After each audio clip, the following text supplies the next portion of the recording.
Ladies and gentlemen, welcome to the 2953 Daymar Rally. I mean, I have to do it, Detox, every single time because biggest event of the year. We're here. I'm hyped as heck, Detox. How you doing, man? Pleasure to have you back for another year, my guy. I'm good, thanks, man. The trailer always gets me hyped. Like before that, you know, I'm sitting here with focus, and then when the trailer comes in, it's that the feels start coming in. I think chat can agree. Like you can see it in the chat. Everybody gets hyped with that trailer. But yeah, great to see everybody here for the Daymar Rally 2953. Welcome in. I hope you're all doing fantastic. It's gonna be a long day. It's the marathon Daymar Rally Death Race, the biggest race in the verse. I'm feeling good, crew. How about you, man? Hey, man, I'm feeling hype, energetic. You know, by the way, I would just want to mention one thing before we get into the show. Last year, I casted when I had COVID.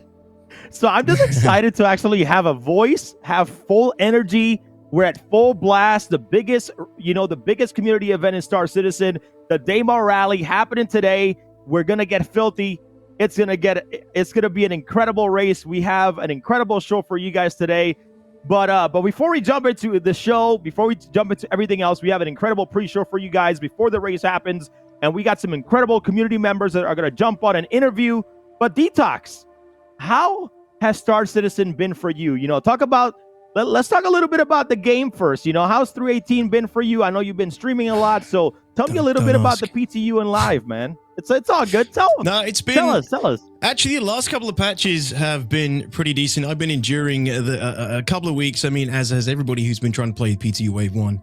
We've been enduring some pretty rough times in the 318, the PTU, but the last couple of patches, at least yesterday, I actually managed to get like 2 to 3 hours of consistent gameplay time in before I decided to leave and quit the game. It didn't kick me out, so... That's a good thing. It's actually looking better. There was whispers amongst my group that actually this could almost be an open PTU candidate, but that probably jinxed it.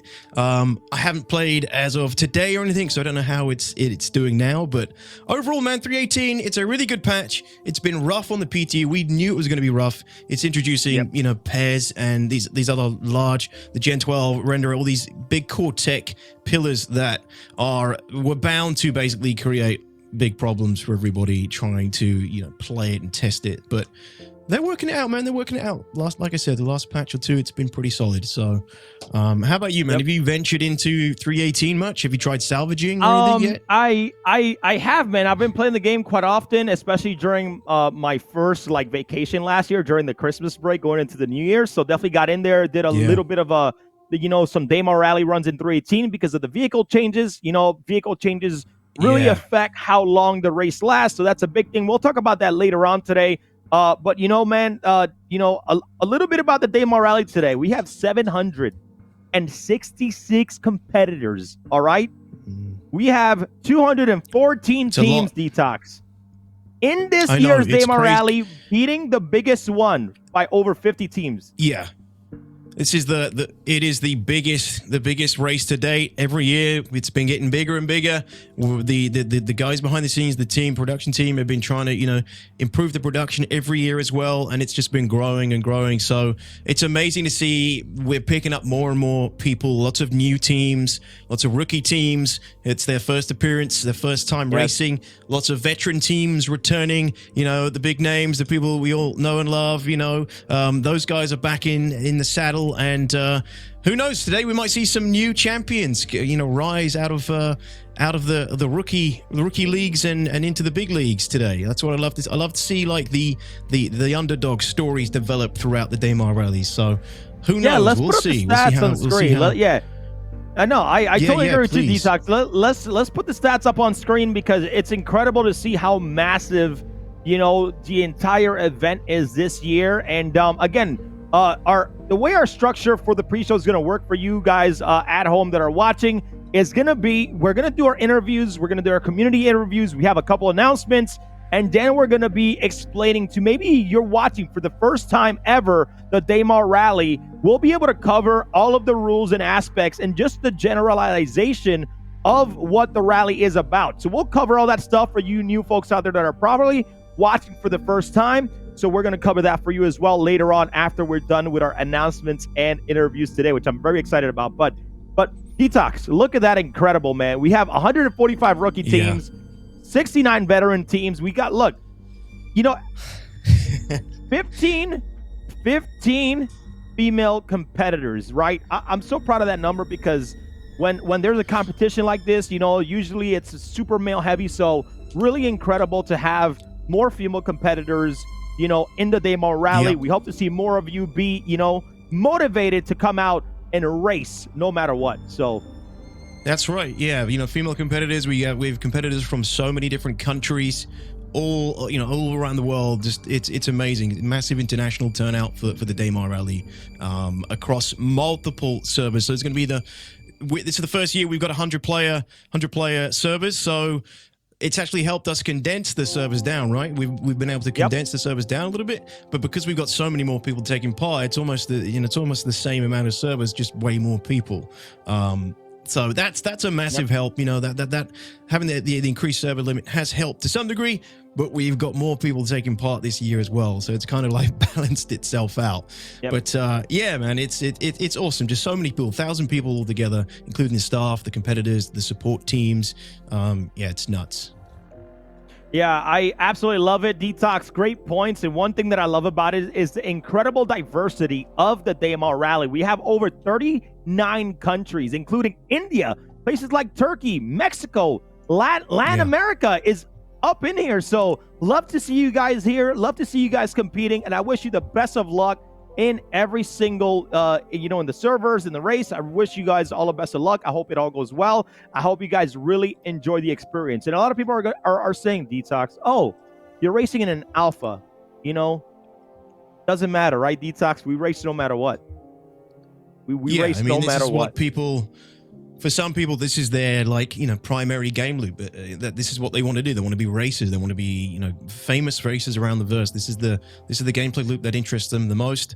Why not do it when you can? And ALTAMA Esports is here and has been here. I think this is our fifth year now. Crew, it's our fifth year, man. Fifth year, man.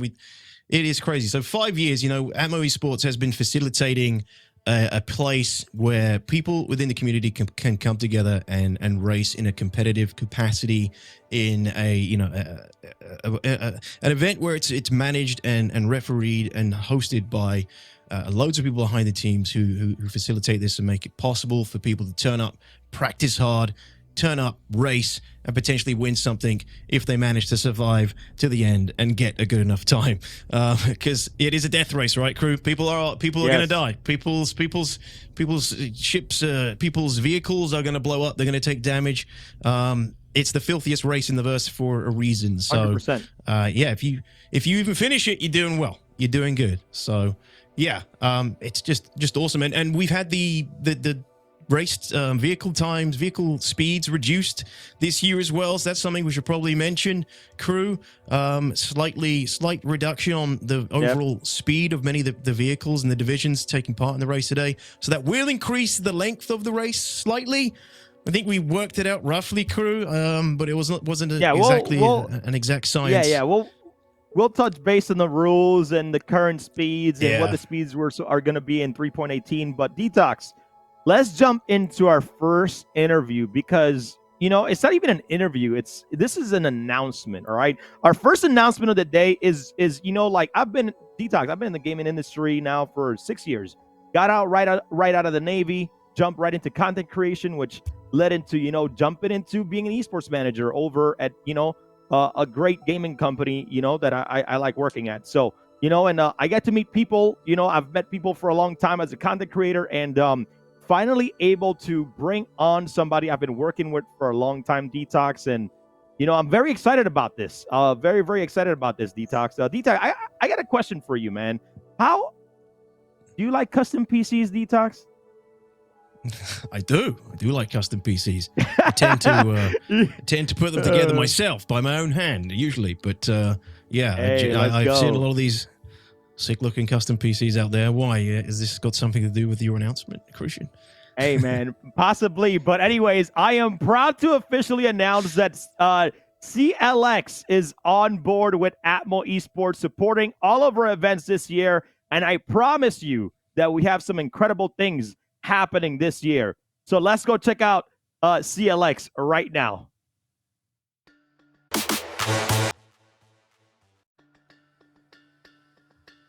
And ladies and gentlemen, I'm proud to present to you the head of marketing over at CLX. We got George, somebody I've known for a long time. It's been a long overdue, who's a massive fan of Star Citizen. George, how you doing, man? Oh, can't hear. We can't hear him. Hold on. Can you hear me? Can you hear me? Yeah, There we can hear go. you. We can hear you now. Hello. There we go. That's What's better. up? What's up, guys? How's it going? Hey, man, welcome in. I'm doing good, man. Happy to have you. Thank you for coming on board. I know you've been, excited about, the entire Star Citizen community for a long time. So you know what, George, before we jump into anything about CLX, man, I just want to get your vibes and your experience about Star Citizen, because that's what, the community wants to hear, how long you've been involved, and just a little bit of just about your experience about Star Citizen before we jump into all the CLX details there soon. Yeah, man. Actually, I heard about the game, I want to say, dude, it was like 2012, 2013, kind of when the project first started. And I was excited about that. I didn't really know what it was, to be honest. I thought that the idea was just out of this world. Like, yeah, we can't pull this off. There's no gaming company that's really going to pull this off. So I always kept track of it, but I never myself dove into it.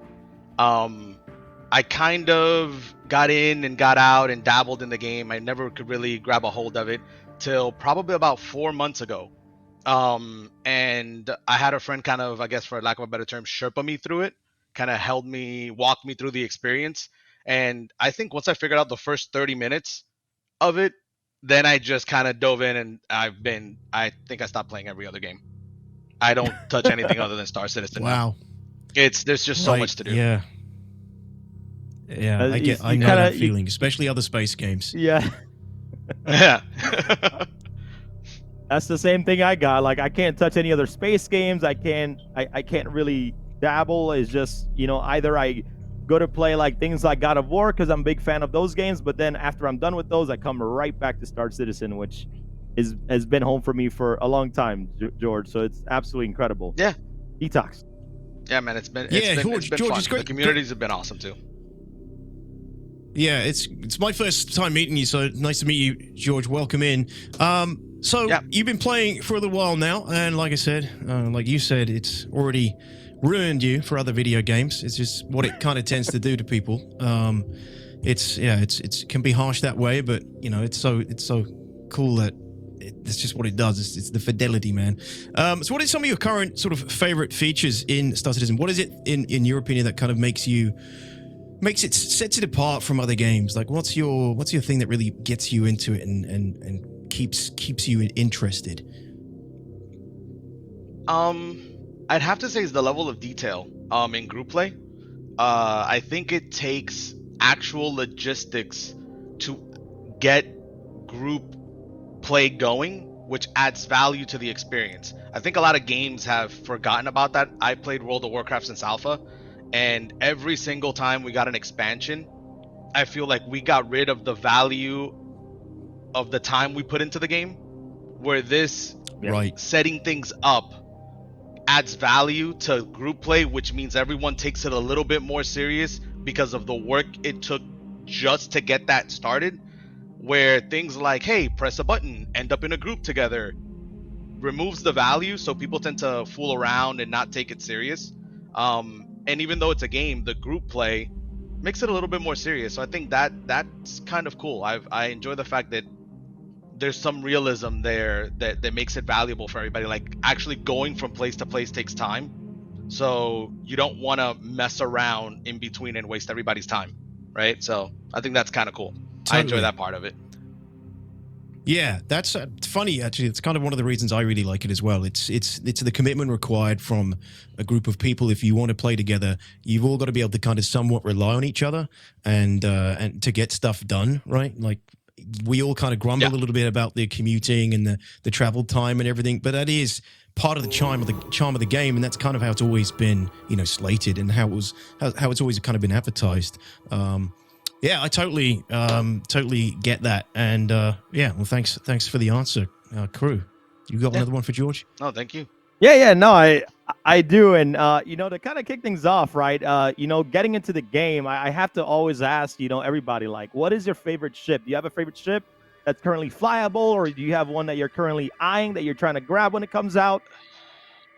Yeah, yeah. There's definitely a whole lot of that. So I'm a dude. I'm a sucker for the Hercules. Pretty much anything Crusader or Anvil at this point. Like just the look of everything that they make is pretty cool.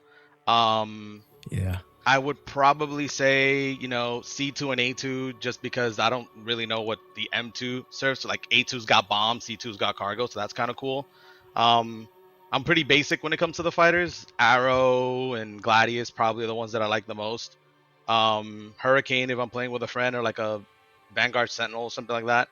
And I'm really started having fun with like QED stuff. So like Cuddy Blue and Mantis have been fun.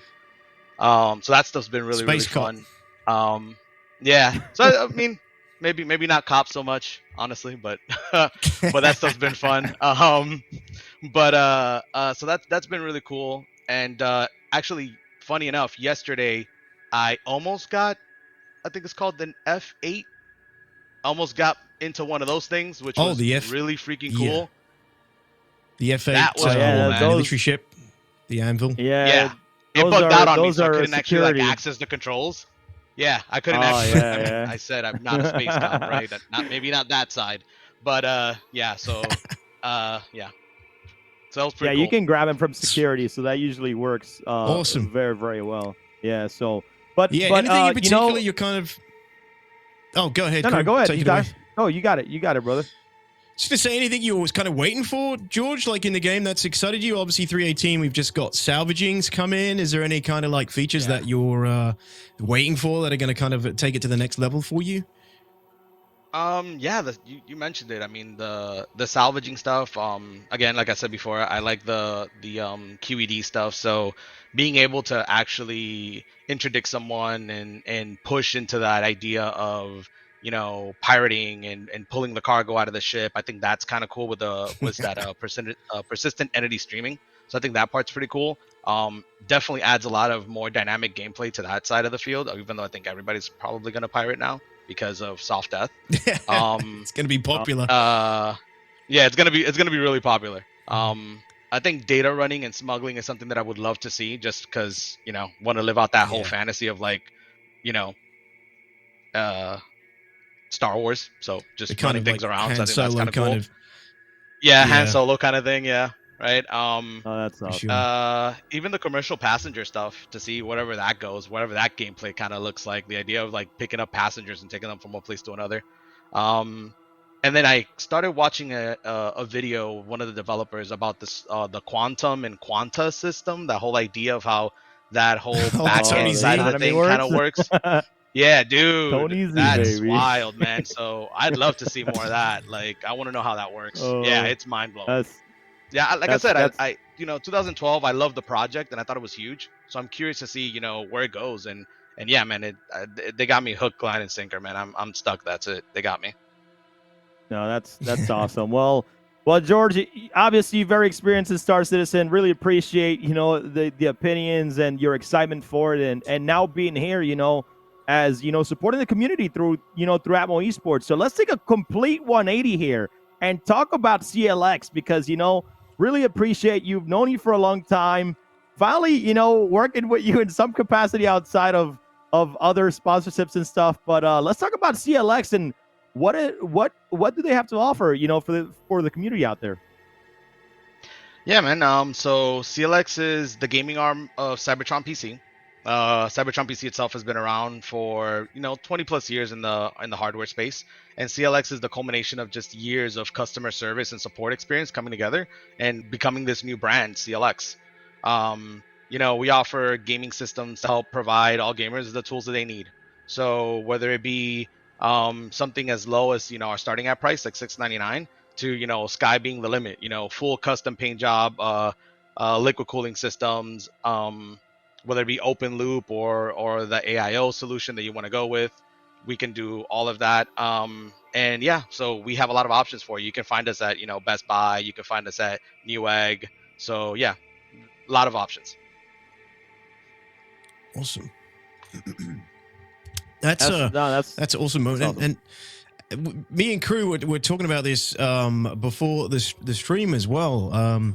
This 2-in-1 sort of PC solution that you guys have kind of brought up. Like this really interesting, and we're talking about it before the stream. We're kind of interested in hearing more about that. If you wouldn't mind sharing a little bit.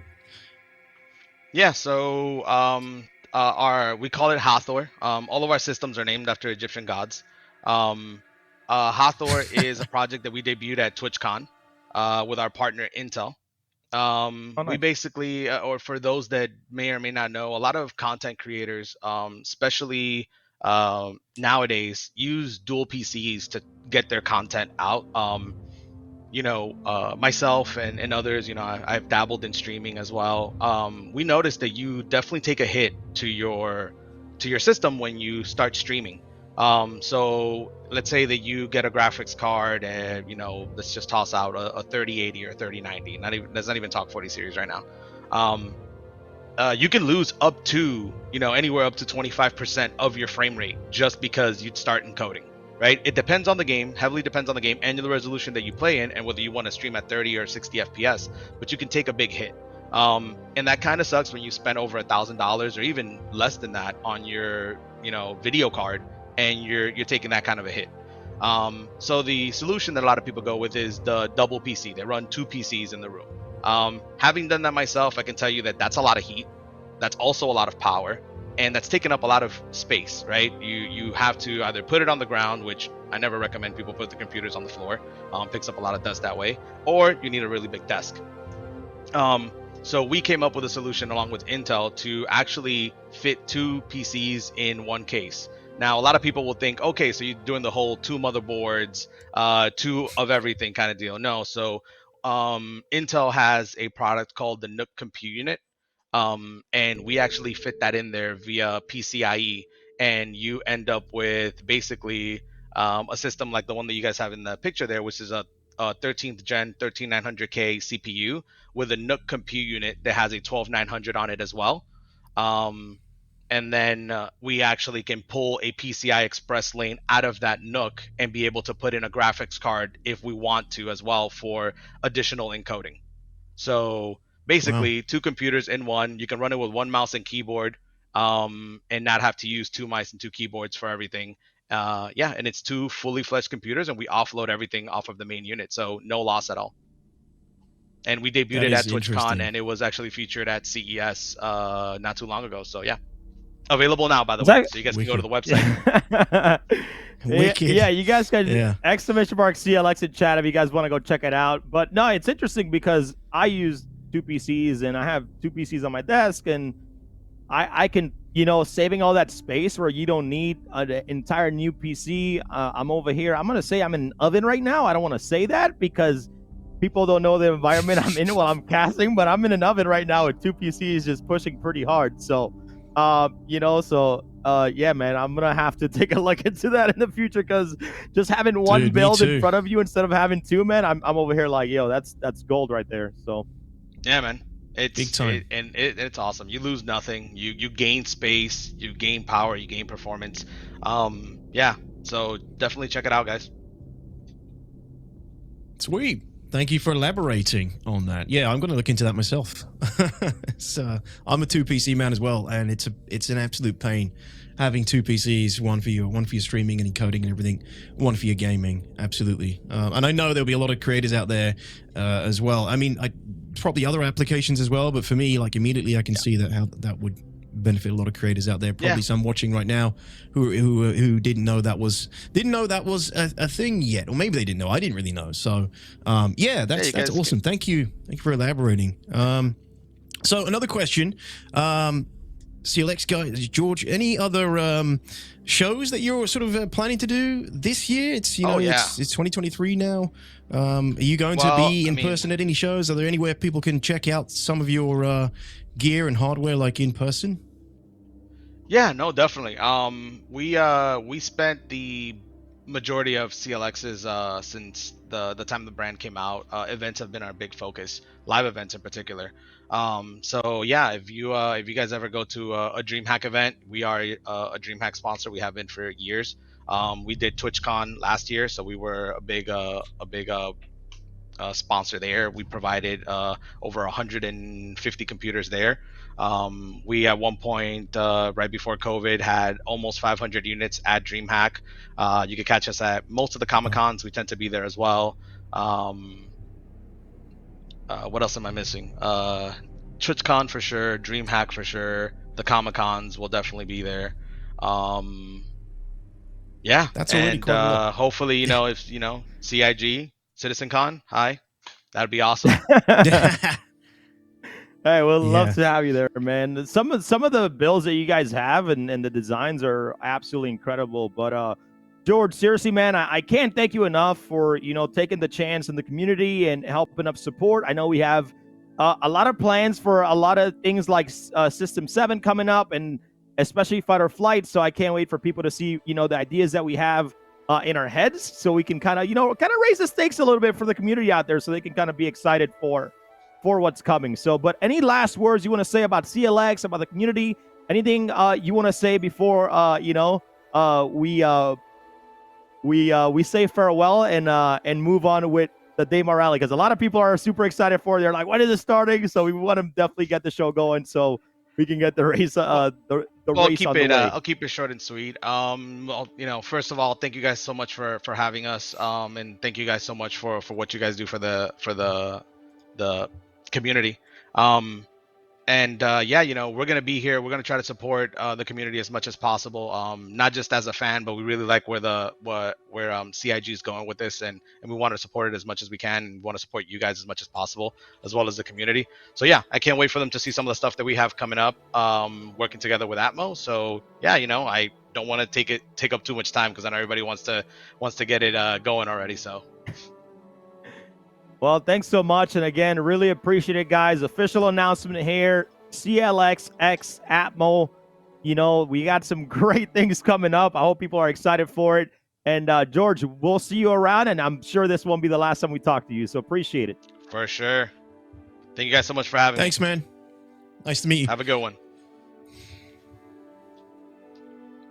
Well, DTOX, I mean, this is, we take a lot of pride in bringing people on that actually care about the community, and we always ask them questions, and we even ask them questions about the game. Like when people come to us and be like, hey, we love what you're doing, we would love to do this, we're like, do you play the game? No. Okay, bye. So we really try to vet good people and good companies, most of all good people, into the community, because we also want to take care of the community. It's not just about trying to make a buck, is trying to see what we can do for the community to elevate and continue bringing something big in terms of all of our events, so really appreciate George. Like I said, I've known him for 7 years now. So really appreciate him coming in and kind of, showing up some love and really putting us together, along with Atmos. So it was a great interview. Yeah, it was nice.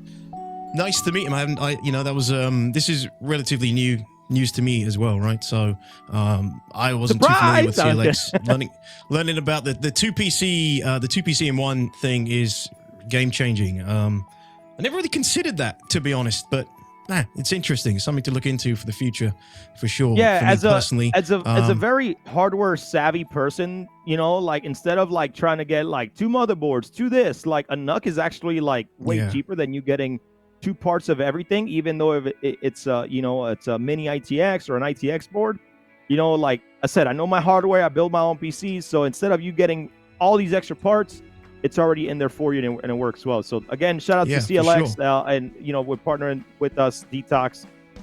But yeah, what were you saying, DTOX, right there? No, I was just saying, that's it. It's super interesting, and I build my own machines, and I'm relatively tech savvy when it comes to building them.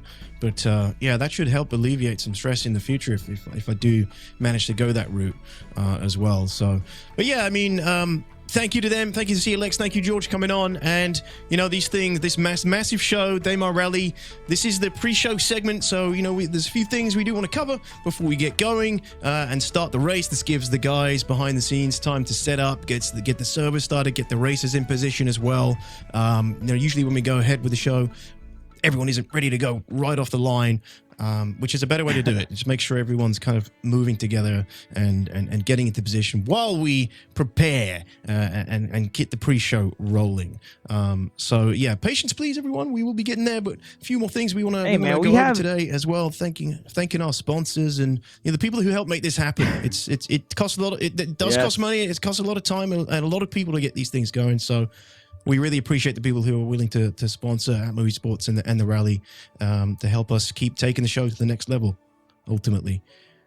No, well said right there, DTOX. You know, we have 766 competitors. We have 290 staff. We have to get everybody ready. Servers launched. Trust me, if you guys were behind the scenes, you guys would probably want to, like, not even be here. Everybody here is volunteering from the top down. We're all here on our own time because of how much we love the community. Like, I wouldn't be doing this for 5 years if I didn't like the StarCitizen community. I'll tell you that right now. I'll be 100% honest. But I'm here. I'm always excited. I'm always hyped. So, but let's tee up here. We have another special guest, but this time we have an organization that wanted to go to the next level, DTOX, and they really wanted to, you know, sponsor the Daymar Rally, one of the biggest events they have taken part in the past few years. You know, it's Delta Blue Aerospace. But before we talk about him, like, right, DTOX, I love that we can still give a piece of our events to the community because we do that. Like, you know, like, even though, you know, we do have other company sponsors, we do want to still make sure that we highlight the community, right? We don't, like, the community can get in. We help them promote their orgs. We help them promote, you know, anything they want on socials, on stream, and, you know, it keeps that community vibe feeling, and that's why we have, you know, people like ALTAMA Energy and Delta Blue. So you know, so it's always nice to have DTOX. Absolutely, yeah. And we have Delta Blue coming up next, if I'm not mistaken, for their community interview today. So, you know, we're shining the spotlight on the people who are supporting us and supporting the broadcast in ALTAMA Esports.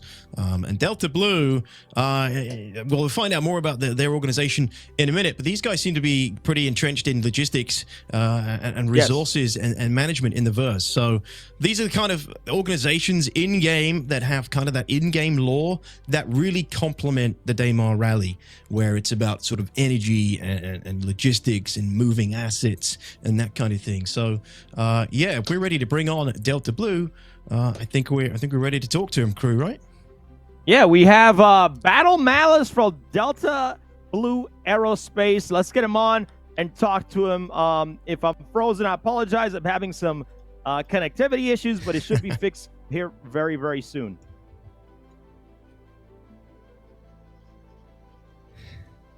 Hey, Battle Malice. Good afternoon, morning. Good morning. Where are you, Battle Malice? I am based out of U.S. Central Time. Well, there we go. So it's the morning for you, I think, right? Yeah, it's still morning, just a little bit longer. It's the morning. Good morning, Battle Malice. How you doing today, Battle Malice? I'm certainly not complaining. I'm excited to get the race going here in a little while. Excellent, me too. Yeah, can you tell us a little bit about your org, Battle Malice? A little bit more about Delta Blue? Certainly. So Delta Blue Aerospace, we are a full fleet support org, specializing in refuel, rearm, refueling, all the way down to any engineering gameplay. Cool. Okay, so how have things kind of changed for you guys in sort of 3.18 and with salvage and with refueling in 3.17, I believe it was? Have you guys been taking part in those gameplay loops much at all? Well, for the most part, most of our membership, we're kind of purists, so we're looking forward to 3.18 going live before we really engage in all of that. Okay. We want to get the full experience when everything's live. I don't blame you. Honestly, that's a good approach to have if you can do it. I've, I stream, so for me, jumping on the PTU as soon as possible, it's usually good for the community in the stream to see what they can experience in later waves if they're not part of the first wave of PTU. And it's been rough, so you've been spared a lot of that torture in the early days of 318, so that's a good move. But it's honestly getting better. The last couple of patches, it has been improving. It's getting there. It's getting there, but I think CIG, there's no rush, to be honest. They should take their time making sure it's all kind of smooth sailing for 318, because I think we're going to have that patch for quite some time. How long have you guys been going? How long has your org been established? Are you relatively new or kind of veterans? Several of our members are veterans of Star Citizen, particularly our board of directors. We are a new org, though. We're just coming up on our 1 year anniversary in the verse as Delta Blue. Okay, and how many members are you guys boasting at the moment? Are you keeping it kind of like? Do you more focus on sort of quality over sort of quantity, or are you quite open to bringing in new members? Our group is definitely a quality group of guys. We are looking to expand our membership, but right now we're sitting at, if current numbers are correct, about 30 to 35 active members. Okay, that's a good number. That's the great foundation, a great place. You got enough people to kind of get things going at any time. As long as you're all kind of on the same wavelength and the same sort of time zones, that's a good number of people to accomplish most things in the verse. So a good base to start from. Now, what are you looking forward to most in the Daymar Rally? Do you have a team in the Daymar Rally, Delta Blue? Do you guys have a team in the Daymar? I couldn't remember if you guys do yet. Yes, sir. Delta Diatus Racing. Our racer is Checked Leak. You might actually recognize him from a couple of past races. He was involved in last year's Daymar, as well as racing in the last Stanton 7. Awesome. All right. So yeah, I know Czech League. He's a veteran, of course. All right. Well, that's awesome news. I hope you guys do well this year. I know Czech League's pretty damn good racer, so best of luck to Czech League. Crew, do you have any questions for Battle Malice and the Delta Blue organization? I guess no. I don't know if you can hear me. I think we may have lost Crucian. Battle Malice, thank you so much for coming on, man. Is there anything you want to say before we let you go? Delta Blue does want to thank Atmo. We think you guys do a fantastic job. That's why we've been involved with you guys for the last several years, doing racing and just watching you in general. Checked Leak and Delta Blue also wanted to dedicate our race today to a member of our org who we recently lost to cancer. So Dylan, we're thinking about you and we miss you. And Viking Patriot, his brother, we're very sorry for your loss, man. Well, that is terrible, sad news, Battle Malice. Thank you for sharing that, and well done for coming on here and putting this out to that guy. That is that is unfortunate, and it's not easy coming up here and talking about something like that. So thanks for coming on, Battle Malice, and rest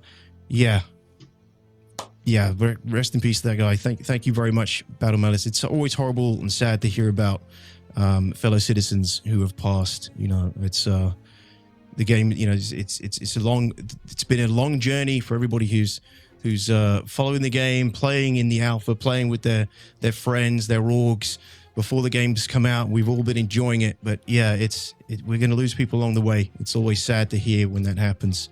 So thanks, Battle Malice, appreciate it. Thanks for coming on, and good luck to you guys. And we'll see you in the chat. We'll see you in the verse. We'll see you in the race.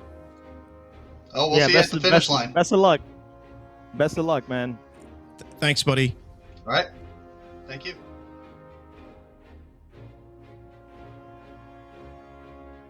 DTOX, I'm sorry, man. Thanks for holding strong for me. Not sure what's going on. My most important time of the year, and I'm over here just like, you know, I don't know. My internet's being chopped cheese right now. I don't know. The hamsters aren't running fast enough. Like, I'm trying to get things going. So thanks for holding in strong for me, man. And you know, guys, Delta Diet is blue. Delta Blue Aerospace, man. An incredible org. Chica League is a massive part of the community, especially racing in general.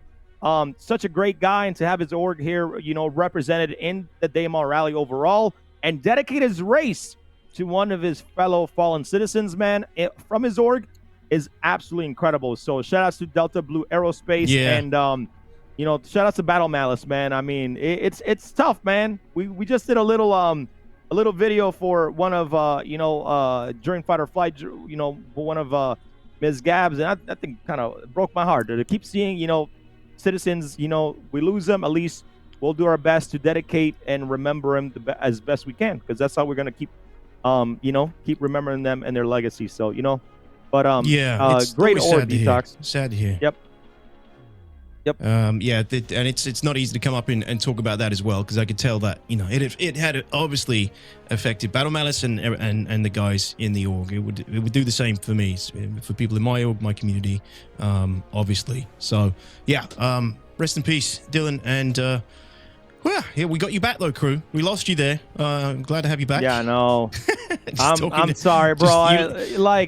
People don't understand the work I put in so we can get this show ready, and for me to have, you know, connectivity issues, upgrading my entire, you know, router system with mesh Wi-Fi, like, you know, spent a good band on it. I don't know how y'all want to call it, but I'm just like I'm not gonna say it's gonna break my spirits. I just want to be here to give you guys the best show you can, and when I'm disconnecting, that, you know, I can't give you the best show. So, you know, it kind of bums me out, but we're gonna continue going, and hopefully it fixes itself as we go, and we can give you the best race we can here in the Daymar Rally 2953 presented by Game Glass. So, but let's move it on, because DTOX, this next org that we're going to talk to, excites me a ton, because there's a certain mechanic that was just recently put in game, and we're going to see it in action today during the Daymar Rally. Do you know what it is?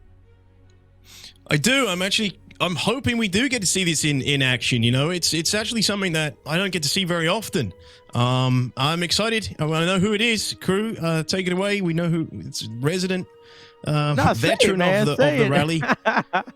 It's Ultimate Energy. It's Ultimate Energy with our man Sigelian. I really hope I've said it right, because every time I say it wrong, Sigelian. I think it's you who says Sigelian, actually, and I think I say it right. I say Sigelian, but I could be wrong. Yeah, it's Ultimate Energy, Sigelian, and they're bringing their refueling to the race today, which is going to be the first time ever in 5 years of Daymar Rallies that we're going to have the ability to refuel the support ships who support the race, the racers and vehicles throughout the race. So if we're lucky, today we might actually get to witness some of that, guys. Some live refueling in the verse, supporting their teams and keeping the ships in the air. I'm excited to see that, hopefully, crew. Yeah, so a lot of people don't know DTOX, because we're going to talk about it while Sigelian gets ready to jump on screen with us here in a second. Right, is that the Daymar Rally, when it was first made, it was actually made with the thought of ground refueling. That's why we have checkpoints, Talon and checkpoint Hasgaha in the rule book map, because that is supposed to be the full rally when there's repair, when there's full refueling.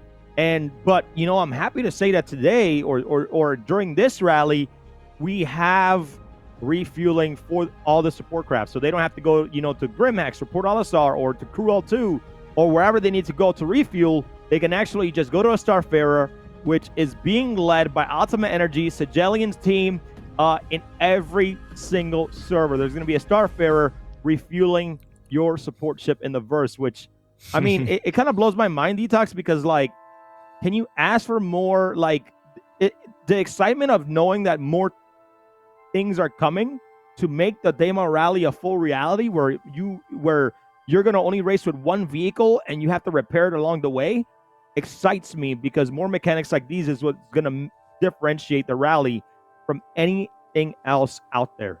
So, you know, I'm very excited for that. Yeah, Yeah, and maybe in 318 as well, and we already have the. This is obviously with the race today taking place in 317.5, but the PTU now we have the ability to actually repair vehicles with the little multi-tool as well. So for next year's race, they'll have that ability to actually use the tool to fix parts of their vehicle, or at least fix the hull, which is an interesting concept that'll be added to the race as well further down the line.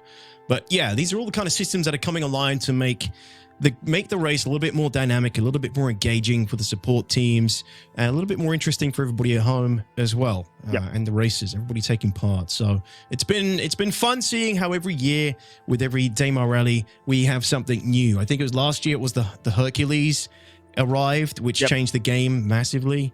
Everybody's using Hercules as their support ships because they're just so damn useful for the race. Every year something new comes along and mixes up the game for us. So yeah, it's be interesting to hopefully see some refueling today if any of the support craft vouch to go that route. Well, let's hope for that. So without further ado, before we get Sejelian on board, every year he makes an incredible ad piece for the community to see, all about ALTAMA Energy. So let's check it out right now.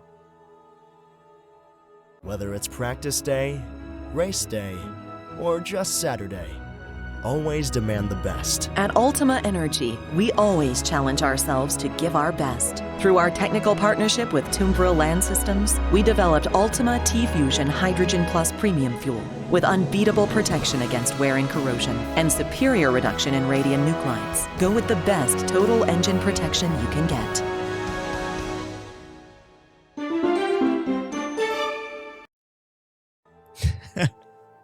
Oh man, that was brilliant. actually awesome, man. That was really good. So Jellian, my man, I love you. That was a great ad there for ALTAMA Energy, man. How you doing? I'm good. How are you doing today, Crucian? And good to see you, Detox. Thank you, buddy. I'm good, Welcome man. in. I'm good. How you feeling, man? Tell us about like the ad, because that was actually awesome. That was actually the first time I saw it. And what was the idea behind it? Every year I just go through a Rolodex of like there's hundreds of fuel ads already out there in existence, so I just go through and I find one I like, and then I basically make it. Brilliant. Great approach.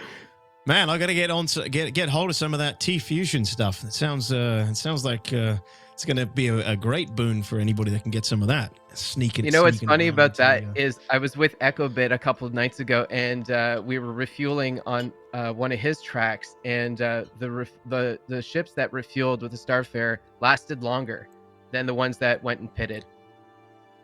Really? That's interesting. I wonder what that's about then.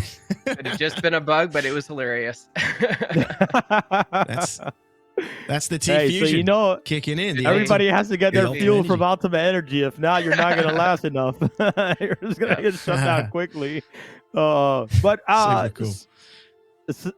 Sejelian, like, I'm sorry, I always butcher it. It's just the way I say it. But everybody doesn't know who ALTAMA Energy is, what they are. Can you tell the community out there that may just found you out for the first time here on the stream about what ALTAMA Energy, what the org is all about? Okay, so we're the leading provider in fuel products and services in the verse, and we organize as a co-op, so it's a social corporation. It's a strong brand within the StarCitizen hemisphere. A strong brand within the StarCitizen hemisphere? That's what it currently is, I would say. I don't know how because it's just one system. Yeah, that's. And by the way, Detox, he said the leading brand. Okay, just leading provider in fuel products and services. Okay, sorry. That's it. How do you think Pyro is going to mix things up for you, Sejelian? What's your thoughts on Pyro when that comes in and ALTAMA Energy? Every person mentions Pyro, that it's going to be a real big game changer. I hope so. I'm going to be prepared for when it's coming. So, but there's so many other elements involved with refueling right now that it's a lot to think about Pyro. It's going to be a big change. It should really put your. I mean, that's where, in my opinion, that's where you're going to get a lot of customers. I would assume, where the Pyro is, it's a bigger system. It's going to be harder for people to traverse and a lot less truck stops, right? So that's where I'm kind of going with that. I assume that you're gonna get a lot of potential business with Pyro. Yep, that's true. But right now, growing the racing community, I think, is a stronger business move.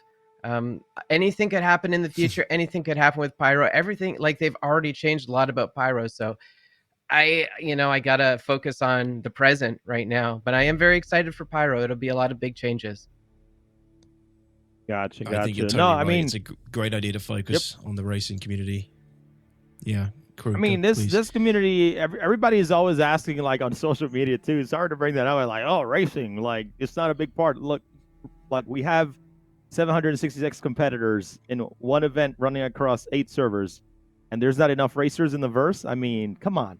There's ground racing, ship racing, which is always a lot of fun to see. So, very good on you on that, Sigelian. That's absolutely incredible. So, what about today, though? That are you excited about today? Tell us, like, you have your whole crew ready. Is everybody ready? Do you guys do practicing? Like, tell us a little bit about today and about what you and your team is going to be able to do in the Daymar Rally. Yeah, well, we're hoping to save some lives out there. We're expecting people to run out of fuel, and we're hoping to fuel those people up. There's a lot of anxiety because we've never done this before, obviously, at the Daymar Rally, so we gotta figure stuff out. And there's gonna be bugs, and there's we really have to be the master of all the bugs, and we have to know all of the resets and workarounds of the ships and systems. And that's it's going to be exciting. And we've been training for a week, the past week, about this, really, like, focused and like simulated and controlled. So we all did the snake pit on Wednesday just to get experts in the flight of the Starfare. So we're prepared. We're ready. Okay. We're excited. Are there any risks to the pilots that you're refueling to the ships you're refueling? What's it like at the moment? Because I haven't done refueling since it came out in PTU. What are the risks right now, Sigelian? What do we need to be looking out for? Yeah, good point. You need to be looking out for bugs. Those are probably the biggest risks. I haven't seen a lot of explosions, but just people who get locked or stuck into the Starfare and they can't reset their situation fast enough or calmly enough. And then there's obviously crash to desktops and 30 disconnects or stuff like that. So anything could happen, and we have to roll with it, right? I can't wait. No, that makes Well, it's all part of the fun. It's all part of the fun. This might not apply so much to the Daymar Rally, but for other types of races, we've noticed that you can refuel faster in a Starfare than you can at a pit stop. So you can get up to 15 seconds in refueling with a Starfare, which is incredibly fast, with 2 people on board. You have to have 2 people to accomplish that. So there is a benefit to actually refueling this way if you choose the risk. I love that. Yeah, that's a great thing. It's a great choice for the support team, support craft, to weigh up those pros and cons. Maybe some of them in particular have practiced the refueling with a Starfare, and maybe that's their go-to method. Maybe some haven't practiced it as much, but maybe during the race they might have to go that route because it's the better option. Yeah, that's cool. Well, DTOX, it's actually like a docking. They got to know docking, so they better be good pilots. Oh, yeah, exactly. True. Yeah, very true. Yeah, That's true. And let's hope everything goes smoothly for them if they are a good pilot still, because sometimes things can be taken outside of your control, whether you're a good pilot or not. For ALTAMA Energy, though, like, say if somebody wants to join you, either on your racing ventures or maybe your fueling ventures as well, like, where can people find you? Do you have an org page on the StarCitizen web page? Like, where can people find you? What kind of people are you looking for to kind of join you in just this mission that you're on? So ALTAMA Energy has a website. It's ultima.energy. I don't know if this link drops somewhere, but check that out. Check out the website. Go to the Discord page. The type of people we look for, it's usually People who are interested in participating in a co-op or providing services to other players. Those are the people who should be interested. The good guys. That's yeah. Yeah, the good guys. The good guys, yeah. Oh man, the good guys, but we're still gonna take your money because refueling ain't free. That's all I'm gonna tell you. Well, today it's free. Today Damn it's free. straight. And so far it's been free. Have you seen me in the verse? I pay people 100,000 credits on my Twitch stream to get refueled by me. So it's only burning money at this point. Dang, man, you gotta pay people to refuel. That's a Yep. little bit backwards there in the economy. It is backwards, but hey, it's a game, right? Oh, It's a few man. lost leaders to get business love rolling, it. crew. I know, right? You got to invest in order to, because they're gonna come back for more no matter what. So There I'm you gonna go. give Yep. you 100K in return. You're gonna spend 500K. So Maybe. always good, man. Hey, Sigelian, you've been here since the beginning, man. You've supported Daymar Rally since the beginning, and I can't thank you enough for continuing to support not only us, the community, and everything else you do, man. It's absolutely incredible. I can't wait to see you, hopefully, at CitizenCon this year if it happens and we get a date. I can't wait for that. I can't wait to give, a lot of you guys that I haven't seen in a long time a big hug, because we definitely, it's been too long, tensions built, tensions risen, tensions go down, but when we see each other, it's going to be a completely different vibe, to kind of, finally be in person and share, about the game we love. So anyways, any last words, Sigelian, about ALTAMA Energy, or anything else you want to say to the community out there today? I'd say thank you guys so much for letting us participate in the Daymar Rally. I hope to see everybody in the verse, and don't hesitate to stop by and buy some fuel off of us. Hey. There you go. All right. Well, There you go. Sigelian, thank you so much, man. I know you're preparing right now for the rally to get into the servers and do all that good stuff with your team. So best of luck today. I hope to catch you on the cameras because I want to see that refueling happen. It's going to be a highlight for us and showing that off. So thank you again so much for being here today, and we'll see you in game. Thanks. Cheers. Cheers, Sigelian. Take it easy, man. Good luck.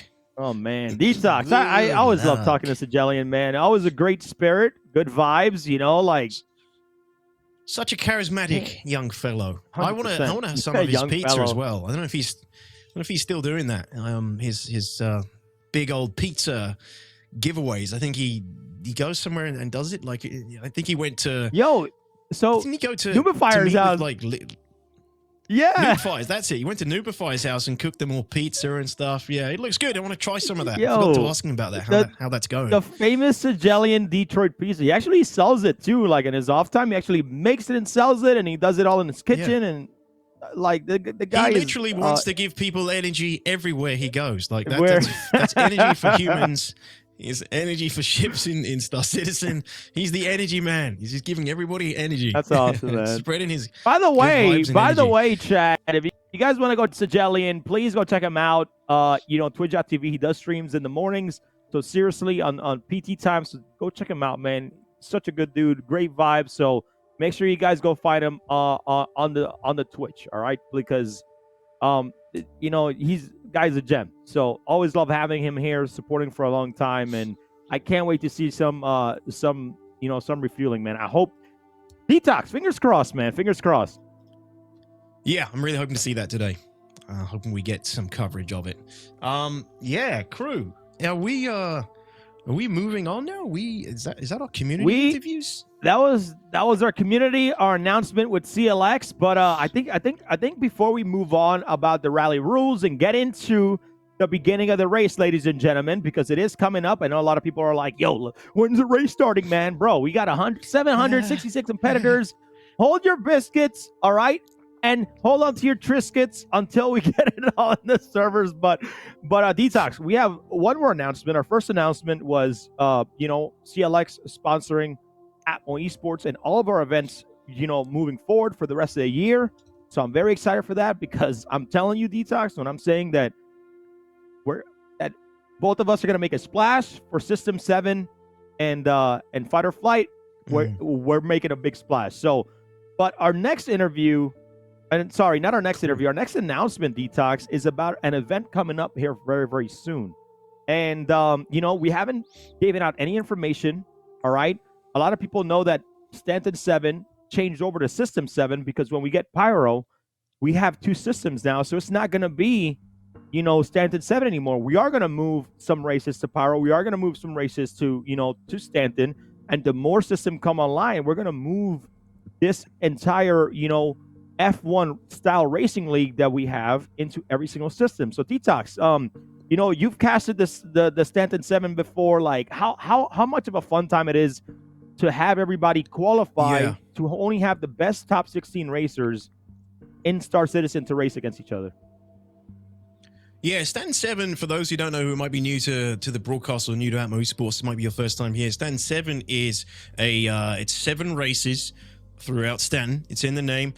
Different division, different vehicles across different tracks, and it's a much faster, more condensed paced race compared to something like the Daymar Rally, which is where ALTAMA Esports kind of cut its teeth on their events.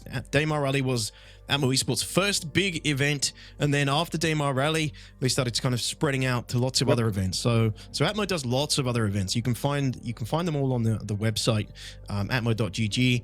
And yeah, Stanton 7, System 7 is one of the more sort of faster paced, cutthroat kind of races, F1 style, like Crucian said. I casted one of the races last year, and yeah, it was ruthless. There was like multiple deaths, multiple explosions. It was very neck and neck, lots of points. It's just a different kind of vibe, different kind of race. Yeah, I loved it. It's super cool. So that becoming System 7 as well. I'm excited to see the new tracks throughout Pyro. For that race. Oh yeah. So anyways, without further ado, before we talk about the announcement for System 7 coming up, let's check out the trailer before we jump into all that. Yeah, we'll be right back. Check out the trailer. Let's do it.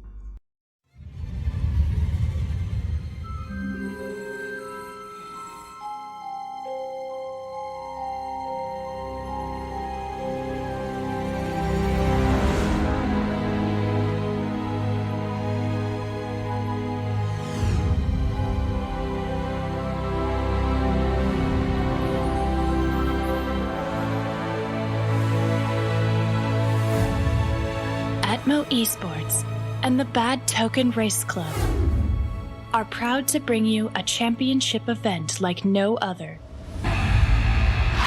The Stanton 7. This exciting rally circuit pays homage to Earth's classic rally and Formula One traditions, pushing drivers and their teams to their absolute limit across some of the toughest terrains Stanton has to offer. Qualifying teams will push through 7 individual races, located across the system from the isolated moons of Crusader to the bustling city centers of Hurston and Microtech. Each race, pilots will control a featured vehicle, from the rugged Drake Dragonfly to the lightning-fast Tumbril Cyclone, navigate perilous terrain and conditions, as well as one another. Racers will face off on Magda, crashing through mountain passes and dusty valleys. Walla, where jutting cliffs and deep craters force pilots to thread the perfect line. And Cleo, where one wrong move means plummeting into a lunar sea. Racers will pick up individual wins across the races, but only the team with the highest overall standings can claim the title of Stanton 7's champion. Sign-ups begin soon. Get your crew together and join us for the Stanton 7. You won't want to miss it.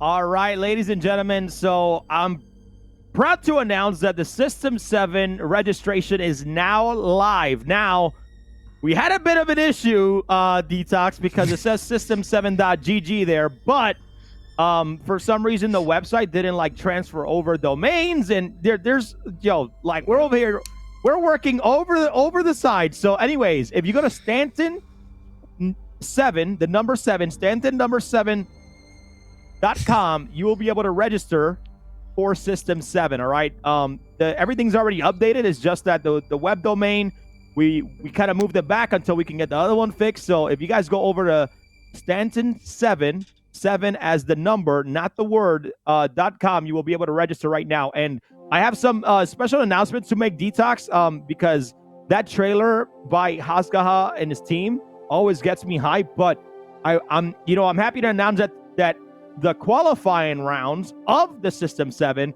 is going to take place in the Buggy course in Orison. So, CIG yes. put it there for a reason, DTOX. So we're going to use it to its advantage. So if you want to be able to qualify for the top 16 of the System 7, all right, register now, and come March 4th, if you have the fastest time to qualify for the System 7, hey, you're in the top 16. And I'm telling you right now, these are some of the most furious racers in the entire verse.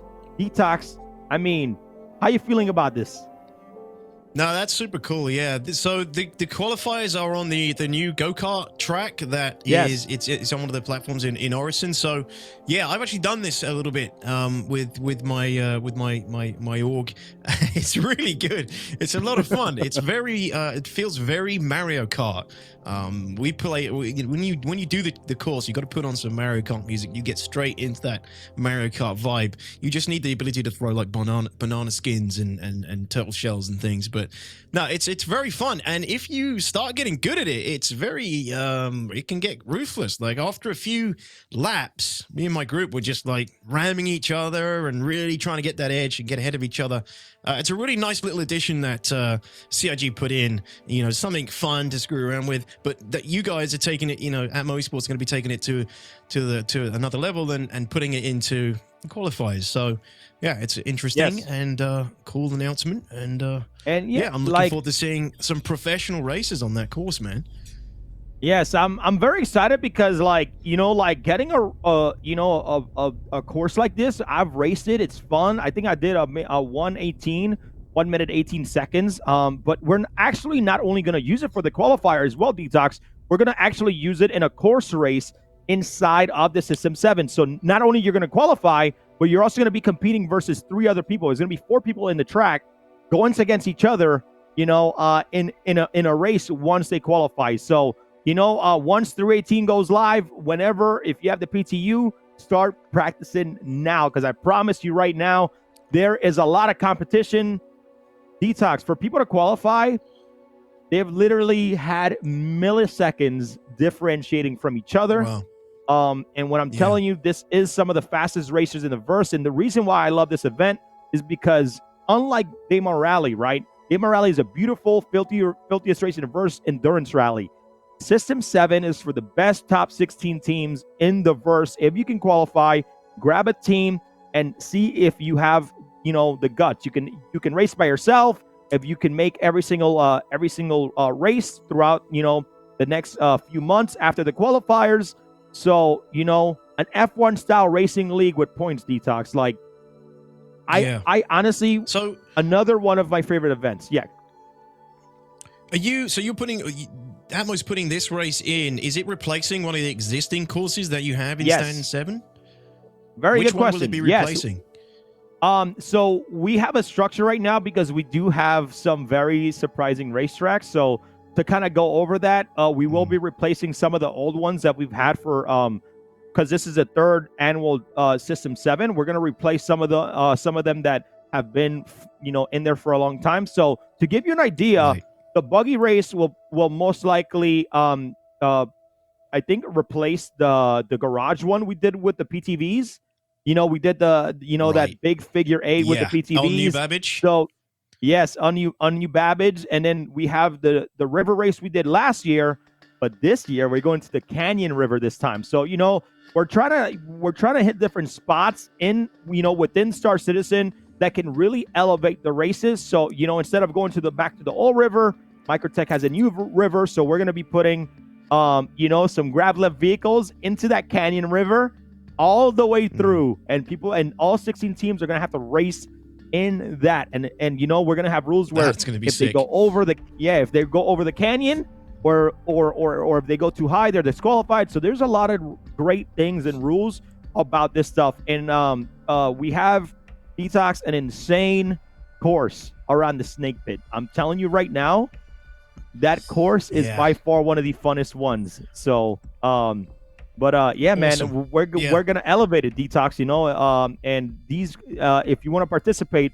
again, head on over to Stanton number 7, Stanton7.com. Please write it as the number, not the sorry for the little, you know, but yeah, DTOX. So, you know, big things coming. Big things coming. Yeah, no, super exciting. Yeah, Stanton 7 was a lot of fun to cast, and it's just going to be getting better. So many new racetracks have been implemented in 3.18 going forward. You know, there's race contracts you can take now. I think you're just going to see more and more people being attracted to things like System 7, Stanton 7, Daymar Rally, and Atmo Esports races moving forward. Yeah, it's good news. And excited to see where things go with this go-kart racing as well. Can't wait to potentially cast some of that and bring it to you guys at home. Yep. Well, you know, that's it for our System 7 update. For you guys there at home, guys, I'm telling you right now, if you guys are interested, jump on it right now. Register right now. So the way we do things, DTOX, is that if you register for a race, obviously because it's you know, 2 months away from now or a month and a half, we actually send a confirmation email with a form to make sure that you're able to attend the race. And then, you know, because obviously we know that everybody's situation can change. So even if you register, that doesn't mean you're in. We'll send you a confirmation form, and we'll, you know, make sure that if you guys want any updates or announcements, make sure you guys join our official Discord at discord.gg/AmoEsports or !Discord in the chat. So, but DTOX, enough talking. I think it's about that time that we start talking about the Daymar Rally. But before we do that, we're going to take a quick break, you know, to reset the vibes here. And we're going to go fully into the Daymar Rally and start to get the race underway. So when we come back, ladies and gentlemen, get ready, because the filthiest race in the verse is going to start soon. We'll be right back.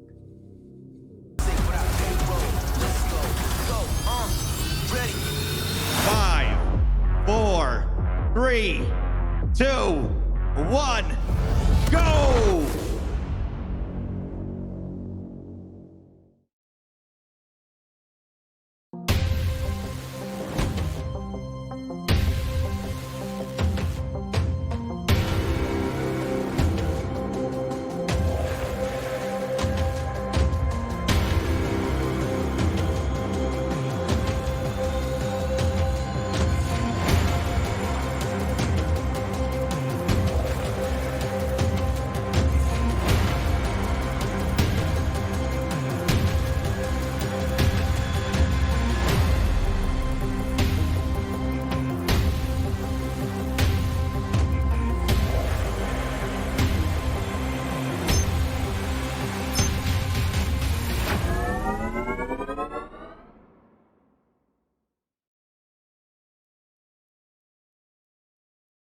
Your eyes are the gateway to your brain. It's time to start getting serious about protecting them. Reinforcements have arrived. Introducing Gamer Advantage, a gaming wellness company rooted in science. Patented, clinically proven, and trusted by thousands of people. Our glasses are designed to fit comfortably under a headset, look amazing, and offer protection indoors and out. Our lens will help you sleep better, which means feel better and perform better. There's no color distortion, and they are available in prescription. Internal protection starts with eye candy, an eye health, immune boost, and antioxidant formula. Fog Away, the #1 selling anti-fog spray for eyewear. Gamer Advantage. Gaming wellness reimagined. Head tracking adds so much to immersion in supported first-person games. When you try it, you're going to see why it makes so much sense. It's been created to seamlessly let you look where you want to, and with Tobii Eye Tracker 5, everything just works. Tobii has been the go-to name for head and eye tracking, and over time, their product has evolved. Their newest implementation has the most simplified setup because they did all the work for you. Offering both head and eye tracking, Tobii is able to track precisely through glasses or contacts, and once calibrated, it will never lose its center. The head tracking solution that integrates at the bottom of a flat or curved monitor, look at what you want to target sooner, look at what you want to lock your missile to, look at where you want to bomb, look in the direction that your ship is traveling to get the edge, look around and get the advantage. Just look and let Tobii Eye Tracker 5 do the rest in Star Citizen and a host of other simulation titles. It's so natural that you forget it's there.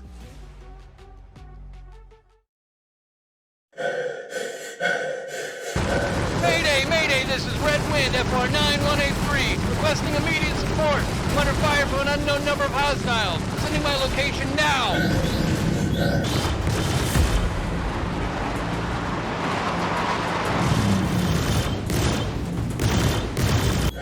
HQ, strike team. Contract assigned. HQ, strike team, roger. Proceeding to target. Red Wind, Foxtrot, Romeo, 9er 183, Walker strike team on site for assistance.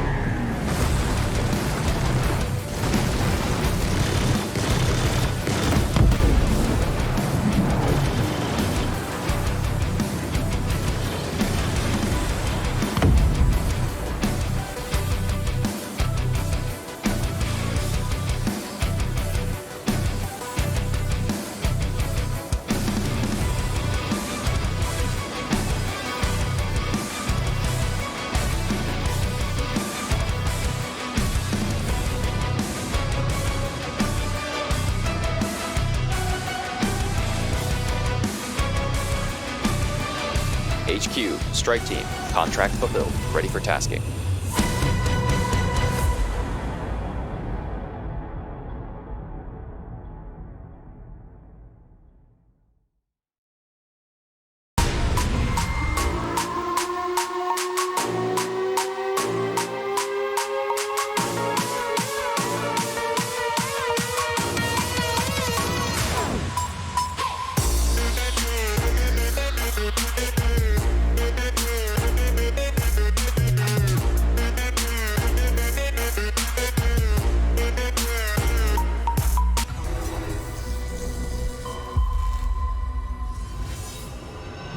Whether it's practice day, race day, or just Saturday, always demand the best. At ALTAMA Energy, we always challenge ourselves to give our best. Through our technical partnership with Toombra Land Systems, we developed ALTAMA T-Fusion Hydrogen Plus Premium Fuel with unbeatable protection against wear and corrosion and superior reduction in radium nuclides. Go with the best total engine protection you can get.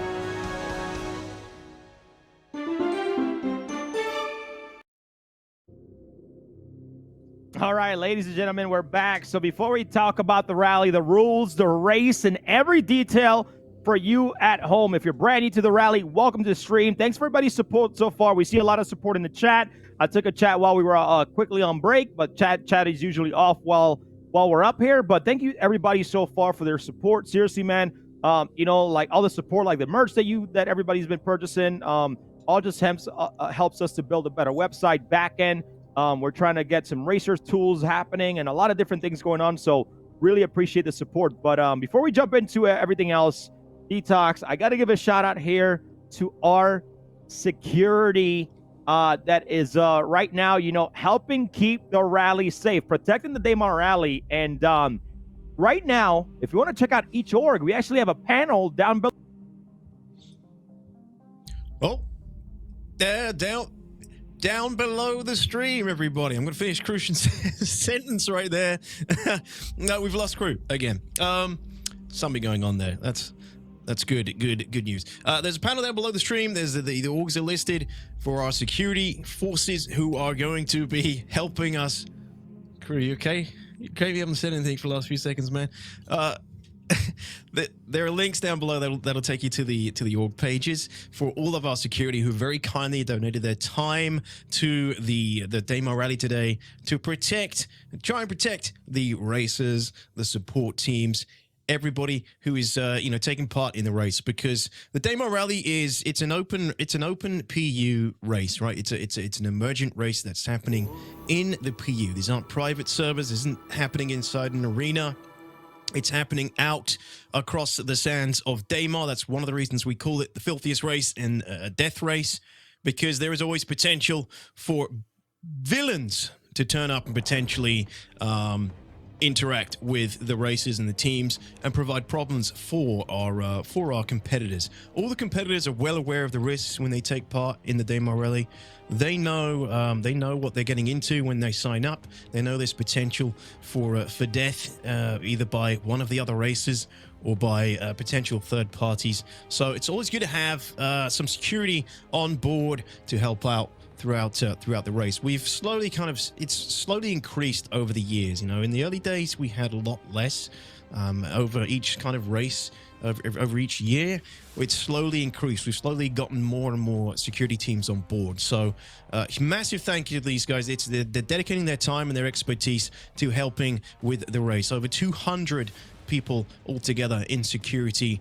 It's amazing to see. You got to love this community coming out together and putting their skills and putting their gameplay and interests together to, you know, for the greater good. So thank you to all these companies. It's Armco, we got Black Widow Company, we got Cobra Force, Das Cartel, Fleet of the Faithful Knights, Invictus Intergalactic Federation, Ragtag Merc, Silent Professionals, Vanguard, War Machine, Vipera's Veil, and Walkers of Sigma. I think you just saw the trailer for Walkers of Sigma as well. Super cool. So thank you to those teams. Security, good luck, Godspeed out there, good flying, and keep us safe. Please keep us safe. Hey, DTOX, you forgot? Yeah, I'm back, man. I'm sorry, bro. I'm over here battling the internet gods right now. Again, I'm so sorry, guys. Like, you guys have no idea, man. I put so much work in for months on making sure we have a incredible production, and for me to go off, it's really heartbreaking for me right now. But we're gonna continue moving on with positivity and energy. But DTOX, can't forget there that we even have Avenger Squadron actually helping with security again. They're not mentioned on the list, but Avenger Squadron is part of a security team. They kind of didn't want, you know, people to know because they think that, you know, because they're OP pilots, you know, but attract some extra attention. Yeah, exactly. So but you know, love Avenger One and his team out there. Avenger Squadron, thanks for also helping as well. So shout out to all the security orgs, and thank you so much, DTOX, for picking up that for me since I just all of a sudden cut off. But yes, good. It's rough. It happens, man. This is live. This is live over the internet across multiple continents. You know, it's this is what just happens sometimes, guys, during the ALTAMA Esports Rally. I say sometimes, every race that we've had something to some degree, and that is just the nature of live production over the internet. You know, one day we'll do this all together in the same venue, and things will hopefully be a little bit different then. But otherwise, yeah, we're all good. We're going to keep it rolling forward, and yeah, don't worry about it. Just relax, everybody. Sit back. We are getting to the race very shortly. You know, we have to make sure we are representing all the people who are helping us out and making this thing possible. So, and like I said, we're giving everybody a chance to get going. So, should we take a look at the map for the Daymar Rally? There's some new people out there who don't know the full scope of the race. Let's take a look at the Daymar Rally map and go through everything. And again, check out all of the security orgs down below in the Twitch panel.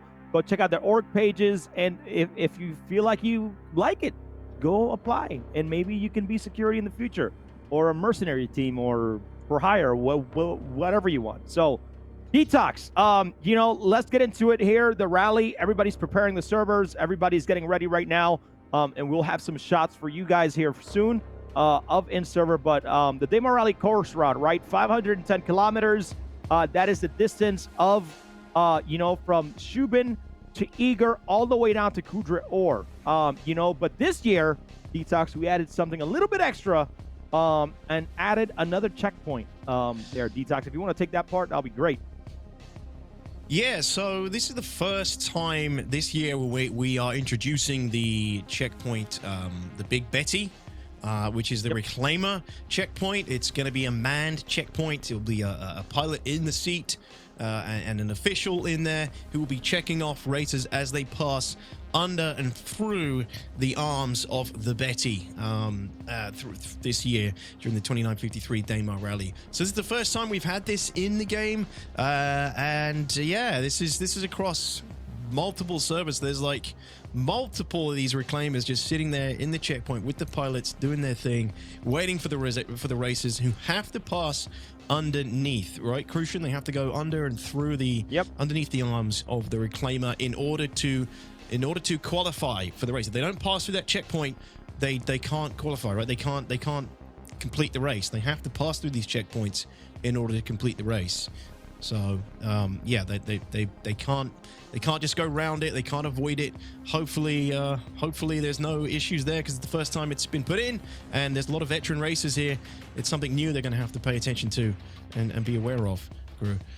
No, 100% there. And right, the procedures, you know, every year we have a main procedure for the rally in the rule book, and usually the way that they would check in, they would actually have to go inside the Betty and actually check in. But this year, you know, since it's the first implementation, you know, teams just have to find the Betty while they're racing. They know that it's in between. If we can go back to the map real quick, they know that it's in between Shubin and Kudre Or, so they have to find it, you know, at that distance and locate the Betty, drive under it, and the person that's in the Betty is going to be, hey, team blah just passed through here, we're good to go. They checked in, and they're you know, they're all happy. So I'm very, very happy that, you know, Zol did a great job at getting you know, some folks that can be the Betty this year, and hopefully putting them into the game, because it's such another integral part as we get closer to the full functionality of what the Daymar Rally can be, DTOX.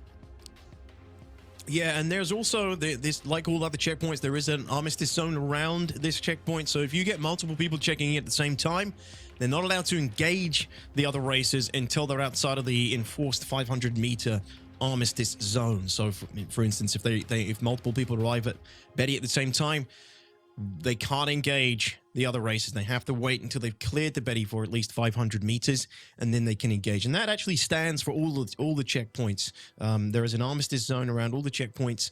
For those who don't know, you can fire upon all the other racers throughout the race. Otherwise, just not around the checkpoints and not after the start of the race. It's the same deal. After the start of the race, they have to drive at least 500 meters off the start line before they can engage the other racers. So yeah, it's worth keeping that in mind. So, you know, there's going to be some, if you get multiple racers checking in at the same time, the servers are bigger now.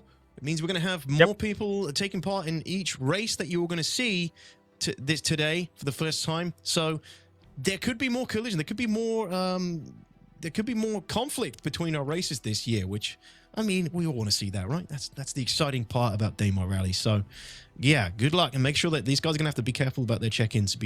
Make sure they're not making themselves vulnerable when they do check in or check out, so to speak. Crew.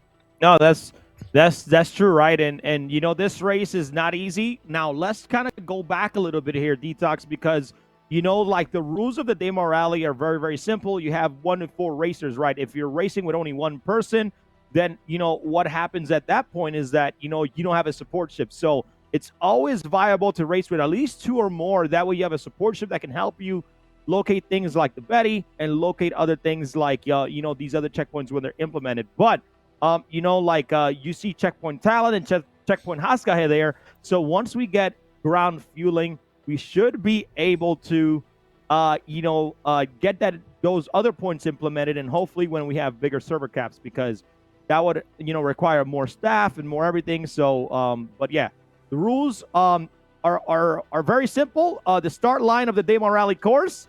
All right, once the race begins, once you're out of Armistice, the zone, the reason why this is the filthiest race in the verse is that you can actually start in your vehicle, start shooting fire, not only at other vehicles from your vehicle, but other support ships. Support ships are not allowed to shoot back, all right? It's up to, you know, you in the ground, the racers, to go and, you know, cause that filthiness in Daymar. So, DTOX, you know, like, and this year, now the servers are bigger, and we have 40 teams instead of 10 teams in a server, we are going to see definitely a lot more action. I really hope so. Yeah, I really hope we're going to see more clumping of racers, neck and neck, support craft. It's going to be super cool. I mean, you can shoot at support craft, right? You can deter them. I mean, that was the rules last year. You could shoot at the support ships of your opponent's teams. The support ships can't shoot back. You can create, you know, harass them essentially. If you've got big enough guns on your support vehicle. That's right, crew? We did see that last year. Yes. I don't know if that's been changed this year. Yeah, no, it's okay, good. It's still the same, I wasn't right? imagining that. Yeah, yep. So pretty much, like the way the rally is supposed to go is that you have one vehicle and you are supposed to repair it and stop at all these checkpoints to get refueling. But because we don't have that stuff in game yet, so people can bring up to, say if your support ship is a C2, you can fit as many buggies, as many bikes in there as you can, and those are going to be your backups. Once your backups are over, then unfortunately you're out for the race. Now, say you have a team of 4 DTOX, right? So you have a team of 4. Say your driver blows up. Your support pilot or co-pilot can come down, where their team blew up, and get into a car, and then the co-pilot or the support co-pilot or that pilot can start racing, and one can be a support pilot, and then continue going. And then if that guy dies, then the last support pilot can jump down, get in on another vehicle without a support pilot, and continue the race all the way through. So, there's we've seen people finish over the years, but there's such a lot of mechanics in play, and we have to, change the rules to the addendum until we get full functionality to do that full scape of the Daymar Rally. So, but it's still fun. Absolutely, yeah. It's exciting, and I'm like you said, I'm really hoping to see some more action this year. The increased server player limit should really spice things up a little bit for that as well. Yeah. So rule wise, there aren't any other major changes this year. Obviously, we got the STV as well in the game now. We didn't have that last year. The STV is the little Jeep kind of vehicle. It's actually the fastest buggy. Out of the Buggy division, it's the fastest vehicle, but we don't think it's going to be that popular, do we, crew? I think you're still going to see more Cyclone races this year, just because the Cyclone is better built for the rough terrain of Daymar. It's got slightly better suspension, it's raised a little bit higher, which makes it a little bit better for tackling the rocks and the terrain of Daymar.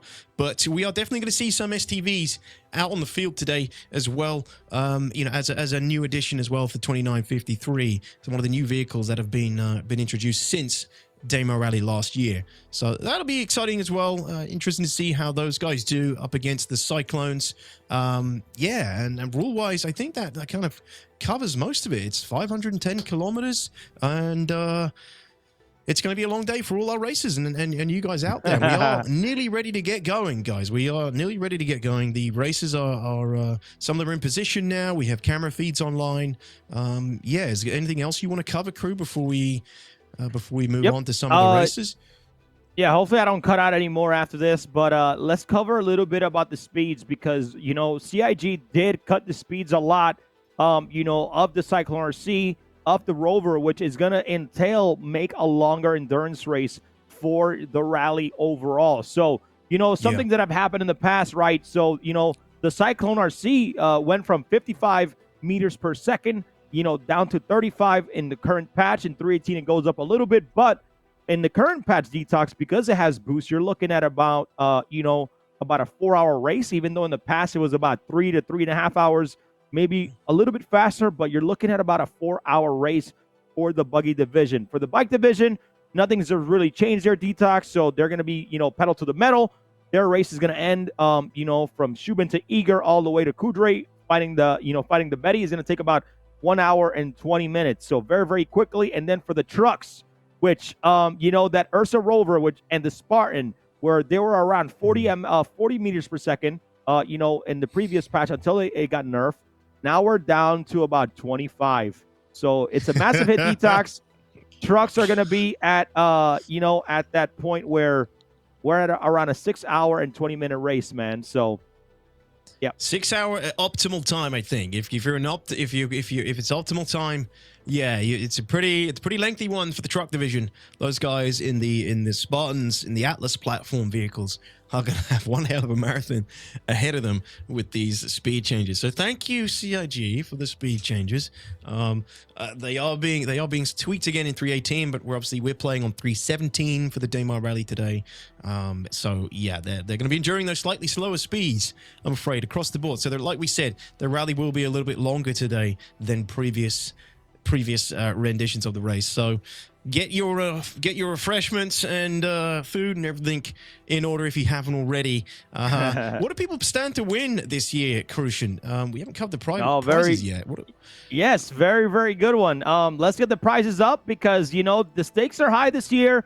JRDF still taking care of us, actually forging, these trophies right now. Actually forging these trophies, which are absolutely incredible.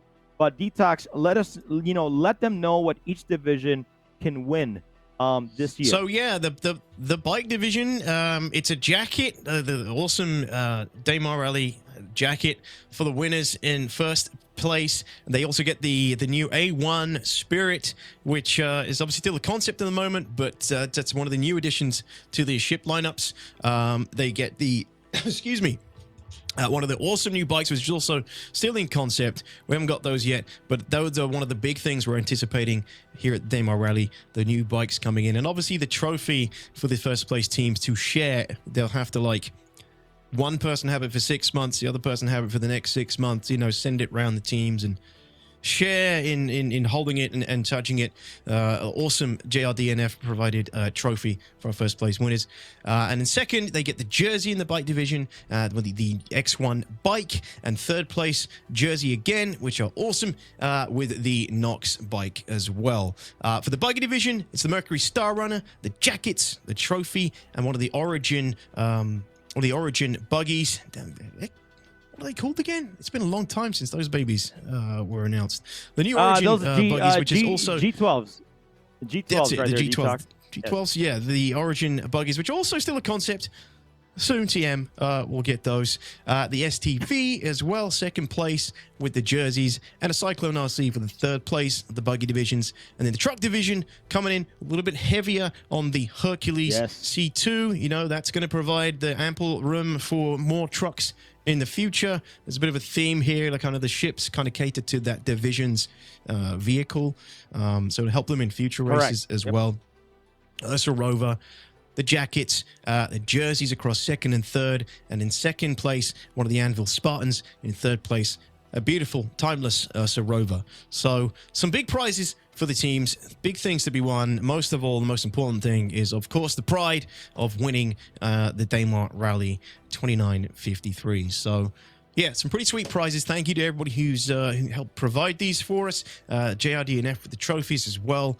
Yeah, good luck. Good luck to our races in a little bit. So we have got cameras online now, guys. We can actually go to the cameras if you're ready to do that, crew, and start taking a look at the races. Not just yet. We still just yet. We still got a little bit more stuff to cover because the championship jackets, DTOX. No, you're good. The championship jackets are individual, right? Like we make these specifically for the winners, so you won't see these anywhere. So if you see somebody at CitizenCon with a championship jacket, they've won an ATMO Esports event because nobody else currently has it. Not even the staff. Yeah. We don't make it for us. And then the jerseys, which I wanted to get to there, DTOX, the jerseys, which each team member get if they get second or third on each division, is currently available now. So let's get some of the merch up right now for the Daymar Rally 2953. If you guys want to go check it out, exclamation mark merch in chat. You guys can actually go pick up your own jersey or any other Daymar Rally stuff or Hurston Hurt Locker or any of the merch that we have on the store. You guys can go check it out. Again, this helps support all of the stuff that we do on the back end at ATMO Esports, websites, trophies, all the prizes that you guys see are all, helped and funded by us. And also we have obviously the incredible help of StarCitizen that also helps us out with some, ships pricing and all that good stuff. So if you guys want to get your hands and represent us, especially with CitizenCon this year, DTOX, I know we talked about it on stream. You said you didn't want to go, but hopefully I'll change your mind a little bit. Man. But I know. I just want to see a big, I think our plan. Plans are, yeah. I know exactly what you're saying, crew. I totally get you. Crew, yeah, I can't go to CitizenCon. It's just too far this year. It's a very long way. It's a big expense for somebody who lives in Europe or the UK. It's a long way to go. A lot of the hotels be very expensive. So this year, I think I'm going to sit it out for the American CitizenCon. I'll wait until it comes back to Germany or Manchester, and I might do something here at home in the UK with anybody in the community that wants to come along, see if there's some interest for that, and organize something here in the UK to kind of enjoy it with a bunch of citizens together. Because yeah, it's the first time in a long time we've all been able to get together again. So yeah, otherwise, yeah. How about you, Crew? Are you definitely going? 100%, man. I was saying something and I cut off. All I'm gonna say is that like we're probably gonna do a big meetup, maybe a couple days before the event. Once we know dates, we'll probably announce some of this stuff. But we definitely want to do something for the community as ATMO Esports, and we'll love to see everybody with just a massive wave of ATMO Esports merch, T-shirts, jerseys, jackets, whatever it is. Our whole theme this year is topography, as you can see up there. So. It would be awesome to see everybody join us this year if it happens. I'm not trying to jinx it. I want it to happen because I haven't seen a lot of you folks since 2018. So it's been a long time. So help support if you can, if you're able to, and grab yourself a piece of merch and come down and help us out. And we'll hopefully see you at CitizenCon. So that'll be fantastic. But anyways, DTOX, you were saying we got some views ready. But before we got the views ready, we are going to take another quick break here. Guys, servers I'm going to be transparent with you guys. We had a little hiccup. Some servers are ready, some servers are not. But in order for us to get the race going, we have to get every single server ready. So we're almost there. All right, we're almost there. So bear with us. It's the biggest event in Star Citizen. It's massive. It takes a lot of people behind the scenes. So shout out to the staff, volunteers, cameras, security, all of you guys. We really appreciate it, guys. When we come right back, we're going to show you guys what's going on in the servers, and we're going to give you guys some views to get this rally started. So thank you guys for your patience, your time, and your incredible support. 5, 4, 3, 2, 1, go!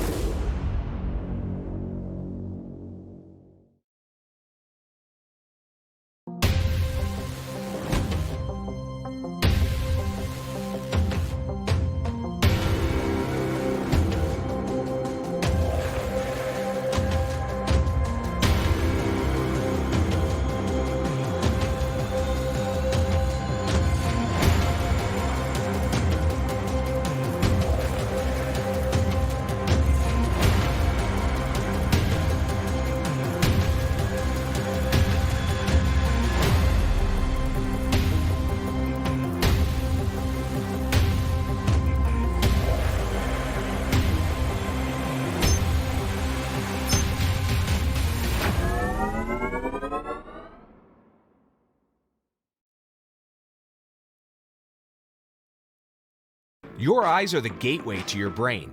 It's time to start getting serious about protecting them. Reinforcements have arrived. Introducing Gamer Advantage, a gaming wellness company rooted in science. Patented, clinically proven, and trusted by thousands of people. Our glasses are designed to fit comfortably under a headset, look amazing, and offer protection indoors and out. Our lens will help you sleep better, which means feel better and perform better. There's no color distortion, and they are available in prescription. Internal protection starts with eye candy, an eye health, immune boost, and antioxidant formula. Fog Away, the #1 selling anti-fog spray for eyewear. Gamer Advantage. Gaming wellness reimagined.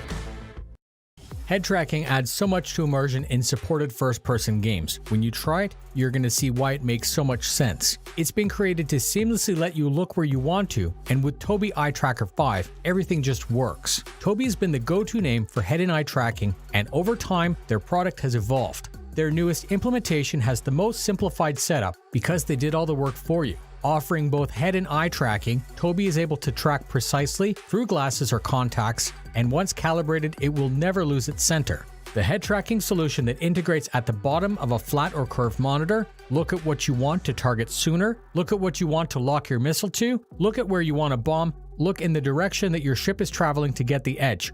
Look around and get the advantage. Just look and let Tobii Eye Tracker 5 do the rest in Star Citizen and a host of other simulation titles. It's so natural that you forget it's there.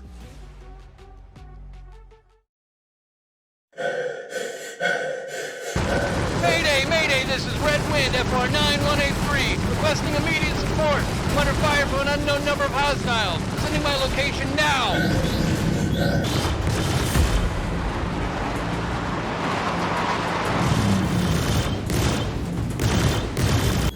HQ, strike team.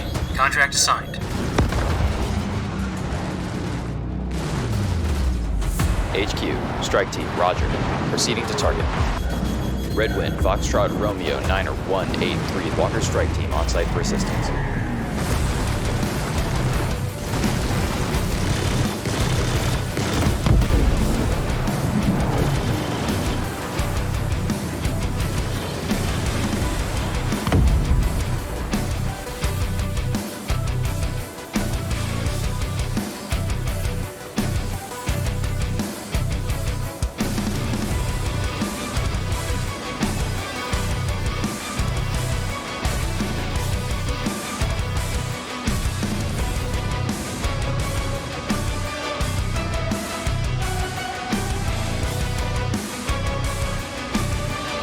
HQ, strike team, contract fulfilled, ready for tasking.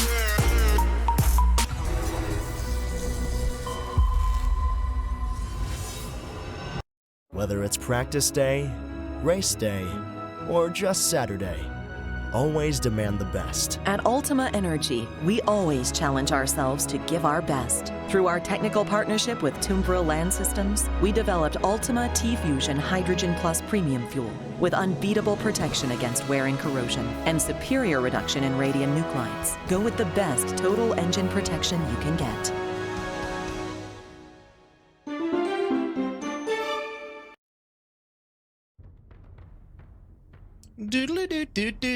Welcome back, everybody. How is everyone doing? We are nearly there. We're nearly there. We are still getting set up. As you can see, the races across one server, at least, are ready. They're lining up. Well, basically ready. However, you got to remember there are multiple servers, and we are setting up multiple servers, and they're not all ready at the same time. So, as always, every year, we do appreciate your patience while we get things going. You guys who've been here for a while, you've seen all the Daymar rallies before, you've been to one before, you'll be familiar with how it goes. But for you guys who maybe it's your first Daymar rally, this is generally what happens. You know, we have a pre-show to kind of cover the setup, and then we hope and cross our fingers that things are running smoothly. But it's Star Citizen. It is the beautiful alpha that we all know and love, and these things happen. Okay, so we're getting there. But thank you to Sevens and our camera operators who are online and able to provide us with some views across the different servers and across the different divisions. We have quite a few races in the race this year, guys. Like we said before, this is actually the biggest Daymar rally so far, with a total of 766 competitors, guys. 766. Now, just imagine how with a total community event of 1,000 people all taking part, 1,000 vehicles in total across all the different divisions, 214 total teams. These are all spread across multiple servers in the game and are all setting up and getting things ready. So no matter how much precautions we take, no matter how much prep, it's with so many moving pieces, so many moving cogs, things can go a little bit wrong and take a little bit longer than we expect. So if you've tried to play, if you play SC, or if you've done anything as a group before, hopefully you can appreciate just how much of a mammoth event this is.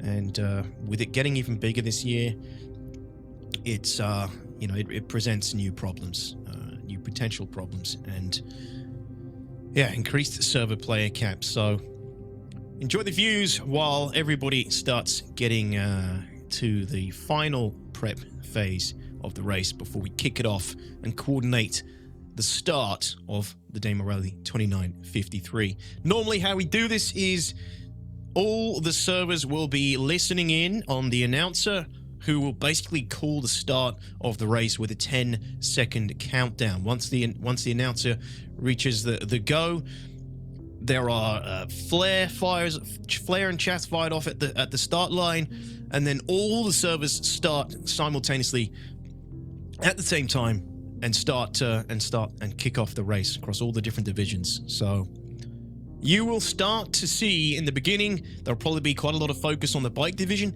as the bike division is the fastest division out of them all. They finish very quickly compared to all the other divisions. So there'll be a lot of focus on our camera teams following the bike action as we move across the race. And we'll also obviously be moving between all the other divisions as well. We don't want to miss anything if we can help it. But there will be a lot of focus on the bike divisions, and then camera teams will kind of filter down as bike divisions finish to the buggy division, which is the next fastest division to complete DTOX. the Daymar Rally. Down into the truck division. I absolutely love this because, like, we have so many people in a 100-player server. Actually, it's 110 cap right now that we can actually launch within a party, and not all the vehicles fit in the landing pad. So I'm like, I love it, man, because, like, our dream of this is to have, everybody in one server in the future, which is, it can be, all 700 people in one server. That's one thing that we really want to have in the future. So to see this, man, to see that more can happen, really, really excites me overall. Yeah, I mean, it's like when you watch any marathon on TV and there's just rows and rows of people lined up ready at the start line. The start line goes back so far. I don't know how we intend to do this in the future with Daymar Rally, but you can already see multiple lines forming. Yeah, it's a good point, man. I think this is the first time we've seen two rows of races. I could be wrong, but I think this is the first time we've seen that with the buggies. There's a lot more space, obviously, for the bikes, who are chilling here on their start line. Shipwreck providing the camera feed. God bless him. Thank you, Shipwreck. These guys, some of them taking the dominant stance of standing on 2 feet from the Mac of the Dragonfly. I think we saw that last year as well. It's like the Dragonfly T-pose. Yeah, it's nuts. It's gonna get these start lines are gonna get thicker and thicker, so to speak. And I'm here for it, man. I'm here for it. It's exciting stuff. Yeah, same. So yeah, same here. Same here, DTOX. And to kind of give you some of the numbers that we talked about earlier as well, is that, the bike division has around, I think it's about 39 teams, and then you have the buggy that is the biggest division so far, which is around 130 plus teams, and then the truck division has around 27 teams because of the length of it. It's really long, so not many people, may want to take that, how do you say, that challenge of racing for 6.5 hours. But shout out to all the truck division. Shout out to you guys, because you guys really want, the challenge. And, it's the filthiest race in the verse for a reason. And I appreciate you guys for taking on the challenge of a 6-hour race, which I think is absolutely incredible. Yeah, it's the truck division is the slow and steady tortoise wins the race. I mean, they don't have a choice. They have to go slow. But they're hardy. The trucks are hardy. They make it across. More trucks tend to finish, relative to the buggies, because they're a lot less volatile. They're a lot more steady on their feet. They're slower going. They're hardy. They don't suffer too much to the environment of Daymar. And obviously they're not going fast enough where they can actually inflict a lot of damage on themselves. So the truck divisions are pretty low maintenance, but they're a lot larger vehicles. So there's a lot less support vehicles that their support craft can take to the race. So that's another thing to kind of factor in as well. But the Buggy Division, yeah, Buggy Division is probably the most volatile. This is where you tend to see the most sort of crashes and flips and booms and wheels coming off and that kind of thing. And then the bike one is usually pretty... Bike is usually pretty smooth, but we get some really cool sights from the bikes. The bikes get some crazy air, you know, they can get some massive long jumps, cutting out massive parts of the course. Yeah, the bike division, for me, I'm all about the buggy crew. I like the buggy, and I like the rovers in the truck division. So do I.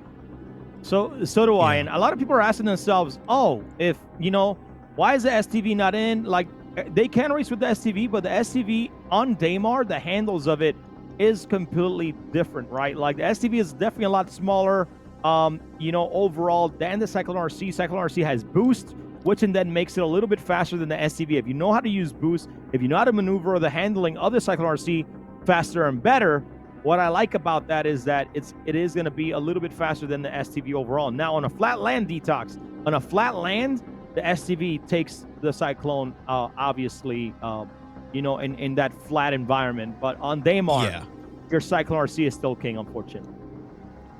Exactly, yeah, and that's just due to the raised chassis and like the suspension of the Cyclone is just a little bit better on that hazardous environment. The STV, you know, you kind of expect to see that driving around Jurassic Park doing like dinosaur tours kind of thing, you know, whereas the Cyclone a little bit more ruthless, made for this kind of environment.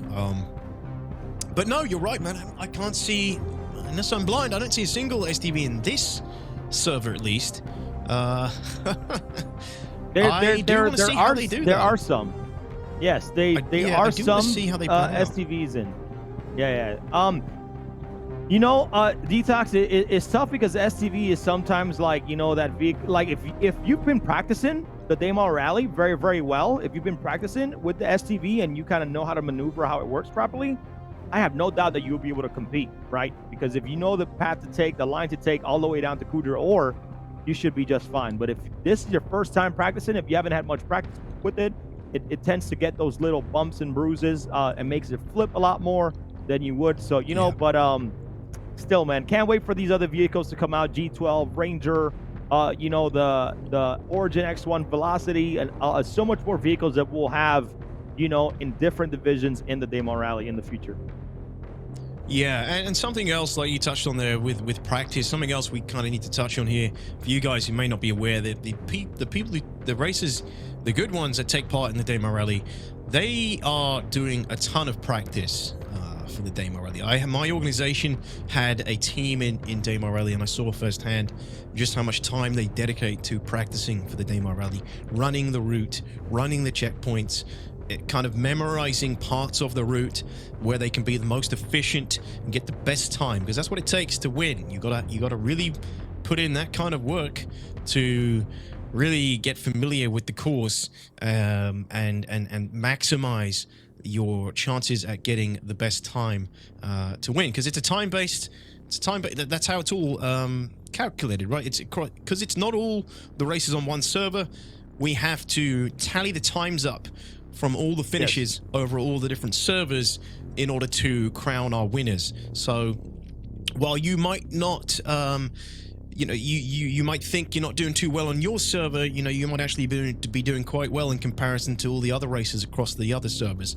It just comes down to your time and how quickly you can finish. So sometimes, you know, we have teams finishing within mere seconds of each other, and that's how close it can be in the Daymar Rally. So when that is, when it comes down to that, down to the wire, putting in that extra training to you really get familiar with the course can make all the difference. So yeah, these guys put in a lot of work. I mean, yeah, that makes, you know, and that's great overall. Love the teams. There's a lot of teams that actually, like you said, DTOX, I've been practicing for 6 months now to get ready for the rally. There's a lot of veterans in here, but, you know, this year, I would love to see a new team come out of the gates and really take over you know, the race this year. So let's see if a lot of teams put in the practice and put in the time in order to hopefully get those top 3 spots. And something we didn't talk about, DTOX, is that this year, you know, because of the vehicle speed changes and everybody's time and effort into putting into all this, you know, what is going to happen is that for every single server that we have, once first, second, and third in that division, so say if you're in a buggy division, once the first 3 of that server actually get to Crusader Ore and check in properly, a 1-hour timer will start counting down. And then once that 1-hour timer starts counting down and it finishes, that server is finished and completed. We will finalize the distances on that server, and that will be it for the race, because, you know, a lot of people are behind the scenes working for this, and we don't want to be, you know, on live for 24 hours straight. So so we're looking about a roughly a 6-hour race, you know, because we do have some veteran teams on every single server, and you know, so it definitely practice 6 goes a long way. is generous. I think 6 hours is generous, but we'll see. Yeah. Yep. Yeah. Who knows? Anything can happen, and if depending on how it goes across the board, that'll really dictate, you know, the times that we finish, or at least how long the race runs for our slowest division, at least. The truck division. So, sort of to go over some of our previous teams, guys, our winners from last year, we've got to at least mention these guys, because we haven't done that yet. But our champions from last year in the bike division, these are some of the teams you'll be looking out for this year. For the ones that are participating again, at least. Bike division last year, we had Far Out taking first place with a 56-minute and 17-second win to complete the Daymar Rally, which is nutty. That's a very quick time. Second place for the bike division last year was the Mutant Motor Mob. If you do hear your team or the team that you support in the chat, feel free to throw down some 07s, some emotes in the chat to represent those teams. These are our veteran racers, you know. Some of them have been in every Daymar Rally since they started. But yeah, Mutant Motor Mob, second position for bike division last year, and they completed we have 1 4 hour minutes 2 minutes before third space for the bike division. O-Corp Racing, they came in 1 hour 10 minutes, third place in the bike division. So congratulations to those previous winners. We'll see how they do this year for the ones participating, which actually we can check that for you. There are a lot of teams, so you can imagine I don't know them all off the top of my head. Bike division last year, Turbor. I think everybody who's watched Daymar Rally from the start or any previous Daymar Rallies is familiar with Turbor. These guys are here every year. They're very, very good. They hail from Russia. Turbor Dust Masters finished first place for the Buggy division last year in 3 hours, 26 minutes, and 40 seconds. Close behind them in the Buggy division, second place, it was Nova Rising Storm. They came in with 3 hours and 44 minutes. Actually quite a big difference between them and first place there. And then third place, it was Code Alpha coming in at 3 hours and 47 minutes. So only a few minutes difference between second and third, but a big difference between first and second in the Buggy division last year. And then finally for the truck division, Kuroda Rip Racing, legends as well of the Daymar Rally. They finished in 5 hours, 11 minutes, and 18 seconds. Second place was Ash Slipner. They finished in 5 hours and 26 minutes. And third place were the Polish Space Marines, finishing in 5 hours and 33 minutes for the truck division. So those are our previous winners of 2952. For those taking part again this year, we'll see how they do. We'll have those teams. I'll let you guys know which teams are here again this year. I know for a fact Turbo is here. They have multiple teams in this year. I did see them earlier. Far Out, I'm not too sure about. I know Nova has got teams back in this year. And Kuroda Rip Racing, do you know what? I don't know if we got Kuroda this year. Do you know, Crucian? I haven't been able to find them on the roster this year. Yeah, we do have Kuroda team. I'm pretty sure. They've always been represented. So yeah. It would be weird not to have Kuroda, but yeah, I haven't been able to find them in our oh no, hold on, I found them. Weird. Why didn't that come up earlier? Okay, of course we have Kuroda. I mean, it would be weird without them. I finally found them. For some reason, I couldn't find them earlier. Kuroda Racing is back as well. Some names you might recognize: Downfall, Mr. Broby, Dodge, and Ken JC. Multinational group, United Kingdom, Denmark, and... DTOX, we have 1 minute till race begins right now. And Thank yeah, you. before we go on here, we do... We lost him. We lost him again. Before we go on here, I don't know where he was going with that. Damn, Crucian, man, this is brutal. We do have a 9-camera multicam ready to go here, though, everybody. Crew, you're back. Well, I think you were about to talk about the 9-camera. Yes, I'm back. We should have a multi-view go up. If we could get that multi-view up so we can see all the servers. Race starts in about 30 seconds right now. And what I'm really excited about is that we have 3 POV cameras. We're going to be watching Splend Shepherd, Quailstar, and Wizzy Wig. Splend Shepherd from the bike division, Quailstar from the buggy division, and Wizzy Wig from the truck division. All those POVs, these are going to be called the Toby featured racers. They're going to have Tobies up, and we're going to be able to see how they're racing, what they're looking at, and all that above. So, yeah, DTOX, I mean, all I got to say is, are you ready for a countdown? I know you've been excited to get this going. Are you ready? I am ready. I think we're all ready.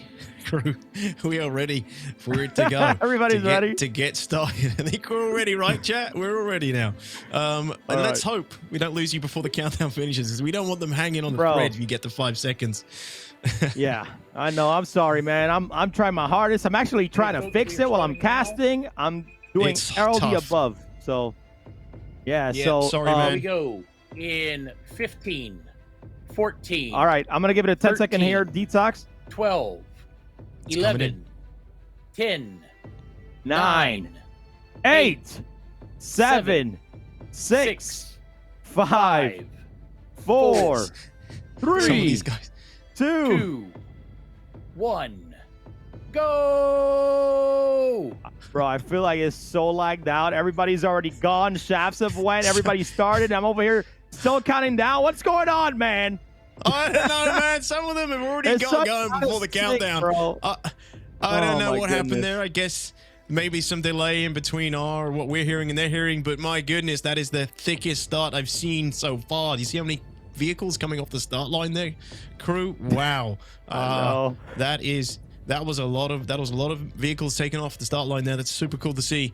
And here we go, already getting some collisions with rocks off the start. And yeah, this is where we start moving into the race. When we start getting into the thick of it, man. Look at all these lights. It's great to see so many different races all tightly compacted between each other. Look at that. This is great. It's incredible. So yeah, this is, like we said before, this is one of the busiest races we've seen so far. This is the most people we've had in the Daymar Rally. So as we get going, these are some of the spiciest moments, the beginning of the race as things kick off. You know, this is when you get the most kind of initial early action between racers as they start to find their groove, they start to find their rhythm and get into their own kind of lanes that they follow on for the rest of the race. And then you'll see them kind of converging together as they progress through the course. So you can see like some of them are all kind of spacing off and taking similar routes, and then some of them are kind of on their own. Whether that's out of experience or just chaos, we can't tell you, but we do have our in-cockpit, in-driver, in-car, in-vehicle cameras that we can see now, which is a really great addition this year. We didn't have that last year, and those guys are using their Tobii eye tracker, so the circle you'll see on screen, like this one right here, it'll be showing you exactly where they're looking as they race. So you can tell you can tell Splend there has Reshade up for the night, but I mean, hey, Reshade is completely part of of the game there, but it makes it a lot easier. But Splend has been doing really well. He's a very great ship racer, and here is so he can see a little bit better at night overall. But as you can see, he has his eyes forward here, with the ghost and just looking, trying to make sure that he doesn't bump into rocks. Now, DTOX, right here, when you're racing like this, right, and you're kind of having that elevation up and down like that with a gravel vehicle, you need to be careful, because if you go too high, you can slam on the ground. That could be the end for your race. So this could be, Splendid is very, very, very experienced racer overall. So you know exactly how to make sure he can handle, and just the maneuverability that you can see is absolutely incredible.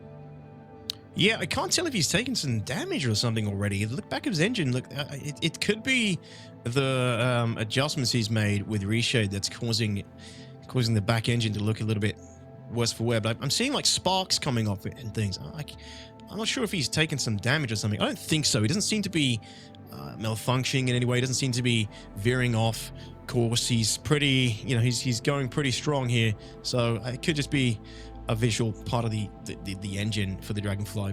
But yeah, I guess were there any stipulations about reshade? I don't know if we covered that today, or I don't think we did. But I don't know if it's not part of the rule book, because obviously it's a third party. To be honest, it should be fine. Something we it doesn't really deter him from crashing, just like anybody else. It's totally fine, right? Like, especially if he doesn't have a support ship, right? So if your support ship is usually, like right now as we see on the screen, lighting up the entire way. So I mean, we'll just leave it up to the officials, but I think it's completely legal there.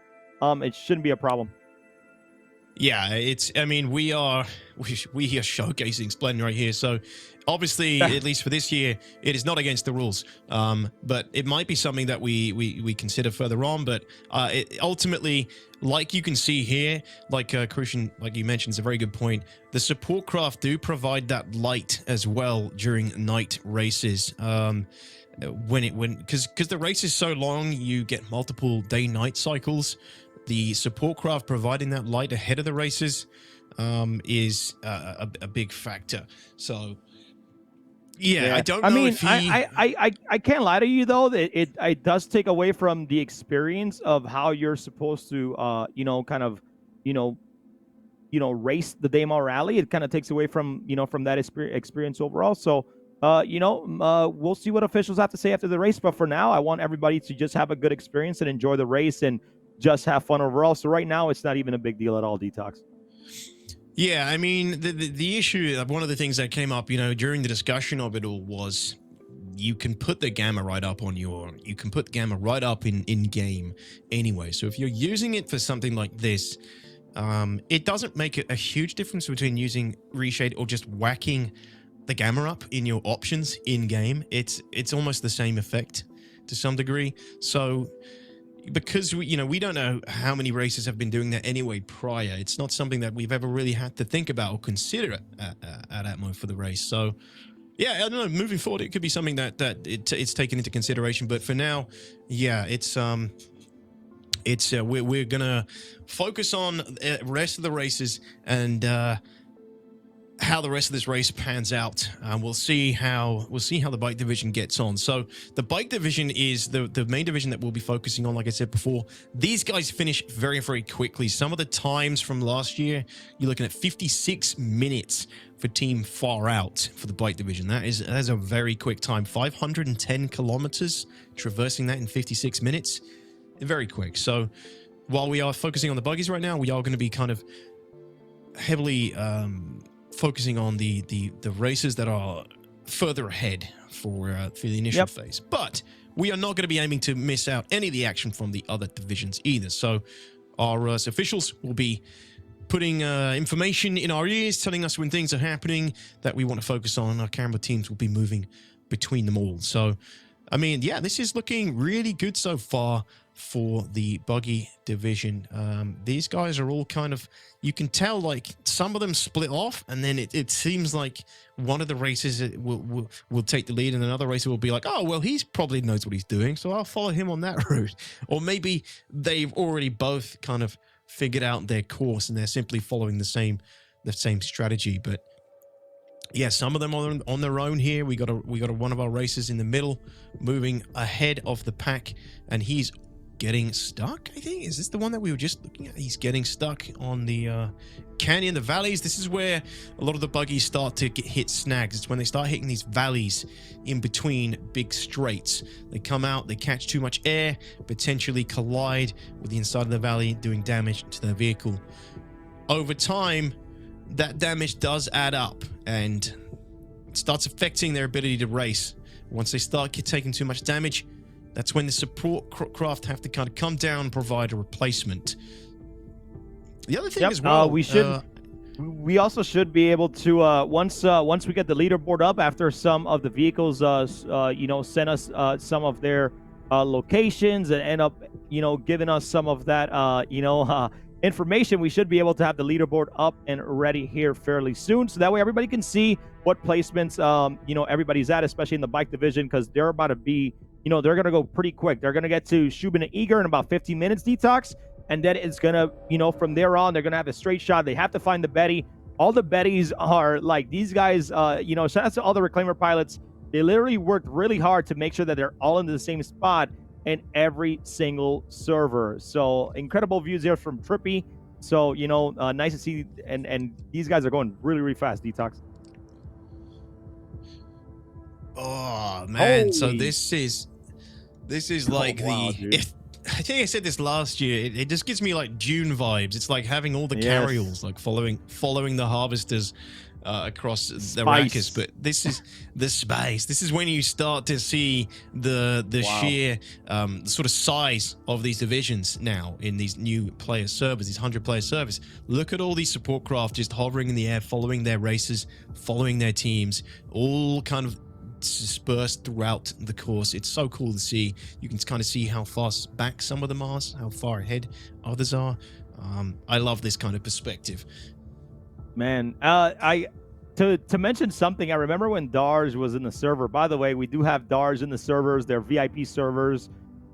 We have folks that are VIPs from Delta Blue Aerospace, from ALTAMA Energy. Actually, when you kind of sponsor some of our events, you get to be in the VIP ship and things like that. And then we'll do raffles. But it was a photo with DARS back, I think this was like 2 years ago or 3 years ago. He took a photo of all the racing from Atmosphere, like a little bit over Atmosphere from Daymar, and I can just imagine how that photo will look right now racing, now that we have servers maxed out at 110 each.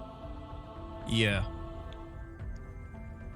awesome. Yeah, I was seeing some flares going on from one of those Hercules back there, and I wonder if that was just for show. Hopefully just for show, but they're through those. I mean, they're unfortunate. I mean, they're doing that because remember, support ships right now, especially at Hercules, if you do get attacked, like it's going to be hard for you to even maneuver out of the way. But they're doing that so they can kind of indicate to their driver that, hey, go this way. So they're using some of the shaft and flares in order to create that attention for their driver so they can keep moving. Yeah, true. And like I was saying as well, I mean, the Hercules, they have so many countermeasures.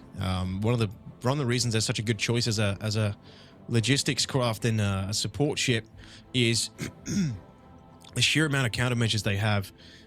When countermeasures are working favorably, they can actually flare off, chap off a lot of incoming missiles and ordnance, which as we talked about earlier is a possibility at Daymar Rally.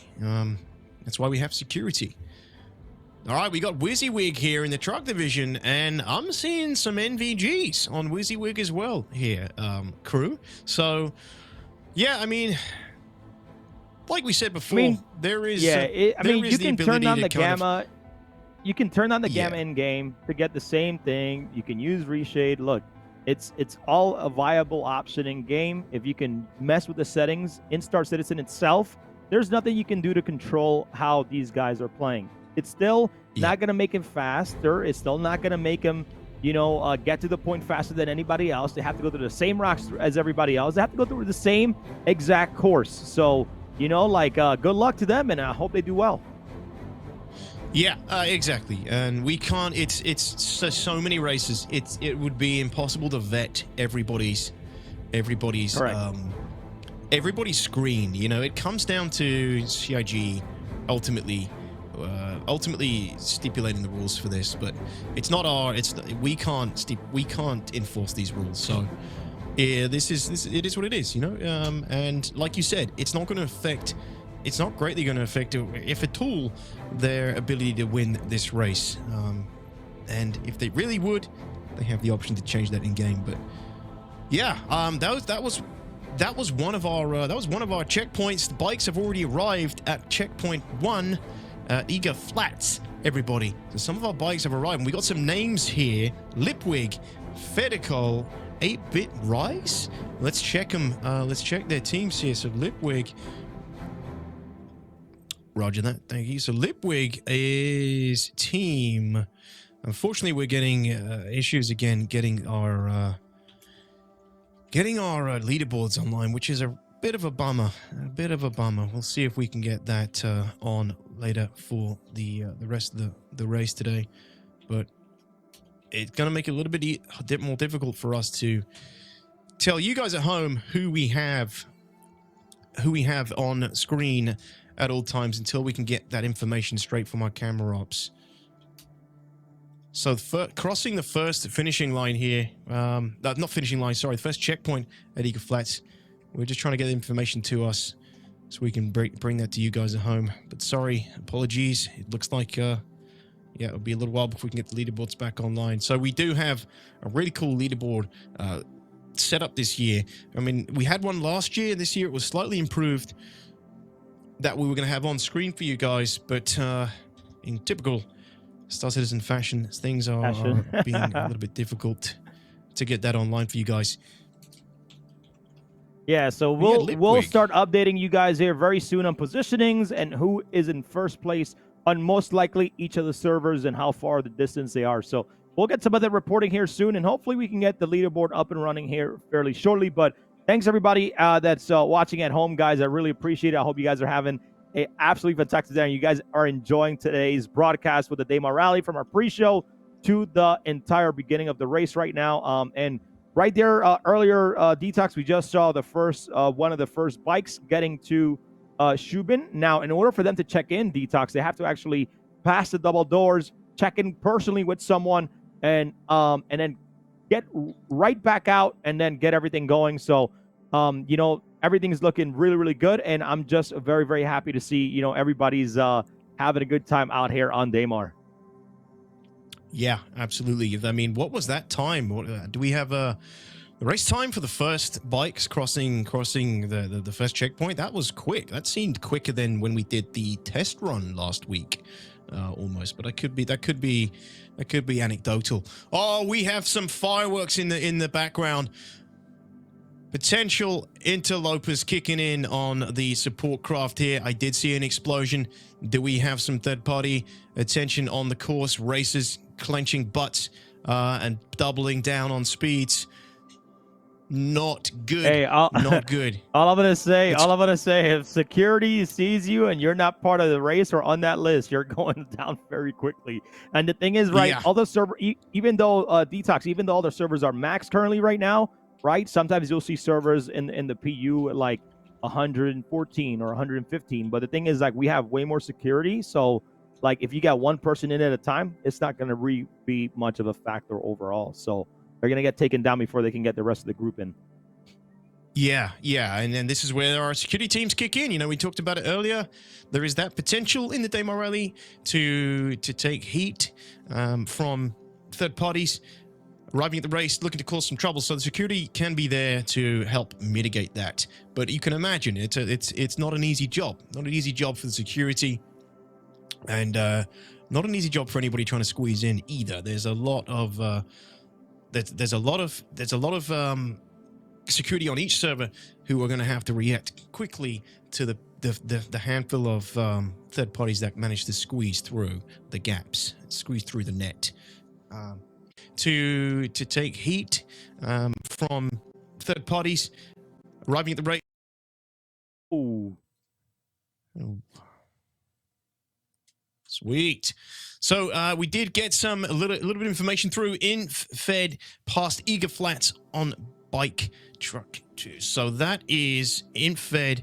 We're one of the first to pass through the Eager Flats checkpoint, which is one of our veteran teams as well. That's Infernal Pointer, Khaldun, Shadowblaze on the Dragonfly. Well done to them getting through that checkpoint already, and no doubt followed closely by lots of other bike teams. Yep, I mean, overall, all the teams are doing great. You know, you see NFED, you know, passing in that in that last server that we have for up. I think that was server 8. So, you know, they're now on the way, going straight to the Betty from their detox, and then they're going to end up going straight to Kudra. Remember, if you don't go under that Betty where or that reclaimer that is there, and they should be able to easily locate it with a support pilot because the power's on. So, you know, scanning it, they should be able to see it maybe around 30 to 40 kilometers overall, and find the Betty, drive under it, so that way they can make sure that they're under that check mark. And dang, that hit, you need to be careful with that. I'm surprised he didn't blow up their detox, but what a hit there on that racer. You need to be careful, man, because the adjustments is not as fast as you think on the Gravlev detox. Well, that's how it goes. So on the bike division, they can pick up some crazy speed and get into a crazy rhythm, and then before they know it, slammed into a rock, because that speed can be treacherous. That's how you can end up with a piece of scrap for a Dragonfly. They did improve Gravlev, right? I think last year we had Gravlev improvements as well, which made it much easier for these bike divisions to just cruise across the sands. But there are still, you can still screw up. There's still plenty of room to for things to go wrong for the bikes, but it's pretty safe, you know. When it comes to Gravlev, you're pretty safe. We've got another collision here from the Buggy division. Oof, this is going to be an easy recover. It is very easy for ground vehicles to recover these days compared to excuse me, compared to how it used to be. It used to be very hard. If you flipped, there'd have to be a lot of on-off powers. Oh, another big collision with the rock there. No. He was picking up some serious speed, but look at these guys. They're so tough. They just they shrug it off, it feels like. I think last year, like, we wouldn't even see that many replacements, vehicle replacements. They're tough things. They can take a lot of hits. So which is why you'll see the racers, they're pretty careless sometimes when it comes to just powering through these open flats. It's when they get to the valleys and the mountains that they have to kind of slow down and choose their path carefully. But when they get these open spaces and all they got to think about is rocks, excuse me, they just go for it. They just got to go for it. That is I mean, this is why the Buggy's so good, right? And remember, Detox, that the Buggy has that boost, so, you know, they should be able to go faster once they get to those flat straights or flatlands. If they're using them to go over big hills, that's also good, but they need to make sure they stick the landing, because if they get stuck on a rock or something, you know, it's gonna be tough for them. But this is why you practice. We just got 2 more of the bikes at Eager. I think this is gonna be a True Madden and Flex just hitting the checkpoint here at Eager Flats. And on the way, look at the C2. What's going on, craft. C2? Yo, my guy. Like, you good? Drunk and disorderly in the M2, from what I can tell. I don't know if that was a bump from something else. It doesn't look like it. I think that was just pilot error, man. That's pilot error. Luckily, he didn't take out any of the racers with him. But yeah, that's not good when your support pilot, the one that's supposed to be looking after you, is floundering around in the sand. Hey, hope he gets back up onto his feet. Yo, this is the filthiest race in the verse, guys. Like, don't start, you know, drinking on the job, man. You know, like, you're a support pilot, brother. They're trying to get you to be on there. But look at this view, man. These bikes. By the way, he's I believe this bike is on his way. I believe to Shubin, if I'm not mistaken. But like, they're going at a good pace. They're going pretty well. But Detox, like, on the way to Kudre, I'm telling you, a lot of people if they miss the Betty, their time is not going to count if they get to Kudre. They're going to have to come back and go around the Betty and then hopefully take back. So Trippy doing a great job here with some great views, and these bikes are zooming, man. I'm loving it right now. Yeah, so I don't know if you covered the True Madden. I think you mentioned the True Madden representing Team Crew in the bike division, Group 2. That's a true Madden of the team, the crew. Is that your team, Crucian? Didn't know you had a team in No, this. no, that's not my True team. I didn't even. I mean, if they name the team after me, man, you know, the crew, I'll take it. But nah, shout outs to the crew. Hope you guys are doing well in the servers and are enjoying the Daymar Rally so far. Yeah, Double Dirk, True Madden, Origin, Original JRA, and Notorious, hailing from USA, team of the crew. They are past the checkpoint, and I think they're in a good position currently, potentially first on bikes, which is interesting because the crew, I don't know if the crews are returning. Let's check. Is the crew returning team? No. So the crew is actually a new team to the Daymar Rally, and they're doing really well at the moment from what we're being told. That's awesome. Colonial Marines have also just past Eager Flats. That is J Grind, Hinanin, Matt Rodeo, and Mad Buddha, hailing from the USA, taking the Dragonfly as well. They've just crossed the Eager Flats checkpoint. Really good. Infed, 349 clicks out from finish already. Colonial, 382. So quite a difference there. Quite a difference in distance between Infed and Colonial. If that gives you guys a little bit of perspective at home, the difference in distance between these two teams and how it can be already this early on, it's pretty wild. So yeah. Yeah, Colonial I mean, Marines. I'm pretty surprised to see, you know, NFED on the lead, or we don't see, you know, Splin up there. Again, there's a lot of competition, a lot of great racers overall. So I love to see that, you know, we're seeing some new orgs really participating in racing and just trying to get, you know, in that top finish. But remember, guys, that we have a lot of different servers, so all the times are going to be completely different overall. So, you know, we have to make sure we get all those times. So you guys, we actually take a couple of days before we actually see results. So we'll probably announce the actual winners on Monday until we can get all that stuff going. So, you know, just keep in mind that we have a ton of servers, a lot of times that we got to put in place.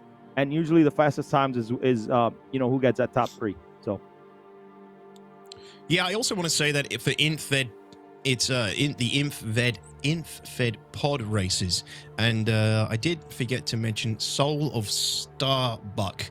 She's another member of the team, along with Infernal Pointer, Caldoom, and Shadow Blaze. They were some of the first to pass their checkpoint earlier. So yeah, shout out to them. Doing great, guys. Keep it up. We will continue to give you more information as it comes through to us, guys at home. So sorry we don't have the leaderboards up on screen. Very frustrating. We just don't have it working at the moment, which is a damn shame because it has been working, obviously, up to this point, which is up to before the start of the race, which is usually how things go when they decide to go wrong. It's Sod's law. So yeah, we will have to give you this information manually in the meantime as we progress through the race. yeah, so right now, I mean, there's a lot of teams right now. Apparently Flex is in the lead here on bike server number 2 right now. So, you know, I mean, these guys are really taking it serious and trying to get there. What team is Flex currently on right now? They represent Amarok's yes. Fang. Amarok's Fang, I Oh, believe. yes. Flex, yeah, Flex 4-2. Yeah, they're actually some great veterans overall, DTOX, and yeah, they've been really on it so far. So, big shout out to Amarok's Fan for coming in and continuing to race in ALTAMA Esports events. Yeah, Dark Hour 717, Flex 4218, Lawn Dart, and H3D coming from USA and choosing the Dragonfly. These guys are doing really well. It's Amarok's Fang. Keep it up, guys. Excellent work. So you can start to see how quickly the bike divisions are traversing the route. So we've just heard that Infed are 300 clicks to Kudre already. Now remember, this race is 510 clicks in total, so that's a lot of ground covered already for one of our veterans of the bike division. They could be in for a really good time in Infed this year, which is impressive. Always blown away by the speed at which they can cover. Totally agree there, Detox. And we're getting some more information in Detox right now. Buggy US4. We have actually top 3 right now until we can get the leaderboard fixed. We have Anral first, in first place. We got Saval 1, 2, 3, 4 in second, and Team Hevex in third place right now, Detox. So everybody's doing their best to get on there, but this is our top 3 here for Buggy US server number 4. Wow. Okay, cool. Doing good, guys. Doing good. Yeah, this is there's some neck and neck. There is some neck and neck competition as well between some of the divisions. Very close, which we kind of anticipated with the increased player cap this year. Would see more neck and neck. Can we I don't know if so what we're looking at right now is, sorry, which division is this that we're looking at?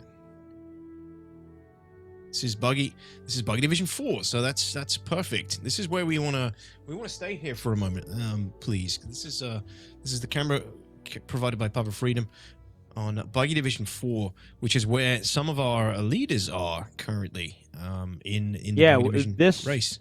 Yeah, we're currently looking at Anral from No O2 for you, so no oxygen for you. So yeah. Anyways, but yeah, this is Anral. He should be in.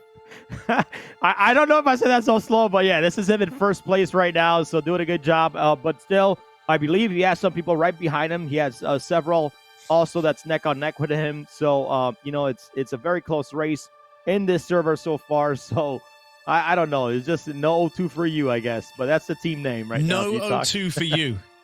Team Yep. No O2 for you. Yeah, I mean that's a sign of how potentially their strategy starve everyone else of oxygen somehow. But yeah, Gravity Cat and Real are the driver and co-driver, and then support pilot Vumik and support co-pilot Jay Skell. And again, these guys hailing from USA. Who would have thought? A lot of American teams in the Daymar Rally this year, rocking the Cyclone RC, and they've actually got a Constellation Andromeda as their support vehicle for this team, which is, well, we don't see many of them anymore. Everyone at Daymar Rally brings a Hercules these days. It's like the cool ship, you know? It's the alternative guys bringing the anything else outside of the hook. Connie Andromeda, I mean, it's a little bit easier to manage now, getting vehicles onto that ramp and in and out, but there's only room for one. There's only room for one in that Connie, so that's one of its drawbacks. You lose the first car, you're down to one more after that before it has to go and grab some more potentially. No, So that's yeah, this is no O2 for you. Yep, no O2 for you. And then we got several also trying to compete. You know, it's kind of hard sometimes to tell, Detox, where these guys are in first place. Not only is it dark, but also how wide people race. Like, people try not to be next to each other because, remember, if they have a passenger or if they have somebody on their ship, they can on their vehicle, they're able to shoot at them. So it always takes, so people always disperse from each side and all that good stuff. So it's very hard to tell the distances, but yeah, it's still a good race overall, and people are just competing to get that top 3 right now. That's right, yeah. And like we always say, they're racing against times for the most part. Obviously it's the times that they're looking to get, the best times. Everything is tallied up at the end of the race over a day or two to make sure everything is correct. All the times are taken from the officials, and that is how you determine the winners. Obviously, during the race, you get a good idea of how well the teams are doing and how they're stacking up during the race against the other teams. But usually afterwards, a day or two, that's when we can deliver the true winners after all times have been vetted and announce our winners of the Daymar Rally 2953. But obviously, you do get a good idea by watching the race live. And oftentimes, the people who are slated for sort of first, second, and third on the day, usually that's how it goes. Unless there is some craziness that's unaccounted for or some last-minute disqualifications or something, you never know. So that's why we like to take our time before announcing winners when it comes to Daymar Rally. Yep, always got to go through the times, make sure all the times are correct, making sure that everything is in place before we, announce those winners. There's always a lot of, on the back end where we got to make sure. And I think right now, I believe they're going to be, are they changing buggies here? It looks like that team was changing out buggies because, remember, DTOX, your ship can always end up scanning your vehicle to make sure, hey, your vehicle is, has 50% hull damage. Let's make sure we change it out. And, obviously the most popular support ship here, which is the Hercules C2, holding multiples of, the buggies that, so that way these teams can normally finish. So, definitely the most popular one, but I can't wait to see, things like the Liberator and other bigger ships when, things are going to start slowing down when people only have, one vehicle to repair the entire time. So that's going to be a lot of fun to watch overall.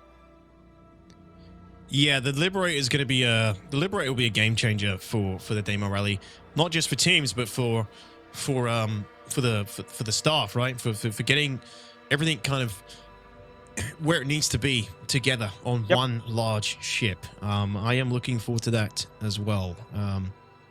That'll change things up a lot. Forget about that baby coming in. It's a monster of a ship. Yep, there we go. These are the top two in Buggy US4 right now, DTOX. So you got Anvil, and that other name is a little bit messed up, but those are the top two right now that I believe are head-to-head. So, like any little bump, any little bruise, which can make you lose some time, anybody could pass you, whether it's they're to the left or right of you. So great camera work here by Papa Freedom. Appreciate all our cameras and our staff behind the scenes, man. Everybody's killing it right now, doing a great job. But wow, what a day. What an incredible day, DTOX. Yep. We got the sunrise coming now as well. And this will make things a little bit easier for everybody. Generally, right? Depending on how the camera looks. But yeah, the sunrise coming up is going to make it a little bit easier to anticipate those hits and those rocks along this part of the course. Or at least on that server. It's very dark at Betty, though. There she is. Our checkpoint Betty, which is our third checkpoint in the race. And I think we're probably, some of the bikes must be pretty close to that, if not already arriving shortly, right? Yeah, they just got to make sure that when they go under when they go under the legs of the Betty, DTOX, they don't smack into all those rocks. There we go. Passing the Betty right under there. There is your first place from Bike Division Group number 1 in the EU server. That was actually pretty cool to see that live right there, DTOX. That was just, I thought that we were going to see them any second now, so well done to Shipwreck getting into position. But yeah, he's just passed through. It's very dark. I'm actually struggling to see this guy, but that'll be our first visual of somebody passing through the Betty in the first time we've had the Betty in any Daymar Rally race. So that is a historical moment for the race this year.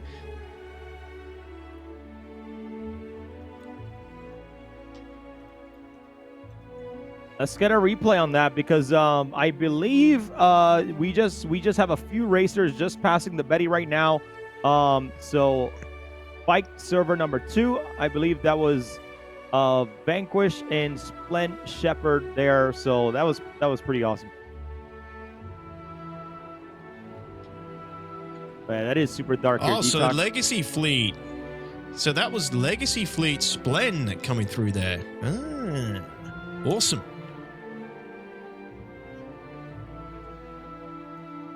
Dollar Store Easy, Lothhammer, and 2K hailing from the USA, the Legacy Fleet team. Cool, they've just passed the Betty, yeah. Wow. How's Splend getting on? Can we let's take a look at Splend? Yeah, let's take a look at the POVs here. Yeah, I would say that. If we can take a look at Quelstar as well, and also take a look at Wizzy when we got the time for our featured racers today. So Splend still smooth. I mean, Splend usually races, sometimes he'll go into third person to figure it out, but he is going really smooth. He's actually using dual sticks right here, DTOX, to race, and he is a speed demon right now. So, but looking at his server from what I saw earlier, I'm not sure if he caught up or if he's in first place or not, but this is definitely a very competitive bike division this year. Yeah, and he's still got that. Is it dark for him still? It must be daytime. Maybe he's just used to racing this way. But we've just got word that one of our teams has been knocked out as well. SCF Dirt Dogs have unfortunately been knocked out of the race already, which I'm unsure how. But SCF Dirt Dogs, Lord Prism, Dark Rid, Citizen X, Tommy Shelby, hailing from USA. Ladies and gentlemen, rip to our first team, SCF Dirt Dogs. We're out of the rally of 29.53. A little bit more information to come on that. Sorry, Dirt Dogs. Thank you for taking part. But first casualty, at least confirmed casualty of the day, everybody. Yeah, everybody's looking good. And again, Splen, he needs to be careful. He doesn't go too high, because if he goes too high there, DTOX, if they go over a certain amount of meters, I believe it's over 750 a few times, he could get disqualified. But he's very, very good at making sure he's still on the ground. And Quelstar, big jump here on the Arctic Cyclone RC skin. That was actually pretty awesome. So love seeing all the POVs here. WYSIWYG doing his thing, doing a great job. I love how he's looking at all the rocks that's in front of him, being able to find that pathway that is just, smooth for him to go to, especially in the Spartan. So very good view. And look, he's not really he doesn't really see the entire vehicle. He has his camera up a little bit so he can see more forward instead of seeing the entire vehicle there. So very interesting way that WYSIWYG is racing here. But hey, it's all well. But look at Brams, man. If we can switch over to Brams, that is an incredible shot there by Brams, man. Just seeing that buggy rip through all these rocks and seeing the terrain, absolutely beautiful here from our camera team, DTOX. Yeah, and just to iterate, WYSIWYG representing Team Prowler position with Helios, Cheguar, and Wind, hailing from, you guessed it, the USA. Another Crusader Hercules support craft team as well. So, yeah, well played. It's Prowler position, WYSIWYG. Keep it up, keep up the good work. That's the truck division, slow and steady. Right now, we're looking at Brahms, though. And Brahms is a name I recognize. They've been here before. They've been with us before, if I'm not mistaken. Yeah, he's been with us before as a camera. So yeah, Brahms doing a great job here in Buggy Division Group 1. So he's looking good, man. I'm loving the sights here. Daytime makes it a lot easier for people to race overall, DTOX. Absolutely. Yeah, it's looking good. Everything is everything going pretty smoothly so far. I haven't seen any Check Leak is the name. I knew it. I knew I got that mixed up. Check Leak is the racer, not freaking Brahms. Brahms is one of our is the camera operator. So that the camera, yeah. That is not our Toby featured racer. My bad, everybody. Yeah, Brahms. I'm like, yeah, Brahms. I've seen him before. Oh, yeah, he does really well in the race. He always finishes the races. Oh, no, yeah, he's a camera op. Yeah, he's a camera operator. Sorry, this is actually Checked Leak. And yeah, Checked Leak, definitely one of our. We know Checked Leak. Yeah, he's been doing great. So Check Leak from Delta Diades Racing, doing a great job over here. And hey, let's call out his team a little bit here. We got Extra Crispy, Battle Malice, who we just interviewed today, earlier today, DTOX, and Max Tiberus, and also they're from the org Delta Blue Aerospace. So if you guys are interested, man, go check them out. If you want to make a second team with their org is always viable as well. So Delta Blue Aerospace, an official sponsor of the Daymar Rally, DTOX. That's it. Yeah, that's who we talked to earlier. Battle Malice and Delta Diades Racing is their race team. They have dedicated this race to Dylan, a member of the organization who recently sadly passed away. And yeah, Check Leak just then, you could see who were watching. He's the racer for Delta Diades and Delta Blues. So yeah, keep it up, guys. Check Leak, Extra Crispy, Battle Malice, Max Tiberius. Thank you, guys. Canada, USA, and UK in that team. So it's a good mix of international players. And yeah, good luck to you. Wish them all the best throughout this race. And Detox, I got some updates here. We got some big updates here. So we got Bike Storm Eagle from Bike Division. Unfortunately, that team has crashed. And then we got Bike from the Bike Division, AAWA Drunken Turtles Racing. They're all out, unfortunately, due to some crashes as well. And then we got the Bike Division. Night Witches are out. War Pigs are Team War Pigs are currently out as well, unfortunately. A lot of these bike teams, man, are just hitting. They need to be stable and hitting things properly, man. And now you see Herbie here hitting Eager Flats on your screen. And then some updates here from first, second, and third from Bike Buggy 2. We got Legacy Fleet, NFET, and Colonial Marine. So you actually see Splend Shepherd taking that lead on there in that division. And Buggy US server number 4, we got Anvil in first place. Second place, we have Made in China. And Kingly Kin's team, the Apocalypse, is in third place right now. So a lot of information coming in from all the servers until we can get the leaderboard up, guys. So I do apologize that the leaderboard's not working, but I love seeing this. Here's the bike swap. This is why you use your support ship. And he switches bikes out, gets a fresh one because of too much damage, and they're on their way, Detox. Beautiful. He just discarded it, jumped right off. You saw it just flop to the floor. He's running up the ramp. He's going in. He's going to come out the other side with a brand new bike. And yeah, this is why we have our support crafts. I'm really wondering how they're doing for fuel right now. Here he comes. First switch that we've managed to catch on camera for one of our teams. Look at the way. I love when we get the T-posing races. It's a classic shot of Daymar Rally. But there he goes, controlling the Dragonfly with nothing but his ankles, taking the power stance, hitting some serious air. And yeah, that is a beautiful switch on a new bike. It's going to hopefully carry him to the end of the race, providing he doesn't do any more serious damage to it. But yeah, I'd love to know how our Hercules and things are looking for fuel at the moment, because yeah, compared to last year, some changes were made to fuel consumption, so they might be getting through that quite a lot already, and we might start seeing refuel soon. Oh, I would love to see a refuel soon. It looks like here they're swapping another vehicle out as well after passing the Betty. And that skin, man, that Betty skin looking incredible. I actually really like that skin that they put on the Reclaimer overall. I think it's one of the best in show. I can't yes, it is. It is the best in show. Correct. Yep. It is the best in show. So another update here. Which one? But I thought it was 2 years ago, the Best in Show, where I think you're right, yeah. I think it ended up getting top 4, if I'm not mistaken. I don't think it won that year, but I think it did end up getting top 4, and then they end up getting the skin. So, but that's a great skin. They did a great job with it. But a quick update here, Detox. Mutant Motor Mob is 109 from finishing here in the bike division server number 1, and Exiles are unfortunately out on bike number 1. So a lot of speed right now, Detox, and these bikes are about to finish here soon.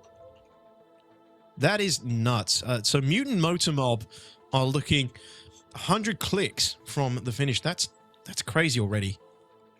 Always surprised at the speed these guys can get through. And then Exiles, did you say Exiles were out? Wow. Yep. Exiles are fortunately out, from bike division group server number 1. So unfortunately for the Exiles, they're out. And I'm gonna give him a shout out. Stickman, Jade, Star Watcher, Adelis. Shout outs to both those incredible women that came out to race today, and then Frankie Hollywood as well, which is their fourth support co-pilot. So, Exiles, they're always here to race. They always do well. So, kind of a bummer to see him go out like that. Detox. Yeah, Exiles are, they're veterans of Daymar Rally. That's surprising. And this is how things can shake up. This is how things can change race to race.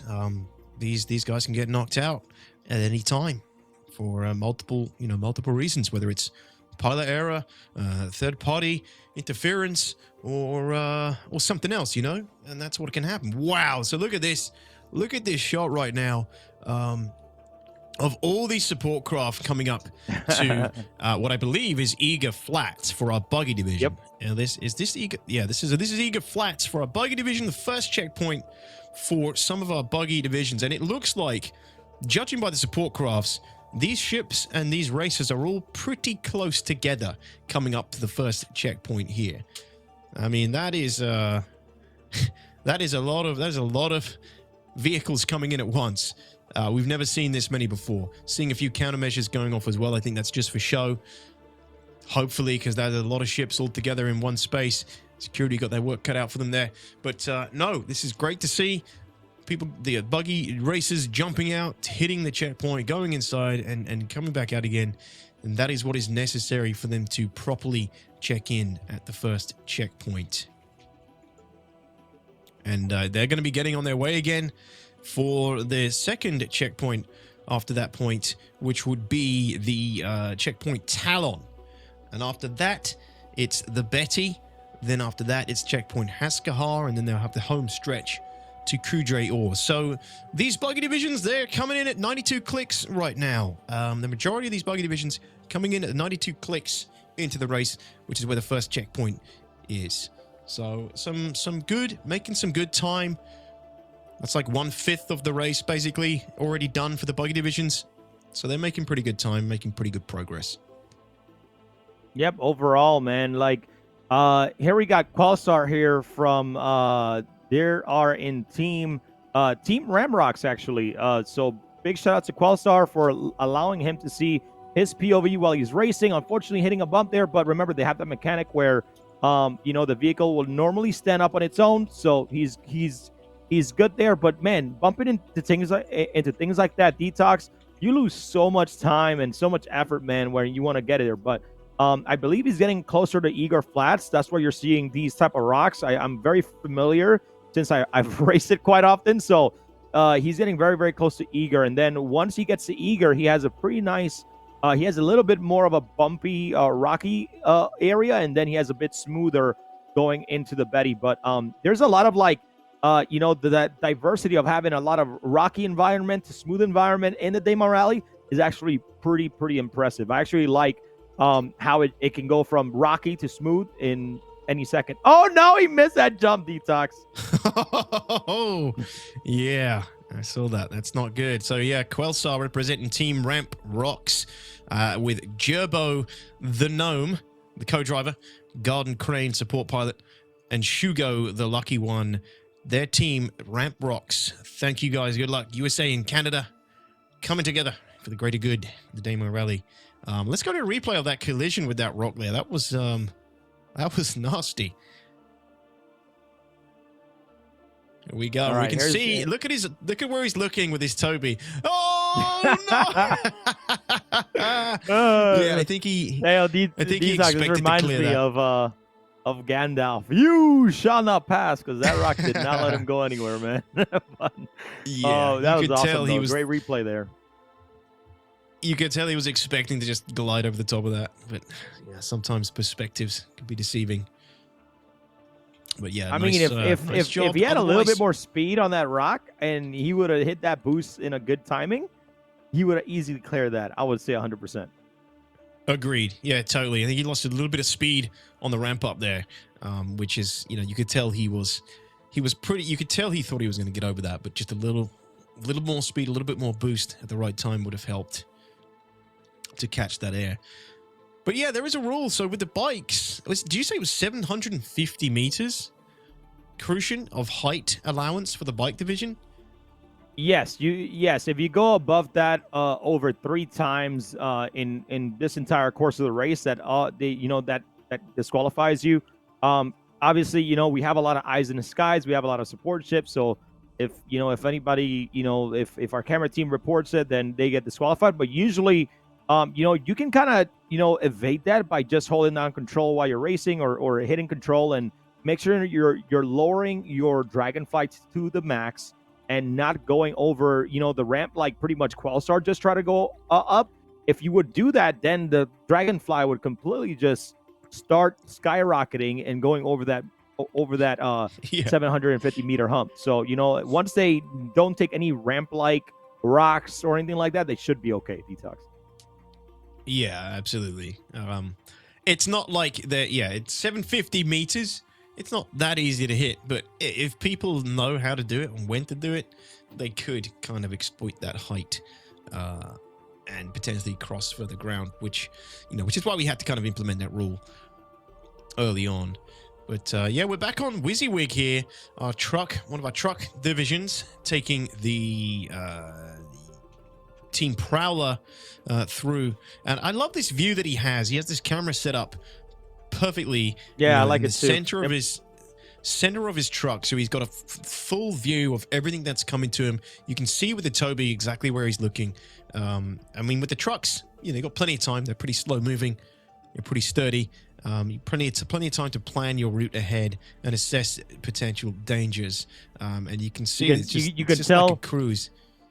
Yeah, I love it because you can tell he was just looking up there, and right there he was actually looking for a support ship. But so even if you're racing in that mode, and you're just concentrating on what's in front of you, this is why Toby is so great for Star Citizen, regardless whether you're racing, whether you're whether you're dogfighting, it doesn't matter, man. Like the functionality of it to look left or right, especially head tracking, night tracking, it's absolutely incredible, to see where you're looking at. It's also so very engaging overall, DTOX.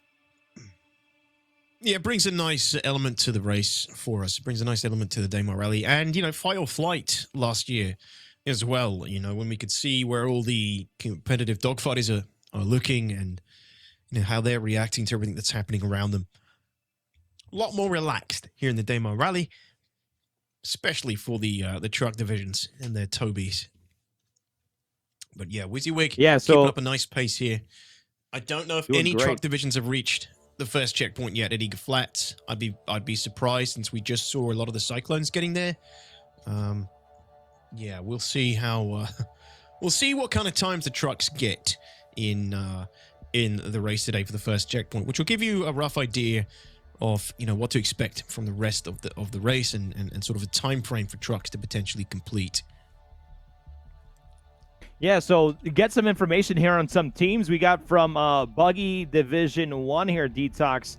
There's a lot of activity going on, guys, and really sorry that we don't have the leaderboard up. I think with so many teams or something happening, it might have been broken to be honest, but we're going to continue giving you guys all the information as it comes in. So we have AAWA Daymar Racers actually who got into Eager first as Buggy. So we expect them to continue being in first place. We got Delta Diatus Racing, who is really racing to win because they really want to dedicate this race, to their fallen org member, which, I know it's fueling them to get even better and faster. And then we got a Premier Corps, Colonial, who also is in that first Buggy division in first place. So, shout out to all these teams. They're going really well. Everybody's going really fast. We have Legacy from Bike Division Server 2. Legacy, who's 46 kilometers away from finish. There's a lot going on right now, and we will make sure that you guys will be able to see who finishes in every single division, as the cameras are currently following everybody that's usually around first place. They're usually following them and doing a great job at it. Yeah, we have some bikes are really close to the finish already, almost 40 clicks out from the finish line in some of the bike divisions, which is crazy. Crazy times that they make in this race. I can't believe we've already oh wow, we have wait, this is the finish? Now he needs to go in. Yeah, he needs to go in. He needs to check in, go through the double doors, and that's going to be one of our first finishers of bike division number 1. So remember, after those first 3 places passes, DTOX, that's going to be it. We're going to start that countdown timer for 1 hour. So that is nuts. That's Lipwig here crossing the line. That is a really good time. Imagine if we had the leaderboard to tell you a rough idea of time here. We had it in the practice run a week or so ago. Unfortunately, we've lost it today, but that was really good. Really good time. Must have been a great time there. But congratulations to Lipwig and his team crossing already. At least on camera, this is the first one we've caught on camera from the bike division. That we think we have another coming up pretty soon as well. If he hasn't already crossed that point, either on another division, another server, or on this one. I'm being told that we have another racer coming up to the finish line as well from one of the bike divisions. Hey, and there's Corsair. Yeah, Corsair. Esports fame. Welcoming he's in too busy. He's too busy working in the server. racer. So, but yeah, I know DTOX. But there you go, Splen finishing for I think bike division server number 2 there, DTOX. So Splen probably the first one to get there. So there's going to be a lot of bikes now finishing DTOX. And once the bikes are done, then it's all about concentrating on the longer race for the buggies and the truck divisions. Right. Yeah. I mean, what's Corsair doing there? Is he just chilling, hiding?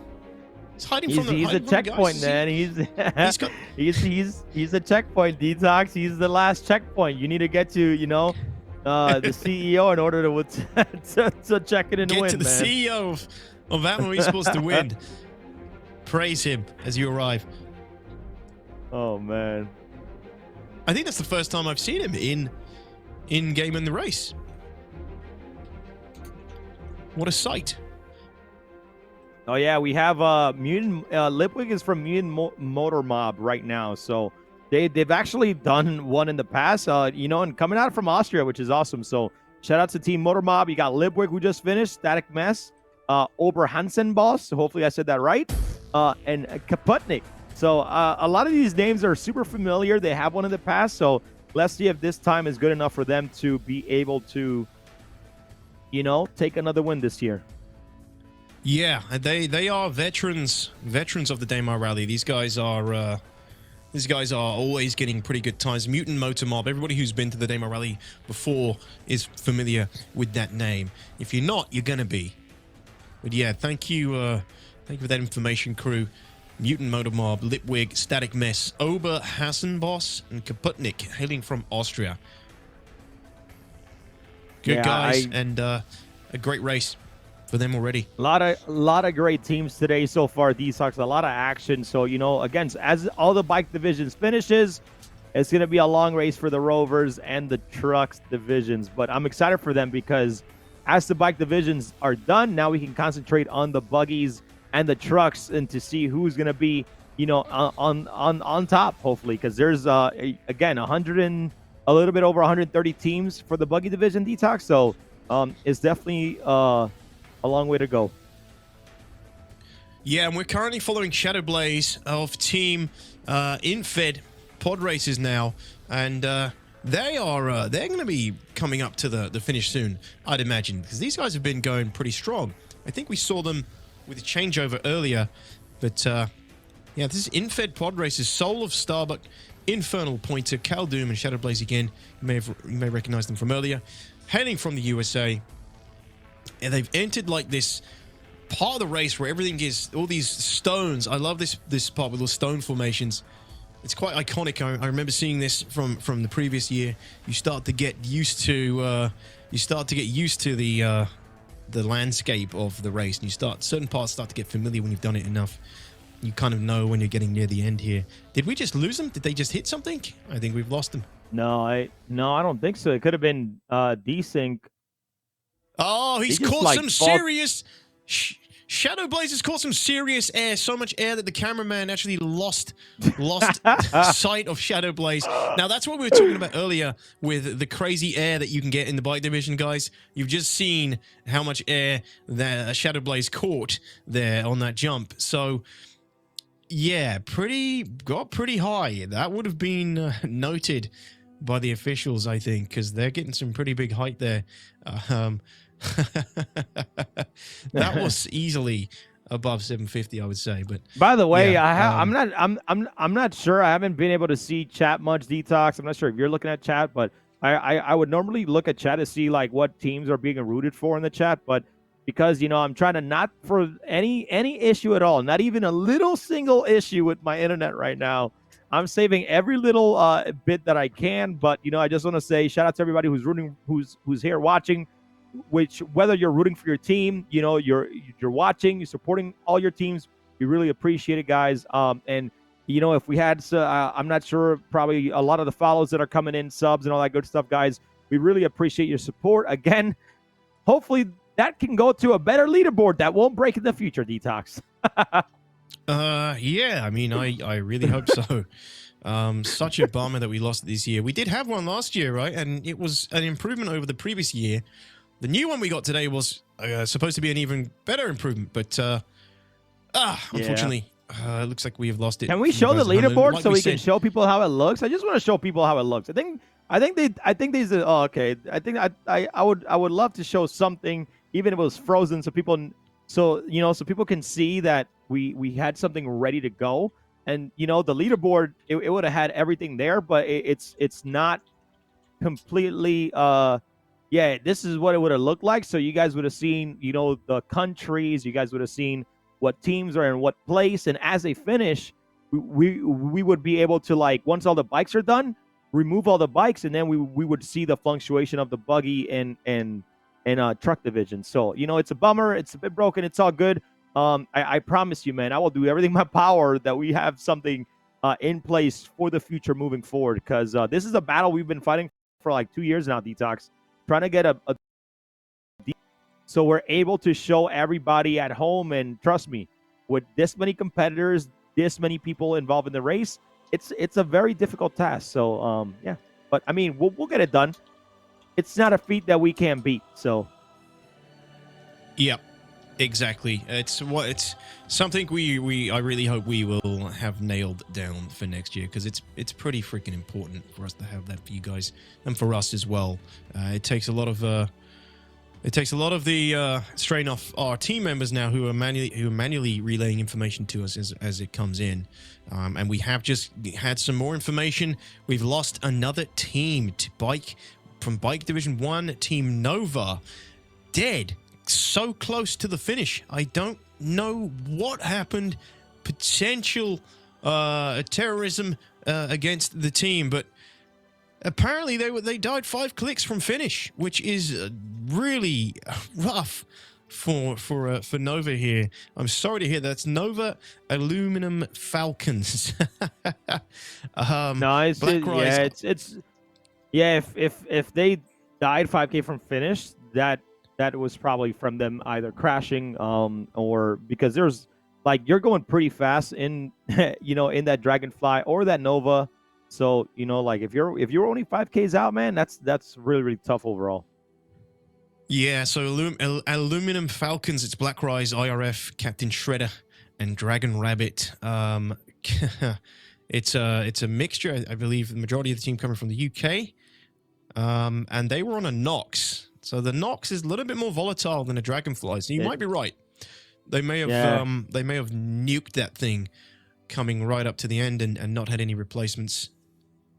I love seeing here. We got all the Spartan racers, DTOX. They're all checking in, ready to go. One comes in and one goes out, and they're gonna continue going. And remember, right now these are some of the first racers in the truck division. This is just the first leg for them. They have a longer leg to go, as they got to go from here to check in with the Betty and drive right under it. So hopefully the Spartan can fit under the Betty, DTOX, because that might be questionable. That's a good point. I didn't consider the Atlas platform, the truck squeezing through the arms, the legs of the Betty. I'm sure they will. I'm sure they would practice this, but it will be a little bit trickier for them compared to something like a Nox for sure. But yeah, so these are the trucks hitting Eager Flats now. First truck, WYSIWYG, who's coming into Eager Flats and has probably just moved on from Eager Flats. But WYSIWYG was we can probably go to WYSIWYG. He was our Toby featured racer, and yeah, he's just coming into Eager Flats now, which is awesome to hear. Can we go to WYSIWYG and see how he's doing? There he is. He's inside. He's smacking the button, And it's so funny. Walks in, just like does a little stare at the guy, and then walks out again. He's like, "I'm here. Just let me go." Straight back into the truck and back into the race. Look at this, smooth sailing. In he goes. I actually love that they actually have to leave the vehicle to check in detox, because like it being like it gives them a little bit of rest for that time. Because when you're racing for that long of a time, man, it's nice to kind of get that going. So. But it's nice to see that, you know, the driver goes in, out, he checks in. So, again, shout out to WYSIWYG for really giving us that POV there. I really want to see like tables set up at these checkpoints with bottles of water on them as well. Like, you know, like grab it and refreshments when they turn up. Just stand there and sip down. Hey, some, believe it or not, Lux. man, we got Quantum Jump Medical, man. They, you know, during the entirety of the Hearst and Hurt Locker, they provided, you know, food, water. You know, they grab people's bodies and drag them to the Cutlass Red so people can get their armor back. Dude, it was an absolutely incredible feat, man. So big shout outs to Quantum Jump Medical for really providing that, you know, that medical gameplay that, you know, that the Daymar Rally, that all of our events usually need. So shout outs to them. Yeah, I mean, it's amazing how all through all of Atmo's events, all these different organizations and gameplay mechanics that, you know, seem quite useless or shallow on the surface are vital parts to some of the events that Atmo Esports runs. So yeah, apparently we got a really good replay coming up of some funny bike action here. So pay attention, chat. This is one of our replays. A little bit of sync issues with the bike. Oh, no. There he goes. Slamming into rocks and sand. I love the T-posing of the bikes. We're getting a lot of that in the race today. I don't think I've seen a bike with a guy sitting on it properly yet. Oh, here we go. He's Another about one to check coming in. Checking in. Kudre. This is Kudre Or. Dude, I love seeing that because I just feel like they're just pulling out some Back to the Future type of skateboard right there. Yeah. Oh my goodness. Yeah, it totally is. Hoverboard. Yeah, that'll be the next addition to the Daymar Rally race. But this is another racer coming in here. We're just going to get some information on who this is, who has just arrived at Kudre Or. So bear with us. He's rocking that the Centurion helmet. I can't remember I think that was the name of it. Yeah, this is another tap in at the finish line for the bike divisions. Yep. This is going to be Cervantes from, I think, Bike Division server number 1. So that's going to be Cervantes. And then he's going to be on team because a lot of the racers tend to end up switching. So do you know what team Cervantes is currently on? I do. So this is KRT. This is KRT, Das Cartel, KRT Racers, Johnny X, Gratos, Cervantes, and Darkazu, hailing from Germany. Congrats to you guys crossing the finish line for your team. Nicely done. Good time for Bike Division 1 there. KRT Racers, ladies and gentlemen, get your 7s and GGs in the chat again for KRT. These guys are veterans as well of the Daymar Rally, and they even have some guys on the security team. So well done to them. Well done, KRT. GGs. Well played to your team, Cervantes, Darkazu, Gratos, and Johnny X. Nicely done. Nicely done. Yep. Actually, very cool view from our production team putting up 2 servers trying to finish at one. So shout out to the production team, you know, pulling out the moves here so we can get views on all of the servers right now. But look at all those markers, man.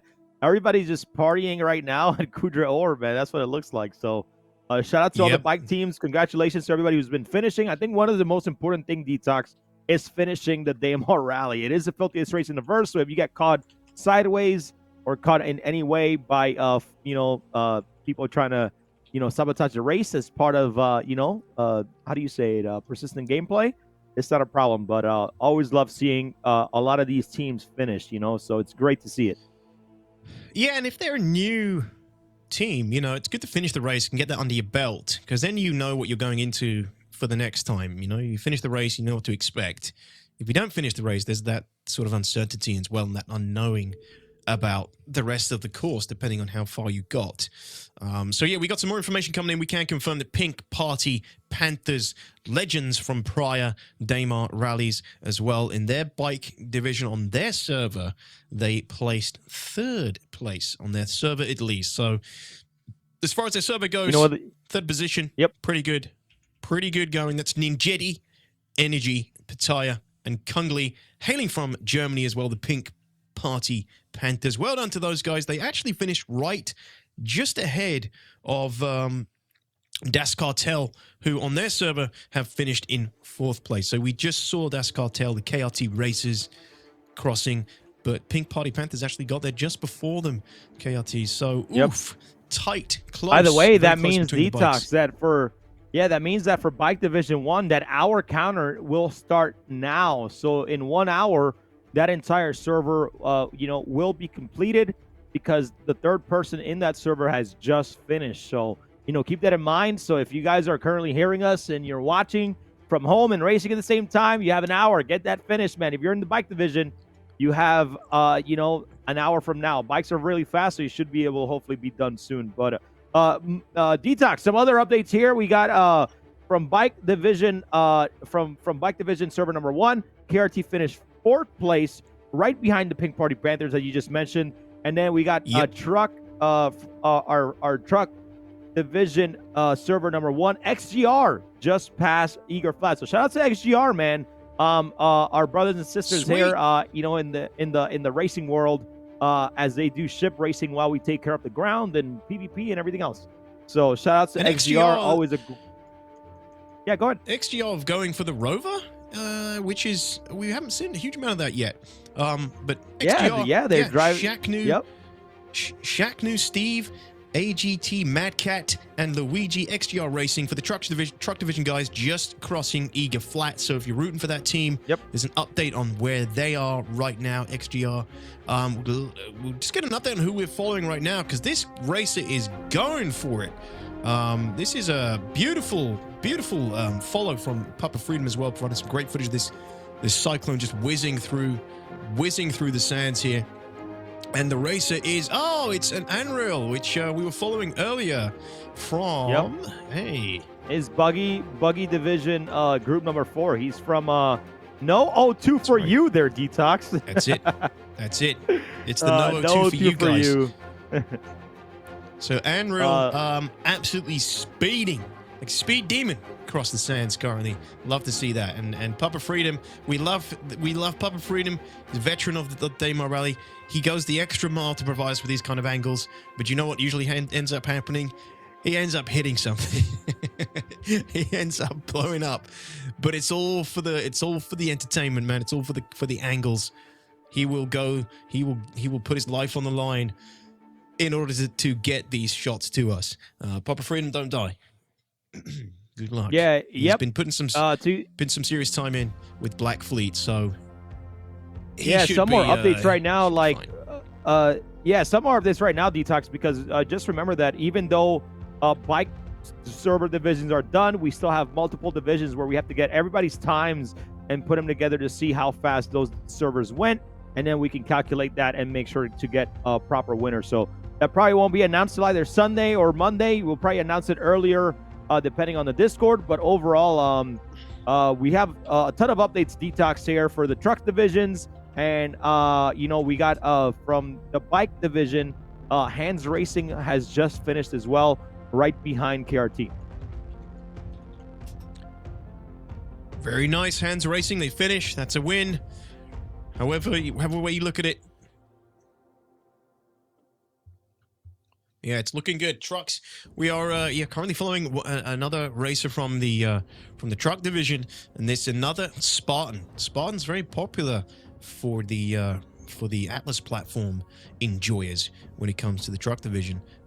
Again, we haven't really seen much of the Rovers yet, and also the STVs. I've not seen many or any STVs yet across the race. So I wonder which server or which division all those STVs are hiding in. They're definitely there. This is Shaqnu from XGR. So the information was actually incorrect. They're not in a Rover. XGR is actually taking a Spartan. So this is Shaknu currently that we are following, cruising along, doing keeping it steady for Team XGR, who we just mentioned earlier. So beautiful sights. Love seeing a Spartan taking some air. It's about the most action it will see throughout the race. But as I keep mentioning, this thing it's all about the slow and steady. It's much less likely to collide with environmental hazards and take damage. Much less likely to require a change out for a different vehicle, and that actually adds up over the long period of Daymar Rally race. Those little stops and bumps and clips and damage you can take in a less hardy vehicle all adds up. And so while the truck division, while the Atlas platform might seem slow, it's actually, you know, a classic case of the slow and steady tortoise wins the race. Of course, he's up against other Spartans, so they've all got the same plan, the same strategy when it comes to driving one of these babies across Daymar. Looks like we've got a landed C2 here as well, doing a potential switch over. Is this the bike division? I mean, the bike division, as we talked about earlier, at least in Bike Group 1, they do have less than an hour to finish now. I'm surprised to see a change at this point, but it's a smart choice, because this racer here is probably quite close to the finish, but they're opting for a change instead of just kind of plowing through. You know, the bikes can do this course very, very quickly, as you've already seen. So these guys opting for a strategic, tactical switchover, unless his bike is just completely ruined. It's a good choice. I'd love to see it. Love to see the strategy coming in here. Once I get that information, I'll tell you exactly who we are looking at here. We are looking at it's Team Catcom Dragonfly. Hey, beautiful. So Caf taking a fresh Nox from the C2, representing Catcom Dragonfly, with Lord Pibe, Endermaster, and Blue Barafina, hailing from Catalonia. Wow, awesome. That's who we're following right now, chat.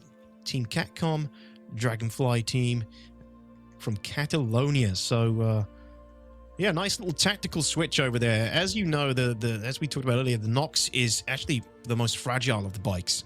Dragonfly a little bit more sturdier, Nox a little bit more of a ripper, but it's a little bit more fragile too. So you tend to see more changes with the Noxes versus the Dragonflies, replacement vehicles. And now he's cruising along happily. Oh, sweet air off that ramp right there. What a beautiful lineup. That was so well lined up. Getting some really good air. But got to be careful on those landings not to hit any of the other rocks ahead of you. This is quite a treacherous piece of the course, even for the bikes. You've got all these rocks jutting out the ground, going in different directions. They're not all facing the same way. So you definitely have the potential for a face-on collision. Definitely want to stay on this camera for now, because this, as you can see, this part of the course we saw earlier, this is close to Kudre Ore. And there we go, bouncing off the deck again. You can see how these Noxes take a lot of damage in comparison to the Dragonfly. Just a little bit more hectic when it comes to their Gravlev technology. But they're doing a good job in staying safe for now. I'm kind of hoping for a nice little boom, though, I must admit. Hey, don't jinx it there. Don't jinx it there, Detox. I want to see some booms. We all want to see some. Hey, don't jinx it there. But I love want to jinx it for these races. Yeah, I love seeing the Nox though, man. I think the Nox. I can't wait for the X1, for all these other Gravlev vehicles. So everybody has more options. But something that I've been talking about for a while is that I feel some of the Gravlevs, if they change the speeds of the ground vehicles, I feel like, you know, for the Gravlevs to have a better feeling, have that better, I guess, like, you know, just racing ability and technique. I feel like they should slow it down just a tad bit on all the Gravlevs and kind of, I'm not going to say match it with the ground vehicles, but at least drop it down a little bit, because it's supposed to fly faster than anything else, as it's like I guess a ground ship, if you want to call it. That's a tough. I'm surprised it didn't blow up. You already know the Nox is usually very explodable when it comes to those hits. So I believe you said you were watching Lord Pipe. Yes, this is currently this is Catcom, Team Catcom, and the driver is CAF. Yeah, so the driver I believe on the Nox right now is CAF. The co-driver is Lord Pipe, and yeah, he's going for it. CAF is going for it right now. That was a head-on collision with that rock, and it's still cruising along just fine. I wonder how much damage he took from that. Man. I'm surprised that didn't explode, and I want to give a big shout out here to Catalonia, man. So Team Capcom, always here every single year, man. So shout outs to them. A lot of great teams that show great sportsmanship, and I just love it, man. Yep, absolutely. And I think so. This team is a returning team because I remember seeing these guys in the Daymar Rally last year. So Catcom are they're a regular for the Daymar Rally. They're regular for System 7. They're in a lot of our events, which they love the racing environment that that we've been providing here for Star Citizen in terms of Daymar Rally. So when anything racing comes around, you always see Team Catcom there, man. They're a really, really great and tight-knit group overall. Yeah, absolutely. And we've also got another team out, Crucian, Team Novascape Technica Interstellar. They were about 144 clicks from the finish. That's their driver, Braun 2, 2021, Barry, Flip Out Monkey, and Togorian, hailing from Australia and Vietnam. And they were actually on a hover quad crew. And they're unfortunately out. So Team Novascape Technica Interstellar, hate to hear it. It's their first Daymar Rally as well, and they were knocked out 144 clicks from the finish line. That's the Bike Division Group 1 Team Novascape Technica Interstellar. Rips in the chat, please, for that team. Their first time in the Daymar Rally, and they've gone out with a bang, quite literally, by the sounds of things. So, Novascape, thanks for coming. Thanks for taking part. We hope to see you next year. Better luck next time. Better luck next time. Yeah, I want to give a shout out to some of these teams because some of these teams, this is their first times, and we got, people that are racing from countries like India, Vietnam, Turkey, and these are all just, these one team representing their country, which is awesome. And this is why the Daymar Rally grows every year. It doesn't matter if we're in an alpha detox. It doesn't matter.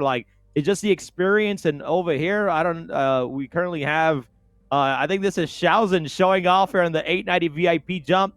I call it the VIP jump because we have our VIP people inside. They're checking out the race. They're having a party overall detox, and they're having a great time. So shout out to Shauzen for the maneuvers there. So this is, I believe this is Bike Group 2, and this is I think the pilot's Daj in this one crew, if I'm not mistaken. Buggy Division Group 2. Because EU server. Yeah, that's right. What we're looking at right now is Daj doing some rolls in the in the 890 jump, and you can see it's got it named as well, Heart of Stim. So that is indeed one of the VIP ships taking part in the race. So you can actually go on that ship as a VIP in game and watch the race from the deck of the 890. And from the viewing areas. But by the way, just want to mention a couple. Oh really? Yeah. Oh yeah. That was Darge. But we got some VIPs in there. We got Stim Citizen, T9ster, His Divine Shadow, Joran is in there as well. So that's the entire yacht club, man, hanging out in the VIP, bro. And we didn't get an invite detox. We're gonna have to talk to these guys, sooner or later. I was like, well, we didn't get invited, man. Come on. Yeah, what gives? Something we didn't actually talk about today, Crucian, is in Buggy Division Group 2, we actually have a team from CIG taking part this year. Cloud Imperium Gamers, Nverxis from CIG, Noble, that's a brilliant Ralvarez, and Sunny. Sunny CIG. So Ralvarez, Sunny, Noble, Xverxix from Cloud Imperium. So guys, the developers of Star Citizen, Cloud Imperium Games, they do have a team in the Daymar Rally, and they had one in last year as well. And they're actually using the STV. I would love to get a camera view on of that team. Yeah. today. Can you if we imagine? can. And by the way, man, this team by CIG, if you didn't know, they're very diverse. So we got they're from Poland, Mexico, Switzerland, and Germany. So we got people from in this team from so many places. So shout out to I think it was Noble and Verxes that put the team together. So shout out to them for taking part in a lot of what the community puts together, because it just gives them that better experience where they can go back and say, hey, this would make XGR's race better. This would make help Atmo do these races. So it's really, really cool to see them experience the Daymar Rally in its form. So hopefully they're still racing and doing a good job of keeping up. Hopefully they're not dead. But yeah, you just know with that many members all from different countries, they're like, well, we might as well collect some data along this race as well, because we're going to be pushing the server to its limits. They have, like you said, they got players from Poland, Mexico, Switzerland, and Germany. So they're probably running like some debug report. Say again? No, I said very good mention there. So I definitely I think we should definitely see if once the bike server finishes and we start moving over to the other buggy divisions, I think trying to get a camera on that team would be absolutely fantastic, or even an SCV team in general, so we can see the movement and we can see kind of like how the SCV is acting in terrains like Daymar, etc. Yeah, I do really want to see that. Oh, they're right there, DTOX. We got Sevens already on it. Here we go. Getting a view of Noble CIG. Oh, they switched. They probably switched to the Cyclone. They're in the Cyclone. They're like, STV practice? Maybe not. But here we go. They're in the Cyclone right now. Sweet. Well, ask and you shall receive. Thank you to our camera ops for listening in there and taking us to this Team CIG Cloud Imperium Gamers. So they're rocking the Cyclone right now, not the STV, which means they probably switched out at some point, or they just decided against it. Oh man, we said right that the Cyclone is a better vehicle for the Daymar Rally than the STV. It's not necessarily a negative for the STV that the devs haven't chosen to take it, guys. Don't take that as any signs that the STV is not a good vehicle. But they are definitely like I mentioned before, right? Like I mentioned before, to be very, very honest, right? Like I've been very, very honest about the STV. In this terrain, the Cyclone eats it for dinner, right? But in the fact of a flat terrain, the STV eats the Cyclone for dinner. Now, let me tell you something. If you want to see some STV races, as we mentioned, System 7 coming up, we have 2 different STV races that are gonna be in play. So make sure that if you guys want to race versus the best in Star Citizen, you sign up for the System 7 at Stanton7.com, which is our our F1 style racing league, DTOX, because I can't wait to see those STV races, man. I'm very excited for it. Yeah, same. It's going to be a nice mix-up for the System 7. And a little update again. So no O2 for you in their division. That's Buggy Division 4. They are in first place currently against the other buggies, which is really good. Second place, Legal Pirates on that division. With the races, we haven't actually talked about Legal Pirates yet, but Legal Pirates with the teams Seval, Valsev, IMAX, hailing from and made in China, hailing from USA, Germany. They are in second place for Buggy Division 4. That's Legal Pirates. And then the Apocalypse, that's Apocalypse, no O in there, are coming in third place for their division currently. That's the Buggy Division. So, yeah, it's nice to get this information coming in. If you know these teams, you're a fan of them, or you're part of their then DTOX. I got a very cool vibe here. We have Maiden Ariana, who's part of the yacht club, is currently helping ALTAMA Energy with refueling, and I just got word that she just successfully refueled like one of the first support ships in the rally. So that's actually pretty cool. I know we probably won't be able to see it just yet, but to see that refueling is working in the game, and Maiden Ariana was able to get it done is absolutely incredible. So shout out to Made in Ariana. Very incredible that we finally got some refueling in the verse, and I hope to see more of it in the future, DTOX. So that was for team. That's obviously for Ultima. They Yes. have successfully refueled another support ship. So, wow, congrats! That could well be the first refueling in Daymar Rally that Ultima has ever carried out. They're going to be popping champagne bottles right now. I know, right? Made in so- Ariana is actually in a Buggy Division group number 2, which is an EU server. So that's where she's at right now, currently helping Ultima Energy be the refuelers of the Daymar Rally, which I think is so cool, DTOX. But some quick updates here, DTOX. For bike server, for Bike Division server number 2, we got our top 3 is going to be Legacy Fleet, Amarok's Fang, and third place. I don't know. I don't know if y'all named the team after me, but the crew. And by the way, incredible to see the Corsair just acting like Port Alisar. Oh no. Crew, I know what's happened here. He's lowered his landing gear, but he hasn't retracted his wings, and he's gone down to land and desynced something rotten, and they've collided with the ground. So the wings are clipping into the ground. It's not good. That is an easy mistake to make. It's an easy mistake to make with the Corsair. You got the separated bindings now for the landing gear and the wings, unless those wings are just desynced for us. And they're actually retracted. Maybe they are retracted, because I'm surprised he made it out that alive. Now the Nox pilot is drunkenly slouching into the rock. This whole team is drunk, dude. Oh man! first we got the C2 drunk, after, in that bike division, and now we got. Man, I'm just loving this because I'm gonna look back at this when servers are stabilized and we just have a pretty smooth Daymar Rally. I'm just gonna laugh at this entire I'm going to go back and watch it in 5 years and be like, bro, can you guys imagine where we were at 5 years ago and look at us now? Bro, it's going to be a massive laugh. It's going to be a massive laugh. But DTOX, real quick, some more updates here on Buggy Division. Buggy Division server 4. We have the current runnings are Anroll, NO2 for you in first place, Made in China in second place, which his team is Legal Pirates. Third place, Techno Ninja in the Apocalypse in third place right now. So a lot of these buggy teams doing very well, which we should start seeing them finish within the next hour. DTOX. The buggy teams finishing within the next hour?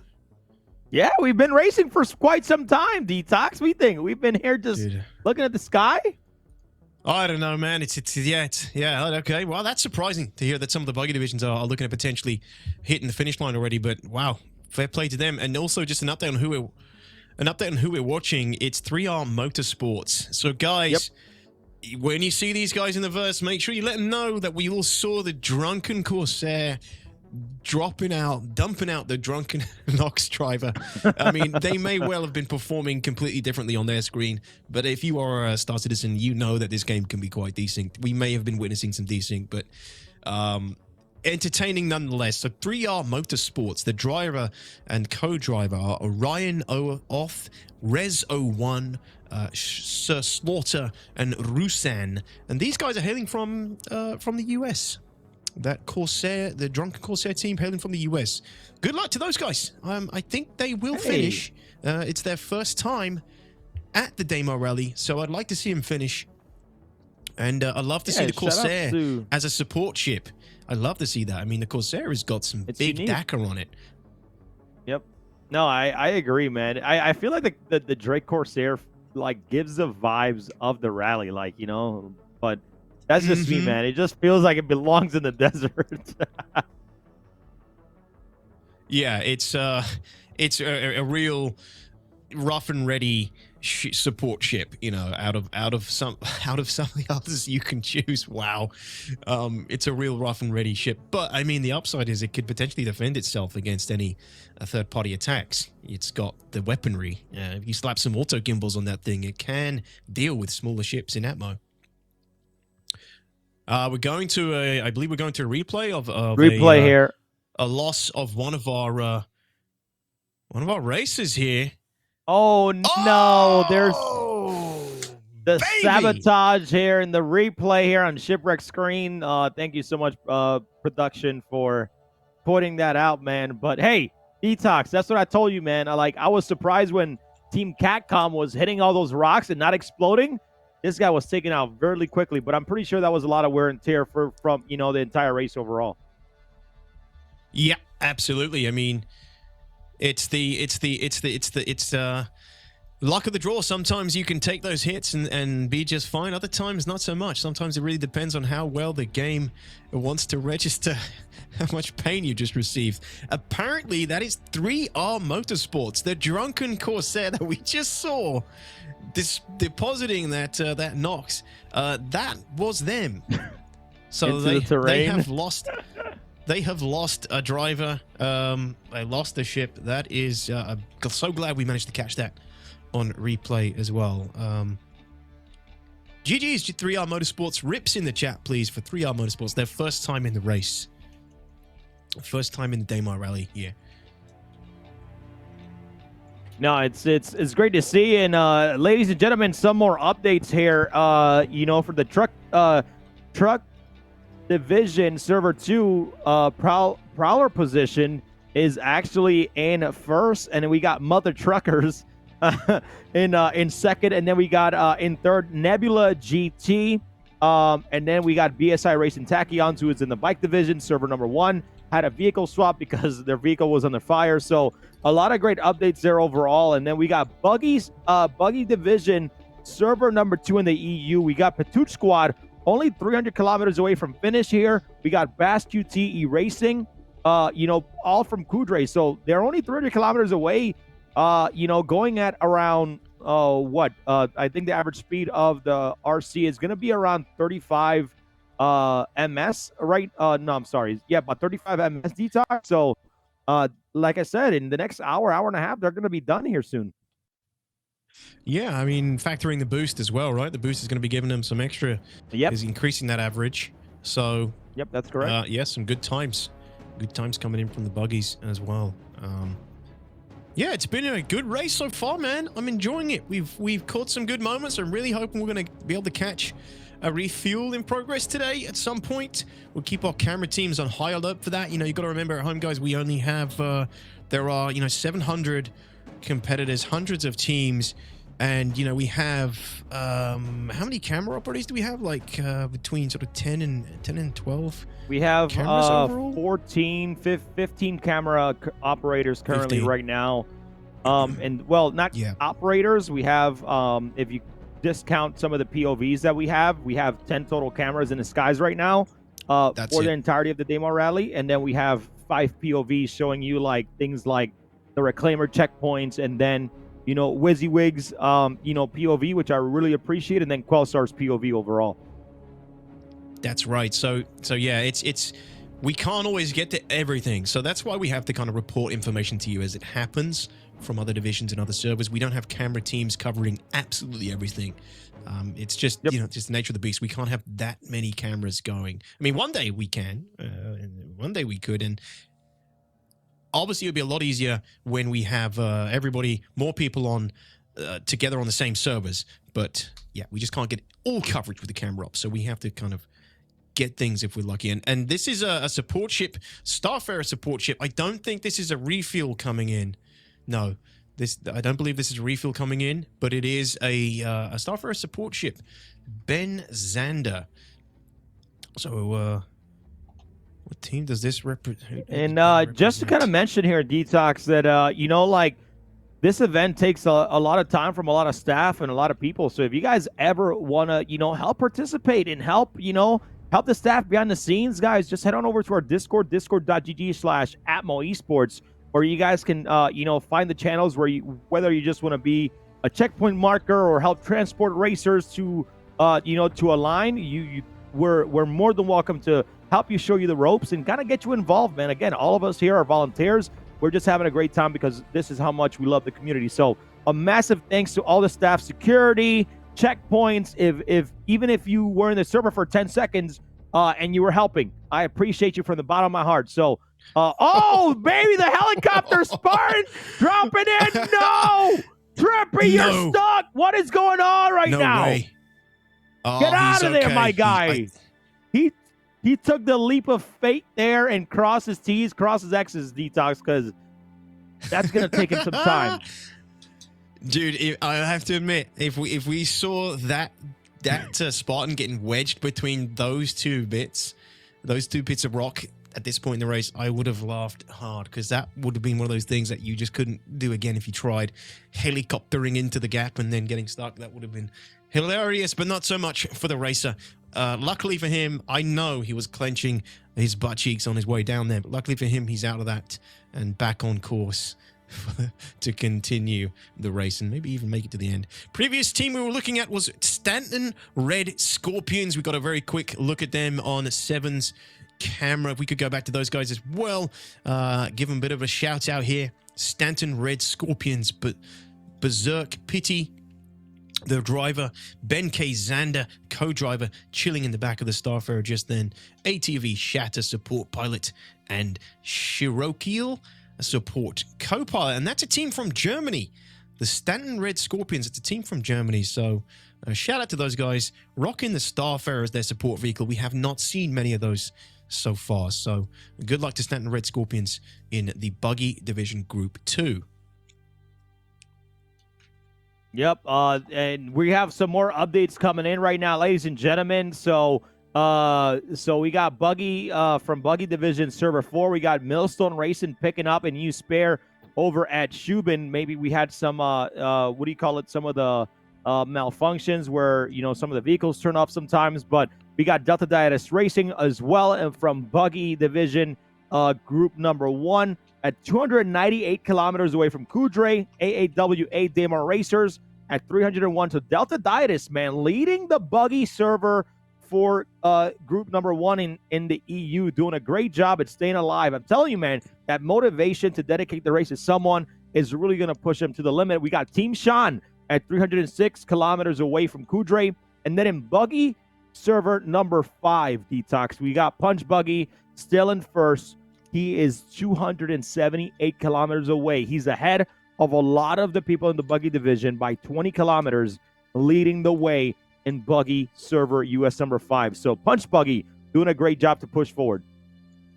Wow, Team Punch Buggy, and they're actually a two-man, two people team, actually. That's Herbie and Astrea Rahani. That's a two-person team from UK and Belgium. So that's cool to see, two-person team doing really well. It's their first time in the race as well. So I love to hear that. Punch Buggy, Team Punch Buggy. I feel like I've heard of them before. Did they take place in Stanton 7? Did they play in System 7 as well? I feel like they may have.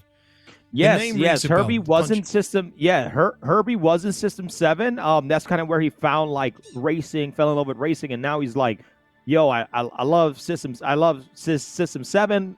I definitely gonna try my best to punch into Daymar Rally, another serious racer and very very well-known racer in the space right now, especially on scr.gg. So DTOX, you're totally right. He's definitely would give a run to a lot of these veterans for their money, especially in his first time.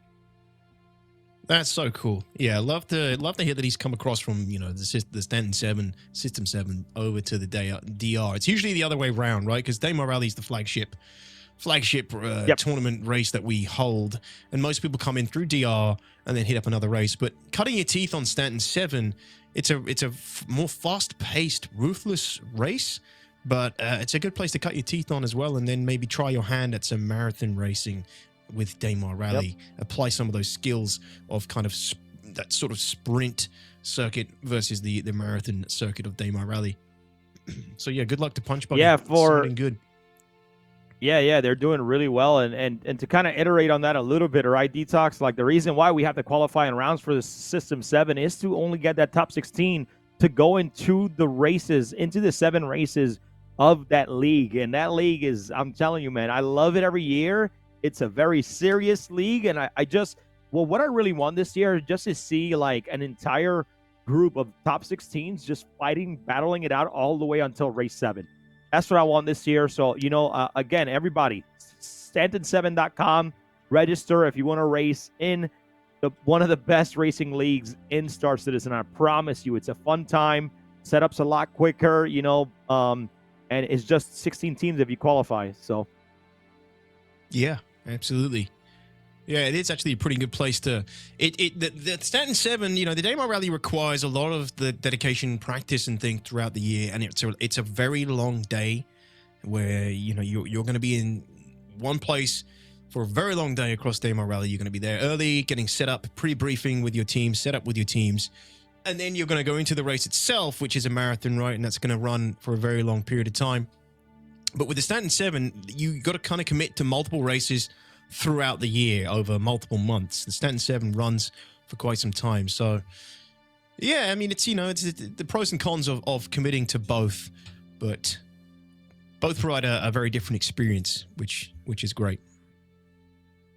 Yeah, overall, I mean, right now, racers are doing good. So, again, shout out to all the teams behind the scenes, man, because with the leaderboard down, we're still getting a lot of great information, DTOX, and we're able to at least deliver where a lot of teams are in some of these servers. So, big shout out to the teams behind the scenes, production, and everybody, because I got to give, everybody their flowers where it's due. So, really, really appreciate all the information. But we got some updates here once again from Buggy Division.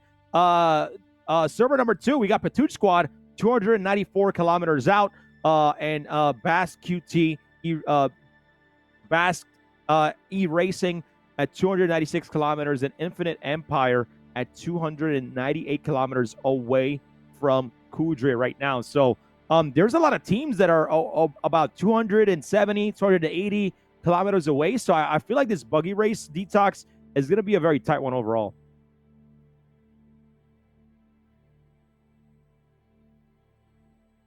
So, but it's been a great day so far, ladies and gentlemen. Again, guys, if you guys want to follow everything from from Atmo Esports, make sure you guys join our Discord. We have an incredible Discord where you can check out all of our practice events. We're gonna have we have our next practice event coming up here for System 7 before March, sometime in February, right before the qualifiers. And usually for that practice event, we'll start getting the qualifiers and then getting the tracks ready for everybody. So we have a good eye here on Qualistar, who's still racing in the Cyclone, in the Buggy division, in his Cyclone with the Arctic skin. And again, just loving, the Toby Ghost POV here, where he's just looking at the pattern where he can take here and just kind of move it forward. So it's been great overall. But yeah, guys, if you guys want to join us, you guys can, again, discord.gg/Atmo Esports. If you want news and stuff, if you guys use Twitter, we're also on Twitter and on Instagram, so you guys can follow us there at Atmo Esports. So it's been a great day so far. Again, everybody in chat, thanks for your support. Thanks for rooting for your team. I'm not sure if people are subscribing. I'm not sure if people are following, but thank you guys so much for your support. I really, really, really appreciate it. It takes a lot to get this event into such a massive scale out there. So, it's a great day here, in Star Citizen. So, and one thing I'm surprised about, everybody was like, oh, the latest patch broke the servers, but servers are holding up pretty well, and the teams are able to actually finish. So, once again, buggies are a little bit around an hour away from finishing. And then a little bit right after the buggies, we should start seeing, I would say after the buggies complete, maybe an hour and 20 minutes in, we should start seeing the trucks finish right behind them. So everybody's doing great so far. But man, Lapernum, great camera angles. Papa Freedom with the camera angles. So shout out to the entire team for putting this together. Well, we got a little bit more of some updates here. We got from our bike division. We got Seven Hills Racing. They're 61 kilometers away from Kudre. And then 3R Motorsports and Still on Foot.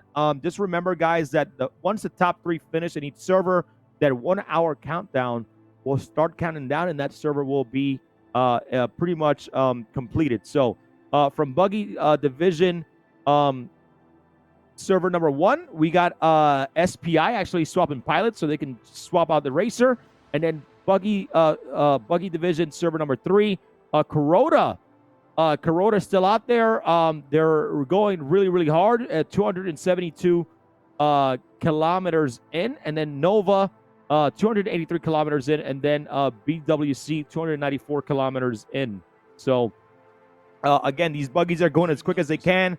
The average buggy is going to be around that 35 ms about their average speed. So hopefully we get to see some of these guys finish soon.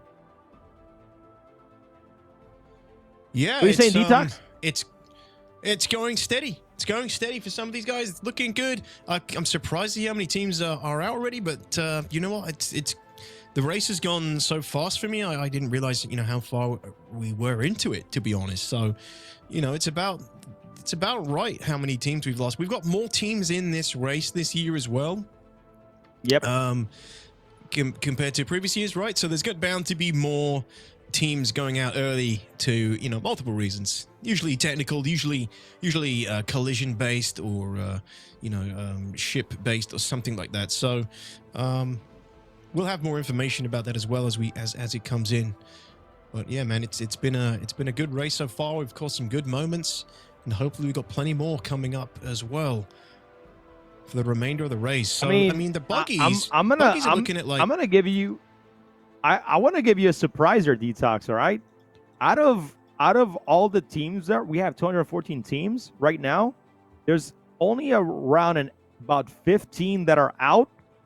A lot more in the bike division, but in the other divisions, because it's not the bike and you don't take that risk and going that fast, there's not that many teams that are out. So out of the 214 teams, there's only about 15 teams that are actually out, that are in, you know, not in the bike division. So I think all the teams are doing fantastic, in my opinion. Yep. That is actually a surprise. I didn't realize. I thought we'd seen more than that as some of the information was coming in. I thought it was more than that, but that's actually not bad. And considering the buggies, some of them are, you know, basically halfway through. It's not bad going, but there's plenty of time left for those guys for the buggies. I think it is usually, you know, near the second half, as these vehicles and things do start taking more damage, more switches and things are required. That's when you start to see more potential outages from teams, more potential losses the further and deeper we get into the race. But no, that's surprising. 15 out so far. I guess we should probably do a full update on all the teams that are out so far, and I can do that for you now, crew, if you want. Say that again. Sorry, I got a little bit of lag. I was just saying, I'm going to do a quick rundown of all the teams that are out so far. Give feel the viewers free. Let's check out an update. Let's check out. Let's check it. Let's check that out. Yeah, so we got Team Sunshine from Buggy Division Group 1. Team Sunshine are out. So Team Sunshine, that's Isarubi and Gushian from Austria. This was their first race. Unfortunately, they are out. We don't have full details on why they're out, but Team Sunshine, Buggy Division Group 1 from the EU. Thank you for coming. Thank you for taking part. We hope to see you next year. Turbor, as we heard. Actually, I don't know if we mentioned this, but yeah, Turbor. No, we don't want to mention it. We're not going to mention exactly why, but okay, copy that. Magnifico John from Bike Division Group 1 is another team that's out. That's another 2-player team. That was their first time in the Daymar Rally as well. Magnifico John are out. Magnifico and Dedushka, GG's. Thank you for coming. We hope to see you next year. So that's a couple of teams already. There's Buggy Division Group 3, the Dust Balls. Love that name. Dust Balls rings a bell. I feel like we've seen these guys. I think we've seen these guys before, but at least not in the Daymar Rally. It's their first one. Dust Balls are out. Iron Hand, Raijin, Loco Monkey, and Doxor. Buggy Division Group 4, we have lost Sweet Gains. Team Sweet Gains are out. Crewman 6, Drifton, Tolmor, and Maxwell. It is their first Daymar Rally as well. A lot of first-timers are out early, crew. I wonder if that's an experience thing or what. But Team Arkin also out. Father Odin, Eddie J, Red, and Business Hippie coming from America. They are a returning team, and they are unfortunately out in Daymar Rally 2953. Another one, Banyu Trade Racing Division. These guys are out. Jintal Khan, Icy Devil, Clumsy Citizen, and Eternal, hailing from the USA. First Daymar Rally. Again, another team, their first time in the Daymar Rally, who are out. Yeah, a lot of these first timers, crew, and I reckon that's something to do with experience here. Yeah, I think a lot of teams. It doesn't matter if you're a rookie, right? Like if you do the practice, and right now we're going into a whole day cycle. So there's an entire whole day and night cycle right now. But yeah, like if the teams know the race, the rally has been around for, again, this is the 5th year, right? The 5th year we've had the rally. Like if you go back on YouTube, DTOX, and see how we started the rally back then, this is an improvement. I'm going to tell you that right now, okay?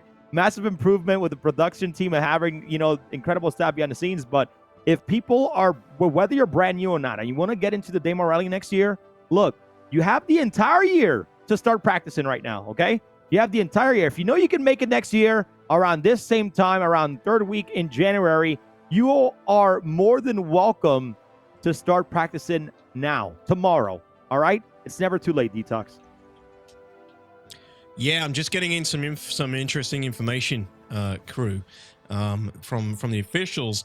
They're saying 3R Motorsports, who we saw earlier having a collision with one of their Noxes, they unfortunately lost their crew and ship to bad actors, to some interlopers earlier on in the race. We didn't unfortunately catch it, but we do have a visual of it right now, because apparently Seven Hills Racing is picking them up in an attempt to carry them across the line on the back of their Dragonfly before the timer reaches the end. Because you remember the Buggy Divisions all crossed, the Buggy Divisions on that server crossed 1st, 2nd, and 3rd place, which means there's an hour countdown for the rest of the bike division on that server to finish. So what's happened is Seven Hills has gone back and picked up the remaining on-foot racer from 3R Motorsports in an attempt to take them to the finish line, regardless of where they place. They just want to kind of get them to the end, get them to the finish line. So Seven Hills Racing has picked them up from 3R Motorsports, and I believe we have that on camera right now. Is there 2 people on that Dragonfly? I can't quite tell. It's dark. It's hard to see. Yeah, it's very dark. I can't really tell myself either. So this could be the Dragonfly. So that's an interesting story that's come out of 2953 this year. There's always something like this kind of happens. Last year we had the father and son team, which was great to see. Before that, we had the run story. Who was it? Who we had running in 2951? Damn, got the name. Run. We had the hashtag going and everything. Crew. Who was it? We got trainers and everything. Run with Madness Kane. made some train. Kane? Run with Kane. That was Kane. it. It was Kane. Yeah. Kane lives. Yeah, it was Run with Kane. Believe it or not, if Space Tomato did a documentary with MGO on the race 2 years ago, and you can actually see Kane running throughout a good 10 minutes in that video, which I thought was pretty cool. So amazing. Just kept running. Yeah, that's yeah. It's a lot of history out there, DTOX. Just wanted to mention it, Yeah, absolutely. I mean, this is another kind of new moment happening in 2953. I'm pretty sure there's 2 people on this Dragonfly, but it's hard to confirm because it's so damn dark. But yeah, this could be a 2-team Dragonfly right here, first of the day that we know of, at least. Uh-oh. Yep. No, there he is. Well, let's get some updates here going on right now. We got some great updates over here. We got 3R Motorsports had all of their team destroyed by pirates, and Rusan is now running on foot, but the 1 hour timer is about to tick down. So, that's going to be unfortunate for 3R Motorsports. Again, this entire, the way we're running this race in the PU, the entirety of it is it's part of the race. It's part of the persistence, that just happens. We got Seven Hills Racing is picking them up to attempt to carry them across the line on their back on the Dragonfly before the timer runs out. So Seven Hills Racing doing an attempt to get their fellow competitors to finish the race, which I think is actually pretty incredible, DTOX. Yeah, there's always these kind of little stories come out, and it's great that we actually managed to catch this one on camera. Sometimes, you hear about these stories happening elsewhere, and you don't get to see it, but Shipwreck, our camera operator, is following that team, and we'll keep you guys updated on the progress of them as they go. Beautiful swap here. Did you see that, crew? Like, one went in, the other one was ready to drive out. Yeah, because they have a team of 4, so your co-driver, once your driver's in the ship, your co-driver can go. So that's how you got to do it. Yeah, that's how you got to do it. So, yeah. You sound so surprised, bro. Like, wait, this guy teleported through the vehicle and got to the new one? No, I know what he did, but I don't know. I feel like that's the first time we've seen that when they've been that speedy, at least. One in, one out. But yeah, that was beautiful. And off he goes. No, all right. Well, let's get some updates here for everybody, guys. I got some updates here for you. U.S. Buggy Division number 4. We got first Anarol 2 for you, still in that first place. All right, we got Legal Pirates switching over driver. So Seville instead of made in China now, so they're still in second, making that switch as fast as possible. We got Buggy Division server number 2. We got Wacko, also and Wacko, Team Wacko, or I believe the driver's name is Wacko. He is on foot, unfortunately. So that's tough for that team right now. Buggy Division server number 4. Right now we got confectionery cruisers, and then we have swapping drivers, and then there's just a lot of just right now, because it's towards the middle or a little bit over the middle of the race right now, DTOX. We're currently swapping, getting those new vehicles out. But man, a lot of people need to work on their flying here for their support pilots overall. So some last minute. Go ahead, DTOX. Yeah, it's the support craft sometimes, due to the desync, sometimes what we're seeing as well is not necessarily what the support craft pilot is seeing or doing, but it's stressful. These things can be stressful, and sometimes I think when there's long periods of quiet, when the pilots don't necessarily have to do a huge amount, maybe they get a little bit sloppy, and maybe they're reacting to a quick call. All of a sudden, they kind of like slap the ship down too hard or too fast. It's all part of it's something they gotta work on, I guess. If they're not performing that optimally, it's part of the experience, and experienced pilots and experienced teams don't do that so much. We've got a lot of new teams in the race today, so might be why we're seeing a lot of that. Yep, that's another smooth switch. Look at the Cyclone straight out the front, and back into the race.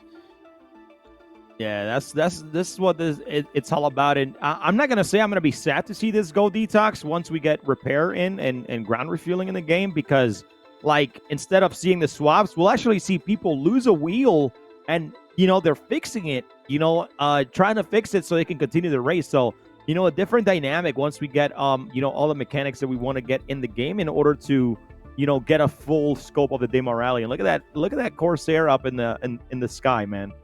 Always beautiful. I love it. I'm loving seeing these Corsair supply ships. It's keeps it like fresh for us to see these different ships taking part as support ships. And I mean, the Corsair, you can't fit a lot in there. I don't know if it's just because the Corsair is the ship that they have access to. I'm trying to think of some other positives for the Corsair as a support ship, other than it's got a lot of DAKAR to potentially defend itself. But that's a rare occurrence for the support crafts. So I mean, it's a 1-point entry cargo bay. I must admit, I don't know how many Cyclones you can fit in there. Maybe 2 ultimately, maybe 3 at a squeeze. But it's an interesting choice. Either way, I love to see it. And support crafts, they don't necessarily make or break the team. And some people, they just prefer certain ships, or they're just more accustomed to certain ships. Sometimes it's just it's the ship and vehicle you know best that will take you to the finish line. It's all right. Well, let's get on to some more updates here.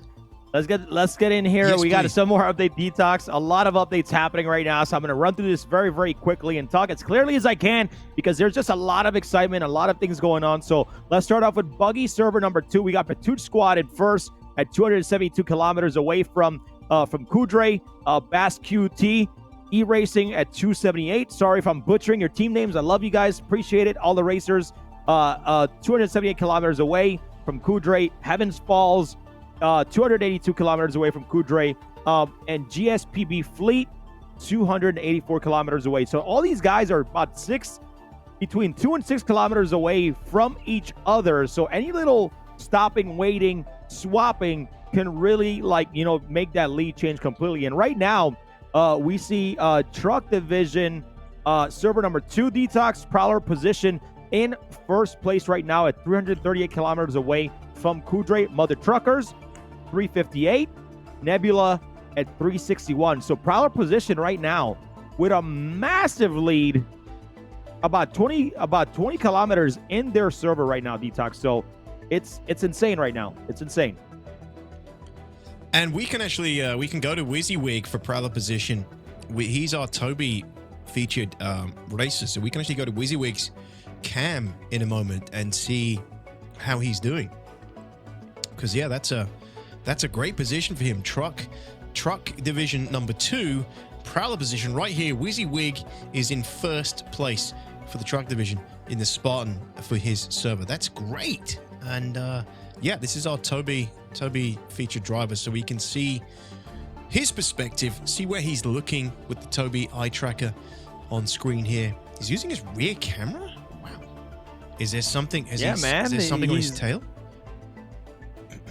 I don't. He might have some. There might be probably some, not, because I believe they do have a co-pilot. I'm not. Yeah, they do have a co-driver, which is Helios.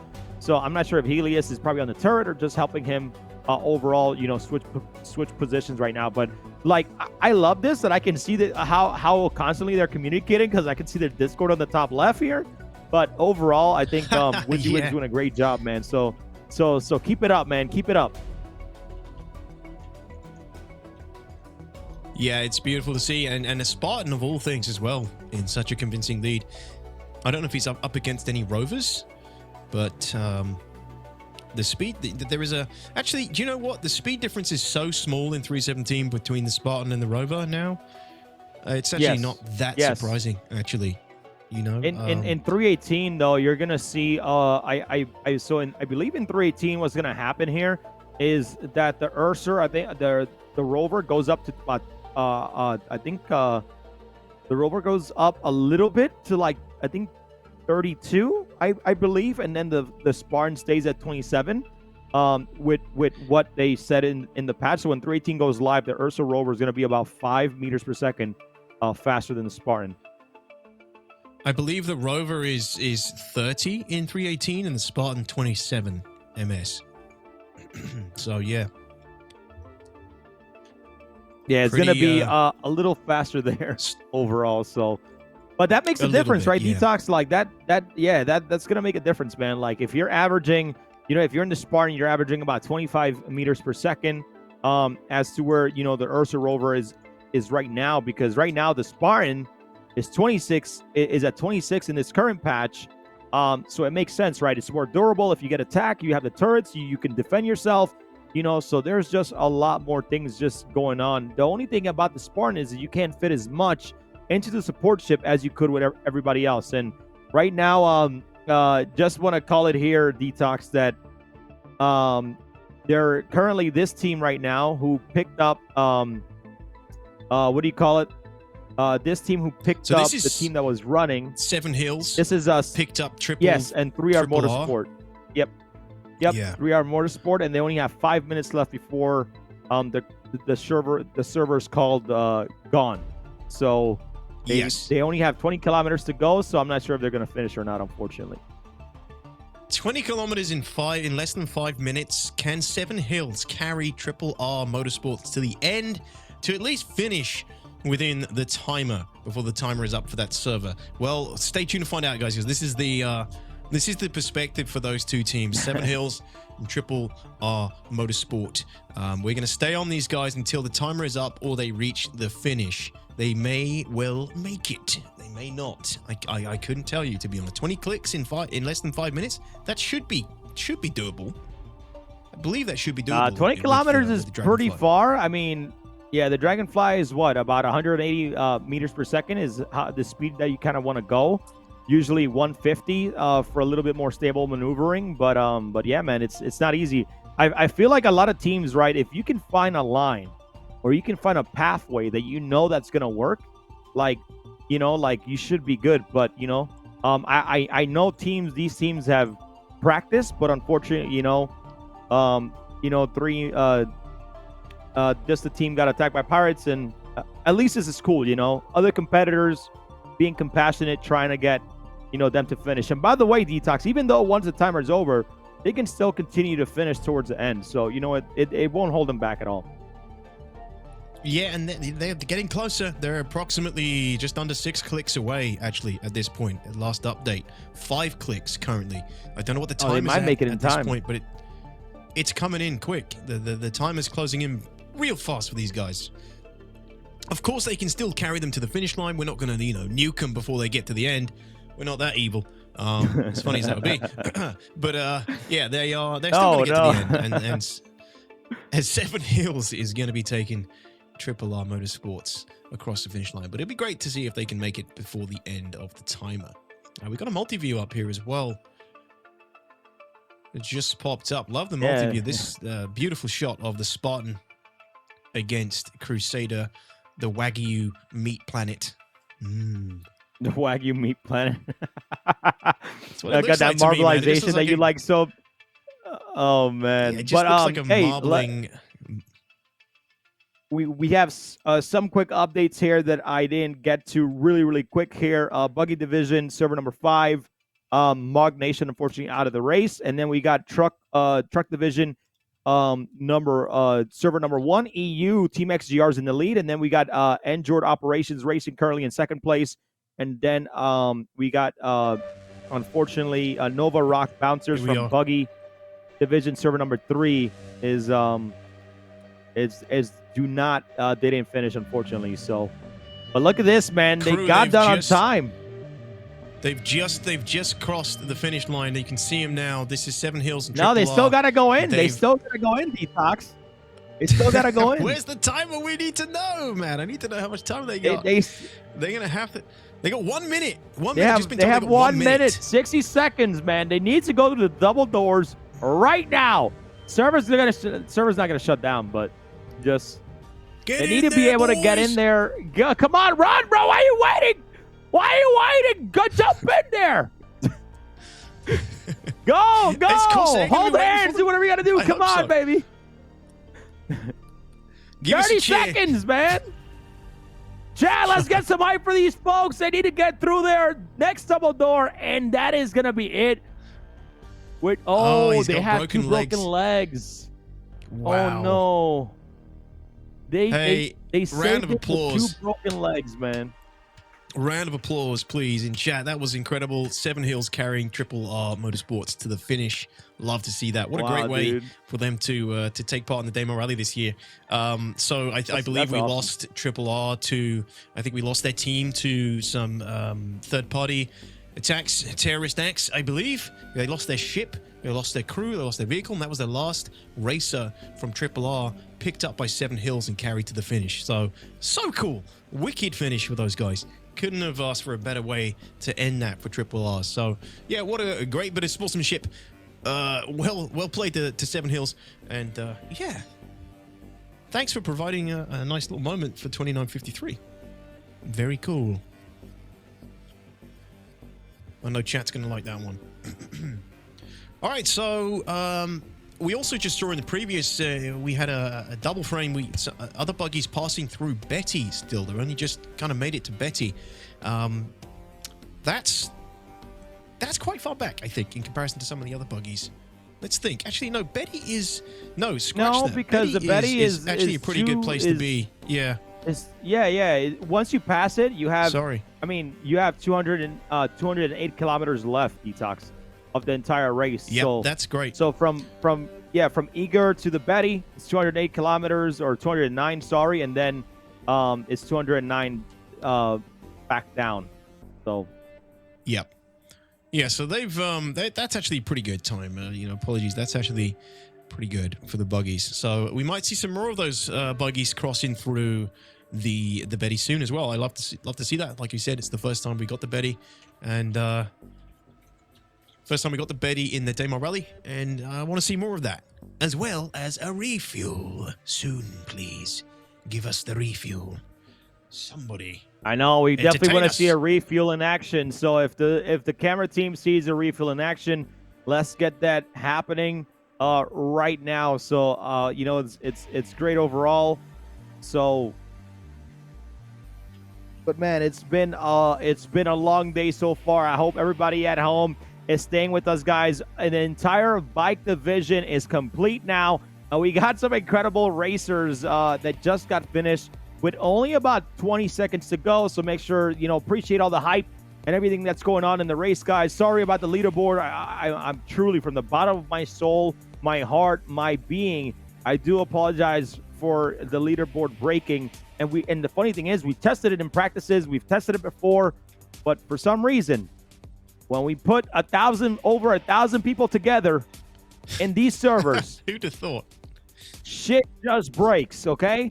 But we still keep going, baby. We got people finishing races, still in the Daymar Rally, regardless of it being the filthiest in the verse. And want to give a big shout out again to Game Glass for being our presenting sponsor. But this race has been absolutely incredible every single year, our 5th year doing this. And I promise you, we're going to continue changing the game with, you know, in our 6th year, hopefully. So appreciate everybody being here today. We really appreciate it. And again, if you guys want to continue with the journey here and help us out in events or join an event yourself, hit up our Discord or, you know, just head on over to atmo.gg to check out that information. And if you like social media, we're on there as well. Twitter and Instagram at Atmo Esports. We're there. Come check us out. You know, let's have a good time. Hell yeah, get involved, baby, get involved. And yeah, you are right. It was the Bike Division EU, Server 1, Bike Division 1 is all finished now. So the Bike Division is completely done on that server, ladies and gentlemen. So let me just tell you the teams who are finished in the Bike Divisions, okay? That's Triple R Motorsports. As you are well aware, Seven Hills Racing is finished. AAWA Drunken Turtle Racing is finished, hailing from Austria. GG's Apollo Racing, BSI Racing, Tachyons. We didn't get to see my man Arky and Nexian and the BSI team. We didn't get to see them today. That's a shame. Their bike division race is over. Catcom Dragonfly, Exiles, Frontier, Consolidated Red, Hands Racing, KRT, also known as Das Cartel, are finished. Magnifico John, Mutant Motor Mob for the bike division, No Man Co Citizen, Nova Aluminum Falcons, Novascape O-Corp Racing, Pink Potty Panthers, Rice Southern Cross Alliance Bike Team, Storm Eagle, Torpedo Burrito. That was a one-man team. I love this. Torpedo Burrito, one-man team coming from Mexico. Has finished. Oh my gosh, man. Team Torpedo Burrito, wow, baby. Bro. They're finished. USF Redline Racing is finished. Viva la Revolution. That's Nezrathil. Man, we didn't get to see Nezrathil.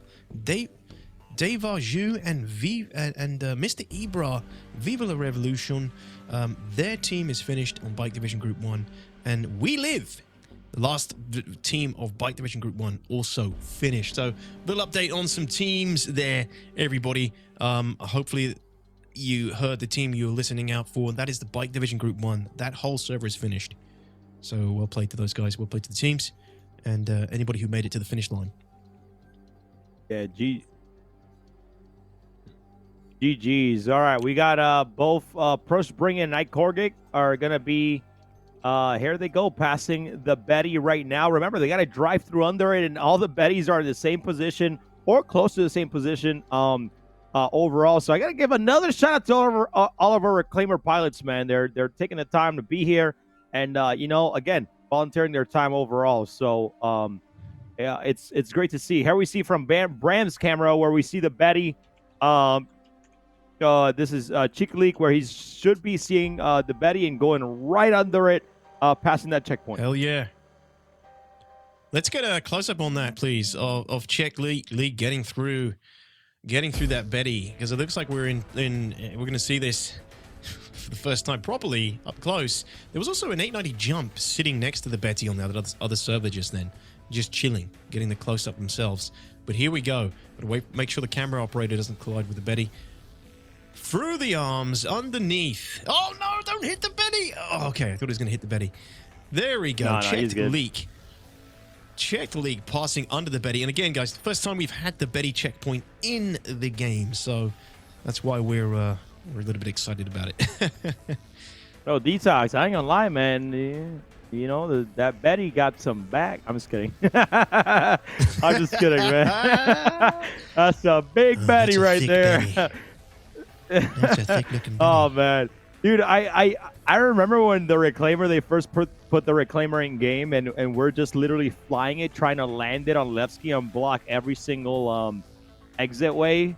You know, I'm not saying I did that, but I would see people trying to block like all 4 landing pads to leave in Levski. So that was funny back then when the Reclaimer was first put in. But yeah, dude, man. Levski, Hey, rip Levski in chat. Yeah, Levski's a distant memory. I forget that place existed. I forget we had an entire. Oh, come on, man. To play on. DTOX. Oh, geez, man. Daymar was the place to be, man. So that was an incredible time. Yeah, man. It's just like, you know, I remember when you could fly to Daymar, the beep in the bop booty. Yeah, we're gonna be the old guys ranting about things that have been in StarCitizen. But yeah, Daymar was a good time. Levski was a great place. I used to do some. We tried to do some ops there. At one point, Levski, there was a bug where it had no armistice zone. So me and some of my org, we did some FPS fights around Levski. So it was like an urban area. First time we actually had like an urban area you could fire in and shoot and run and hide behind alleyways and stuff. It was pretty fun, and then they fixed it. But no, that was a fun short-lived memory I have of Levski. Used to do a lot of Levski actually. It was a good little planetoid. Yeah, looking forward to that coming back when we get the Nick system. Yeah, I'm definitely looking forward to it, man. And I can't wait for, you know, I'm telling you, a lot of people don't believe me, or you know, I was saying that they don't think this is going to happen. The second we get every single, you know, software system in place that needs to run the game properly, people are going to be surprised with how much systems they get slapped in the face with. All of a sudden, we have only 2 systems. We're going to have 10 in less than a year. Like, I feel like we're going to have a lot more once that system's in place. We're going to have so many more because I know a lot of them are probably done by now. Or getting like reworked on, or getting resurfaced, but I think they have a lot of them done already. Have you been smoking on some copium during this race today, crew? I'm always on copium, baby. Look, we're executing one of the biggest events on Star Citizen in an alpha. Hell yeah, I'm on copium. Can I have some? Yeah. I'm on copium. Yeah. Is there any left? Is there any left, man? I'll pass it over, man. I'll send it international priority. I got you, man. Please. Thank you. Appreciate it. FedEx. All right. Yeah, so I've just heard that we've had 4 buggies cross the Big Betty checkpoint within 3 minutes of each other. 4 buggies. It's a close race in the Buggy division, guys. Close race right now. As you can tell, you know, they might not have all been physically right next to each other, but across the different servers, they're all pretty, well, not all of them, but some of them are pretty neck and neck. It's getting close, which we always love to see. But we can confirm Bike Division Group 1 is all done, completely finished. Bike Division Group 1. And then there's another Group 2, Bike Division Group 2, which, I mean, I'd be surprised if they weren't all finished very soon, if they haven't already finished on Bike Division 2. But, yeah. Bikes always finish pretty darn quick, obviously followed by the buggies, and lastly by the trucks. And, yeah, so far, it's been, so far from our perspective, it's been a damn good race. Hey, you know what, guys? Let's get the leaderboard up so you can see how cool it looks, and what could have been, you know, updated properly. If I just want to show the leaderboard. Look how good it would have looked, man. We got flags. We got everything there ready to go, man. And it's such a shame. I'm sad right now, Detox. It hurts my heart, man. We would have had an incredible leaderboard for you guys. So, guys, we really do apologize, man, from the bottom of my heart. On behalf of the entire team behind the scenes, you know, like, again, like this should have been working to perfection, and for some reason today, you know, I'm gonna say it again, 1,000 people just break shit. So it's all good though. But thank you all for continuing to spend your time with us and supporting all of the racers here in today's rally. And I'm telling you, it's gonna continue to get bigger and badder every single year. Detox, I'm gonna ask you one question.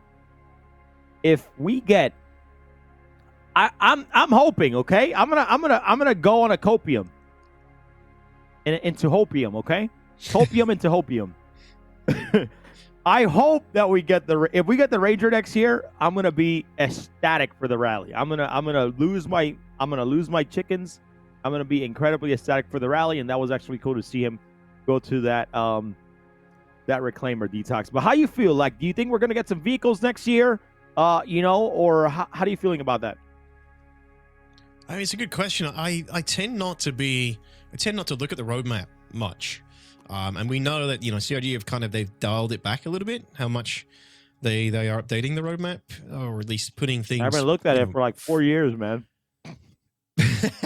You know, they're putting things, they don't put things far out anymore. So it's basically the best bet you have of trying to guess at what's coming is looking at the monthly reports. And that's, you know, that's a lot of information. Yep. Boom! We just got another collision there with the Cyclone. Sorry.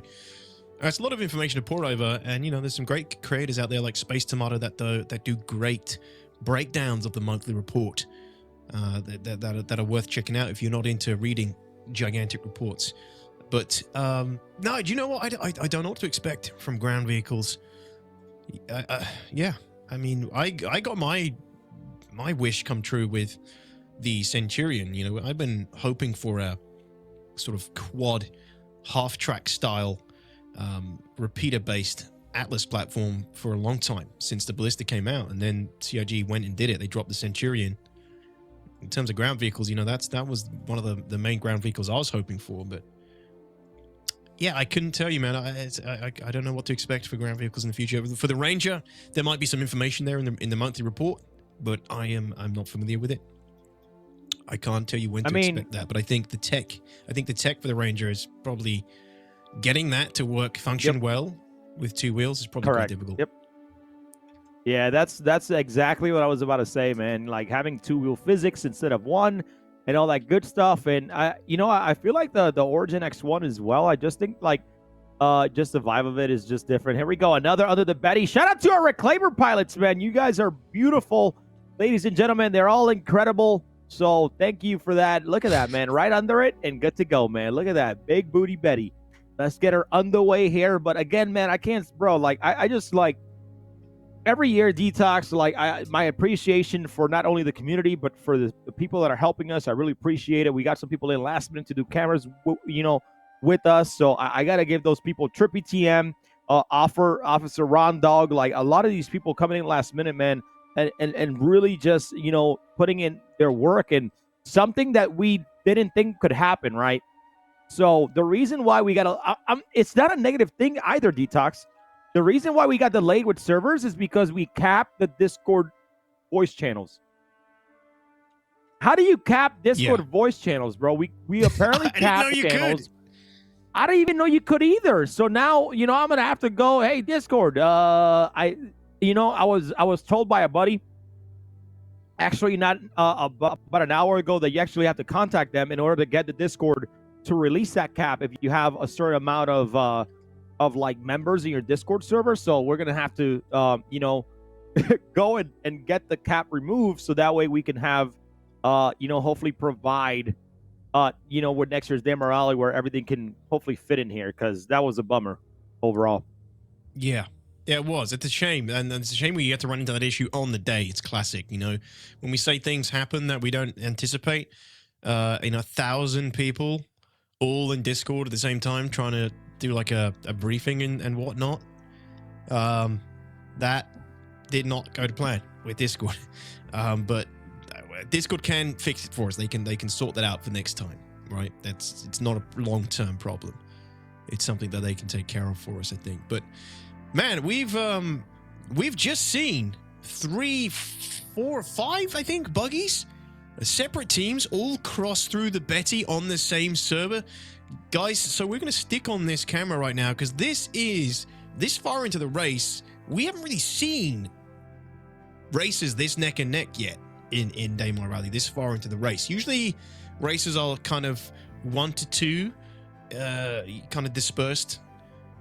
If they're going to be close at all, it's usually 1 to 2 races, but I think we've got about 5 races within close vicinity here. You can see this is 3 buggies, 3 support ships. They can all see each other. They're literally visually racing each other, which is always great to see. And because of the increased server limit, we're actually going to see more of this in Daymar Rally now, which is what we'd hoped we'd see with the increased player limit.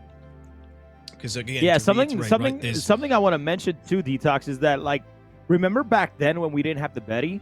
Like, it's good that they're getting the Betty now, because what happens is that even though they are racing in that 209 kilometers, they have to congregate somewhere, which is the Betty. So if they're close to each other, they're going to come back again, right? And reinitiate them getting close to each other, because when you get to a checkpoint, there is a armistice zone. There is the rule. If you shoot anybody within 500 meters, you actually get disqualified. But if you don't, and you wait till 500 meters out, you could actually start shooting them again and just start, hopefully taking somebody out in the middle of the race, which I think it's very cool. Now, you have the other checkpoints that we showed in the Daymar Rally course map, Detox, which is Checkpoint Talon and Hazga. Those are only refueling stations.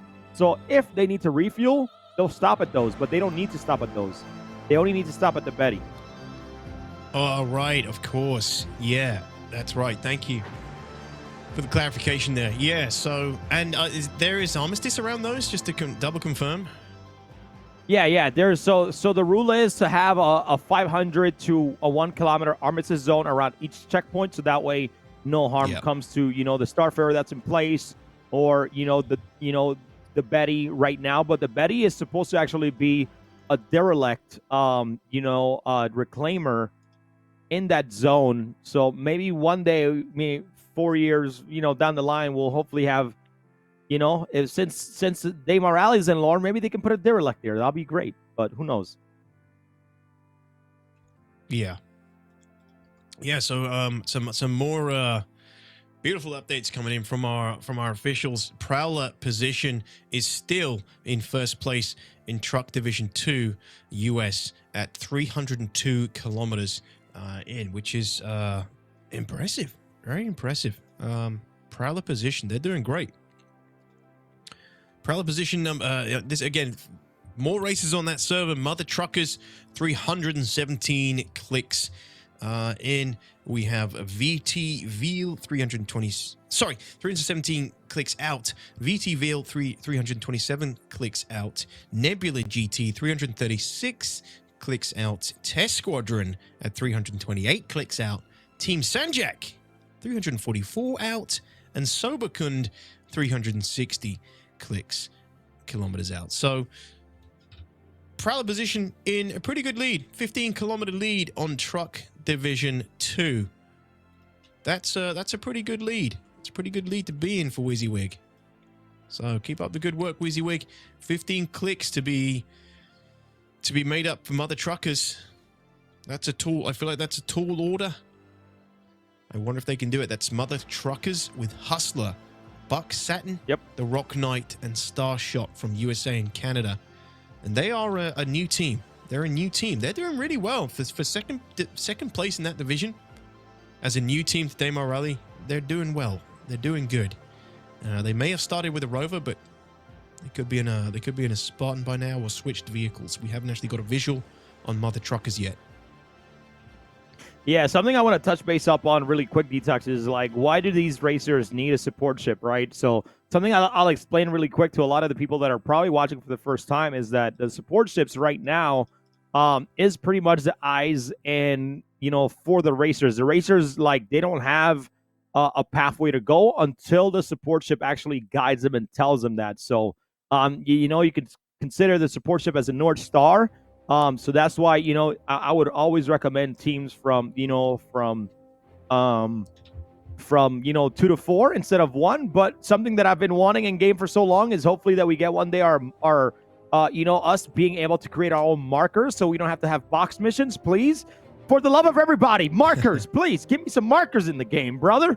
Like, you know, some like waypoints. Something, man, like a glow in the sky. Give me something. I love, you know, like I'll send every damn office pizza. Come on, brother. Okay, anyways, yeah, my rant is over. Dude, we need a compass first.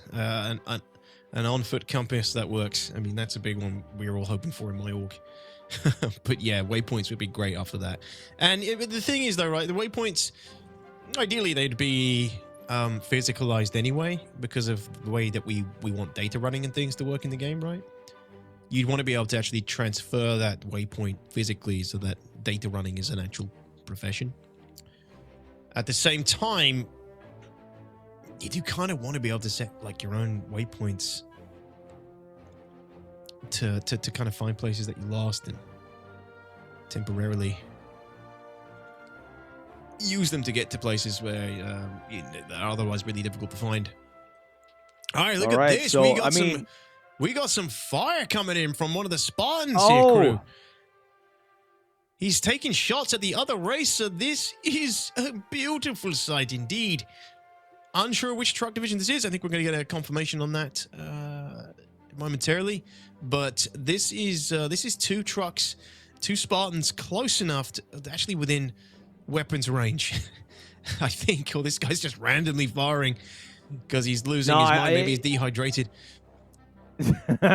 No, they're actually pretty far. He was shooting. I think there was another Spartan like way ahead, maybe about a few meters in front of him, but you can see the dust from the other vehicle in front of him. So he was just trying to get shots from far away, you know, telling his core pilot, see, they're getting some shots in. This is what the filthiest race is all about. Not only pirates, but you got to also worry about the races in general. So, but I'm going to DTOX. Spartan is not going to be easy to take down with those weapons. I'll tell you that right now. So I mean, it will go down with enough, you know, consistent fire from those weapons on top of the Spartan. What is 2 size 2s, right? I always forget it's 2 size 2s or 2 3s, but it's going to be, it's 2 size 2s. It's going to be annoying for the guy in front. I mean, he can't fire back unless he has a co-pilot. You can, one man can drive the Spartan and fire at the same time, but you're basically controlling the gun, and that's what's allowing you to see in front of you. If you're one man in that Spartan in front, you can't really fire behind because you'll just be hitting everything. So he would ideally need a co-pilot to be able to return fire at this point. So that's unfortunate. I mean, if you are in front of a Spartan or a rover without a co-pilot, you're going to be getting punished. So a team that I ever so love so much from Spain, we got Scryer Alpha, we got Salem Frost, Neojet, E. Aubin, and Datriel. So they are the ones that are currently getting shot at. So Scryer Alpha is getting shot at by Grok Punt, who I believe is yeah, so they're getting shot at right now. So they really need to step it up and hopefully get that lead because, like, honestly, man, Scryer over the years have done a really good job and has finished. But there's some races. You saw that explosion? Oh, what? Dude, no. We got a replay on that in a moment, but he took him out, man. I think he took him out. He's even putting in some extra rounds to make sure. I'm telling you, dude, they can't take that much sustained fire from. He's even stopping to make sure everybody's dead on this team. Who is this sicko? Who is this madman? This psychopath? There's no way he got him from that far with a couple of shots over and over like that. There's no way. I don't know. The Spartan is definitely a lot bigger overall. It might have been damaged. Growl punked. It might have been damaged. Growl Punk from Skyline Racing has just from what we can tell, taken out Scar Alpha via elimination, via MDK, murder, death, kill. We'll have to just wait for some confirmation. There's no other enemy ships in the air. There's no other fire coming from anywhere else. I can only assume that maybe Sky was previously damaged and maybe some firepower clipped through that shield and killed him. Wow. I don't know. Yeah, he just blew up. He just went boom. What happened? Yeah, see, like, I don't know. It must have been terrain collision or maybe damage that he already took from Grok Punt towards that end, but I'm not 100% sure. But I got some quick updates here. Detox, we got Buggy Division, server number 2, Patuch Squad, 172 kilometers away from Kudre. All of these are already from Kudre, guys, and already have passed the Betty right now. Infinite Empire, 176 kilometers away, and Basque E-Racing, 177 kilometers away. Now, I want to talk about this team right now, all right? We got Buggy Division number 3, okay? We have Kuroda Initial D, all right? Kuroda Initial D. This is going to be Alcender, Sanji-sama, Bipu Pity, and Johnson, but that is by far the best name in any rally since the beginning. Detox. I'm a big Initial D fan. I'm telling you. One of my favorite anime of all time. It's old as hell, but that is by far one of the coolest names. Like, you know, like whoever comes in the race with Initial D behind it, I hope they win. That's all I'm going to say right now. I'm not familiar with anime, so I'm going to trust your opinion and instincts on this one. It's a downhill racing 1v1 anime. That's why. Okay. So they go fast. All right, sweet. It's a downhill. Yo. There's some correlation there. I like it. You should go watch it, Detox, 100%. You don't know me. I guess you don't know me well enough, crew, because I'm really not a big fan of anime. I've never watched any anime in my life, but that might change one day. You know, one day I might watch some anime. Hey, maybe you can come, you know, a little bit early for Citizen Con, spend a couple days together. We can watch some anime, Detox, you know. So, you know, we can help you support, you know, put a goal up or something, Detox, you know, for Citizen Con. You know, we got you. I got you. I'm sorry, I'm pushing it a little bit. Forced to watch anime. I know, right? Yeah, that sounds like good punishment. No, so again, just to reiterate, that was Skyline Racing Team 2, and I'm gonna give them that kill. They were taking shots at it when it blew up. It's not often we see freaking Spartans just self-combust on, spontaneously, combust on the Daymar Sands. So I'm gonna put that down to Skyline Racing eliminating them. I'm gonna give them props for that. That's the first proper kill I've seen in quite some time in Daymar Rally, and that's Skyline Racing with a 2-man team. I don't know if I can see their support ship either for Skyline Racing. I don't know if I saw their support ship. They might have had 2 guys in that single Spartan, but they're a returning team and they're hailing from Germany. Okay, they do have a support ship. It was a Hercules. Whether they still have that or not, I don't know. But yeah, beautiful. Well, we have a lot of love to see it. We have a lot of updates here from the truck divisions right now, Detox. So Prowler position in the lead right now. All right, in the truck division, in the U.S. server right now, Prowler division 289 kilometers away from Kudre, which means that he still has a long way to go to hit the Betty. He's around 80 kilometers away from hitting the Betty. We got Mother Truckers at 311 kilometers away. VTV, 317 kilometers away. Test Squadron up in the house. What's up, Test Squadron? Up in the Daymar Rally. Over here at 328 kilometers away from Kudre. Nebula GT, 332 kilometers away. Team Sanjak, which we've had in the past as well. You already know Team Sanjak. Back at it this year, 344 kilometers away. And Team Soberkund, 352 kilometers away. That is the truck division in the U.S. server. And then, a lot of things going out. So right now, truck division in EU, Smash Base Bananas did not finish because Their entire electricity went out in their neighborhood, and they were 349 kilometers away from Kudre. That's unfortunate. I'm having internet issues, but sorry that you had a blackout in your area. But the leader right now, DTOX, is Team XGR, who is currently in the lead in the truck server for Europe right now.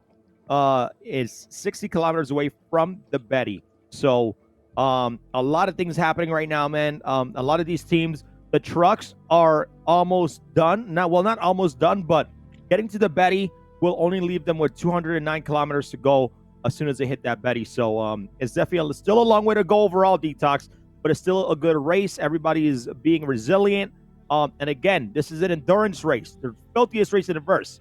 This is the Daymar Rally presented by Game Glass, and has been phenomenal today, DTOX. So thank you again, DTOX, for taking the time out of your day, taking the time and joining me and co-casting. I really appreciate it, man. I could not have done this without you, my friend.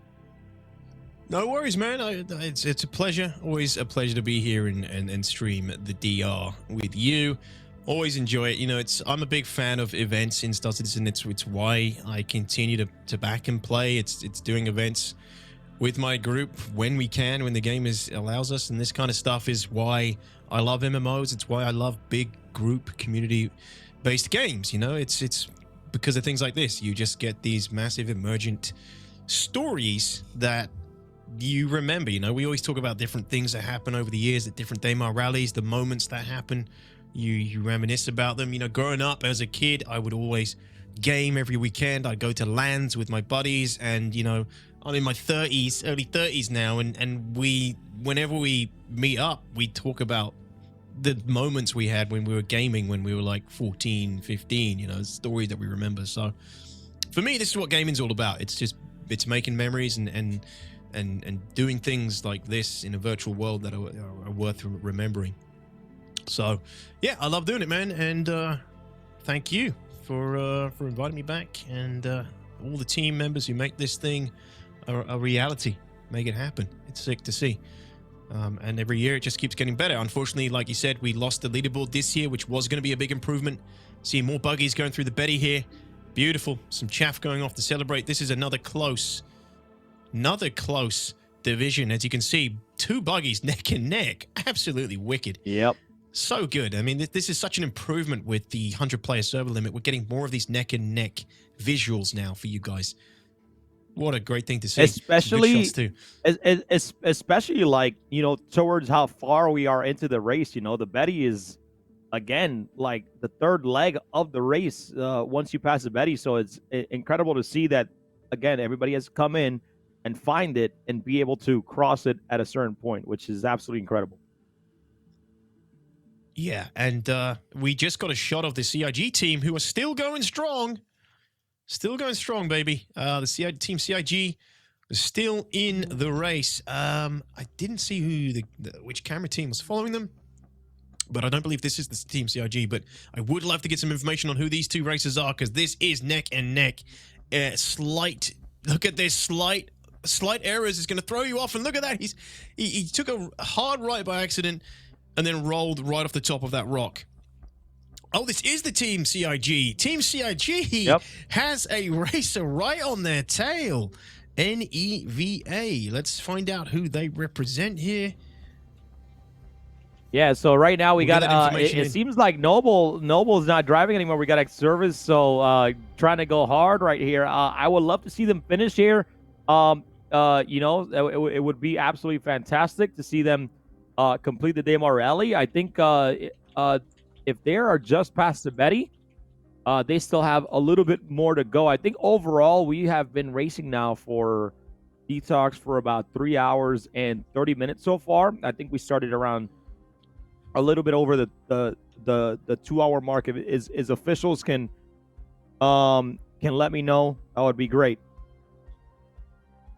This is great. So the team that we're looking at on the tail of CIG here is Les Saucissons Galactiques, which is the driver is never Poge, Zafix, and Dragoons. This is a French team, if you didn't guess. This is their first time in the race, and they've just gained the lead against Team CIG. CIG is being hounded by these two additional teams here now. I'm not sure who the other team is next to Les StarCitizen. I can't quite say that. Sorry, French viewers. Les StarCitizen Galactiques. I don't even know what I'm saying. Something galactic. But these guys have just taken the lead in front of Team CIG. Let's definitely stay with these races, please, for the time being, because three buggies neck and neck is great to see this deep into the race. I don't know who's rooting for anybody in chat who is rooting for Les Station Galactique. Let me see it. Let me put your 07s in the chat, because I know a bunch of you are going to be rooting for Team CIG for sure. Is that what it is? I think I'm being told it means galactic sausages. All right, I knew I was saying. Is that what it something means dumb. right now? Galactic sausages? Yeah. Is that like galactic sausages in a different name? It's French. Apparently, it's a French team. Galactic. I think it's the Galactic Sausages. Amazing. All right. Well, I mean, I'm down with that team name. Same. I think it's a good name. I mean, I love to see the silly names coming through for Daymar Rally. I think the winner so far is Torpedo Burrito from the Mexican team. That's a damn good one.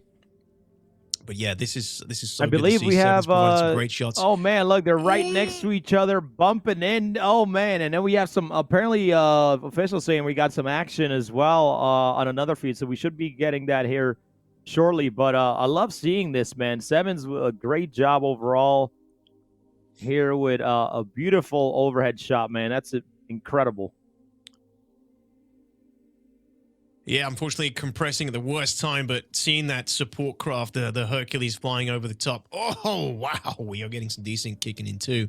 But you're right. You are right, crew. We have another double Spartan situation here where it looks like we're probably going to start seeing some fire coming from the rear Spartan against his opponent who's in the lead for him. And I mean, this is where races need to weigh up the pros and cons of having a co-driver in the support craft versus in your vehicle. You know, if you're in something like a Spartan and you are you're under fire, you kind of need that co-driver to be able to help you fight back. He got Do you know stuck. what? I think I'm talking nonsense. I don't know if you can actually man the second gun in the Spartan. I'm trying to with a co-driver. No, I don't think it's actually possible, you know. I believe you can control it. Yeah, I believe you can control it as the driver. So the driver can, yeah, but I don't think a co-driver can control it. So yeah, I ain't gonna lie, I don't own a Spartan, so I can't really tell you. Haven't been in one, you know. But I mean, I would be surprised that you can't also get somebody in there and control it. But I think from the last time when it first came out, and I kind of did a little bit of tour of it, I didn't see where the co-driver can kind of. I mean, if you're in the passenger seat, can you control it from there? But I don't think so. That's what I'm wondering. I can't remember. I've been in the Spartan a few times, but I've usually been a passenger. I know that you can control it, remote control it as a driver, but I don't know about being able to control it from a co-pilot. And I don't think you can, you know. So that's actually, you can scratch that. I know for sure you can control it in the Rover, which could be a benefit of the Rover moving forward when we're getting more neck-and-neck races. That might be something the racers want to consider, but the Spartan, I'm pretty sure it's only controlled by the driver. Oh boy. So yeah, the Spartan is yeah. Thanks for the confirmation. I'm seeing from the chat as well. I don't often open up the chat, but I knew chat would be confirming. Yeah, you can't control it as a co-driver, so it's only it's restricted to the pilot only. So that is really a bit of a drawback if you're in a situation where you're in the lead, but a vehicle behind you is opening fire on you. There's not a lot you can do about that except put powder shields and try to dodge shots. But yeah, man, we're getting incredible we're getting to see some everything really going good, on, man. Yep. Yeah, really good footage now of these neck and neck races. This is so good to see because this is what we want, right, from the Daymar Rally. And often in Daymar Rallies prior, we're looking at we're following races closely, but it's usually based on timings, based on their time that we track how well they're doing it. Right now, we can like physically see that these guys are neck and neck, and any slight mistakes is going to allow them to change their positions in the race here. And again, this is Team overall, CIG and Galactic Sausages. Galactic Sausages. Overall, it's been a great race, DTOX. We're trying to get some people from the bike division to kind of interview a little bit.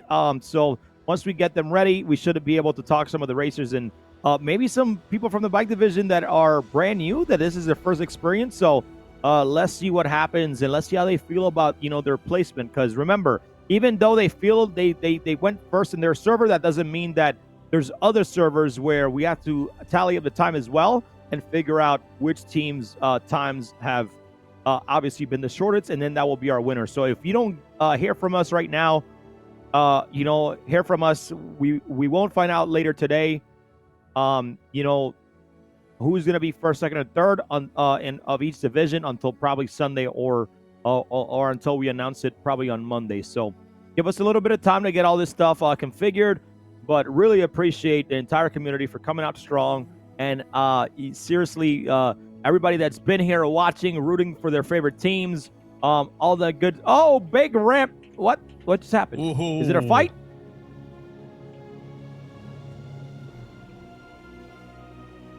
Oh, you can see the other vehicle change. I think he was probably giving a couple little shots over there. But I think when he was coming down from that ramp, he probably just hit the side of the Hercules there. But yeah, just want to say thank you to everybody at home. Really appreciate it. I hope you guys have been absolutely doing fantastic. Thank you so much. Really, really, really cannot thank the community enough for coming in and showing their support for these massive events. The biggest event of the year, the Daymar Rally. And hey, if you're scared, if you don't have a team, if you want to race it next year, join our Discord server, because that way you can probably find a team.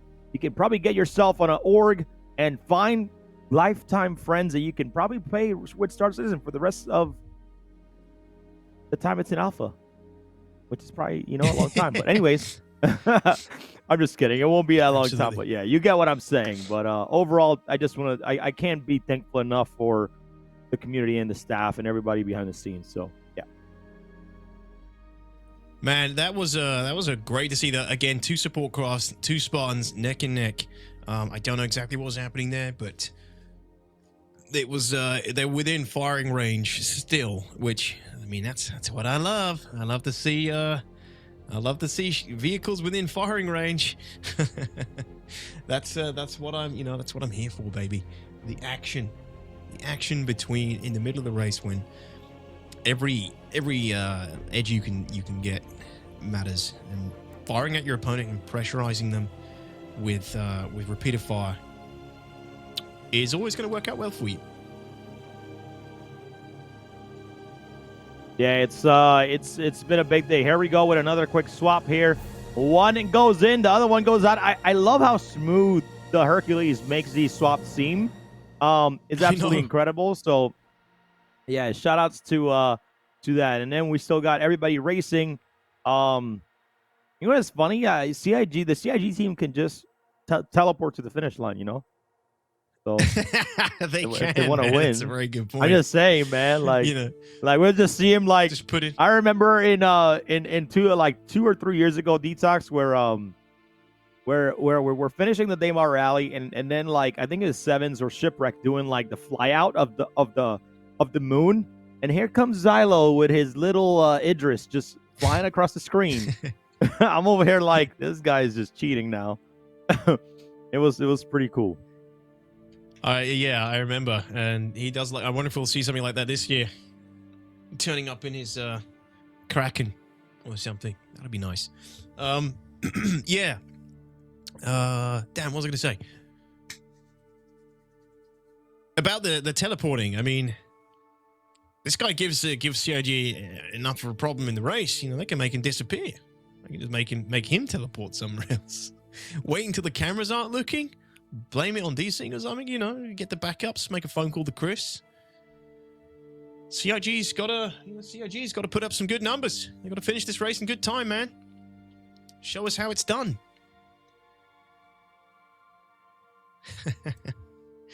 Yeah, Xylo, if you're out there and you want to show off that Kraken that I know you guys have finished, you're welcome to. This is a good time to do it. A better time in the You're present. gonna fly. Just, you know, show us. Just show us. Just bring a Kraken out. Oh man.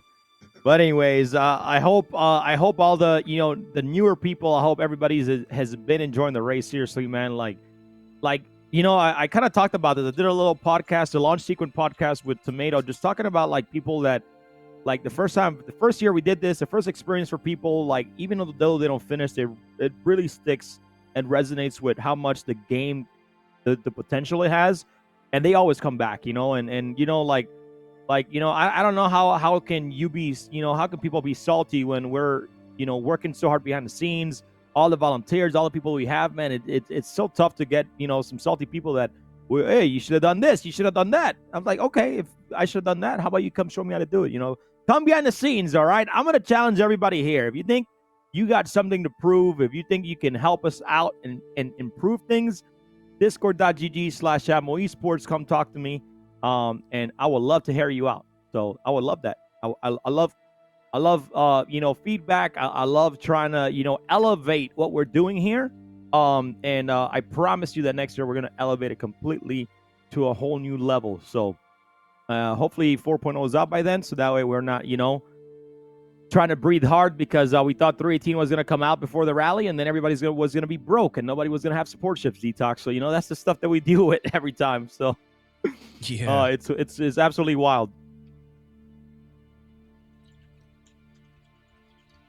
So, but yeah, we're trying to get some interviews here, guys. We're probably gonna get see if Splend's down. We got Buggy Division server number 1, Team SPI, who is 169 kilometers away, currently doing a driver swap right now, pilot swap, sorry. And then we have Scuderio Aquila, 144 kilometers away from Cudre. So you're going to see these buggies finish right now, and then once the buggies finish, we're going to start getting into about the last leg of the truck division. But again, everything's running pretty smooth. Servers are doing well. Again, once the top 3 of that server ends up finishing, it's going to be that 1 hour timer. So everybody's going to have that 1 hour in order to get there. So what's going on? And their vehicle is smoking right now.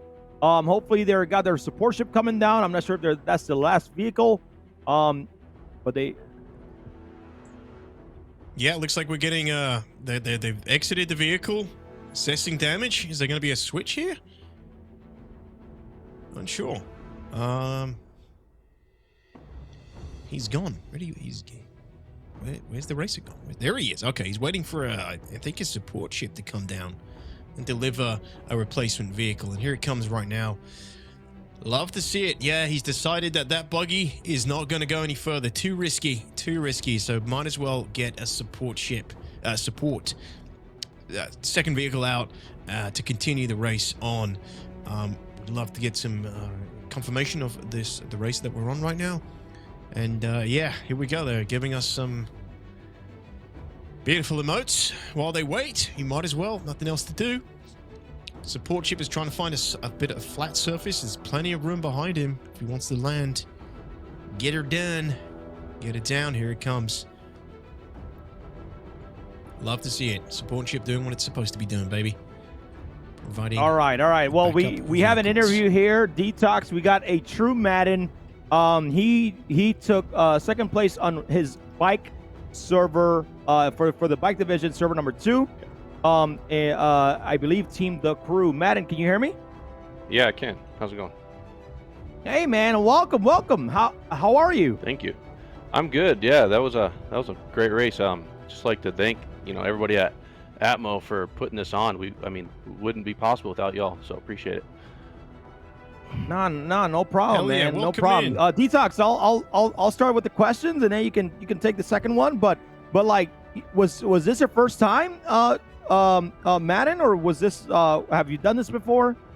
No, this was our first time. It was just kind of a spur of the moment thing. I think I saw it on Twitter, and my cousin and I, we've been back in Star Citizen, since it started, and I was just like, hey, you want to try this out? And he's like, yeah, why not? So we have a couple other friends that we've recruited to play over the years, and it was pretty easy to find a team, and yeah, it was a great time. Hell yeah! And how was the experience? Were you did you finish quicker than you expected? Was it were you slower today? How was it for you, the race overall? Yeah, it was a surprise to all of us. The last week we practiced here and there. It was kind of hard to get all of us on at the same time because one of our teammates was from Sweden, and we're in U.S., so that's I think like 8 hours or so. But practice did not look anywhere near the same as the race day. We definitely turned it on, and it was great to see. It was a team effort, and really proud of the guys. That's awesome to hear. So you did a lot better on race day versus practice then. Yes, yeah, for sure. Yeah, that's cool. So I think we've heard that before. It's the adrenaline kicking. I know, in, right? Yeah, no. Yeah, I mean, Madden is like, you said you only practiced for a week, or did you guys have a little bit more practice, throughout like the past few months? To be honest with you, no, we really only hit it hard the last week, maybe week and a half. It just, time wasn't allowing us to really get any practice in. We were just busy, with our real life stuff. But once it came down to game time, we really, hammered down and got some good practice in. Yeah, well, it'll be interesting to hear how you did overall. I know, we're super excited. Go ahead. Yeah, as a team. So, what does the crew stand for? Is it just the crew without the EW? No, so we like to mine. Our home base is out of Crew L1, so naturally that was our first name we thought to go with. Awesome, I love that. We also do enjoy. We are L1 enjoyers. Depending on the system we're in, L1's usually a pretty good place to be. L1 enjoyers. Yeah. Well, go ahead. Well, Madden, just to, so, you finished second in your server. We're not sure where that puts you at because we do have other bike servers, but hopefully that time plays out. So where your team can hopefully take a top 3 spot in the division. So, hopefully, your time panned out. Did you time the race yourselves, or do you know how fast you finished? We don't yet, but my cousin, he's Double Dirk, shout out, he streamed it. So after he's done streaming, he'll check back on the VOD and we'll figure that out. But no, we had no clue what we finished. So to hear we finished second in our server is phenomenal. We are beyond excited no matter what the final results are. That was just a blast. Gotcha. Awesome. Well, DTOX, do you got anything else for you? Do you have anything else for Madden, DTOX? I don't think so, Madden. Just good luck. Hope you get a good time, and glad you enjoyed it. And hope you get a good time and get the result you want. Awesome, thanks guys, appreciate it. Well, no problem, Madden. Before you go though, any last words you want to say to the community, to your team live? I mean, to the community, it's just great to see, over the years, this race just grow and grow and grow, and how tight-knit this community is too is cool. Everybody's, in it with each other, and I gotta say thanks to the competitors too. It was a great race, and I'm looking forward to see what happens after this. Hey, man. Well, thanks, Madden. Really appreciate it, man. And hey, hopefully that that time that we have for you, plays out, and hopefully you are able to take, hopefully one of the top spots. So best of luck and great job today, man. Seriously. Thank you. Appreciate it, guys. See ya. By the way, Cheers. DTOX, Take it I'm easy, just man. blown away by this shot. Sevens, man, like the magician with a spaceship in Star Citizen, just like, yo, I like, is he trying to do a flyout right now? But man, I think he's going home. He's going home. Oh man, what a shot though, man. Seven's a magician here with the camera. So shout outs to to Sevens and the entire camera team, man. Papa Freedom. We have Lapernum, Hassana, Officer Rondog. We got Shipwreck, Terra Ebb, Trippy. We had some folks, WMK. Man, I can't thank everybody enough, man. Thanks for some of the the teams for sharing their POVs. And hopefully we can do more of this in the future, man. So yeah. Yeah, absolutely. Yeah, beautiful shot. I'm a little bit concerned about the smog levels on Daymar. I didn't realize it was quite so bad, but I have to look into that. But yeah, I believe we have some more interviews coming up with some of our racers today, crew. Yeah. I believe we have. I believe we have Splen coming up here. So to Splen Shepherd from Team Dollar Store X. Not sure why. I thought it was Legacy Fleet. I'm confused. But he was in the bike division. Server number 2 in the U.S. So Splen, are you there? Yeah, can you guys hear me? Hey, nah, we can. Can't hear you, man. Hey, oh yeah, how's it going? sorry. Well, one of you can hear me. I'm trolling a little bit. I'm sorry, man. I'm sorry, bro. I've been on we've been on this for 6 hours now, man. We about to lose our minds. I woke up at 6 a.m. this morning. But Splen, what's going on, man? How you feeling? How was the experience? Tell us a little bit about your first Daymar Rally here. I am positively exhausted. It was one of the most exhilarating and also one of the most terrifying things I've ever experienced in my life. I loved every second of it.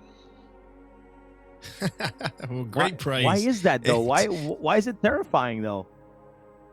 Oh man, I mean, the bike division is absolutely horrifying. I mean, any wrong move and you're dead. And there was 3 or 4 close calls where I had struck ground hard enough that it might have killed me on some other server or with a little bit of different RNG. So that's just the way it rolls, Yeah. Totally. Yeah, it really comes down to that, your luck sometimes. Like you slam into a wall, you squint, you brace yourself for death, and then you open your eyes, and somehow you're still in it, and you just keep going and hope for the best. Hope it doesn't happen again. Right. Yeah, nice, really good race, Splen. We had your cam feed obviously with the Toby as well, yes. And this is not your first time, right? This is not your first Daymar Rally. This is my first Daymar Rally, yes. Time. I mean, I've been practicing for, well, let's say a couple months now, at the very least, and I put down some time trials at scr.gg as well. And hover bikes being what they are, close enough to a ship to me that I fell in love with them, and I figured, you know what, let's give it a shot. So I signed up for the rally, and here I am. Okay, have any of your team participated before? It's just, yeah, no, I had you down as returning. No, definitely not. No, and by the way, yes, it is Legacy Fleet / Dollar Store EX. I don't know how that got mixed up, but yes, I am representing Legacy Fleet, who I'm sure you guys know very well. Dollar Store EX is an org where 2 of my teammates are from, and they are as close of friends to me as brothers. So they're very, very close to me, but they're all awesome, relatively new to Star Citizen, so it was a journey. Hey, really cool to hear. Love to hear that. Yeah, apologies. I did think you were returning, but glad we cleared that up. Yeah, well, you put on a great performance, and the practice paid off. And if you've got a good team behind you, it makes all the difference. People you know well, you can rely on and trust, and you can kind of coordinate practices and training. That makes a big difference. It's probably what you found as well, right, Spoon? 100%. I mean, the comms were clean, and we put in the time. Don't get me wrong, especially myself. I mean, I must have run this, I don't know, 20 some times, successfully completing a grand total of 2 or 3. So we knew the dangers going in. So the fact that we got as good of a time as we did on a live attempt is absolutely miraculous. Like we held our ground, we kept our patience. The intel was good, the communications was good, and we pulled it off. I can't thank my team enough, and of course that's Dollar Store Easy, Took, and the wonderful Lothamer from Legacy Fleet. No, that's absolutely awesome, Splen. And I just want to say thank you, man, for sharing your POV with us and still, nailing it, being concentrating, knowing that you're still sharing a POV, and I can't thank you enough for that, man. And so.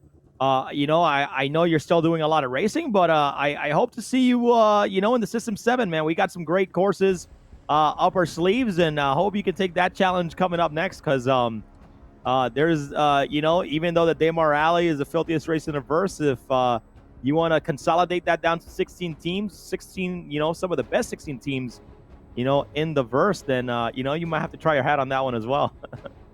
I plan on it. See, I'll try to see you guys there. I know the qualifier is a bit challenging, so you know, don't expect any miracles. But yeah, Team Spun will be trying to show up for the Stanton 7, 100%. Hey, it's the buggy track, man. You know, we announced that earlier today. If you didn't hear it, it's the buggy track is going to be the qualifier course for this year, changing it from Schubing Mining Facility on Daymar. So I'm looking forward to see what kind of times people put on the board in that track. All right, I'm looking forward to it too, and we'll see you guys there. Hopefully, I'll be in another interview. Maybe this time for Stanton 7 in the coming months. Sounds good. DTOX, any last words for Splen here?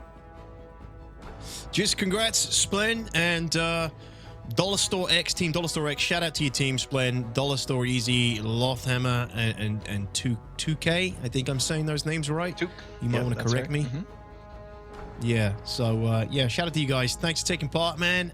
Always great to interview the team members, and then getting such a, you know, positive response from you guys. It makes us all realize why we do it, and, you know, viewers at home can kind of get a taste of what you guys went through. So thanks for coming on, and we'll see you maybe in Stanton 7. Honor to be here. Honor to be here. Race of the year. You know, you guys put on a wonderful show. It's getting better every single year. Keep it up. Love you guys. We'll see you next time. Hey, thanks, Splen. Take care, man. Appreciate it. Well, let's jump right into some quick updates here at DTOX, because we have a lot of updates thanks to our officials. We got a Buggy Division server number 1. We have Delta Dietis Racing approaching that 100-kilometer mark in the server. So this is the last 100 kilometers here. Delta Dietis Racing needs to put a good time, man. You know, I'm telling you, they're motivated. They really want to win. I'm pretty sure they put a lot of practice in. We got Buggy Division server number 3. You know, so Kuroda still leading the charge, 84 kilometers out, man. So you have Delta Dietis at 100 kilometers. You got Kuroda Initial D still at 84 kilometers out. And then you got Buggy server number 2, Infinite Empire, 103 kilometers out. Basque UTE Racing, 103 out. Petouche Squad, 108 out. So a lot of these teams are about 100 kilometers out from the finish line in the buggy. So this is the last stretch here. They need to push to the metal, dodging rocks, whatever they can. They need to make it up the time, because if not, I'm telling you, every second is going to count, DTOX, right now. More updates here really quickly. Truck Division, server number 1. XGR in the lead. They're 40 kilometers away from the Betty right now. We got Jord Operations right behind them, and then Daymar Dust Devils right behind them in 3rd place. So a lot of stuff happening, man. It's a bit wild, DTOX. Exciting. And there's some more updates there if you want to take that part. But a lot of buggies are going to start finishing soon. And I'm just excited for it. Yeah, it's great times. Good timing for the buggies. And, man, Truck Division, Buggy Division Group 3 is pretty competitive division right there. Crew. You got two Kuroda racing teams in there. That's, you know, some of our veteran champs, Downfall and Sanji Sama, making up those teams with El Shenda, Mr. Broby, Dodge, Bebo, Pity, Ken JC, and Josh N2. The 2 Kuroda racing teams in that division with Dirt Kickers, AEWA Taxi Orange, and Exodia Racing. You know, some of these names: Nova, Skya Beta, Talus Racing. I mean, this is all in one division. That's a very competitive division right there. Buggy Division 3. So, like you said, a lot of these guys are coming in near the sub 100 kilometer mark in the Buggy divisions now. So it's going to be tight. It's been a tight race all the way throughout, judging by the numbers and judging by what we're seeing visually with buggies and trucks neck and neck. It's been a very close race, which is exactly what we want, right? That's what we're here for. That's entertaining and fun to watch. Another update coming from the Truck Division number 2, US. This is an update for the Truck Division. So we have Prowler position 251 clicks out. Second place on that division is Mother Truckers at 275 clicks out. Test Squadron, 3rd place in the truck division of division number 2, 300 kilometers out. VTE, VT Veal, 284 clicks out. Nebula GT, 295. And Team Sanjak, we have a bit of an unknown for Team Sanjak right now about whereabouts they are. Soberkund coming in at 320 clicks out in 7th place. So, yeah, that's another round of updates for you guys.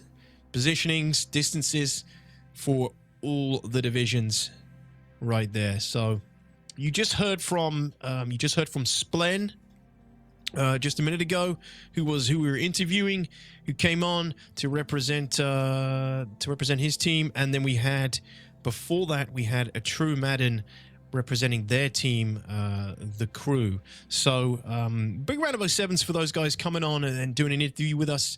07s to them and their teams, and I'm glad that they had a good time and enjoyed the race, because it's always great to hear these people having positive experiences, through this big sort of emergent experience that Atmo puts on. Yeah, overall, we're doing good here, and we got a massive truck division update right now. Prowler position, 251 kilometers. Mother truckers, and oh yeah, sorry, my bad. Yeah, sorry, I just ran through that one. So apologies. Yeah, a quick update here. We're trying to get the leaderboard updated for the truck division at least, so we know where the trucks are at right now, since that is going to be taking the longest. So as soon as we get that leaderboard up for the truck division, we will have it up on screen. But you know what, DTOX? They haven't seen our beautiful faces. Let's go up on screen real quick, man, because I miss the community. I know, yo. I'm over here like, the drivers were drunk, so I started drinking too, man. I'm just kidding. It's water. But I'm like, yo, the support pilots are over there, flying under the influence. Why can't we do the same? But hey, Chad, I hope you guys are all doing well. Again, thank you guys for your support, man. I really appreciate it. I hope you guys enjoyed the energy. We've been almost 6 hours here, DTOX. Not too bad. Last year we did 9. I think we're going to be going for possibly another 2 more hours with the truck division, but overall we're looking about a little bit under what we did last year, so not too bad. Can't complain. I'd be very surprised. I think last year was 9.5 hours the broadcast ran. If we finish under that with the speed decreases, that could only be a sign of stability improving server wide. Which I don't remember you got the buggies. One's the top 3 finish in those servers. 1 hour countdown timer. The buggies should be already hitting Kudria ore within possibly the next 30 to 45 minutes, and then we just have the truck divisions coming in. But I'm just loving the truck division overall, man. I'm loving the Spartans out there. I didn't think I would see so many Spartans out there, to be honest, because the Rover has that little bit advantage with a little bit more speed. But nice to see them out there today, DTOX. I love the Spartan, man. It's one of my favorite ground vehicles, at least in terms of what it can bring to the game. It's not really what it does bring to the game outside of racing and Daymar Rally it's not a lot, but its potential, what it can bring. My organization, the PMC side of my org, we've tried to use the Spartan in things like Jumptown. It's a pretty good ground vehicle for getting troops into an area relatively undetected because it's got such a low STIG. But like I said earlier, for the Daymar Rally, as far as Daymar Rally is concerned, it's a slow-moving, sturdy brick that will take whatever Daymar Rally throws at you, unless it's another Spartan firing Badger repeaters at your rear, as we saw with Sky Alpha, right? Sky Alpha getting knocked out via MDK. That's crazy. I feel bad for them because I think last year they got knocked out via explosion or death previously as well, and they are legends. They're veterans of the Daymar Rally. I love those guys. I've met a bunch of them before at CitizenCon when we could meet and see people at CitizenCon 2019.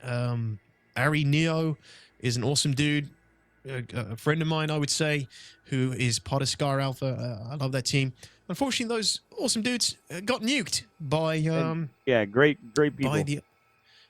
the other guy behind him, who I need to remind myself the name, but yeah, he slapped him, and he's still in the race as far as I can tell. Yeah, Salem Frost, Jet, all those guys. So yeah, it's always good. But we should have a shot here coming in. I think Team XGR is gonna be hitting the Betty here in under 7,500 meters right now, Detox. So they should be hitting the Betty. And guys, again, we're still here, me and Detox, covering the entire race. So hopefully, we are able to see that here soon, dude. If we can get a camera on that might be the first truck. Oh, you can see the Betty from far right there, Detox. You can see that little shadow on the top left. So cool.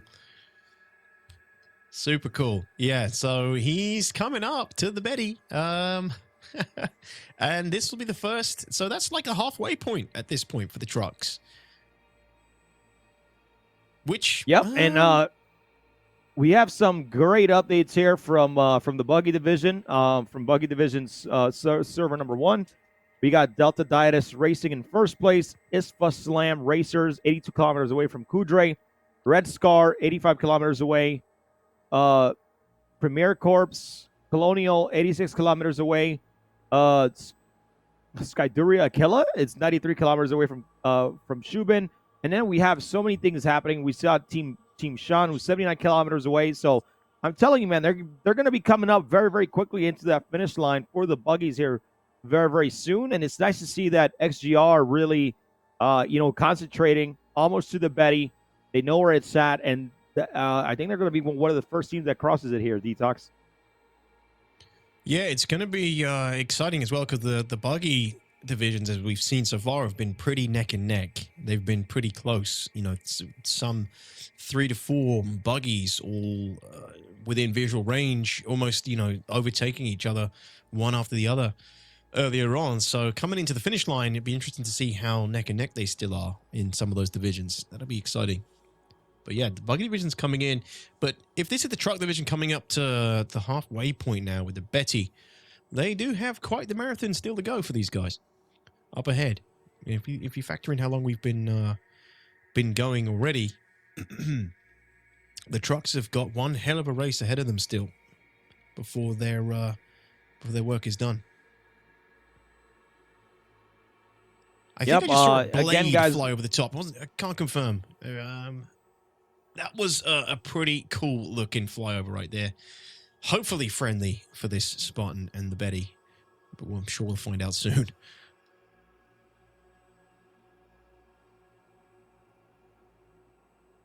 Yeah, we're still trying to get the work here. Yep, we're still trying to get the leaderboard to work here, so hopefully we can get the truck division up soon, very, very soon here. So they're working on it, guys. They're working on it, so we can get you a leaderboard at least towards the end, so you guys can continue seeing the truck divisions right now. So, but again, thanks everybody for hanging out and being here today, guys.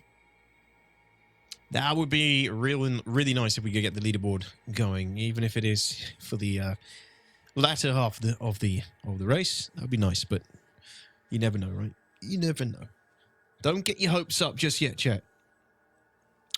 So yeah, here we go. Coming up to you can really get a good idea of the speed of how of these things when you look at how long it took this truck to get up to the Betty. When you compare it to like the bikes and the buggies from earlier, just whizzing right up to it in seconds. He is he's slow but steady, nearly there, about to cross through. See how easily this thing can move through. He's going to have to keep it kind of straight without clipping any of those legs. If he clips those legs, look at that view. Look at the views, baby. Right under there, WMK giving that view as well. And there he goes. Yep. Checkpoint complete. Team XGR. That was so cool, man. And a lot of people, and then a lot of people have the door down on the what do you call it, on the Spartan Detox for better traction. So that's why you see Team XGR driving with the door down.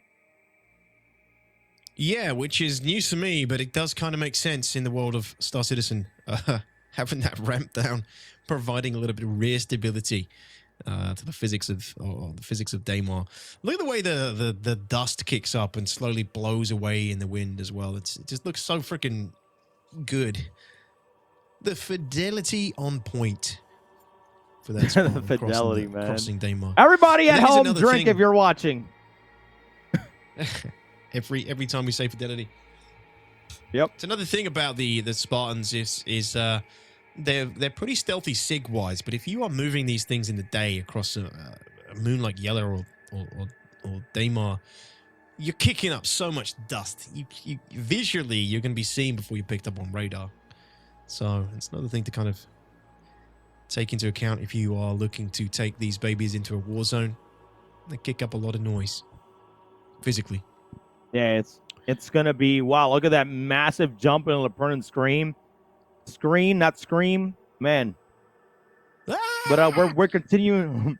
We're continuing here with some updates here, Detox. We got still buggies are going straight. Buggy server number 4, Buggy Division server number 4. We got Hevex in first place. Obscurus Racing, who has been around as well. Made in China back in the driver's seat for Legal Pirates in second place, and Wandering Phil in third place from Team The Apocalypse. And then we got Buggy Division server number 5, Detox Punch Buggy, 45K away. Punch Buggy is moving with a mission right now, Detox.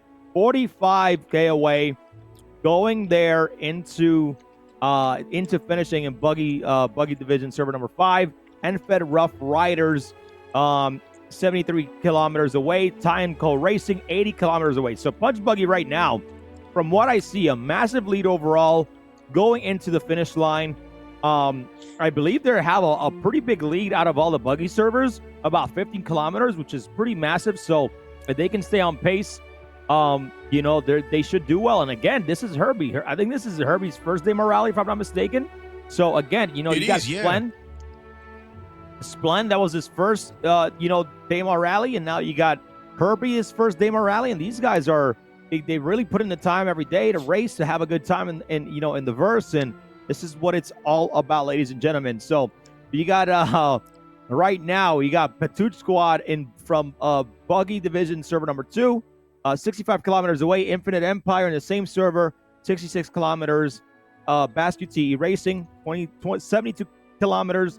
Atlas Frontiers, 117 kilometers away from Kudre Or. So, and Delta Didus is 62 kilometers. So there's a lot happening, man. A lot happening right now. Some great updates. So thanks to all the officials in the back end.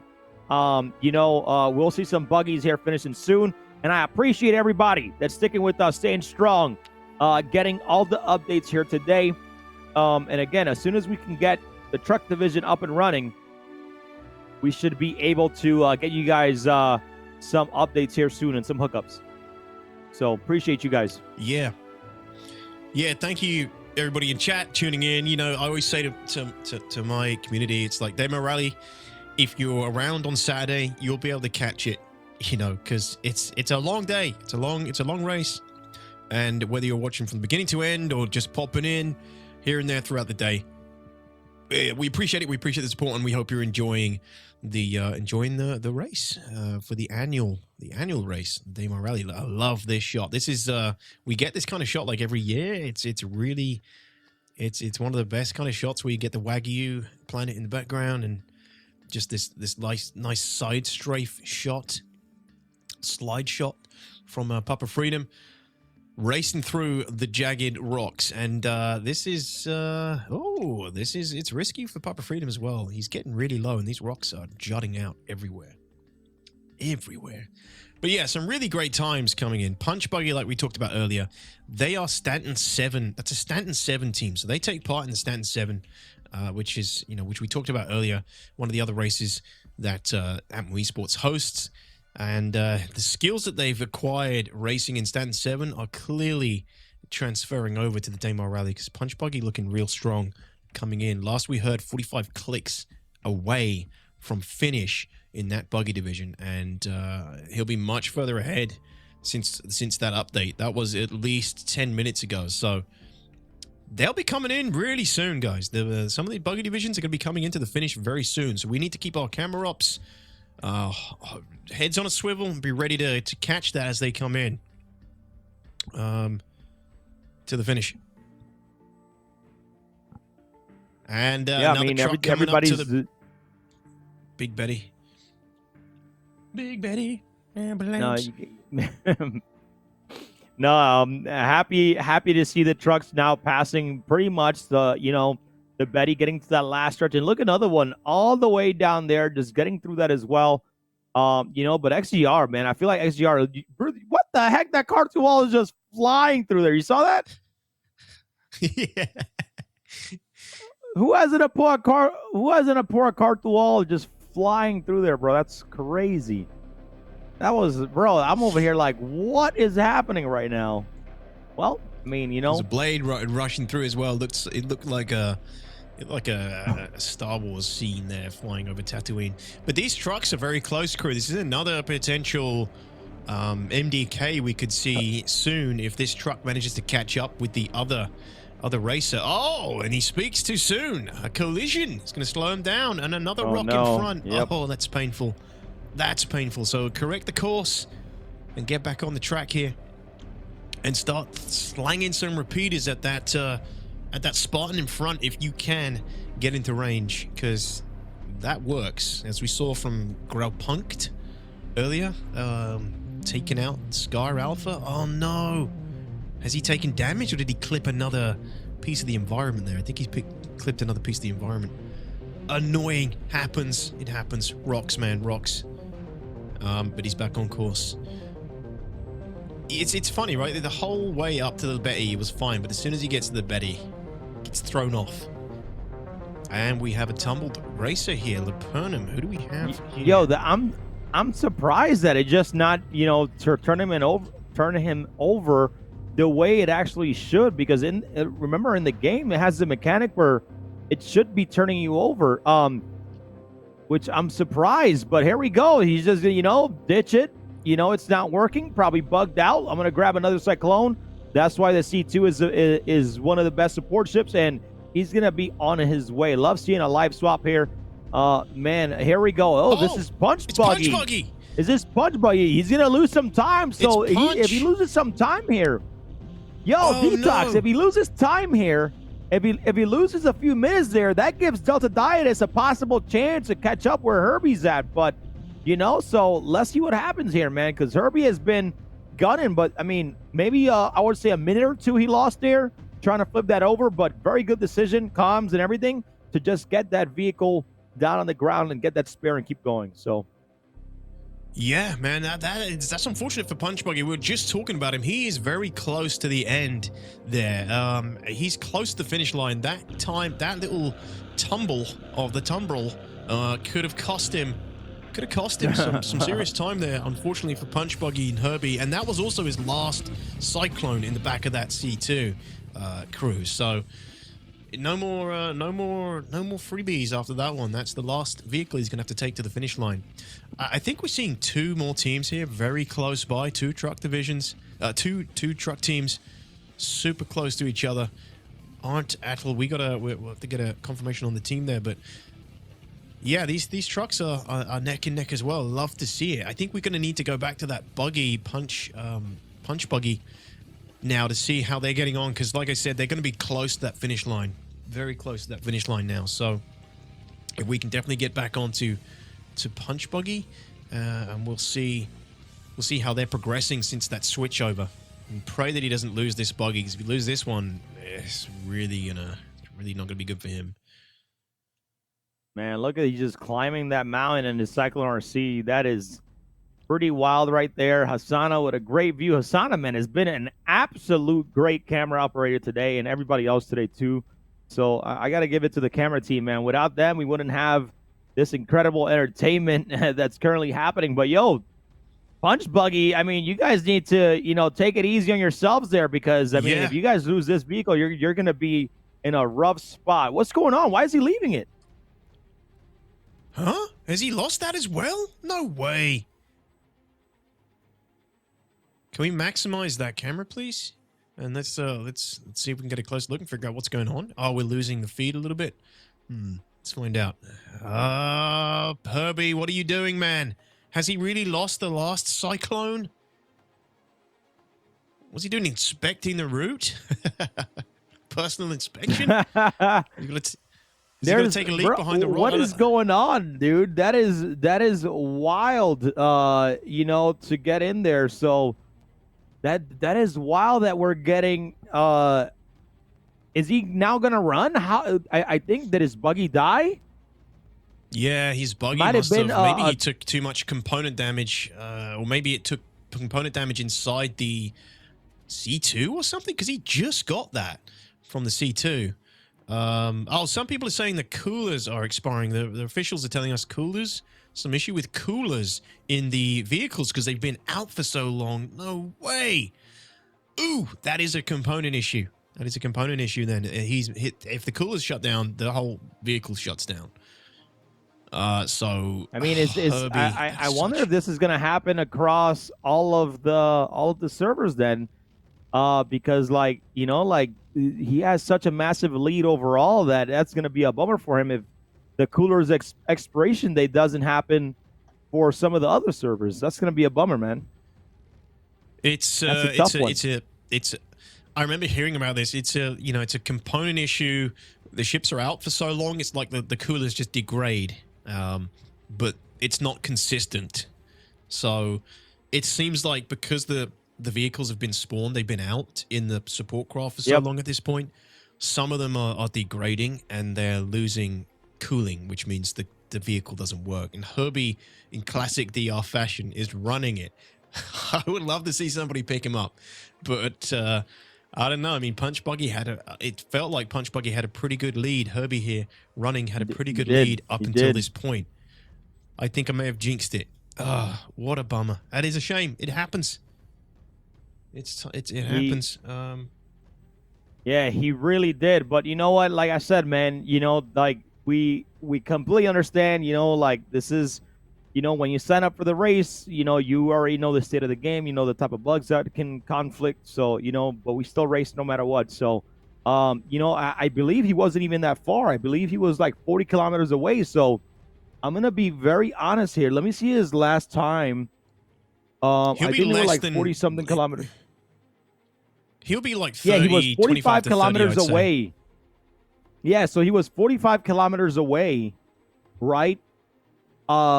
When this was how long ago? 16 minutes ago. So in those 16 minutes, he could have made at least 10 to 15 kilometers there. So he could be under 20 or even 15 kilometers away from the finish line. So to be honest, the way of how much the buggy slowed down, it could still possibly be a top finish there, DTOX, which I'll be super surprised.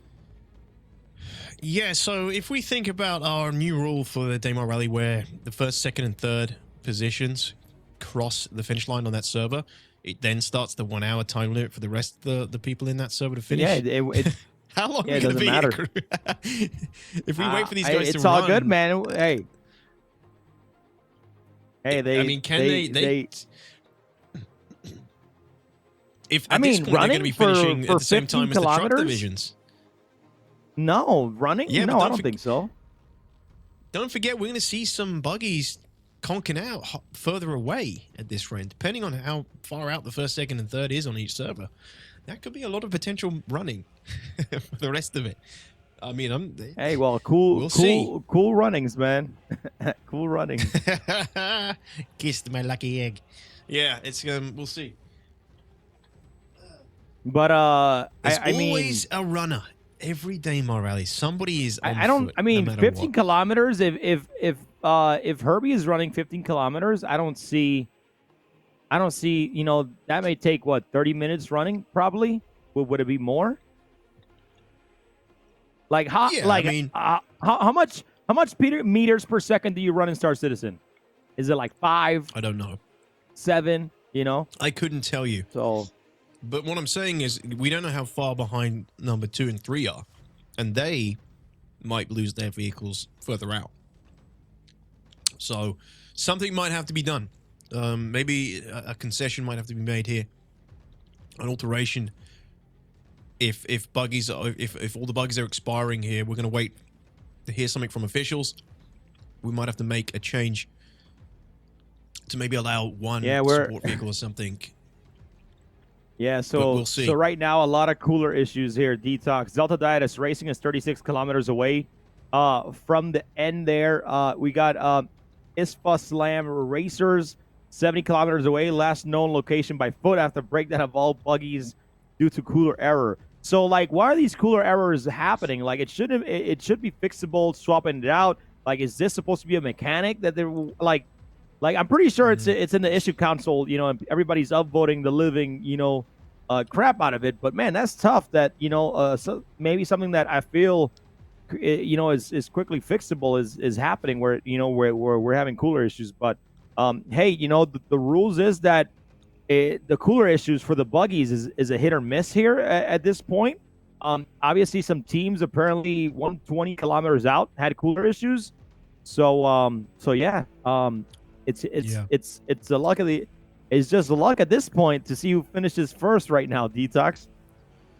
Yeah, I mean, we got to stick to the rules, right? But we're not the guys behind the scenes. We're not the officials. We'll see what they say about this, but they may indeed have to run and finish this on foot, which is fine by me. It's the Daymar Rally way. It's the Daymar Rally way, man. Yeah. And the scrappiest race in the verse, and also the filthiest.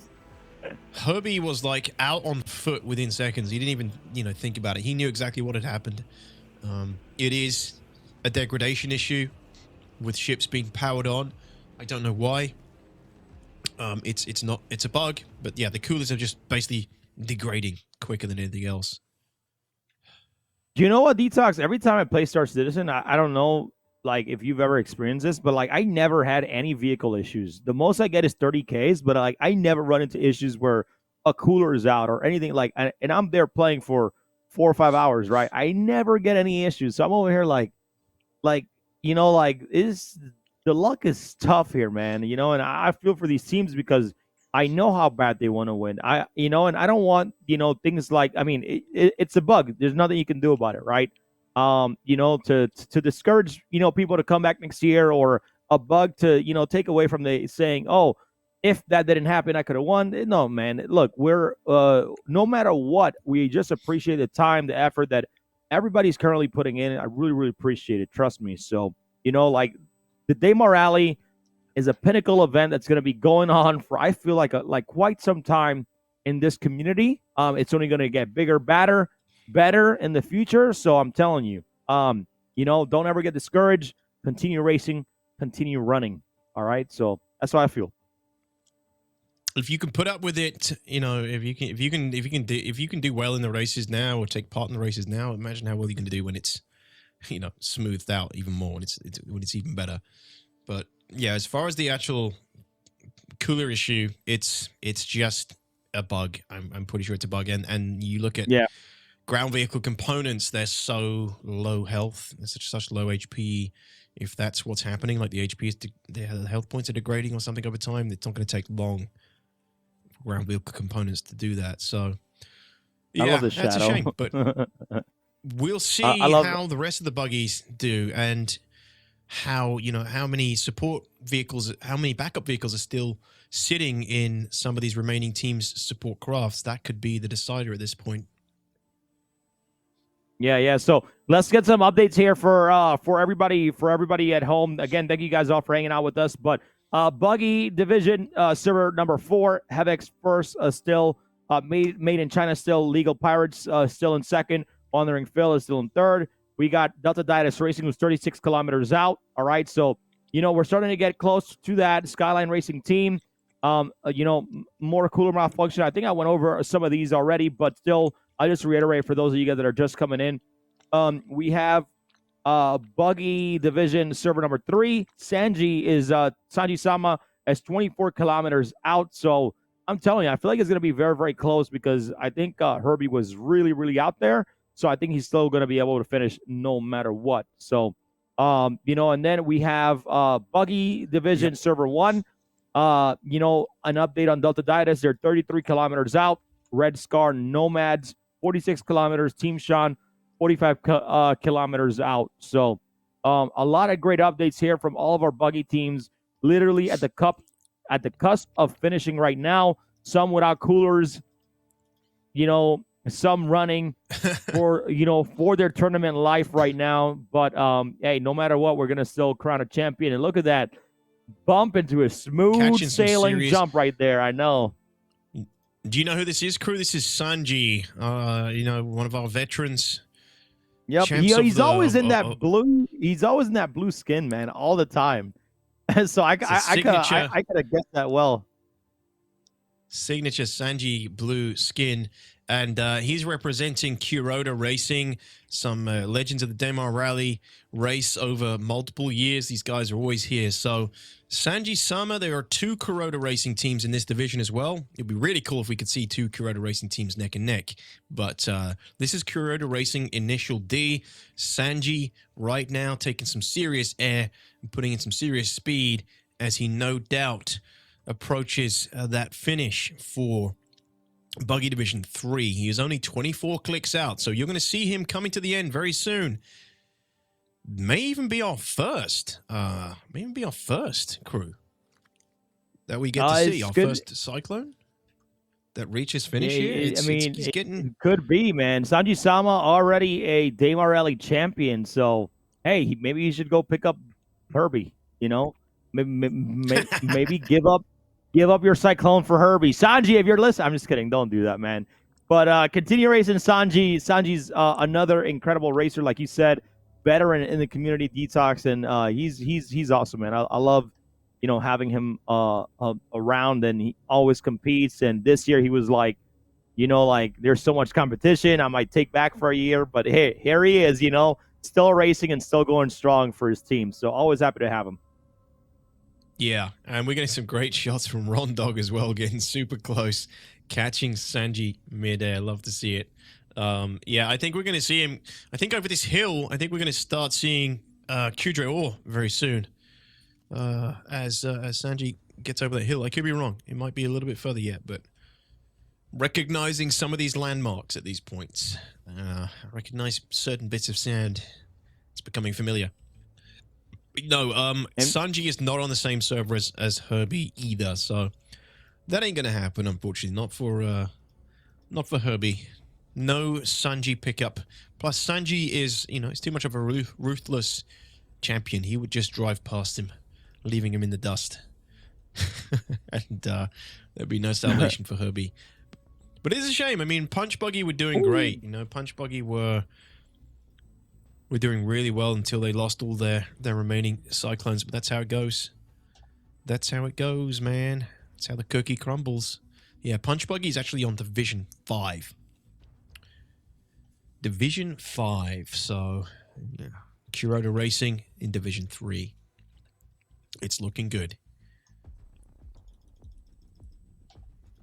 Yeah, a lot of people, a lot of vibes as well happening, man. And by the way, if you guys want to catch the entire VOD, it will be up on our official YouTube at Atmo Esports. By the way, go check out. All right, a lot of people are, I love constructive criticism, but go look at the first Daymar Rally we did 5 years ago. You guys are gonna be like, damn.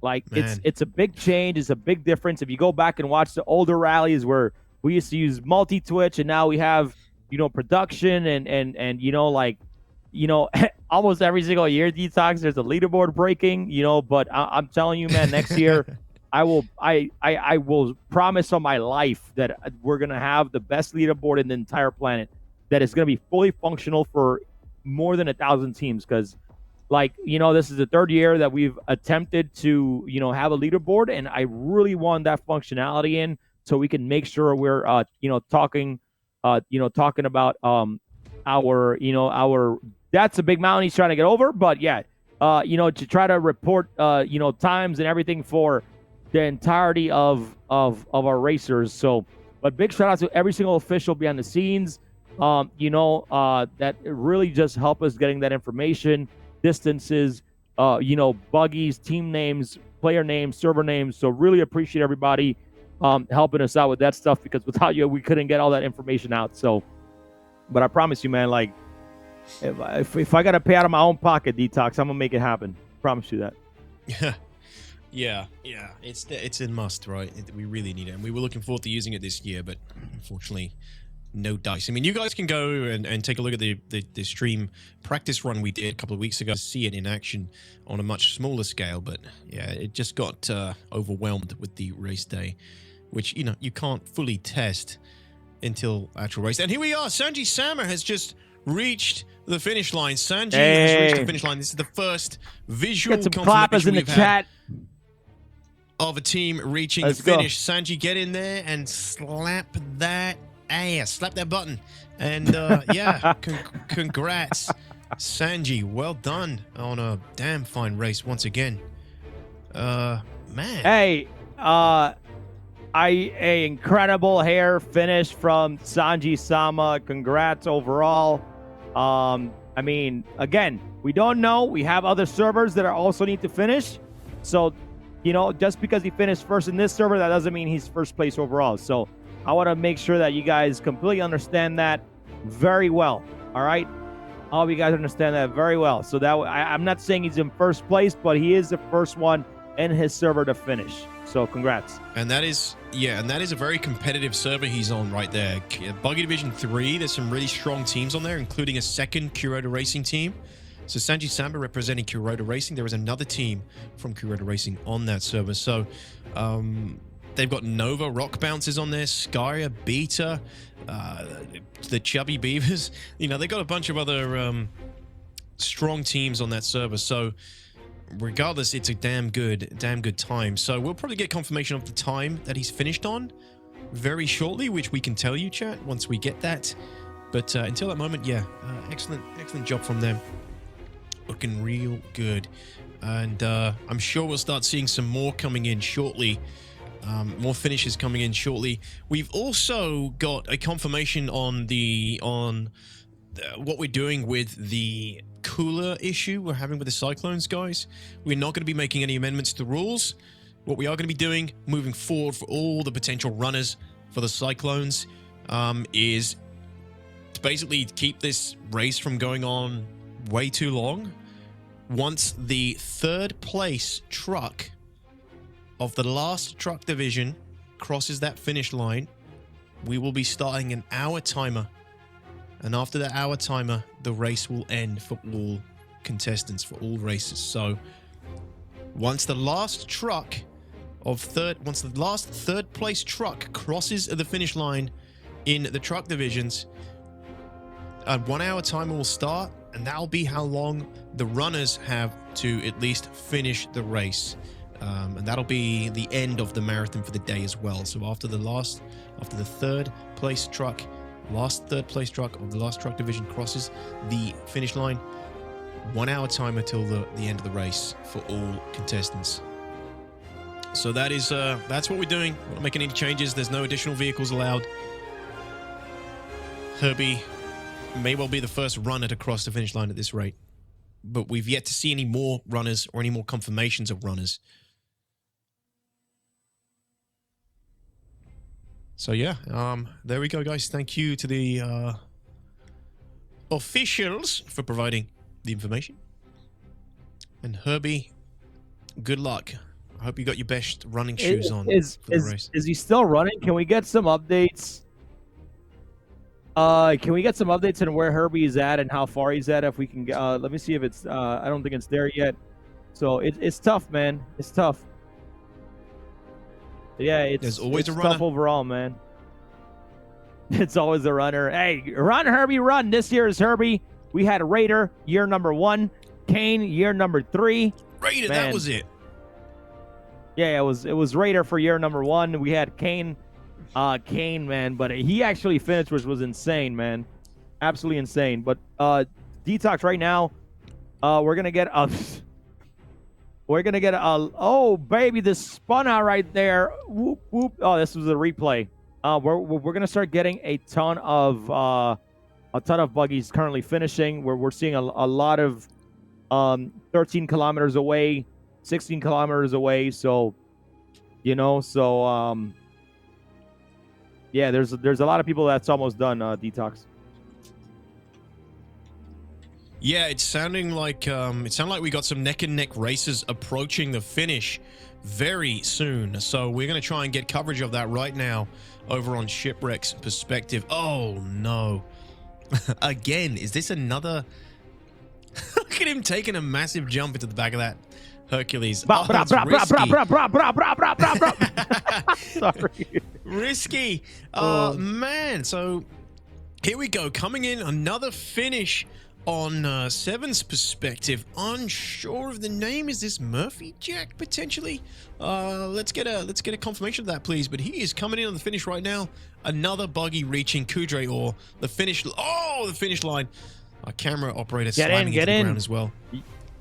You got to get in, man. You got to go through those double doors. Your race is not finished yet until you disembark from the vehicle. Put your hands up and go through those double doors. All right?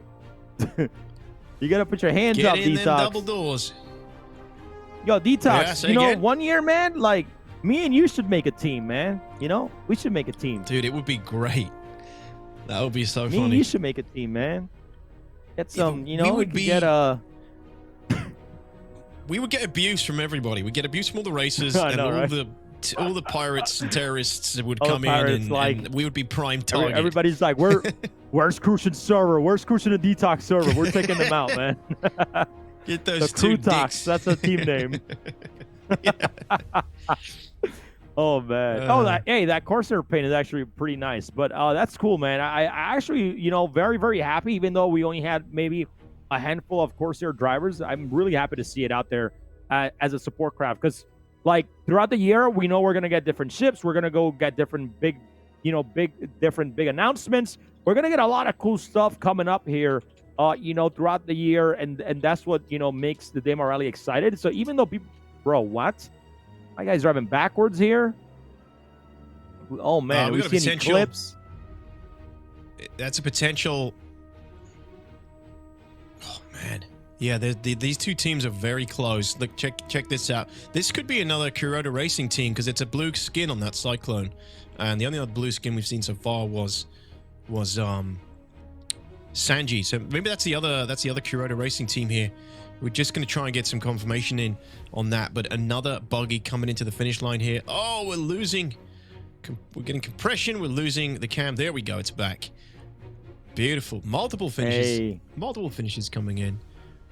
Congratulations. Congrats, Look at the man. security teams. Security teams providing a ton of flair and chaff. I was a little bit worried I about one of love those that, eclipses man. just then, but Hey, it's- shout out to friendly. security. Here comes another team from Brams here. Another teams, buggy teams, all the buggy teams finishing. By the way, Chad, if you're not clapping for these guys that have been racing for about 5 to 5.5 hours, man, show them some love, please, because I'm telling you, it's not easy, all right?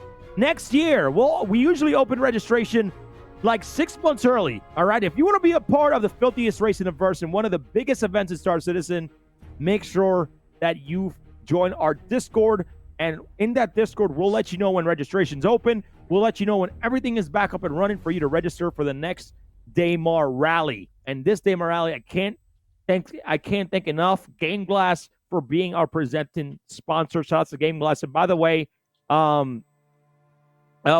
Game Glass does have a little promotion going on that I forgot to talk about, but they do have a 20% off, which will show towards the end of the broadcast. So yeah.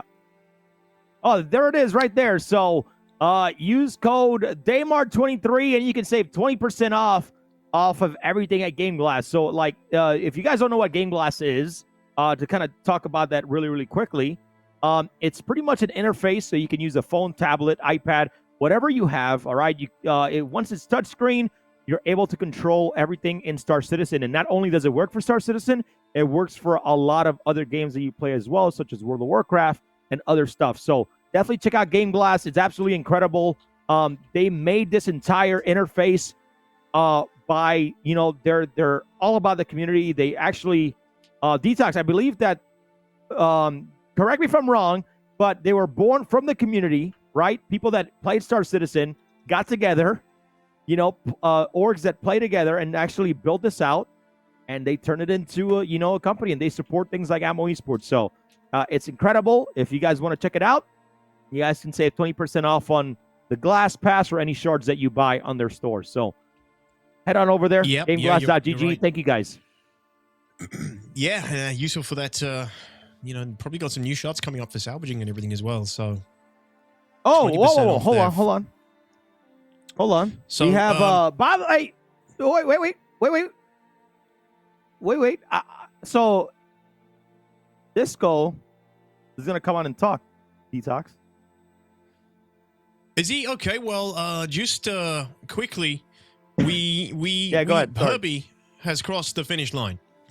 Let's go. Yeah, so we unfortunately must have missed him somehow running in to the finish. Guys, I think he was in the chaff cloud, which is why we missed him. Another buggy was coming up right behind him. We were following that other buggy, and there was a lot of chaff and flares going on. Those guys were chaffing and flaring for Herbie, the legend who has finished on foot. So Herbie has finished, guys. He's beaten a bunch of Cyclone teams. After all, he had a really good lead in the Cyclone anyway, but he got out and ran and finished in what looks like still a very good time. So he would have actually been ahead of Kuroda Racing and ahead of Sanji Sama if he was still in the Cyclone. Unfortunately, losing that Cyclone did mean he might be behind. It means he will be behind. Okay, yeah. Kuroda and Sanji, but he may still have a really good time and could still be in for a second or third place running the last 20 or so clicks of the race. So yeah, Herbie, well done. GG, you did it. It's always worth jumping out and running if you're close enough. Let's get ourselves on screen, so that way people can see that we're real people behind here. But we have he came in the last few years to gave me a tour of the LA office, so appreciate you coming on, Disco. How are you doing? Am I on? Yes. No. Not yet. Yes. Yeah, you are. Hi, everybody. Dude, what a fucking race! How's it? Oh, I'm sorry. Don't even switch. Jeez, I'm on. Yeah. You're. I'm on for 10 yeah, seconds. you're fine. You're fine. Demonetized, desponsored. It's my day off. What a great race this year. This has been great. You said Herbie finished? Yes, Herbie he did. crossed He did the finish line after on his foot. coolers He broke. did it. Yep. Wow. I was cheering on. I've been cheering on Herbie. I was like, when his cooler died, like you did not. You should have heard the noise I made when I'm like, what happened? What are you doing? Get back in your car! You yelped. Audible. I do this every year, but I want to shout out fucking Lapernum and Sevens and Shipwreck and Brahms and Papa Freedom. These guys are so good. These guys are so good at what they do. Did you see that? It's that moment when I don't remember who it was. They were climbing up the hill, and Papa Freedom knew just what was happening. He cut out ahead and got on the other side of the hill and got underneath, so that you could get the guy. Like that is somebody who knows this track and knows what they're doing and stuff. It's just, you guys, productionists. You're talking about how well your production's improved since the first year, man. I'm just here. I mean, the race is great, but I'm sitting here watching the production. I'm like, you guys are doing so. You guys are doing so good. Man, I'm telling you, Disco, like Disco. I'm pretty sure the staff appreciates the praise, and I'm telling you, when my production team and myself are trying to like bring things to life that like it's so hard to do, because like the truck division is the average time is usually 6 hours and 20 minutes. So we try to do a progress bar on a Daymar map, so we can have it on the above like the camera crew's label, so you can see a progress map of like the average times. And we try to do that, and we try to progress bar, and it was the most hectic thing that we've tried to do, and we're trying to elevate every year and find a new way to continue to bring a production value. So for you saying that about the camera team and everybody and everything else, I really appreciate it. Really do. Wait, your next thing, detox, man. The leaderboard. What the hell, dude? 3 years. Hey, I didn't break it. Come on. I'm I'll tell you what to say. for it. Hey, I'll tell you, because the last time I tried to do esports was back in like 2017. The secret is to dress like a beefeater. Hey, that is one of my favorite CIG moments in history. Oh, that man. stream. That was a good time. Yeah, okay. And I know you can I know you still remember it vividly. Disco, waking up. I don't know if you wake up in cold sweats every now and then, but. So who just finished right here? Who just finished now? Do we know? Very good question. Let's find out. Yeah, our officials are going to crossed? tell us right now who just finished. This is where the leaderboard would have been, really handy, but unfortunately not. Everything is manually, it reaches us via carrier pigeon, and that's how we relay the information to you guys. And we're glad so far it's been working. Fernand there doing we great. go. Well, just so it's not all sunshine and roses, though. I'm gonna give a critique to whoever your camera switcher is, though. When that guy came off the hill and he was driving backwards. He came up the hill backwards and was just continuing the race backwards without correcting. Like, don't cut away from that guy. I want to see what happens. Yeah, no, he was like driving backwards because he turned around, so I thought it was pretty cool. But yeah, but I mean, he can hear you right now. He can hear you right now, Disco. So, I don't think he takes any offense. We're all happy with constructive criticism. So, rule number 1: if they're driving backwards, you stay on them. Because something's gonna happen. Yeah, we'll keep note of that for the next one. So we are getting a first-person view of some of the names. So Drunk Maverick, from what I can tell, coming in from Cathcart Team Bravo. This is Buggy Division Group 5. This is a returning team to Daymar Rally, according to the stats. And this is awesome. Cathcart Team Bravo. They have a Team Alpha in there as well. I believe they were the guys who just crossed over. So there we go, Drunk Maverick. You can see like the people who have finished, they start building up and hanging out at Crusader Racing, sharing stories and basking in the ambience of victory. And slowly but surely, there'll be more and more people there piling up soon as more of these buggies start crossing that finish. But yeah, has Crusader been here all 5 years? They've been here for a while. Yeah, actually, yeah. I think they might have been here for everyone. Exiles have been there for since the beginning. Yeah, these guys have been here, man, the entire time, and they've been racing every single race. They say, "Oh, I might quit," but the thing is, like, when you keep getting things throughout the year, new mechanics, new everything, it makes it more enticing, and they come back. So, you know, you're like, right. I didn't see who won. Look at that Corsair. Look at that dancing Corsair. I didn't see who won the bikes. Who won the bikes? We don't know yet, but we had still some waiting for really strong finishes from from Splen, Team Crew. They were called Legacy Fleet originally. I keep forgetting the other name because I got Legacy Fleet ingrained. But the Dollar Store X from Splen, they had a really good time. We don't know yet, but some really strong times for some of the bike divisions, and they are. It's going to be pretty tight, I think, between multiple teams for the bikes. So we'll keep you posted. We'll keep you posted, Disco, when we know. By the way, what time is it for you guys? Because I know Disco's not in the U.S. anymore. He's in the UK, so it's like is it like 1 a.m. over there right now? No, it's only 11. Usually I stay late at night and I watch the whole thing in the U.S. I'm not going to be able to make it to the end, which is why I wanted to get in here before instead of my usual, stick it out to the end and then show up at the end, kind of thing. So we're getting close to the end of my day, so I had to jump in when I could, but and give credit to your guys. Who did I leave out? Papa, Lapernum, Sevens, Shipwreck, Brahms. Who did I leave out? We have Officer Rondog, Trippy. Rondog, we had Rondog Terra had that Ebb. great. Yep. Rondog had a great moment. Asana. I was like, fuck yeah, Rondog.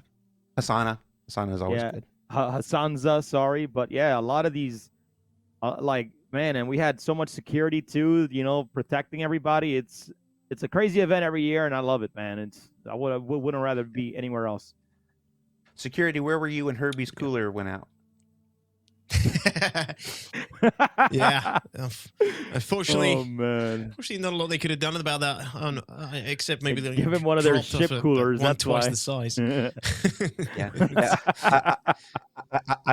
I will tell you in some behind the scenes stuff, when stuff like that happens, the team's chat start going, what's going on with the coolers? It's like, who do we talk to about the coolers? So it's one of those great moments where events like this are not just tremendous for the community and stuff. They can there are many tales of over the last 5 years where the Daymar Rally has directly affected or influenced development stuff and whatever. So it's like oh, find out what's going on with the coolers, and it's not going to help us today, but it definitely starts conversations internally. No, well, you trust me, we appreciate it, right? All we need is some markers that we can throw up, some beams of light. I would appreciate that if we can get that for next year.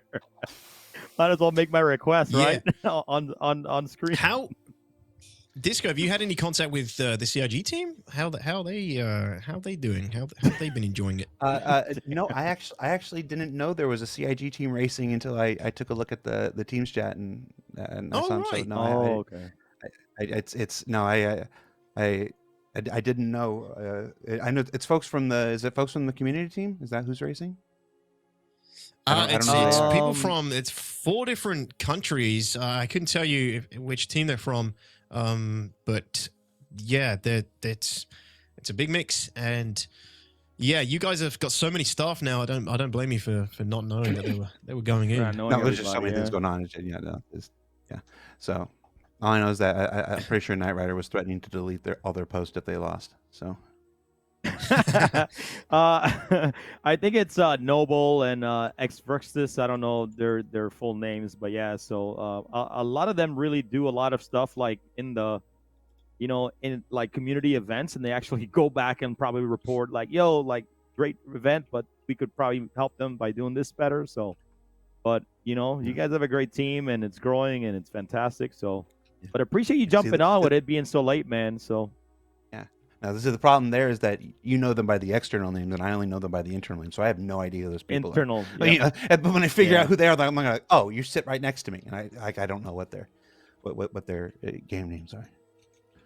So, look at that Gladius paint job. Yeah, well, we're getting more and more races crossing the line now. The Buggy divisions are coming in, thick and fast now. They're finishing en masse, and a lot of them on this server with Herbie, who I think still in a really good position for a place in the top 3 for his division, even though he had to run the last 20 plus clicks. So exciting stuff. I mean, Swoan coming across over the finish line here, just jumping out the cyclone. He's got to get in and tap in for it to count. But Swoan, let's find out which team this racer represents here. That's Buggy Division Group 3, I believe. No, it isn't. It's 5. One of my favorite things about Rune Guard. One of my favorite things that happens at the end of every year, and we're seeing a little of it right now, is that the other racers who have completed the race, they don't just log out and leave. They stick around and cheer on the other participants as they arrive. And that just speaks to the character of the people who race in the Daymar Rally every year. I have a commentary question you get for situations. Yo, go ahead. Yeah, go for it. The STV was allowed in the Buggy division this year. Yes. 100%. So why do you think? This is just an opinion question. Why do you think there are so many Cyclones instead of STVs? Oh, that's. I don't have an opinion. I don't know. No. So. But we think it's because of the suspension and the chassis. It's just a size, right? So you can take the Cyclone a lot easier through like a terrain like Daymar, especially rocks, smaller rocks, and you won't bump, you won't spin around as much. And also you have the boost, which entails if you manage your boost well enough, you're still gonna be, faster than the STV. But the STV in a flat ground, in a good environment, maybe say like a paved road, with no gravity, will definitely give a Cyclone, a beating. But in the environment of this, where you have rocks, where you have a lot of things that can bump it, the STV doesn't do well. If it hits a rock, it spins out for a while. Like you're literally flying spinning for like 5 seconds. So that's a lot of lost time. So I think a lot of teams, when they practice, they kind of found that out. So that's why you don't see much STVs in the rally. So I think it might just need, if it can be a little bigger, more suspension, like DTOX says, it could be a viable option in the future.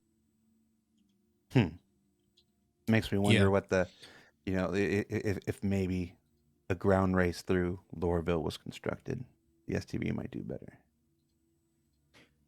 Here's what I want. Let's talk about that real quick. I'm musing. I'm being a fan today. I'm musing. No, here's what I would like. I want to race across. I want a road, a pretty decent wide road where you can fit at least 4 vehicles side by side across ArcCorp, and I want to do like a 24 hours of Le Mans where we're just driving around that thing, and and have pit stop. That'll be the coolest thing. But that's just me. I feel. Yeah. Well, it couldn't be a straight line, or it'd look like the equator of the Death Star. No, well, far away. Not a straight line, but at least a long road that takes us maybe like a while to race, to go from like one city to the other. That would be cool. But yeah, that's just me. Yeah. So see, interesting development considerations for that. A bunch of ArcCorp is designed, at LOD levels that are designed to be flown over, not to be down deep and next to. So to do something like that, and that's not to say that it's not a consideration or a possibility, but it would be more than just to carve a road out. You would have to redo the buildings around and surrounding the entire route to stand up to closer inspection.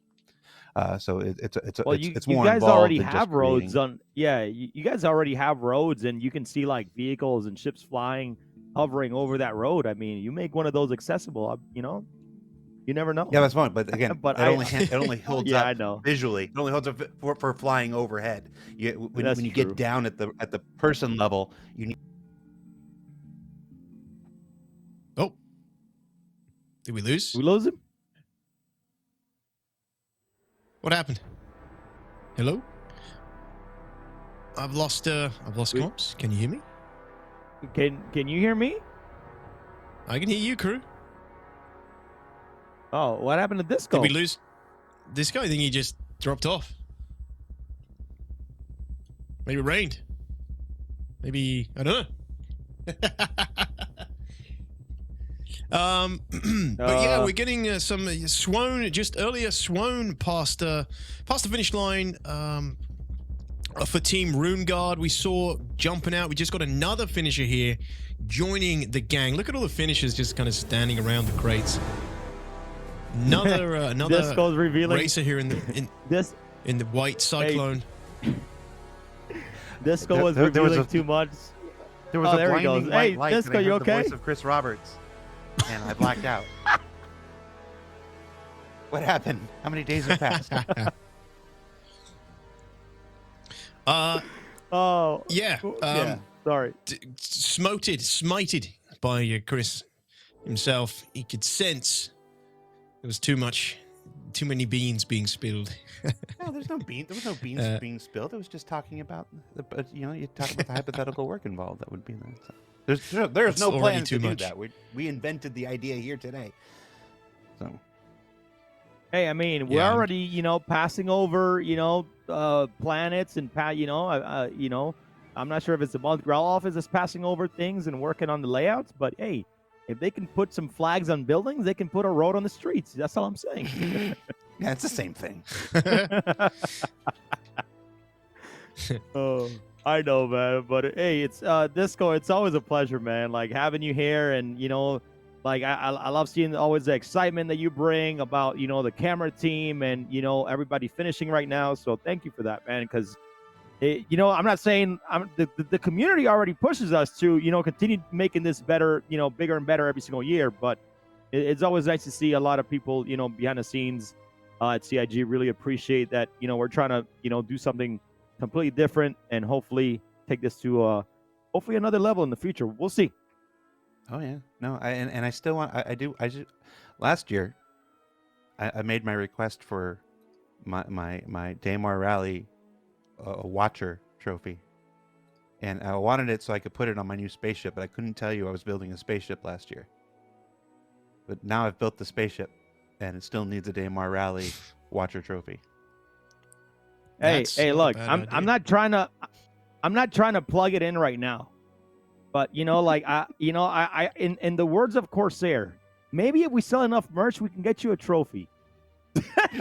I'm not gonna say because it's not cheap. That's all I'm gonna say. So everybody, go buy some merch. Let's get Disco Lando. Put the jersey on the screen. Yes. Go buy a jersey so I Go can have buy a trophy, Disco. please. Go buy some merch of Disco Lando can have his trophy. We can hopefully pay for it. Disco wants a Daymar Rally watcher trophy. And it only had not participation. No, I'm not a participator. Don't take it away from the racers. I'm just a dirty watcher. So just give me my watcher trophy. But yes, go buy a jersey. Viewer participation trophy. Buy one for your significant other. It'll make them more attractive. In spirit. we came up with the topography design this year, and it looks good. So especially with the terrain and things like that. So I mean, I don't see why not. So if we can hopefully, all I want to do is just see a wave of Daymar Rally jerseys, and at CitizenCon, if we do get to have one this year. So I hope. Well, no, we've already announced we're doing CitizenCon this year. There's no if. We are having one. No, we announced it, yes, but you never know what could happen. COVID can flare up, and we're over here back in our beds for the next 5 years, so I don't want to jinx it, but yeah, just saying. Bring it down, man. I do want. What I want to see at CitizenCon is I want to see somebody in one of those winter jackets. Do you have the image of the winter jackets? Can you put that up on the screen? I want to see somebody in one of those winter jackets.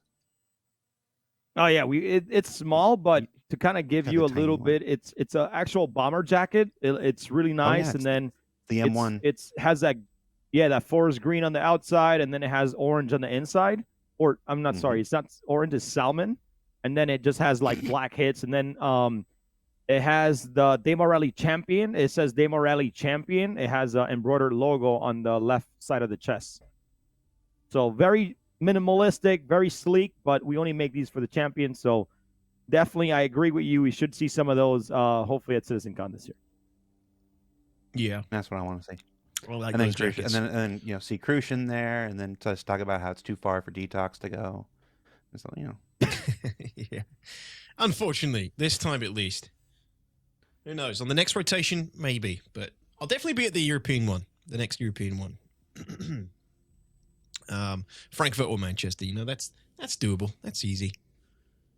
And yeah, I think wherever it goes, either to Europe or to, I think I'm just gonna start attending every single one. But Disco, we're gonna go ahead and get Herbie on board and interview him. Cool. So Disco, any words you want to say to the community before you before we bring on Herbie? But really appreciate you coming on. Thank you for chatting with us. I really appreciate it. Yeah.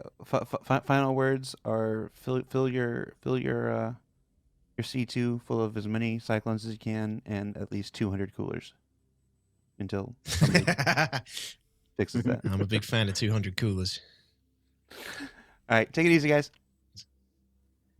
Cheers, Disco. Thank Thanks you, for coming Disco. on. Have a good one. Have a good have a rest good night of your weekend. Hey, DTOX. I mean, let's get some quick updates before we get Herbie on. But DTOX, you can just jump in his luggage over to CitizenCon. What's up? What? He's up there in the UK. He can just jump in the luggage, with Disco. I mean, He'll be all right. I don't know how big his suitcase is and willing to carry me, but sure. All right, here we go. try. Anyways, I don't know how long I really can hold my quickly. breath. Yeah, we got some updates here. We have Buggy Division Server 4. Legal Pirates out at 31 kilometers because of no oxygen while walking. That sucks, man. I'm sorry to hear that. And then we're about to get Herbie on. So officials, let me know when, whenever we can get Herbie on, please. And then we had a big Turbo Mafia team, 2 kilometers. We got a lot of teams here. Where is we had a truck division update, and now I can't find it for some reason. Oh, here it goes. I'm sorry. While we were talking to Disco, truck division, server number 2, Prowler position 173 kilometers out. And this means that they already passed the Betty Mother Truckers, 188 kilometers out. Test Squadron, 209 kilometers out. VTV 207 kilometers out. Team Sanjak, 247 kilometers out. And Soberkund, 274 kilometers out. So we're going to see that top 3 here very, very soon. In that truck division in Server 2 right now, DTOX. Test Squadron, top 3. That's awesome. Wow. Test Squadron. Well, there we go. That's not bad. That's not bad. Yeah, they're looking good. I mean, it's a good couple of hours, I think, till we get those guys across the finish line. But after that, I mean, once we get the first, second, and third of the truck divisions, it's another hour for any potential runners who need to finish. And we have just located some more runners. What is this? This is Rondog's perspective. We've got a couple of runners making their way to the finish now. What team is this? I guess we should find out. Yeah, we can get some updates where Rondog is currently out. There's 2 teams, man. I would be shooting him if that's my opponent. You weren't finishing before I don't know. me. I think they're. I'm just kidding. But I think they're on the same team. And this is Buggy 2. I think this is Buggy Division 2. A couple of foot races here. Still waiting to get a confirmation of the names. Daggy 25. So Daggy 25. Not Buggy Division 2. Sorry, this is Buggy Division 3, and this is Team Phaedra. Team Phaedra. Daggy 25, Lighthouse 18, Ice Mike representing Austria here. And this is their first Daymar Rally, and they're on foot. I don't know who the guy is in front of Daggy. Sci-Fi Gamer as well, part of Team Phaedra. I'm not sure who the other runner is. I think they might be the same team. Really surprised if it's 2 runners right next to each other. That is nuts if it is. But I don't think they're far out. I actually think they're quite close to the finish, these runners. And this is probably the result. Probably the result of another cooler malfunction of the Cyclones. So yeah, hey good man, luck this is to these runners. This is a vibe right here, DTOX. You know, we ride together, we walk together, bad boys for life. So this is what they're. I'm just saying, like, you know, these guys are on foot, man. Let's get it, man. That's what I'm talking about, man. You know, they know they can win with just one person, but they got both of them running, you know, supporting each other, which I think it's incredible, man. So. Yeah, it's you got it right. What else are you gonna do? Best way to finish. It's a good way to finish Daymar Rally, and judging by how many Cyclones are ahead of them, I don't think these guys can expect to get a good finishing time. But it's always good to finish regardless, like we said before, right? You're still winning even if as long as you finish the marathon. You've done a damn good job. Because it's a freaking task just getting to the end. You think about how long these guys have been running now. Racing now. That's 5 hours at this point. Just under 5 hours, I think. So. Yeah, no, it's getting to that 5 hour mark right now. You know, and I kind of call it because some teams, as soon as we can get Herbie on officials, please let me know. But you know, we got some, back to the trucks right now. Prowler position at 155 kilometers away. Mother Truckers 173. Test Squadron 195. The VT 198. We got Team Sanjak. These are all truck divisions. 247. So we don't have that many trucks left right now, DTOX. A lot of the other trucks, we still have truck server number 1, I believe. So we should be getting an update on that here soon.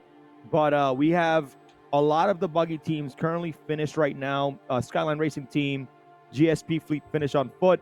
Merc Corp Racing is out of cars and trying to go on foot. But remember, that timer has already started for that top 3 in that server for that buggy division. So they need to hurry up on foot right now, DTOX. That's it. Yeah. They can at least hope to finish. Timings, doubtful depending on, it's doubtful that they'll have a good timing for being for first, second, and third placements, but it's still great to see them finishing on foot. And it's just classic Daymar Rally right here. Still got some buggies coming in with their vehicles intact, which is also great to see. We do have Herbie waiting to come in for an interview, crew. So should we talk to Herbie, our first runner to cross the line earlier? Yeah, let's go. Is Herbie, are you here now? Herbie? Hello. Matt. Hey, Herbie, how you doing? Yeah, not bad. Hell of a race. Yeah, I know. You sound exhausted, man. Like you've been running in game like in real life or something. Yeah, it was a grueling race, you know. Pirates constantly looking over my shoulder. There's so many explosions going off, and the coolers dying. Really? Yeah. Wow. So Great you were fun, though, like, great you fun. were witnessing, Herbie, you were witnessing like attacks from pirates and the explosions of support ships and things? Yeah, then he was coming after, I think, the camera ship at one point. I had bullets whizzing right past me cyclone. I thought I was going to get clipped Wow. at one point. Hey, that must have been exciting. I mean, where else do you get that kind of experience? Like at one point, I think there was a gladiator pirate that come and hovered practically right above me cyclone. I thought it was about to just unload right on me there and then, but I don't know. I called Astrea to come in and try and part the C2 in between me and him to give me a bit of a shield, like. Brilliant, man! What an experience! That sounds awesome. We didn't see some of that, you know. I mean, we didn't get to see all that, so it's great to hear what kind of experience you had, and you still managed to make it to the finish. I mean, after all that, after dodging pirate fire, dodging rocks, and not succumbing to Daymar, at the very end, your cooler gives up, and then you have to finish I couldn't on believe foot. it. It was like, how did that? What were you thinking when the cooler gave out? Expletive. I don't really want to say the word on air, but yeah, I was very bummed out on that one. When that went, I tried all three of them, and they all just died instantly. So I was like, oh god, come on, give me a break. Then Husky fella in the team chat gave me the spare cyclone. So big shout out to you, Husky, forever. I believe his name was. I'm not sure of the team. I'll have to look that up. Oh wow! What's the guy that picked you up? Do you mean? Yeah, he come and flew his C2 over and dropped as a spare cyclone. Husky forever, his name was. So I'm just not sure. So that was earlier on. Yeah. So that was earlier on. Yeah, it was like 22 kilometers out of the finish line at that point. So it was needed. Otherwise, it would have took an hour to run that. Oh really? For those 22 kilometers, that's tough. So you did like I ran around a cyclone. Yeah, I ran around 3, maybe 4 kilometers on foot around a mountain, and then one of the other teams dropped us a cyclone off, which was really explains kind. it. That's why. So we did get you crossing the finish then. I think we did get you crossing. We thought you were on foot when you crossed down, and we were surprised that you'd crossed that much distance. Yeah, because it's an airlock. Well, yeah, I did drive up to the airlock.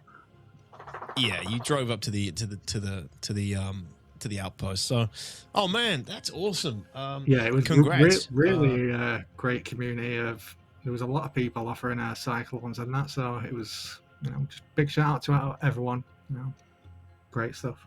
Yeah, this is the competitive, the sportsmanship we have in the Daymar Rally is it's serious. Like people are happy to help others, even if, at their own expense, we see this every year to some degree. So nice of you to experience that and get a really good finish. Once you've tallied up the times and everything, you might be in for a good time, Herbie. Well, hopefully. I feel like we lost maybe 10 to 15 minutes with these coolers dying, so that was a bit of a shame. Hopefully we can do a bit better next year. Yeah, no, I'm not sure if you heard Disco. He was talking about the coolers, so hopefully that that's gonna get fixed properly. But I'm pretty sure that's been in the issue console for a while and all that good stuff. But yeah, so Herbie, like I hope you like you were saying, I hope you really enjoy your first experience at the Daymar Rally. We hope to see you, possibly in the System 7 as well coming up as well. We got some surprises. Yeah, we got some track surprises, courses surprises for you guys. So, really appreciate you coming on, man. Thank you so much. Yeah, thanks for having me, guys. It was a blast. Big shout out to everyone at Atmo for putting this on. It was a hell of a job. And big shout out to all the racers. Everyone, just really kind community, Yeah. Thank you, man.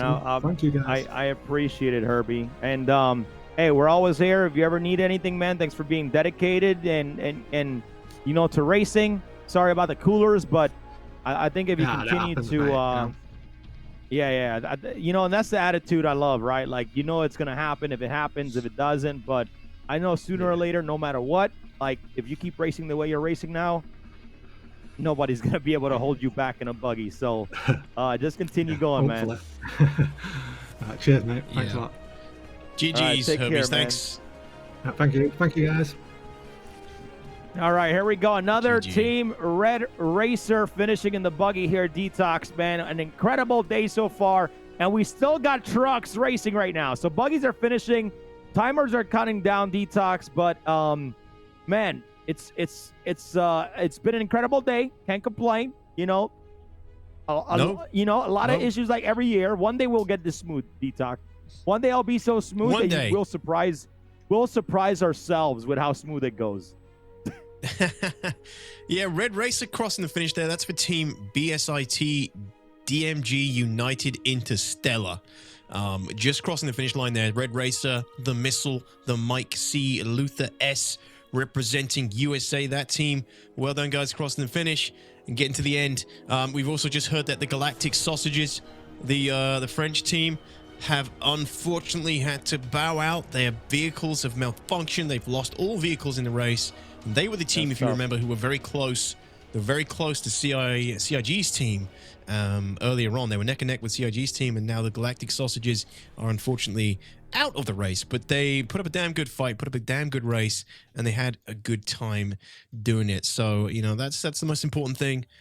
Congratulations, well done to Les Saucissions Galactiques. I'm gonna try that one last time.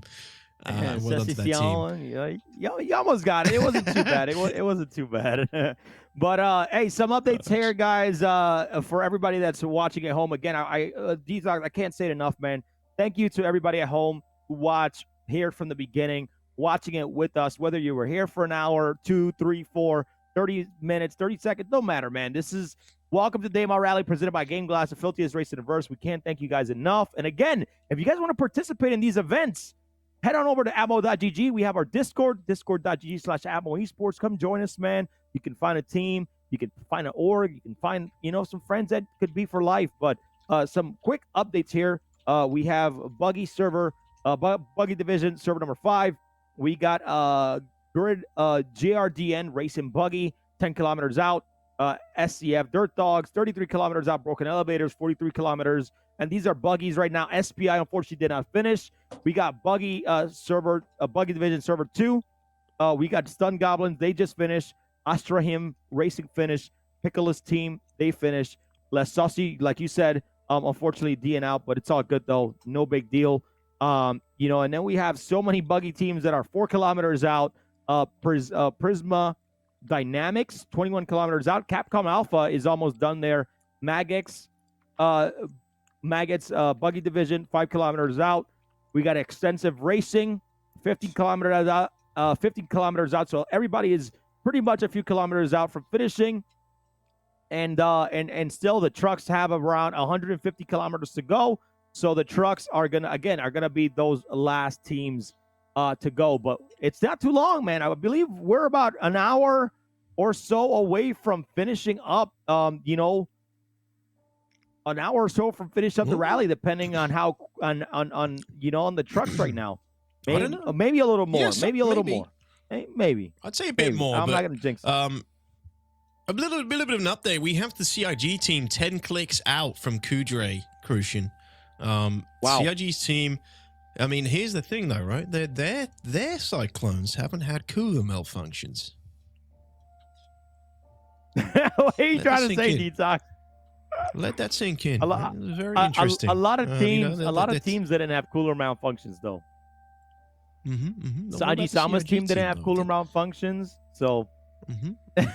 Well, I mean, this CIG team they've been in, they were neck and neck with Galactic Sausages. You know, they were in the same place. Maybe their ships had been out for the same amount of time. Hey, maybe they put in a code. No. Sevens, what are you doing, my no. guy? We lost a support ship. One of the Hercules. I'm not sure who's was it? No, it was one of the camera ships. No, that Sorry. was a camera. Yeah, that was a camera. Oh. Okay, I don't know what happened there. That's unfortunate. Sevens, sorry, man. I don't know what happened, but that means we may have lost our camera on the CIG team as they cross Kudreor. Bummer. Might have been a third party. Might have been some baddies. Might have been some pirates. Unfortunately, we'll see if we can get coverage. We might have had another camera team on that server to take over and follow CIG. Says, I would love to see them crossing the finish. Sevens got bumped by CIG support ship. because all the camera teams are in a C8R, so like shit, I knew it. They're small ships, so yeah, the C2 just bumped into it. So dude, they don't want cameras watching them. They're hiding evidence. We were talking about them, right? We were talking about their coolers not malfunctioning, and then they just destroy all camera evidence of following them over the finish line. You know what's going to happen. They're going to be teleporting now. They're opening up the console, God mode, transport grid 1069 or something, and then they're going to be at Kudre. Oh, man. Okay, well, we won't get to see them finish, but we will get the report in as soon as they do, guys. Cloud Imperium Gamers. Yeah, DTOX, there's some stuff going on, man. It is kind of suspect, First, Disco Lando is gone, and now all of a sudden our camera's gone. Like, kind of suspect, man. Yeah, it is a little bit, but we'll give them the benefit of the doubt for now. They were 10 clicks out, so they'll be crossing any minute now if they haven't already. Well, not already, but they'll be coming up to that pretty quickly. We'll just get some updates for you, chat, about who we are following next, because any buggies that are still in this race, they're all going to be pretty close at this point, I would say, to finishing. And then, like Crucian said, we've probably still got a good hour and a half, I'd say, minimum for the truck division to start getting over that finish line. And then, once the third place crosses the line of once the last third place crosses the line for the truck division, there are 2 truck divisions. We will we'll start in a 1-hour timer for everybody else to finish, for the race to finish. So we'll see how that goes moving forward. But yeah, we are starting to finish on all the buggies now, guys. It's been emotional, and these have been it's been a pretty smooth race for the most part. Things have been progressing in a pretty good pace, I would say. And this is Prisma Dynamics, Black Dragon currently driving, representing Prisma Dynamics. There are 2 Prisma Dynamics teams. This is Buggy Division Group 1, and I could try and say this name, EJLK. It's a load of numbers. EJLK Yellow 7, Laronard, Black Dragon, and Crash County, representing Prisma Dynamics. It's another French team. First time in the Daymar Rally, and that's who we're following right now as they reach or get closer to the end.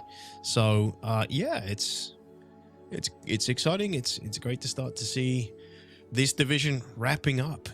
So many have crossed the line already. After that, it's down to the nitty-gritty of the truck divisions, which, who knows, we might even see some more MDKs coming from the truck divisions, the most murderous division of them all. Yeah, but right now we got some timers. Weaponry that gets used. Yeah, right now we got some timers happening, DTOX. So we have Buggy Division server number 1. That race is about to end in 18 minutes. And then we have Buggy Division server number 4, which is a US server. That one has a 30-minute timer left. So, the hour clock is ticking and the race is finishing. And then once the buggies are done, DTOX, we're going to be going to our beloved trucks. Do we still have Wizzy's POV right now? We take a look at how he's doing. I know it's been a minute. Wizzy, okay. From what he I've has heard, is transferred to piloting the support craft.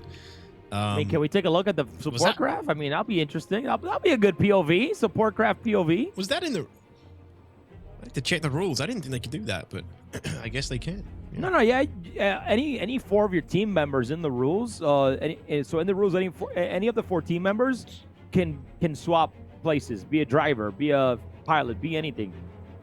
That's how we have it, because that way it can be a little bit more diverse. Because once your racer dies and you still have spare vehicles, you still are allowed to have that co-pilot. Remember, racing. So that's why we have it like that. Yes, of course. Of course. It's been a long day. All right. No, I feel you, man. But you know, it seems like your energy's high. My energy's high. We still got things going. So you know, but going so far, you know, the buggies are finishing up. But look at him, man. Little gamma action with watching his buggy. Oh, he is in a turret, so he's co-piloting right now. He's in one of the remotes. Yeah, he's just chilling. He's probably providing a really good bird's eye view for the racer, giving him, you know, directions. You can see he's using that Toby. He's looking at every little obstacle that's in front of Helios, and probably providing the play-by-play for Helios. Doing a good job. It's probably really nice to get that break after driving for this long, jumping into like a remote turret, chilling and just taking it all in and relaxing, resting your arms, you know, resting your hands. Probably a good thing to do for these guys. So no, it's cool. It's we don't normally get this kind of perspective, so it's pretty cool. Yeah, no, it is. I totally agree, and I love just seeing what he's looking at with Toby Ghost there. And a little bit of an update here. Truck Division server number 1. XGR, currently the leader right now in that server, is 99 kilometers away from Kudre Ore. So, if I'm not mistaken, that's gonna be, I'm gonna say, that's nuts. I think about 45 minutes maybe for 90. I don't know. I'll take a look at the distance calculator and figure it out from there. But a lot of these teams, man, are chugging really, really fast, and the truck divisions are going to start pulling in because they, since the nerfs of the vehicles of the speeds, like they're not too different. I mean, I'm not going to lie to you, DTOX. I wish the 318 had came out before the Daymar Rally because we would have had those faster speeds. But still proud of everybody that held out and continue practicing in live servers, and you know, are here getting it done. So. Really, really excited. For sure, man. I'm really surprised at that time. The 99 clicks out in the truck already from Kudre. That's crazy. It's really good. And that's XGR. You know, they know what they're doing. They know what they're doing. Yeah, We've got another finisher coming in here. This is on Shipwreck. Get information on who this is. It's coming in now.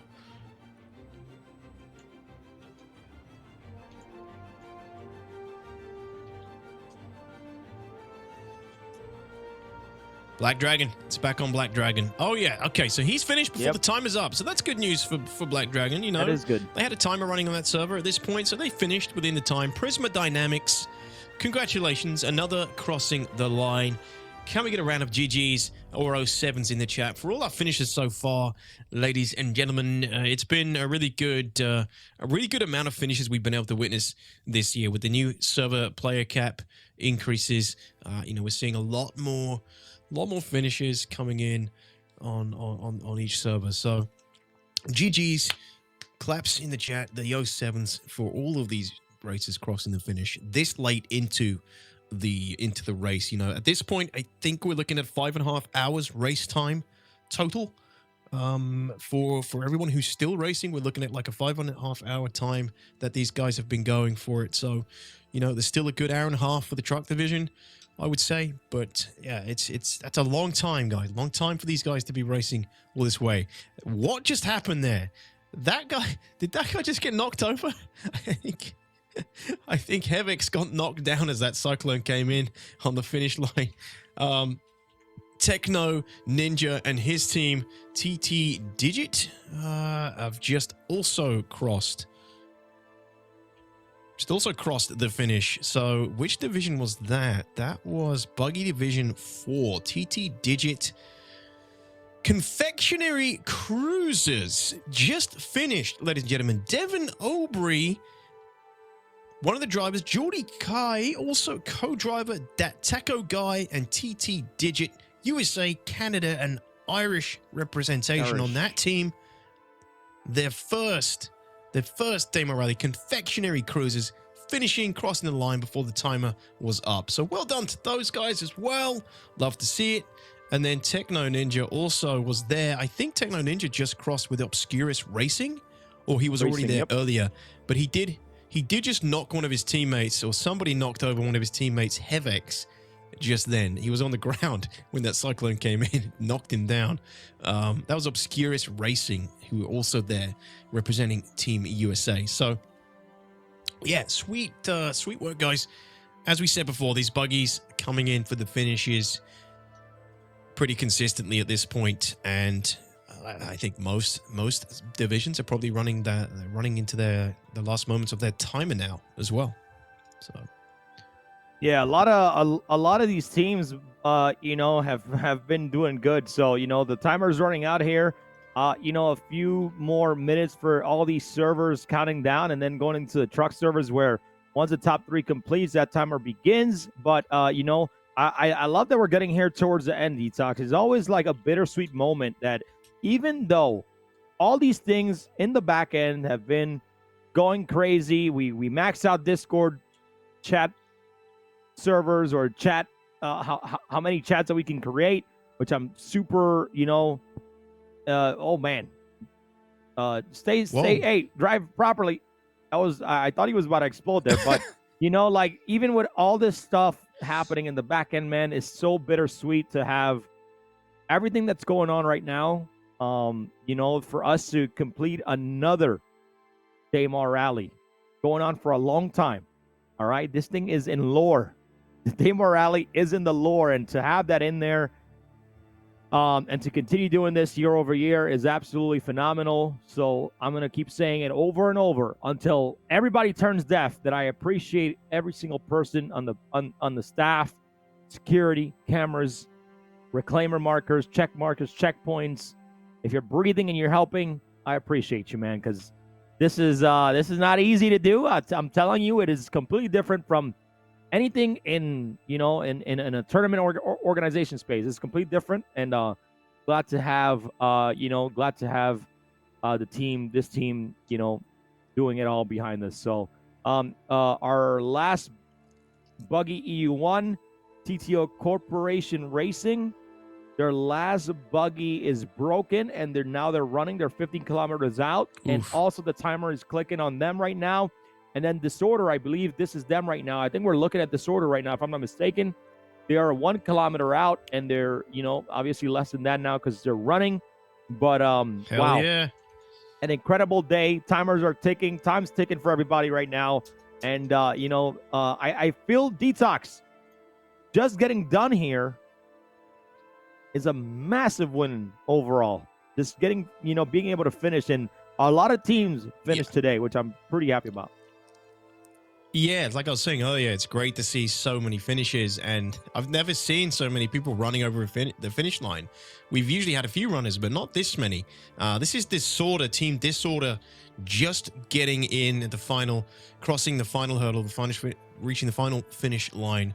Raven 1, Chefren, Jack Folker, and Zebok, another French team here, and I believe they are returning racers to Daymar Rally, so this isn't their first Daymar Rally.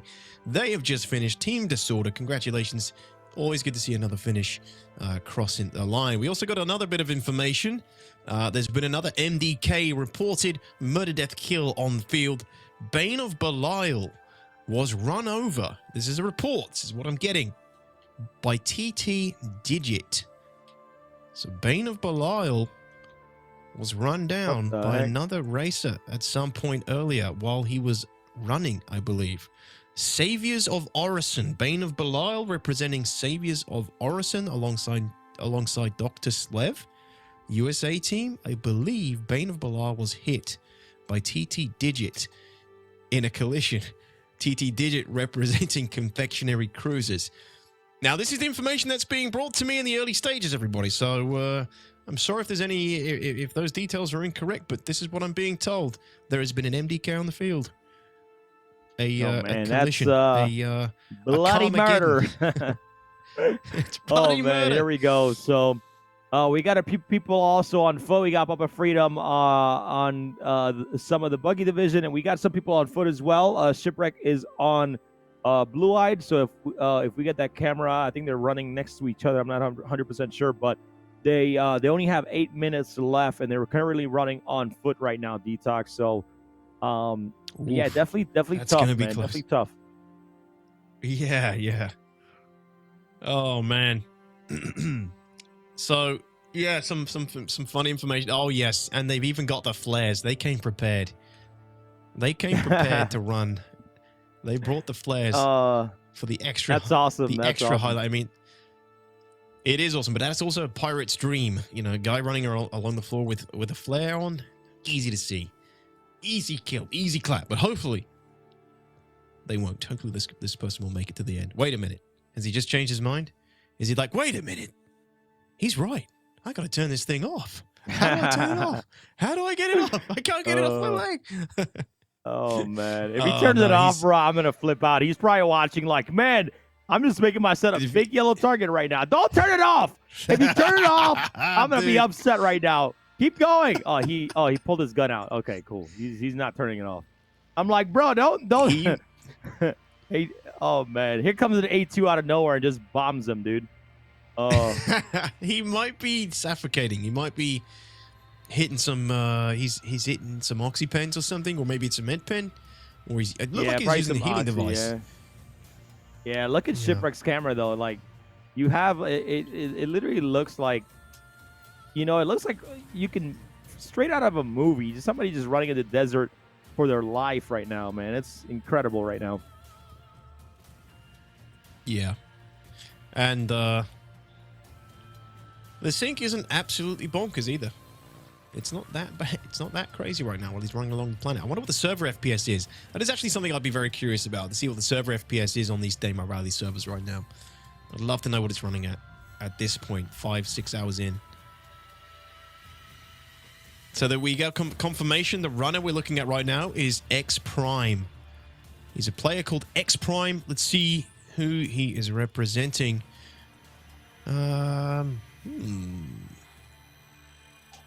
Not getting the information. Here he is. I think we found him. Should be in a Buggy server. X Prime, he's representing MERC, Merc Corp Racing Team. So X Prime, alongside his teammates Narcs, Solo Freighter, Wind Schatten. They are from Germany, and they are returning. I do recognize these guys. They are returning racers to the Daymar Rally. Another runner potentially going to finish today by crossing the line on foot. That's if the timer for the server does not cut off. So just to reiterate, guys, once the first, second, and third place racer of that division on that server crosses the line, a 1 hour timer starts. Everybody must finish within that 1 hour timer, or they are counted as not finishing. So this guy might be able to make it to the end on foot before that timer is up, but I don't know what the timer is on this server. It's a Buggy Division Group 2, so we can find out how much time he has left and if he's going to make it. If we can get a distance check as well, we'll find out if X Prime can make it to the end. Yeah. So by the way, I wanna do something. I want to give a shout out to all of the cameras as well. We can put the cameras up there, or sorry, all the security logos up there. But I want to say thank you to every single security member. And if you want to check out all the security orgs that have protected the Daymar Rally, you can actually check them out in the Twitch panel down below.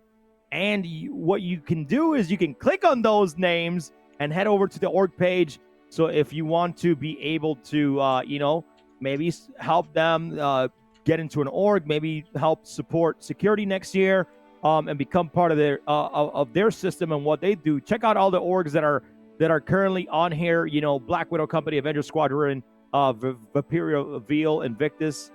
So you know, MFed. So guys, check them out, please. Down in the Twitch panel, they're all there. You can click on their org pages, check them out. If you want to get into Star Citizen, a good way to play this game is with other people. It is an MMO, so playing with other people is definitely a lot better than trying to figure out the game by yourself. So definitely go check out those orgs and show them some love. Hey, crew, this guy, X Prime, representing Merc Corp Racing, he's got about 2 minutes to cross 8 clicks. Oh no! So, oh no! Unless he can hook up with that CIG team and get a free teleportation, I don't think he's gonna make it to the end. I was about to say that too, bro. We're literally one brain right now. I was about to say the exact same thing. Like, seriously, man. Just say, all of a sudden you're just inside of Kudra Ore for out of nowhere, which would be Absolutely hilarious. But you know what, man? I give it to everybody for trying and putting in their best effort. Every single team today, you know. Oh no. Is he dead? Killed himself. I think he killed himself or he died he ran out of oxygen and now his body is sliding along the face of Daymar. No. Daymar takes another soul. This is the final count. Oh man. Oh. Hey yo, what's going on? Yeah, Play me off, Johnny. Okay. Play me off, Johnny. Oh Yeah, man. that's another soul taken by Daymar. So much death. What can man do in the face of such reckless death? Yeah, X Prime, good run. I think he just realized he wasn't going to make it and basically sucked up his shout out last to bits of X-Prime, oxygen. man. Good job. Shout outs. That's incredible, man. And now, man, now that the buggy servers are ending here, we're going to the truck servers right now. And, you know, this is the last leg, right? No truck has finished yet. But right now we have Team XGR probably. If we can get an update on the truck servers, that'll be great. But we got Team XGR who's really, really far out that way. So, yeah, it's gonna be wild. It's gonna be. Oh wait, what's going on? He died next to someone? No. There's like a group of bodies there. There's like 3 bodies there, dude. There's like 3 bodies on the floor. They're all dead. How do you guys die in the same spot? What? Do you think they just Oh, no, that's are 2 they a bodies. cult? Okay, it's 2. It's a cult thing? Did they just kill themselves together, or did they all run out of oxygen at the exact same time? Surely not. I don't know, man. They both went over that hill, and that oxygen just punched them in the face, and they're gone. Oh, I'm sorry, man. I'm sorry. I think they heard us say how much time they had left, and they basically just—it's actually quite touching. They basically just ended together. It's kind of sad, actually. So I don't know who the second guy was, but legendary stuff. That's the first for Daymar Rally. Absolutely love this, man. Seeing some cool stuff coming out of these new 100-player servers. It's kind of thing like you might have seen happen across 2 different 50-player servers, but with the increased server limits, you know, you're seeing this happen more in greater numbers as well. So super cool. I don't know who the other guy was, but respect. Did we get a replay of him going down? No way. Oh no, there's another person. Another guy running. Another guy has just run past those two corpses, and he's like, "That ain't gonna be me." Yo, he should have. He should at least pick one of them up. You know, Narcs is just running for his life, and he's right there. You can see that Kudre Or is actually very close by, which is wild. No way. So he's actually pretty close. I mean, the timer is up for this division. This is Buggy Division Group 2, so the timer is up for them. He can't technically finish, but he can finish. He can get across the line. It's another runner, Auto 56. What? Oh, he just got out of one of the vehicles. Sorry, I thought he was coming in on a run. So Narcs, who we just looked at running, coming in, he's also from the same team as X Prime. So he's from Merc Corp Racing. So he's still running, but he unfortunately can't actually finish within the time limit for Buggy Division 2. But you still love to see it. Yeah, I mean, I just find it hilarious. Like, imagine if you would have died in the same spot, dude. I would have named that. I would have named that like the most, like the exact, you know, the Daymar Rally death point. That's exactly what I'm gonna call it. It just that point just takes. It's like the Bermuda Triangle, pretty much, just in that spot. But get into the server. Get into the server. I mean, not get into the server. See, I'm losing my mind right now. Get inside of Kudre Or and finish the race, my guy. You're being timed. You're being timed. Double doors. Show your face. All right, come on, baby. Yep, let's get it. And we'll be going to the truck division shortly, because the truck divisions, when you think of XGR, I bet they've made some damn good distance already. You know, they were doing great for the truck time. XGR, you know, they are professional racers. You know, they're veterans. It's Shaqnu in the driver's seat, potentially. Last we heard, they were 96 kilometers, I believe, or 92 from Kudre. Be interesting to see how far they've come since we last saw them. I think that was like 20 minutes ago or something. Even some of the races here. Look, we got Gloomy Gun, Sanji Sama. Gloomy Gun, good to see you there, buddy. Still hanging out at the end. Still hanging out at the finish line. Basking in the ambience, taking it all in. Sharing stories. Sharing cruise lucks. But here we are, guys. This is the, I believe this is XGR that we're looking at right now. Courtesy of Trippy T. Thank you for providing an update here on Team XGR. It's just the pace is so different. It's just like a slow, lumbering, but just iconic kind of pace from the truck division. I love to see it. Winding his way through the sands. Look at that. What a great shot as well. Beautiful shot, Trippy. So yeah, this overall, is Team pretty good XGR. though, man. So right now, updates on here so far. DTOX Buggy server EU1 is over. Buggy Division server number 2 is also over. We got Buggy number 3. Buggy Division server number 3 has 17 minutes left. So they have some time to go, right? They do have some time to go right now. We got Buggy Division server 4. Has 14 minutes left, and Buggy number 5, Buggy Division server number 5 has 10 minutes left. So, but overall, man, the Buggy Division, the Buggy Division should be over here pretty soon. And can we get an update I think CIG team did end up finishing DTOX because,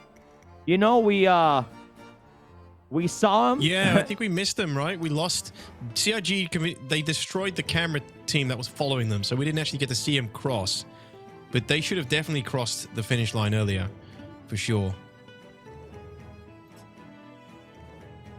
And we're also looking at WYSIWYG's perspective here, alongside XGR. No, sorry, this is WYSIWYG. It's Wizzy, yeah, it's Wizzy. So it's actually cool to kind of see that perspective, yeah. Awesome, yeah, to see the external perspective and WYSIWYG's personal perspective. I mean, WYSIWYG he's been riding in the Hercules for the last X amount of time. He's had a nice break, so he's fresh. He's back in the driver's seat for the truck, and he's just plowing ahead now. And the other guy's getting a rest back in the Hercules. So he's probably going to take this last leg of the race and take this vehicle over the finish line. I don't know if we got a distance update for WYSIWYG and Prowler position. I don't know if we know exactly how far away they are. Same for XGR, but I'm going to ask for an update on that now. And we'll get an update to you guys shortly on their positioning.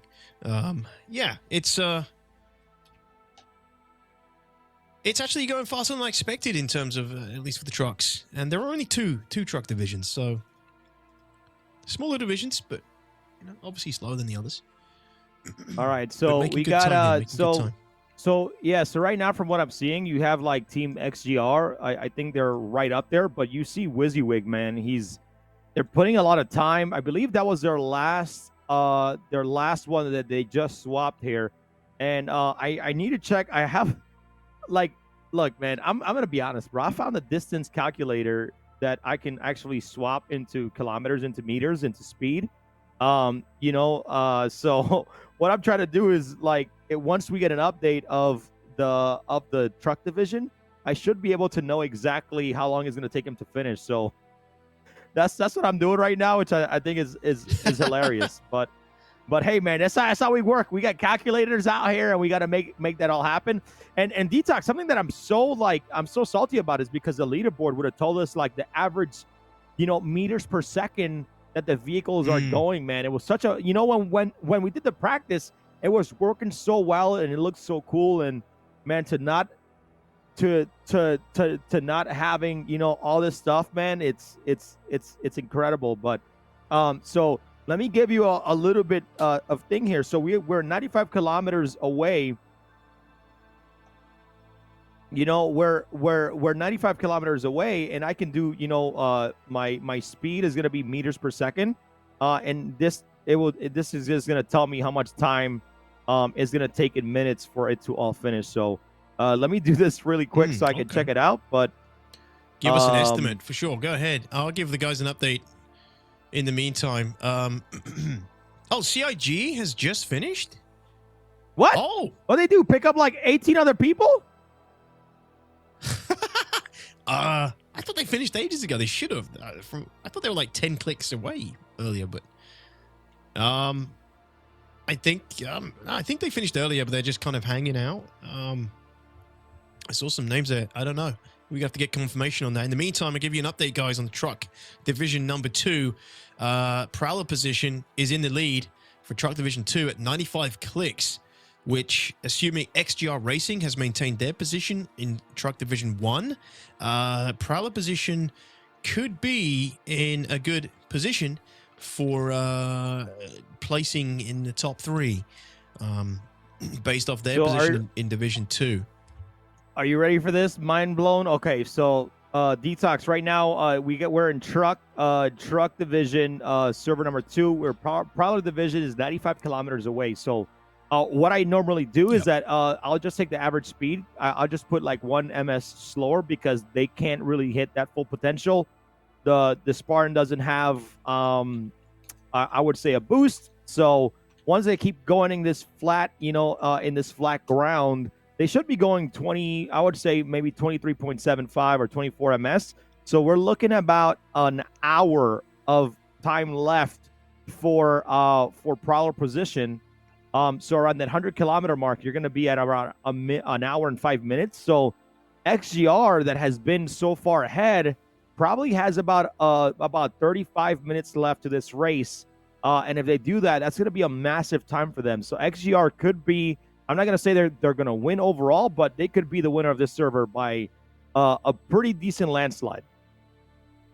Yeah, it's quite nice to be able to make these kind of calls with the truck division this early on, for everybody watching. Give people a rough idea of potentially where these teams are finishing, because it's much smaller divisions and it's easier for the trucks to generally hold their positions at this point.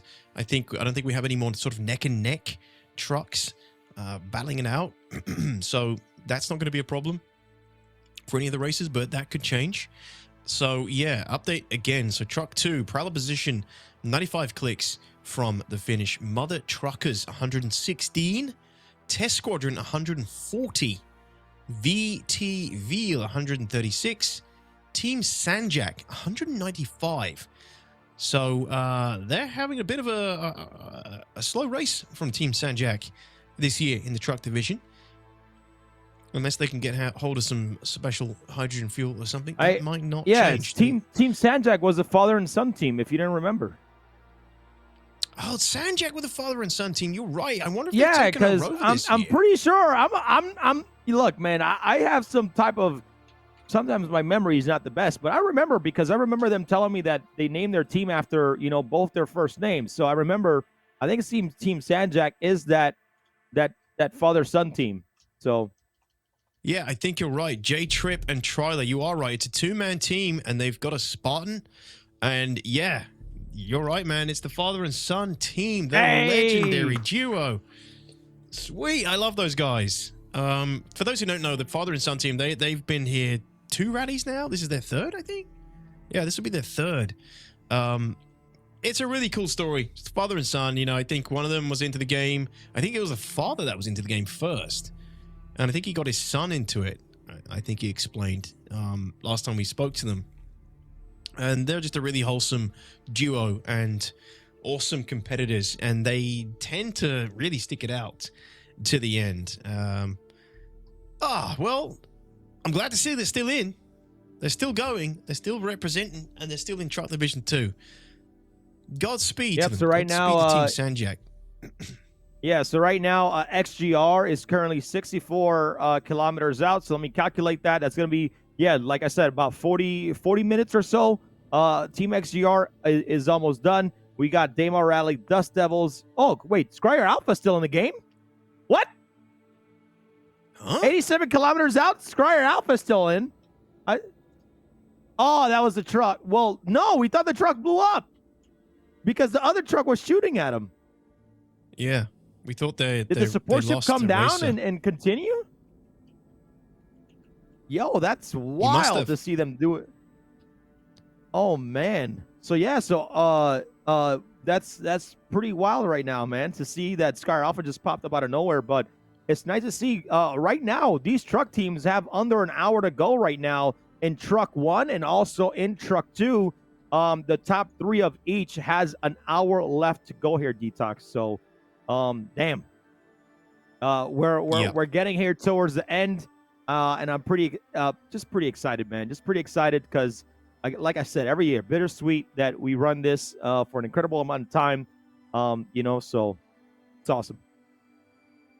Absolutely, and I think I was about right with my guesstimates of the timing for the trucks. Sure. It's looking about that time, which is actually somehow. I mean, we could be potentially hitting about the same time as last year's Daymar Rally once this one's kind of wrapped, which is surprising considering the speed changes. You know, I don't know if that speaks to the quality of the races just simply getting better, or quality of the game, the stability of the servers, maybe something to do with support chips. But hey, man, either way, I'm telling you, when 317.5 came out, all we were getting is 30Ks are happening. 30Ks are happening.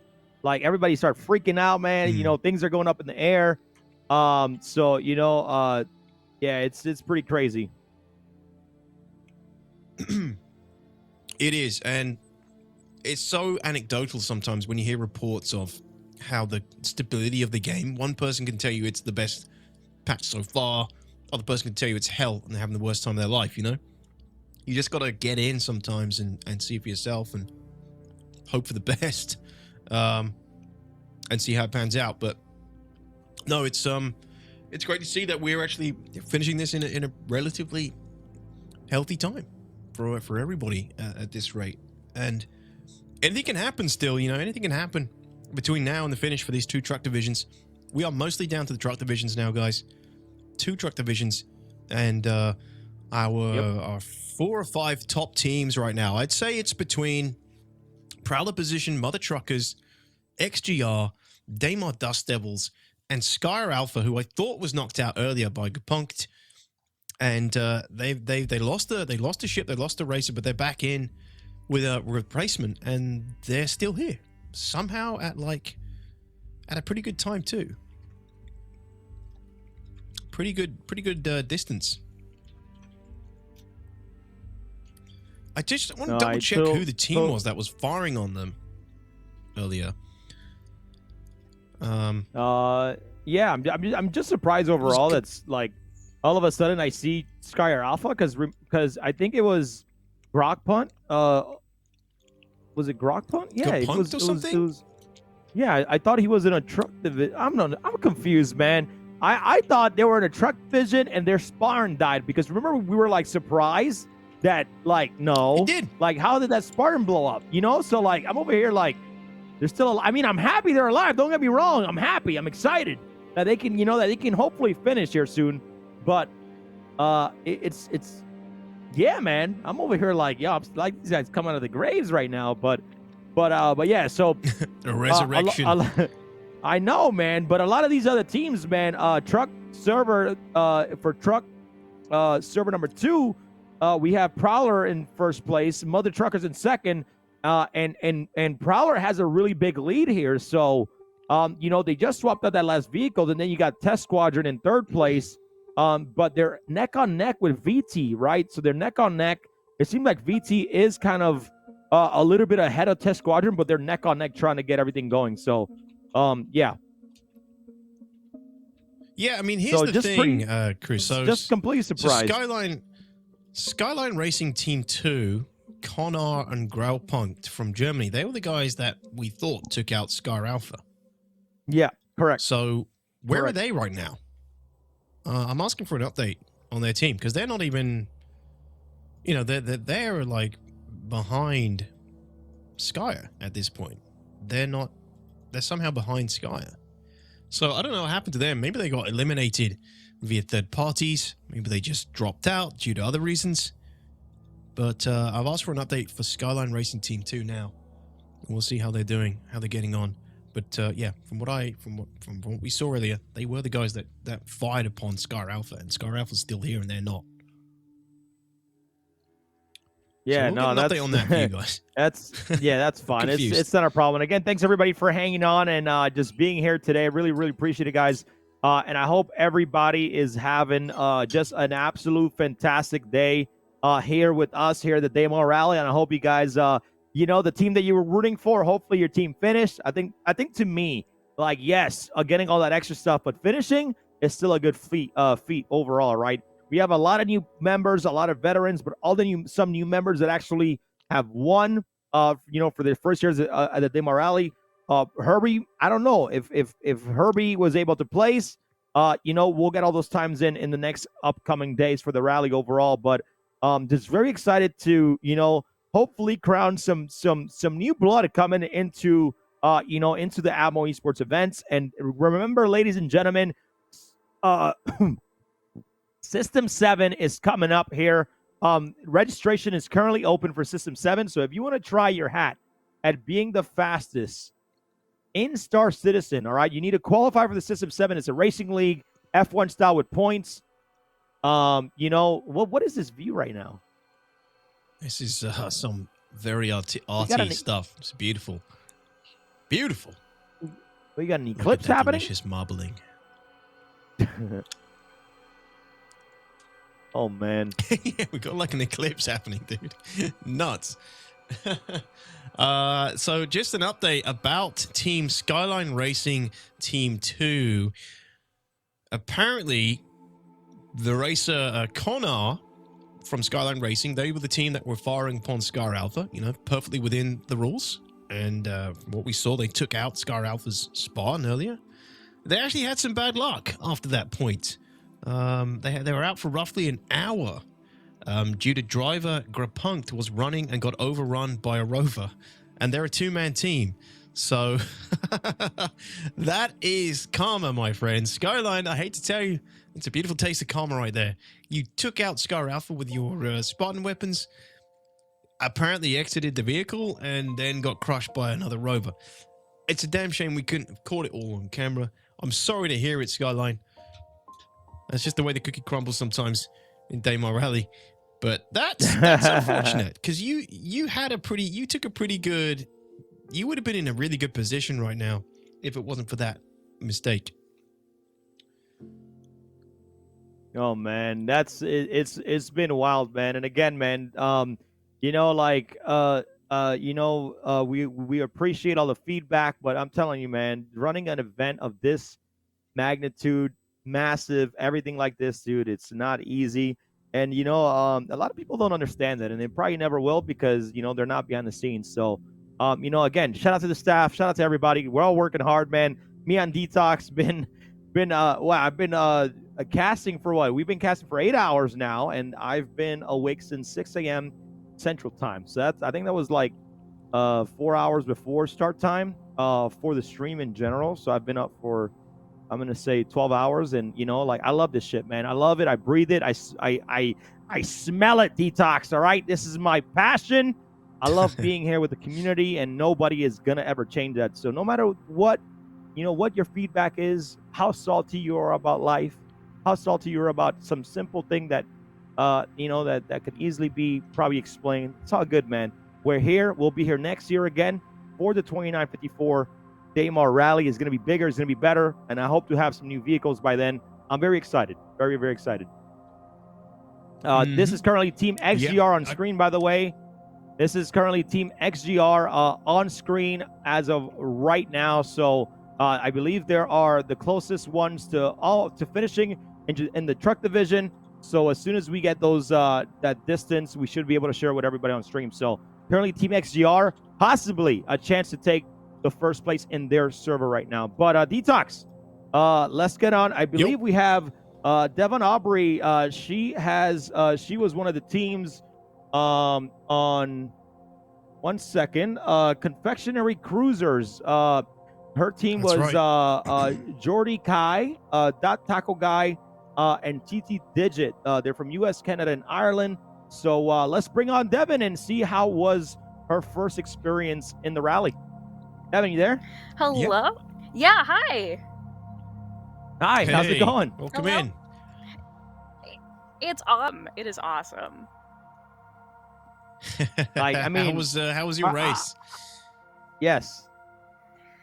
The race, this was my first time participating in the Daymar Rally, and I had much fun with it. I did unfortunately not make it past or make it even to the first checkpoint, but the rest of my team did, and they finished, and I had a lot of fun participating and getting in with the community and this whole event. I've never been a part of such a big event within the Star Citizen space before, and I have to say it was a ton of fun, and I'm super glad that I got the chance to join in and have fun and race and join y'all. Wait, so Hey, lovely, great feedback. So what happened that you weren't able to get to the checkpoint? Was it just some technical issues, or you got kicked out the server? No, so I actually didn't check my oxygen, and I suffered, and I was so sad that I forgot to check my oxygen. It felt like such a dumb way out of all the ways for me to die. I was like, oh, really? My oxygen out of all the ways to go out? So yeah, that was unfortunately what took me out, but the rest of my team was able to push on for a little bit. We did have some issues with our support ship being taken down as well. However, we did have 2 final members make it to the end, so that was really awesome. Hey, that's why it's a team effort completely, right? So, and then like it's glad I'm not saying glad you got taken out by the oxygen, but there's just so much minimalistic things that you have to make sure that you check. If not, that stuff can happen. But I'm overall glad your team finished, glad you had a good time, and glad you had a first experience. And because this is what it's all about, just trying to experience this, because obviously the back end, how much pings we had throughout the entire process of trying to get this all set up. So it's not easy, but overall glad you had a good time. So yeah. Oh yeah, it was amazing, and this just being my first time, it was a learning experience. Next time, I'll definitely be sure to check on those things a little bit more, Yeah, maybe make it a little bit further. Not die of oxygen depletion. But yeah, no, great to see you participating, and glad to hear you had a good time. How did you come up with the name Confectionery Cruisers? So me and my teammate, TT Digi, we were just talking about it one night, and we were like, okay, what are we gonna make our team name? And we were trying to think about it, and my whole thing is I love food. I am through and through a foodie. Me too. And we were like, okay, how can we make this food themed? And it was actually Digit's idea to be Confectionery Cruisers, because it was candy theme and then cruisers with the cars. So it just kind of came together, our way to be, food themed.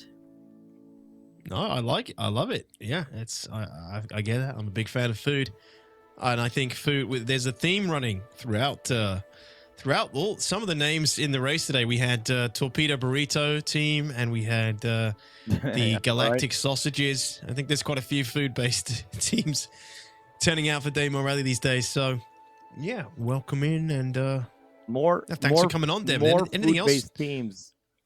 More food-based teams. That's all I want, man. I want some pizzas. I want some, I want the food group out there racing next year. Oh yeah. Oh yeah. But yeah, thank you so much for having me on. I really appreciate this. Nah, no problem at all. Yeah, really, really appreciate it. Thanks for coming on and telling us about your experience. Hopefully, a lot of this can be hopefully better managed for the next one. But as we're always at the mercy of Star Citizen Alpha. So, but glad you had a good time. Oh overall. yeah. But yeah, thank you. DTOX, you got anything else? DTOX, you good? No, thanks for coming on, Devin, and glad you had a good time. And yeah, we might see you next year. Oh yeah, yes you will. Okay. Bye guys. All right, thanks. Bye. Oh man. So I think awesome. Crew, I think all buggies are finished now. I think all buggies are finished. I think. Yes, they should be finished right now, because last time I checked on the timer, we're definitely over past the timer. But I got Grokpunk who just messaged me and on Discord. He's like, Skyer killed our driver on the first 40 kilometers, so that's why they were trying to take revenge. So wow. so that How was do you tough. get- So because they were a 2-player team, so now that he killed his driver, now he was the driver with no support team. So I think his whole vibe was just like, I'm gonna keep racing, but if I see Skyer, I'm going after them. So I love that. Oh man, I want to that's see tough. we need to get like a spin-off of these two guys. A spin-off show, Skyer versus Growlpunk. I don't know how they would have managed to snipe the racer on their own. I mean, was this during like vehicle changes or driver changes or something? How are they getting so many MDKs on drivers and not the vehicles? That's what I want to know next. But yeah, Team Skyline, thanks for the clarification. Skyline Racing, Team 2, and Skyer Alpha, I think we've seen the birth of a new rivalry between those two teams today. So always love to see that. Looking forward to seeing them both in the same division next year in Daymar Rally 2954. But yeah, good to hear. So unfortunately, Skyline at this rate, it's not going to look too good for them because the trucks who are still in the race are pretty far ahead. So we have Truck Division 2, we have in first place Prowler position at 70 kilometers. Ahead of him, behind him by 15 kilometers is Mother Truckers. And then after that, it's VTVL. They are 112 kilometers behind, 112 kilometers away from the finish line. Behind them, it's Test Squadron. So Test Squadron and VTVL are actually pretty close. They're almost, they must be within visual range. So Test Squadron is 3 kilometers away from VTVL at this point. That's between so that's 4th and 3rd place. Test Squadron in 4th, VTVL in 3rd, at least in Truck Division 2. So we might see some contact between those two teams soon. And that's the update for Truck Division number 2, which is looking pretty good for them. Truck Division number 1, that's where we've got our XGR team, who are in a pretty convincing lead. We haven't got an exact update on their distances just yet for Truck Division 1, but that'll be coming through next. But apparently, we should be getting that trucks. 14 trucks still in the race for Truck Division 1. That's a lot of trucks. Truck 2 has 5 trucks still in the race. So 14 teams, Truck 1, Division 1, 5 teams, Truck Division 2. A lot of trucks still in play. Yeah, and we'll get the update for Truck Division 1. Yeah, VTVL and Test Squadron has been really going at it for that 3rd spot in that server for a while now. But just keep in mind that we do have a lot of trucks still racing in Truck Division Server 1 in the EU. So these guys are still racing overall, and it's super tough, man. It's super tough because we don't know. The Truck Division is one of the most usually one of the divisions that never really get to finish that much, but I know we should be able to get this done here pretty soon. But I think XGR is getting a lot closer to finishing. I think when I said they only had 44 minutes left, that was probably like 20 minutes ago. So they should be around that 25-minute marker time to actually finishing. What's going on? Oh, you just rolled down the hill. Okay. And I'm surprised, man. No rovers this year. Bro. Well, there have been rovers. We just haven't seen any, man. I know. It feels wrong not seeing a rover today. I mean, we heard from Skyline one of them got hit by a rover. We literally heard about a rover committing a vehicular manslaughter, and we haven't even seen it. It's like there's a phantom rover going along. Oh man, going around in the Truck Division. We just I mean, haven't been able I've to seen catch him in the start line. Yeah, I've seen him in the start line, but after the start line, I was like, man, these guys are gone. But the problem is that in this current patch, the speeds is like the Spartan is 1 ms faster, when the Spartan is literally so much heavier than the Rover. But when you end up going, when 318 does come out, the speed is going to change, where you're going to have the Rover, I think, at 32 ms, which is going to be a little bit, about 5 speed faster than Spartan. So now it's going to be like, do you want reliability in not getting destroyed in a Spartan, or do you want 5, or do you want to go 5 faster ms in the Rover? So. Yeah, I mean, it's down to the racers to make that decision, weigh up the pros and cons. I have heard reports of the rovers they're being a little bit more fragile in recent updates, I think. So it might be why we've seen so many Spartans this year, but there definitely were rovers. We just haven't really seen any on camera this year, which is really weird. It feels weird not to see them. Like, the Spartans have become really popular. You wouldn't have thought so, but you know, they're big, they're harder to wind through the environment, but they're obviously a better choice because everyone who's in the lead in these truck divisions are in a Spartan right now. They are yep. Like I said earlier, and it's the slow again, and steady like, wins the race.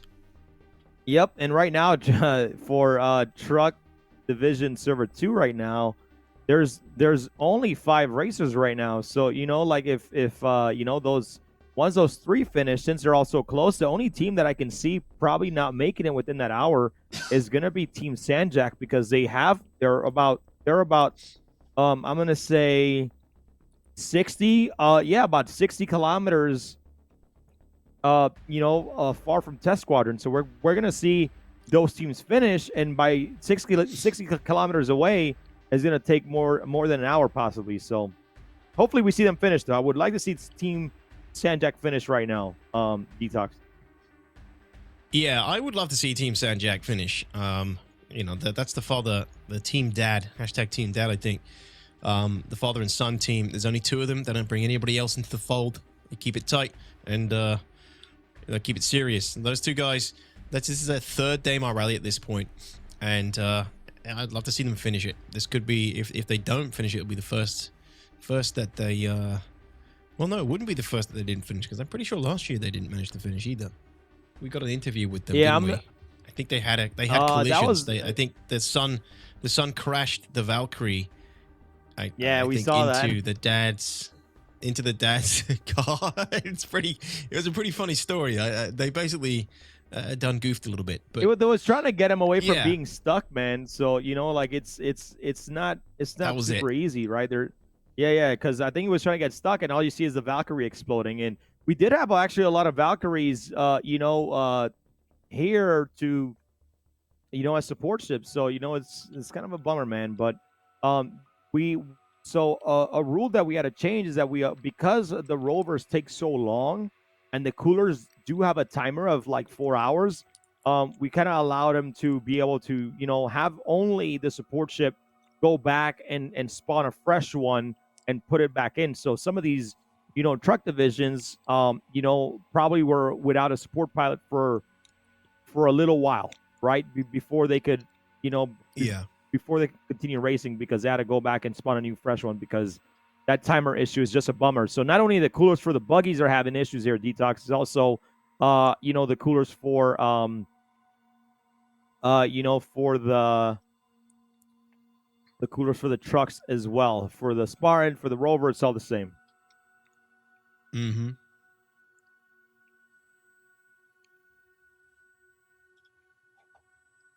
Yeah, so let's have a look. I mean, I'm going to check real quick what the components are.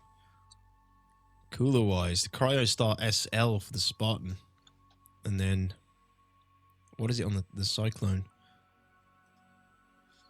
Frostar SL for the Cyclone. I wonder if there's a difference there.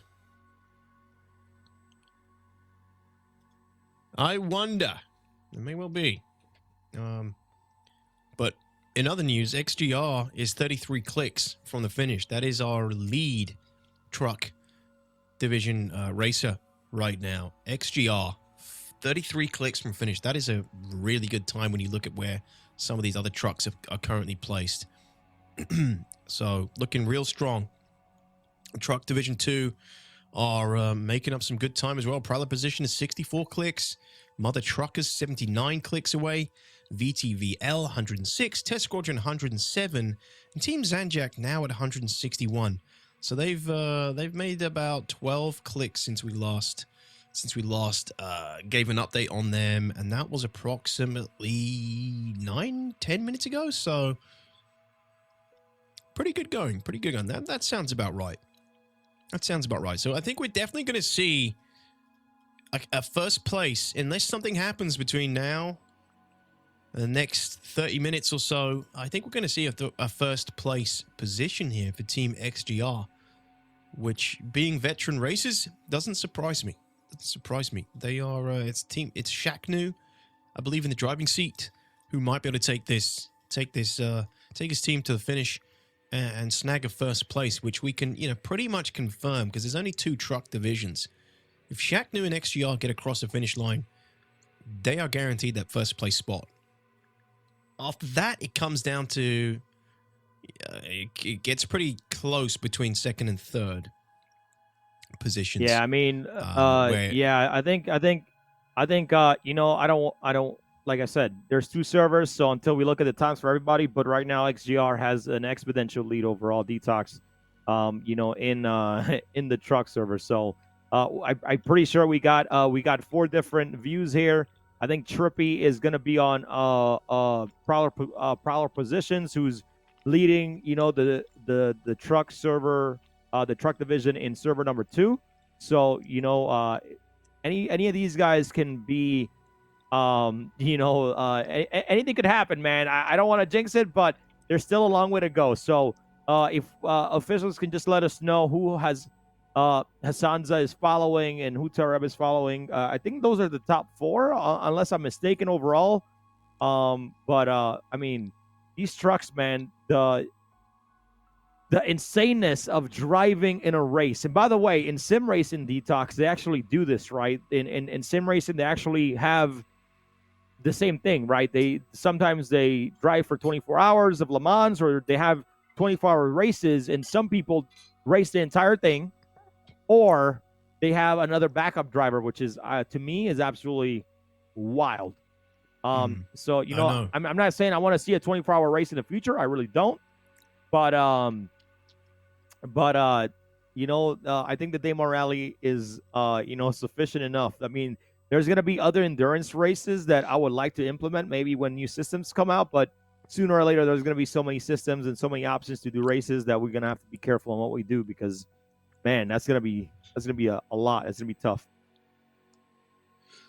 Yeah, I mean, you could potentially rotate the Daymar Rally to another moon or another planet, right? You could just move the Daymar Rally to a different, call it something else for that year. Potentially take it to another planet or moon in the future, but I don't know. Just an idea. Just an idea. It wouldn't be called the Daymar Rally, though. It would be a little bit strange.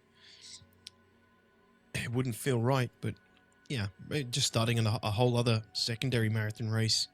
The possibilities, there's plenty of possibilities with StarCitizen moving forward. And, you at this point, you would have learned so much from running 5 Daymar rallies. You'd know what to do from the beginning with a whole new marathon race. No, that'll be, that'll be incredible. We are getting to a point now where these trucks are going to start. I mean, you're seeing via Bram's feed in the top right, the trucks are now hitting the treacherous Shard Rock Pass, is what I'm calling it suddenly. This is a pain in the ass for trucks to navigate. I mean, look at this already. It's getting snagged on rocks constantly. It's awkward, and this is really going to slow down the whole truck division at this point. It's going to slow them all down. This is where they're going to hit. It's going to really decrease their average speed for finishing the race. So prepare yourselves, everybody. We are going to start seeing some suffering in the hands of the truckers. This is when the support craft really need to help provide a clear path or rough direction where they're going to have much less resistance and much less rocks and things to navigate around. I think on this one, though, we actually have a couple of trucks that are quite close to each other. So we may see some more MDKs. We may see some Spartans opening fire soon if they manage to get into range and actually get a visual as well, because all the rocks are obviously providing cover for the other Spartans that are nearby. You can see the other support craft ahead of this one. We'll get confirmation of who they are, but they're not too far apart. They're not too far apart, and anything can happen still between now and the finish. Yeah, I'm excited, man. I we're trying to get some updates here about how far they're at. So once we get our officials to kind of get it on there, we'll know how close XGR is right now as they're currently on screen. But DTOX, man, it's this. I can't wait to see, you know, what other rovers come out, what other vehicles. Like a lot of people have suggested the Ballista, but the Ballista is like racing in this wouldn't be that great. You know, and what's the other? Not the Spartan, but what's the other vehicle as well? Ballista? Damn, I forgot the other vehicle. Hold on. No. Was it? No. It was the Centurion. Sorry. You know the Centurion, Centurion, also. sorry, yeah. Like, you know, to have another person there, like I feel like everybody in the start line would be in a Centurion, bro. With so much firepower, having another team on there, I just, you know, I feel like that just didn't make sense, man. And they're so much, well, they're all about the same speed right now, so it could have been something. But dude, like if we had a Centurions, it would have been just been a firefight at the beginning of the race, and no truck would have finished. That would have been hilarious. Yeah, that's true. So, you know, there's just a lot going on. It would have been on. a real death race. It would have been one guy left. It would have been like a Hurston Hurt Locker at that point. At the start line. But yeah, look at this. This is so rough. So rough trying to get through all these rocks. I don't know how long this piece of the race goes on for, but this is when, you know, people are they're near the end of the race and their concentration is already wavering. Now they've got to like focus suddenly and actually really try and navigate this awful terrain. Yeah, this is like now when you have, you know, situations like this, like your average, you know, meters per second, which I'm putting, you know, the Spartan at about 23.5. That's what I'm looking at. This just completely slows them down to about a 20, and a 5 ms speed going to that average is really going to extend that time, DTOX. So but yeah, all we got is, you know, I believe we have 20 teams left in the trucks. Altogether about that. What was that number? Yeah, so yeah, but no, 19 teams currently still currently racing right now in the truck division. So, and that's out of we had, how much truck divisions do we have? 35. So there's still 19. So that means that about, you know, what's that? 16 teams either DNF or just wasn't able to finish overall. So yep. Excuse me. The heck, Lapernum, you good? You good? Hey, whoa! You good? Whoa! Lapse in concentration. His cruise control is on. Oh no, his cruise control is on. He doesn't realize. Oh no, he's going to hit the racer. Oh, he's hit the brakes just in time. Wow, that was close. He's just got the cruise control off. I've been there. It's rough. Forget that thing's on. Using, you know, camera cruise mode. Nearly collided with the Hustler right there. That would have been rough. So Hustler 1 and Buck Satin, they're both in the Spartan right now. Both in the same truck. Love to see it. So this is representing Nebula GT. Team Nebula GT. It's scratch that, not Nebula GT. It's Mother Truckers. Where am I getting that from? It's Mother Truckers. This is Hustler, Black Satin, The Rock Knight, and Starshot. USA and Canada representation. And these guys are looking good. I mean, this is Truck Division 2. And Mother Truckers are pretty close behind Prowler Position, who is ahead of them currently by about 10 clicks. Unless that has changed, unless those placings have changed. So Mother Truckers, they're looking in a strong position overall across both divisions potentially here. We do need to get an update on Truck Division 1. On just waiting for the top update 5 right now. positions. So we're waiting for that to come in. Yeah.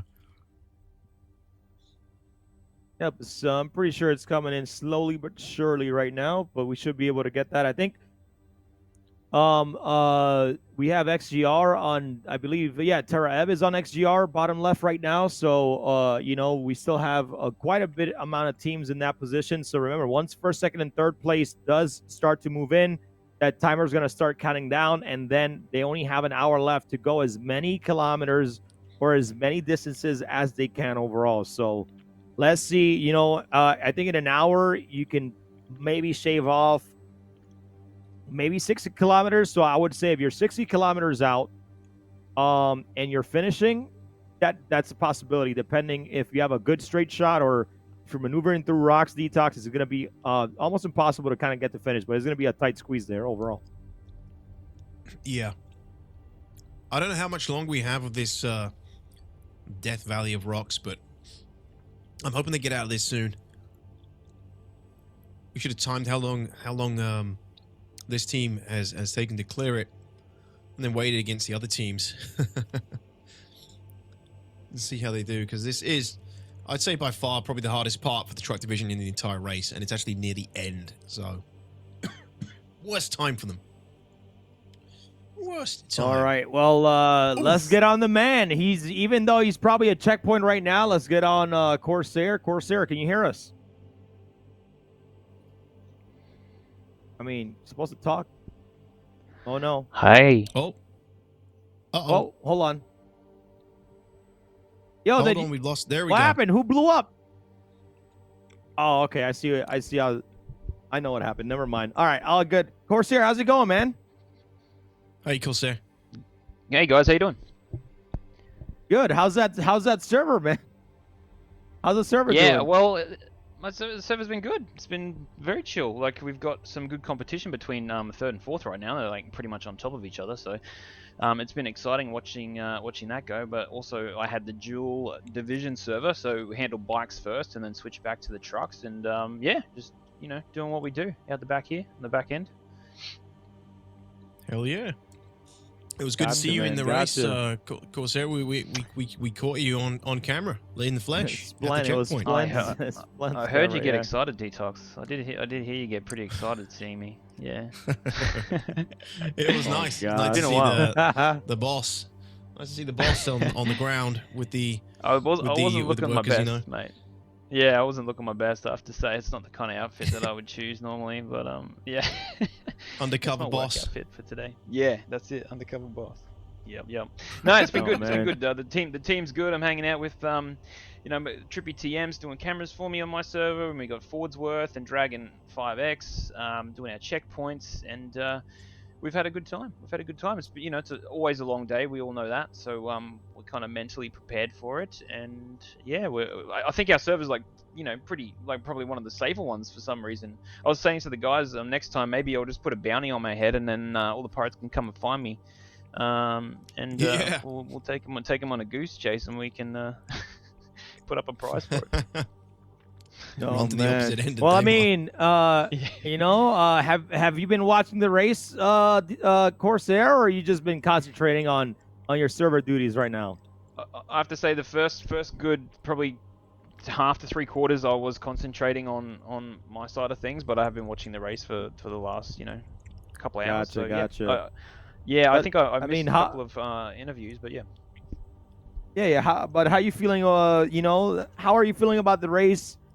This year compared to last year, it's still a little bit what you're thinking. It's all right, man. We can be, we can criticize ourselves. I shared my thoughts already. So Yeah. Obviously, I'm extremely disappointed that we didn't get the leaderboard up in time to have that display everything that we wished and wanted to do. Obviously, it was a short turnaround for us to make that work, and we just kind of overloaded it with the quantity of teams and the inputs that we were trying to put into it.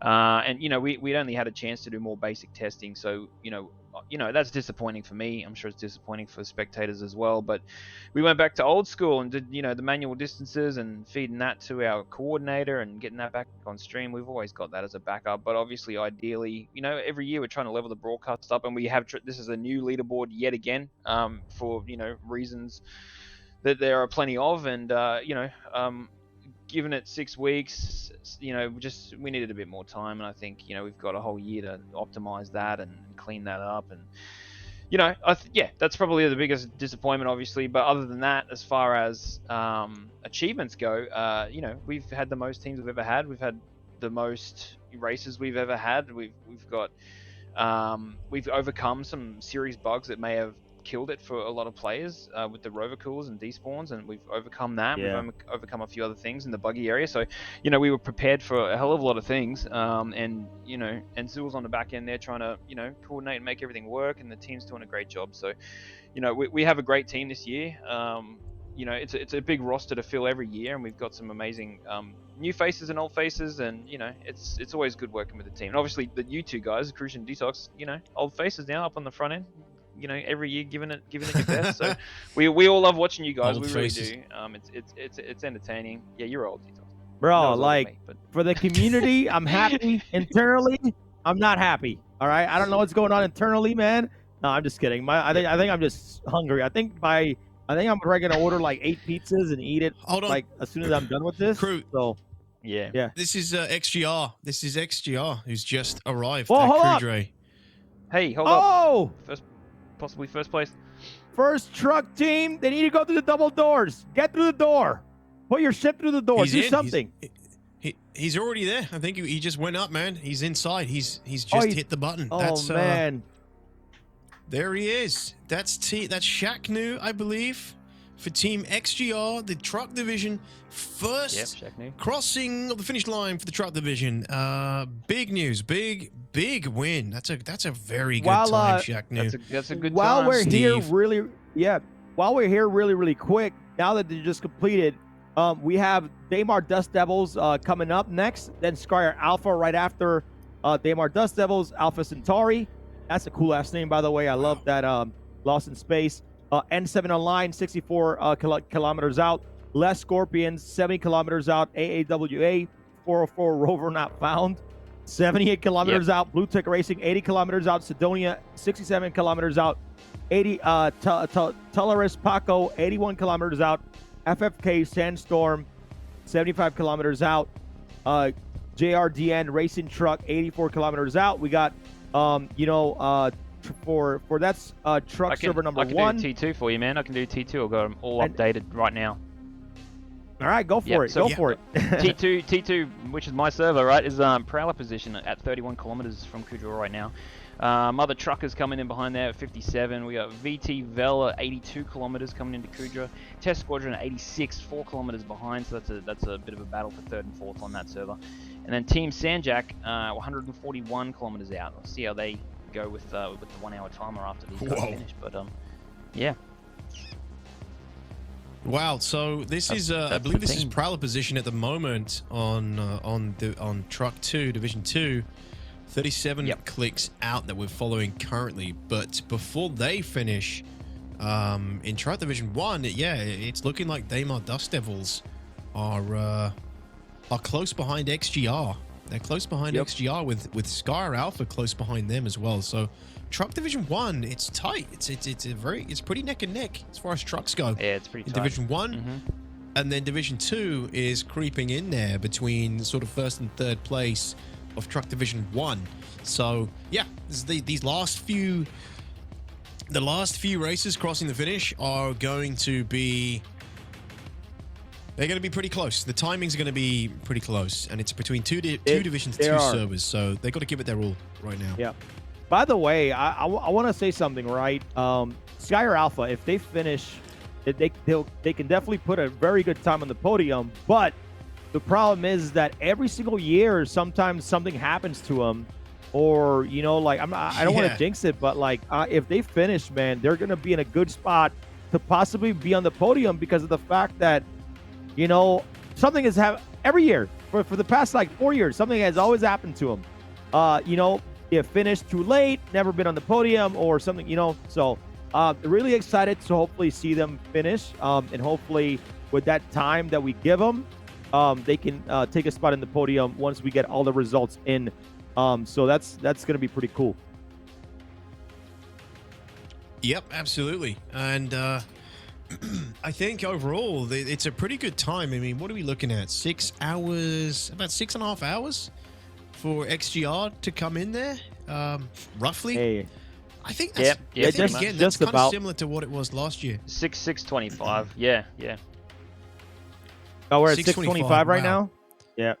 Mm-hmm. I was So, yeah. averaging rovers to finish around 620, 640, but that's still somewhat of a long way to go. But Corsair, before Brand's team here finishes, man, overall, every year another successful Daymar Rally. Even though some of our tools are, we try to elevate and tools just start breaking everywhere, but overall, man, I'll just say that I'm so proud of the staff, the team, everybody behind the scenes, man. It's absolutely bonkers, that we got done. And, I'm glad that people can respect our time because, doing this on a voluntary basis, if we try to, if we're here when every truck finishes, we're going to be here for 12 hours straight, man. So, appreciate everybody understanding the rules and really just, understanding that, hey, once top 3 is finished, an hour's countdowns and you're done. So, maybe that's something that we keep implementing in the future or not. But, appreciate everybody that kind of understands that part.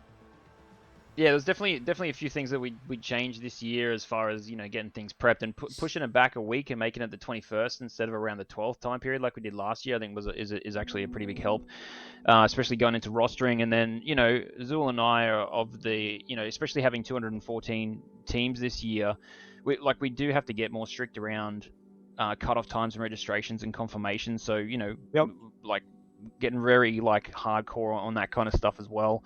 And the staff have killed it this year. They've covered me. They've done an amazing lot of work, and even just sitting in the server with the team and listening to how they're enjoying it, even though some people are doing quite small tasks like Eagle Flats checkpoint and just standing there all day, and they're still enjoying it. And it is great to hear and sit with the team and work with the team in the back end as well. So kudos to the whole team, and obviously the camera crew still working hard, still a few servers still up and running. So it's it's pretty special to even be able to hang out with them as we do it too. So it's very cool. Yeah, I love to hear as well that it's an experience for everybody who takes part, and there's so many returning staff members as well, right, Corsair? So you don't you don't crack the whip too hard, so they keep coming back. So they're obviously not getting punished hard enough. It's good. It's a good sign. It's a good sign. Yeah, no. It's I try to be friendly. Hey, I'm gonna keep saying it, man. Like, yo, come on down, Discord.gg/@Mo Esports. If you want to help out behind the scenes with our events, we'd love to have you. We always try to find good people, man, and we always find good people.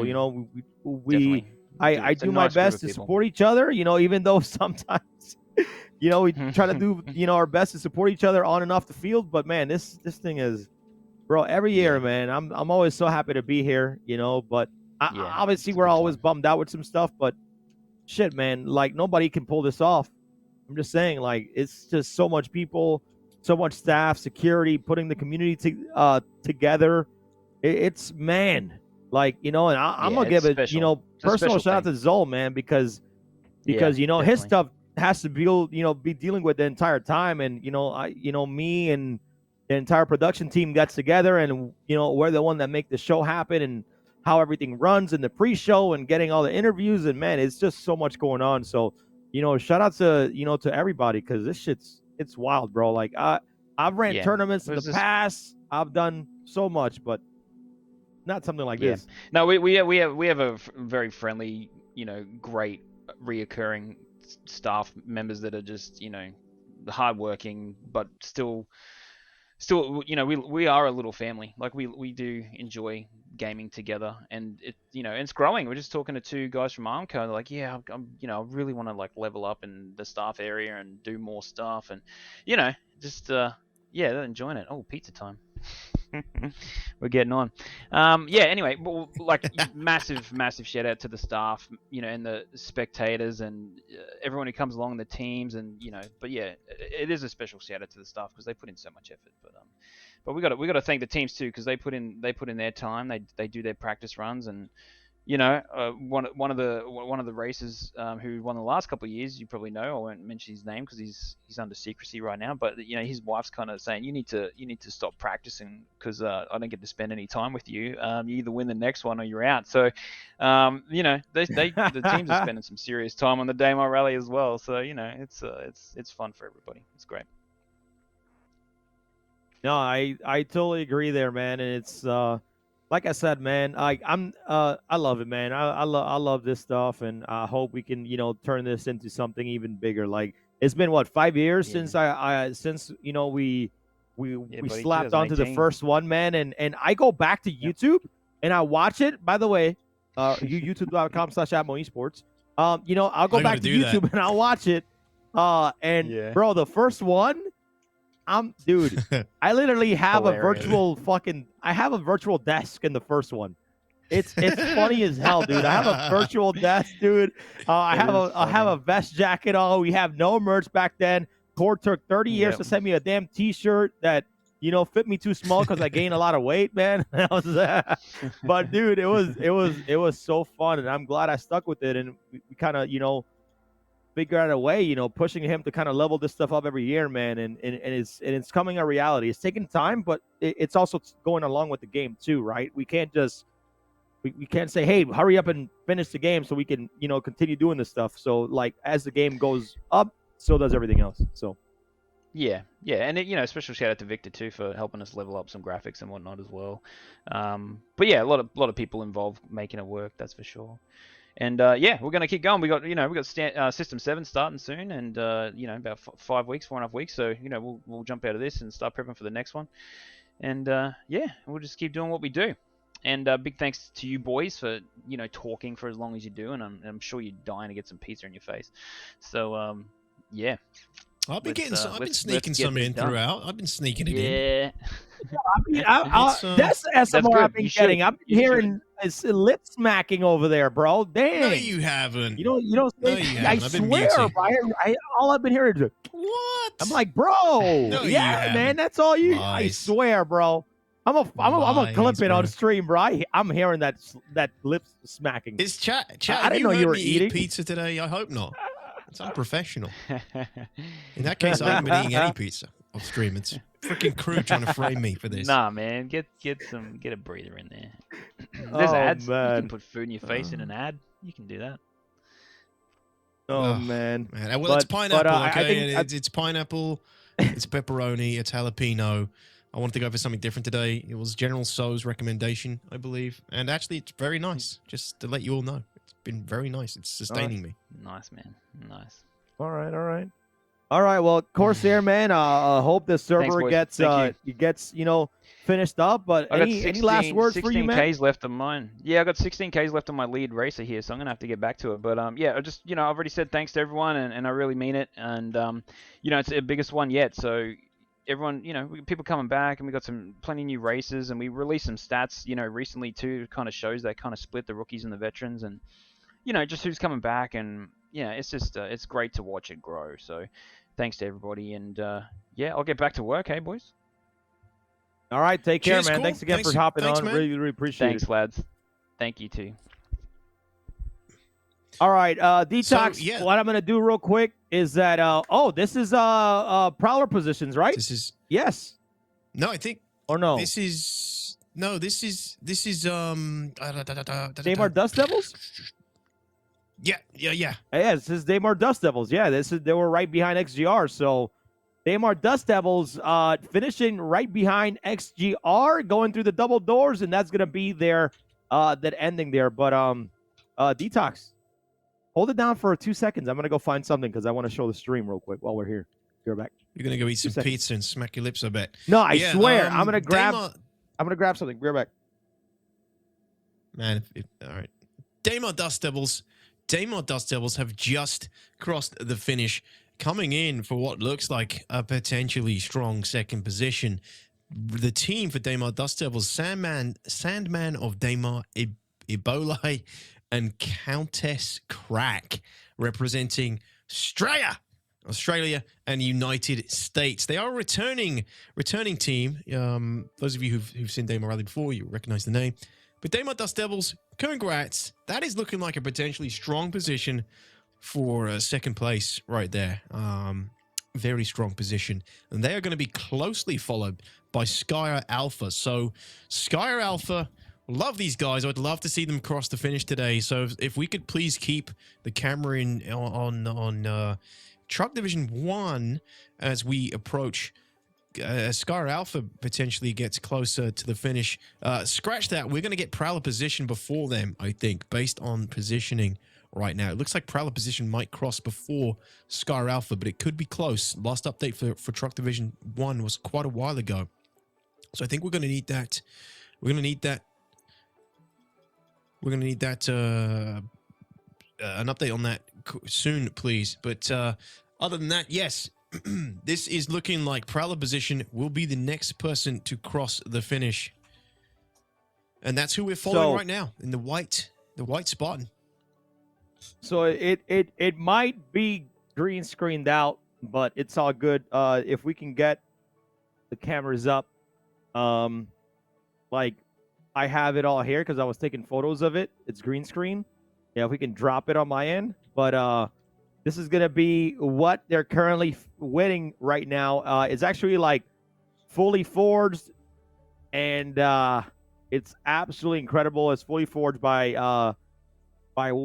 JRDF. Sorry guys, I've been on here for a long time. Okay, I'm ready to eat in bed, but so shout outs to JRDF right now. This is what everybody's fighting for. This thing is heavy. It's super weighted. It's incredible. So to have this on your mantle, right, saying that you took part in the 2953 Daymar Rally and have won, it's an incredible achievement. So I have them all right here because I was taking photos of them. So to whoever wins, I will be mailing this to you guys within the next few weeks after results come out, so you guys can put it up on your how do you say it, put it up on your mantle, your shelf, whatever, and you guys can brag. So it's incredible. And JRDF even make, like, they have custom boxes, and every division will get a trophy. So I'm gonna have to plug it in here, but when you grab a piece of merch, when you help support the channel, we hopefully we can get more trophies for more of the divisions and do a lot more for the community. So thank you guys for everybody for your support.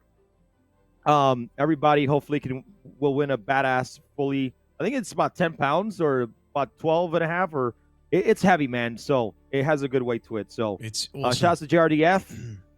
Yeah, thank you.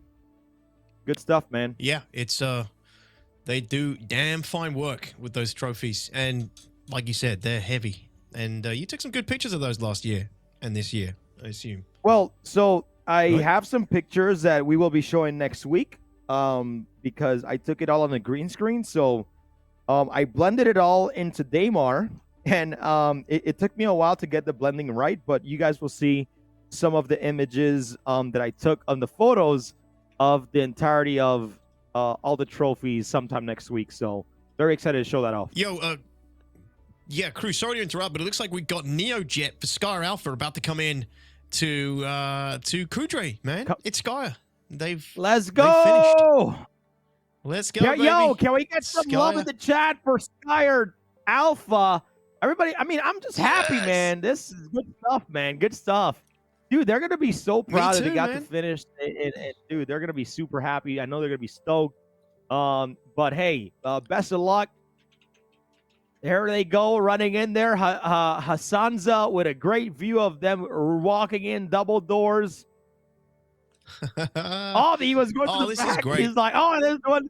He's like, this one doesn't open. There we go. Come on, baby. Get in there. Congrats to Skyer Alpha finishing.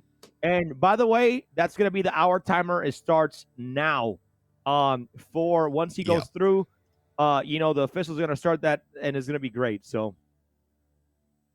that's the hour timer for Truck Division 1. That's the third place finisher for that division has just crossed. So for that server, Skyer Alpha for that. Wait, is it for that server? Yeah, you're right. Sorry, it is. Sorry. Yeah, Skyer Alpha is the third to cross the finish line on that server. And possibly, I mean, who's next? It would be Mother Truckers, potentially. I mean, that is a pretty That's a good position. Third on that server, yeah, okay. Third on Truck Division 1. You know, we won't finalize anything yet, but oh, that's close. Scar Alpha just finishing though. They've had a lot of bad luck in the previous races. They are massive fans of ATMO and the Daymar Rally and all of the races and events that ATMO Esports puts on. They're awesome guys, awesome group. I met some of them at CitizenCon 2019. Good laugh, good bunch of dudes. And they finished, which is great to see. I'm happy for them. So congrats to you guys. I know they're going to be happy about that. You know, yeah, I'm super ecstatic, man, overall for that team, because I know how much work they put in, and usually, you know, out of some luck. And hey, WYSIWYG's back in the driver's seat. Let's get it. So that's good stuff there, and they should be the next ones coming up here right now, DTOX. And again, I want to give a shout out to some of the racers, because you know, a lot of them, some of them were a little bit worried about sharing their POV, but these guys, you know, they concentrate on their thing. You know, POV is up. They have no problem racing, and they're all doing a great job. So, you know, shout out to all the teams, Splend, Quelsar, and WYSIWYG for sharing their POV with us while they drive here, you know, in the filthiest race in the verse, the Daymar Rally, presented by Game Glass. So shout out to everybody so far. Yeah, and should we do a reminder about Game Glass, the 20% off currently for my man running DTOX. alongside Daymar? Yes, Yeah, you're right. There we got go. Take it away, man. You got it. A You got it. promotion running, guys. Game Glass, you know, they are regular sponsors of Daymar Rally. Big help for the team, for the organization, and they're currently running a promotion alongside the Daymar Rally. The code Daymar23 if you do want to subscribe to any of the Game Glass plans. And for those who don't know what Game Glass is, it's basically it's an interface it's an app that you can interface with tablets or phones, and you can use it as a touchscreen to control Star Citizen. They have things called shards, which are basically the different setups that you can have on your tablet or phone to kind of manage the ship. So there'll be like a mining shard, there'll be like a salvaging shard, I imagine, at some point. Now that we have salvaging, you know, the different shards for different functions and different management levels of your ship.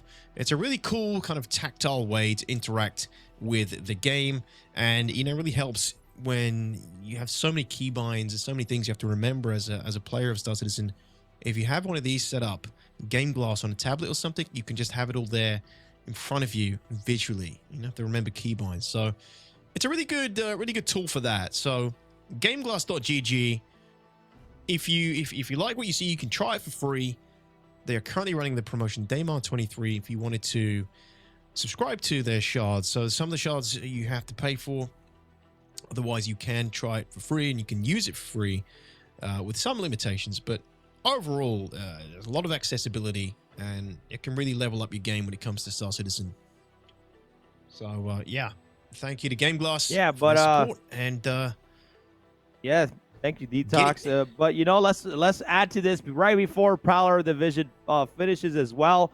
Make sure you guys go grab some of the 2953 topography merch. We can pop that up real quick, man. It's some cool stuff. Go get your jersey. Go get. We have some kind options, 100% as well. We got a 100% kind hoodie. You know, nice and comfortable. We got a 100% kind t-shirt, and then we got some custom stuff as well. You know, a awesome windbreaker. So guys, please, if you guys want to help support what we do, that's a great place to do it. Exclamation mark merch. Go grab it, dodge it, do whatever you can, and hopefully to see you, you know, at Daymar Rally with some awesome merch. So I mean, not Daymar Rally, sorry, CitizenCon with some Daymar Rally merch. Yep. I swear, DTOX, we should. I'm gonna. You know what? I'll raise the funds for you, bro. I'm gonna tell my stream. I'll play Star Citizen every day until I get you enough to go to CitizenCon. So pack your bags, baby, because you're coming with me. No, I'll see you. I'll see you in Europe at the next one. Oh, come on, man. Fly you out. I appreciate the enthusiasm. Hey, dude, I don't want to meet you again. You know, you'll just be let down. You'll be let down again. Sorry, you'll be let down. You know, we've never met, you, bro. okay? So, I know. I corrected myself. Okay. I don't want to disappoint Yo, you, man. I just want to grab a brewski with my co-host, man, with my co-caster, with my brother. Like that's It not would a be bad more than thing, a you know. See, brewski, even for Papa sure. Freedom saying detox fund, you know. Yeah, yeah. We're It's very trying to kind of you convince guys. them. It's Very kind of you good, guys. man. I understand. I understand, but that's fine. I don't mind. I can wait another year. Okay. All right. Wait, detox. Are you coming to Con 42 or no? Coming to what? Con 42 is in Germany in April. The Star Citizen convention. Con 42 no. in Manchester. No, I Why forgot not? about that. No, I don't. I didn't think I didn't know about it. Frankfurt. Okay. Huh. Okay. Maybe probably something not. to think about. Ammo will be there, man. Oh, you'll break When my is it? heart, April. brother. So, hey, man. April 22nd, 21st, maybe. 22nd, I think. Tempting. That's a no. That's a basically, no. Babies are no's usually. I'm going away. Hey, look, I'm going away in May. Family holiday, family vacation, and then That's true. away in That's true. June Family as first. well. June with the family again, and that one's Go. one's a treat. There we go. I don't want to. Go. I don't want to. Go. I want to push it. No. I understand, man. I'm just busting you up. So that's all good, brother. I can wait. You all right? I can wait to have a brewski with you another year. No worries. There we go. Congratulations to Prowler Division for finishing the Daymar Rally presented by Game Glass. Congrats to them, guys. We got some race flags in the channel. By the way, man, I forgot. I need to make some animated flags for this channel, man. So hopefully that's gonna come in the future, man. All right. Maybe. Oh, we got a rover. Yo. No way. We got a rover, baby. Let's go. Damn.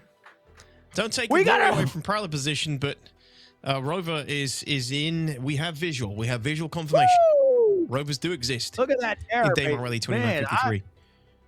Dude, I just been seeing big hunk of metal race the entire day, and now I got a rover in my sights. It looks good. I'm excited, man. I'm excited. Hey, rovers in the chat, is man. I great. love to see it. Woo, baby! Look at I that! wanna know Look who at that, this, man. who this badass is. Yo, Even the in the Rover's got the Rover, ramp bro? down. I love it.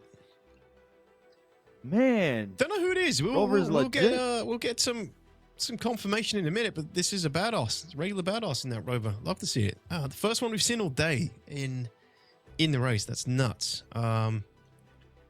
Wheelie ramp equals wheelie bar. Yeah, so it's Chrysalis. It's Chrysalis. Okay. So Chrysalis representing team. That's probably Truck Server 1. Mother Truckers. Not Mother Truckers. Sorry, not Mother Truckers. No, it's not Mother Truckers. Sorry, hold on. This is a tough name to type. There it is. It's VTVL. It's Yum Wiggler and Chrysalis representing Team VTVL USA team. And these guys have done a damn good time amongst all those Spartans. The Rover has been pulling some pretty good, making some pretty good distance. Last update is that they were 57 this is a team clicks that's ahead away. of. This is a team that's ahead of Test Squadron. Yeah, they are This is a just current team, no. yep. They're actually behind Test Squadron now, according to the latest update, by a kilometer or two. Oh, by 2 kilometers. Wait, do we have a shot where they're both racing? That would be cool, because if they're so close, that means that there's a possibility that maybe they're close to each other, but possibly now one could be super far, left or right of the race course. But man, I love seeing a rover, man. That made me happy. Violence. Yeah, rover on Spartan violence could be here. Yeah, Could so have that potential. one thing I'm very excited about, DTOX, to see where the Origin G12 vehicles land, because if they're like rover speed, then they fall into the rover division. Or maybe if they're buggy, what the heck is going on here? I don't know. Oh, what? Yo. This is what happens when you run a 9-hour broadcast. Oh, man. Wow.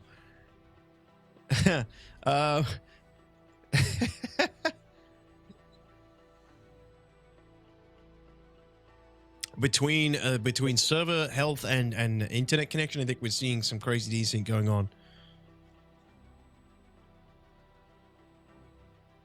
Unsure if we were following exactly right then as well, but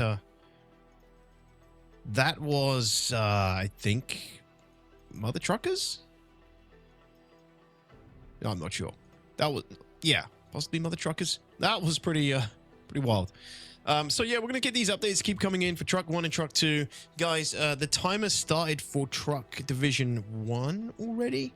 That timer started at around about the hour, I believe, or just before the hour. So basically at this point, there's probably about 50 minutes left, Truck Division 1, and all races in Truck Division 1 have to finish before that 50-minute timer is up to be counted. If they finish after that timer, well, the race is cut off at that point. So they're racing against the clock, and they're also racing against their competitors at this point in Truck Division 1.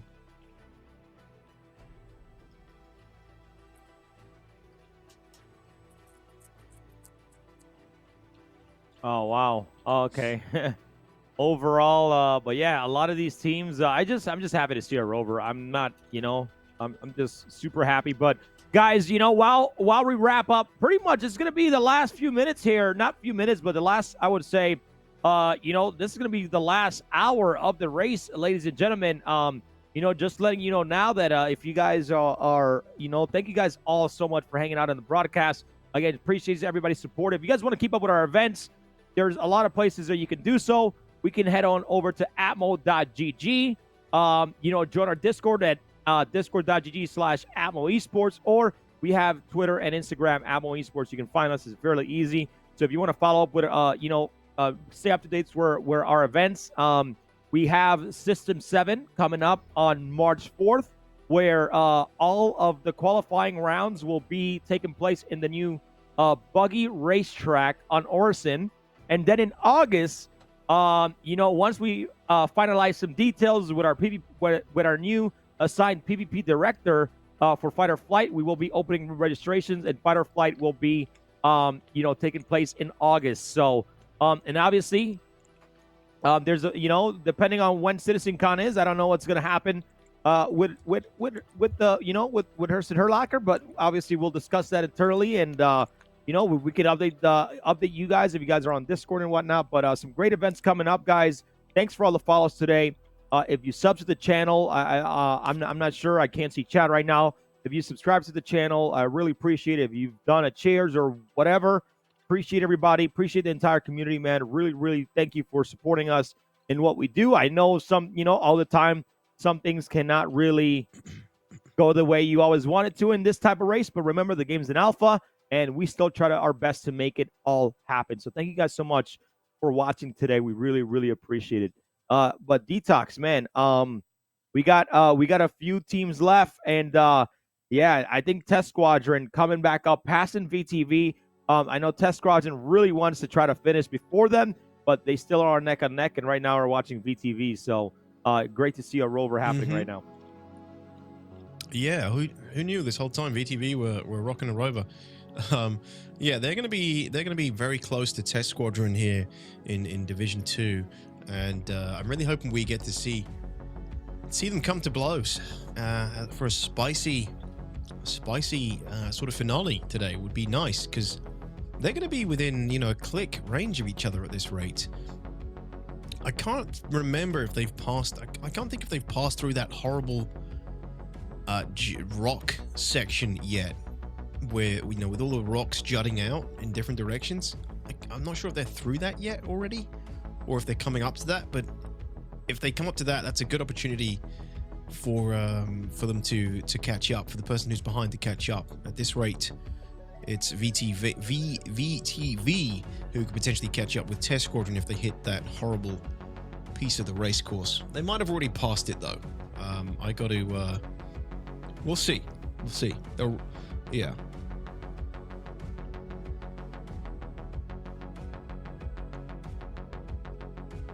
And you know, the Rover is another one of those. It's another one of those vehicles you can drive and shoot at the same time. But if they got a driver and a co-pilot, a co-driver in this one, they're going to be absolutely golden for springing an attack on the other Spartan. Judging by the way that gun is moving on top, it looks like they have both drivers in both seats on this Rover as well. Oh, do they? Yeah, and again, you know, the same thing with having that that door open. I'm not sure. You know, the door open just has more traction overall, and this is why a lot of people want the Spartan, because the Spartan, you know, it being a little bit tiny bit faster, it stays on the ground a lot better. So when you spin out like that, it's kind of like the same concept as you know, the STV and the Rover, but sorry, on the Cyclone RC, but you know, you see things like this, bro. This looks like an image from our Twitter post right now. You see that? Well, it looks just like an image, bro. It's so funny, but yeah, everything's good. Yep. Yeah, this is the when things, you know, this is you they can smell the finish and mistakes start creeping in. Potentially start creeping in. Let's hope not. I believe this is the test squadron Spartan that we're currently following on Trippy. Is it multiple cams here? Trippy and Rondok? No, Trippy. So on Trippy's cam right now, Trippy's perspective, we are following Test Squadron. Hey, great to see. I don't know how far Test Squadron normally gets. I don't think they usually get this far. I think this might be one of the furthest they've got in Daymar Rally. Would like to find out. I'm sure somebody from Test Squadron will be able to clarify, but it's good to see them this deep into the competition this year. Yeah, big time. Well, we have some updates here. Truck Division server number 2, Prowler position. Obviously, you guys saw them finish with you know, dude, how am I forgetting people's name when I literally just talked about him for a second? WYSIWYG. And then you have Test Squad, Mother Truckers 19 kilometers out, so this should be the next ones hopefully to finish. Test Squadron is right behind them. VT Veal is literally 2 kilometers away from Test Squadron, so I'm not sure. We might see him towards the front. So can you imagine if literally you're going into the door and you just get shot by VTV in the back? So, you know, they need to be careful getting out of whatever vehicle they are. But just remember that I keep forgetting, I keep saying this, but there is a armistice zone of 500 meters in every checkpoint, so they can't do that anyways. But then we got Team Sanjak that's 80 kilometers away. So this is we're getting towards the end here. DTOX, I think the truck server number 1 is already counting down. It's probably if we can get our officials to let us know where that countdown is, because that server is about to shut down. I'm gonna say maybe like 40 minutes since the third place have finished. So. But overall, man, it's about 40 been a great day for sure. Yeah. Overall, been a great day. And again, DTOX, I can't say it enough, man. You've been here with me for 9 hours. This is just as long broadcast as the last one. But thank you so much for being here with me, man, and you know, getting all the information out there. Well, man, it's been my pleasure. It's been a really good race today, and it's been entertaining. We've had great camera coverage for the most part across the board for the whole day. It's just a shame. Obviously, we couldn't give as much information as we would have liked, as quickly as we would have liked today due to leaderboard and other things. But that's been fun, man. Thank you. Yeah, we've been going for about 11 hours at this point, right? Because we were setting up like 2 to 3 hours beforehand anyway. So. Yep. Yeah, I'm certainly feeling it. I'm definitely feeling it. Oh, no. VTV. No. And this is what happens, man, when you start getting near the end of the race. You start making potential mistakes, but it's okay. He might have dealt some damage there, though. Might have dealt some damage. But yeah, I mean, it's one thing casting, and then you got the camera crews who have to like maintain that focus for all this time flying and keeping the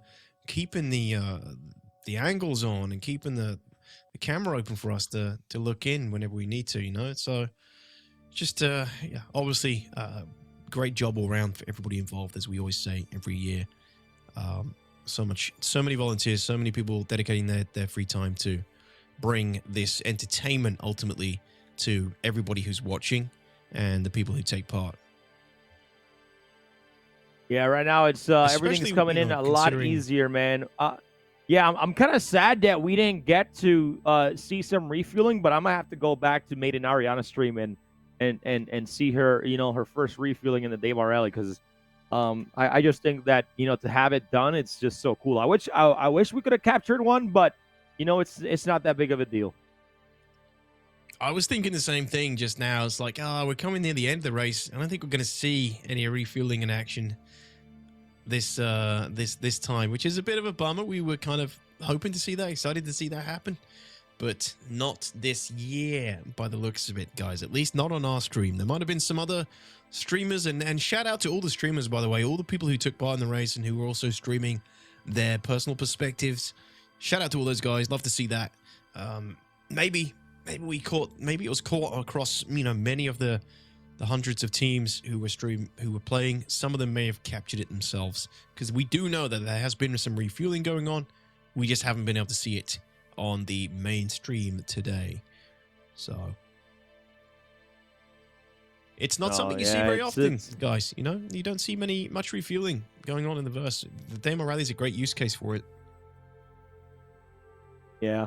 It's been man, it's been a great, you know, this thing, man, like to go in a break, right? Because, you know, I to go on vacation and then come back from that vacation, and then we're all pushing on all things Daymar Rally, you know. So you know, I just want to give a shout out to all the competitors that really respects our time and the effort that we put in and the rules, and you know, and all the competitors that are actually, you know, they're on time. And because, you know, sometimes we get a lot of competitors that, you know, like want to come in last minute, don't know the rules, don't know what's going on, and they still want to race. So, you know, appreciate all the competitors that really make it a little bit easier for, you know, for the team on the back end, especially you know, again, there's so much going on, man. And I ain't gonna lie, Detox, man, like I'm still pretty energetic, but my energy is kind of just floating off away right now into the wind, man.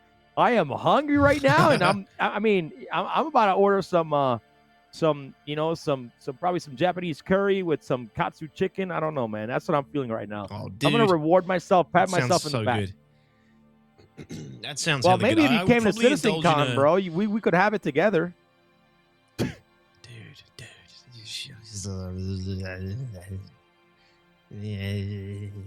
I'll see you in Europe. I'm just kidding. Dude, it's too expensive. It's too expensive. I can't justify. I know. I'm trolling. I'm trolling, man. It's too expensive. Dude, it's 1:30 a.m. for me, so I'm starting to flag. Not gonna lie, starting to feel it.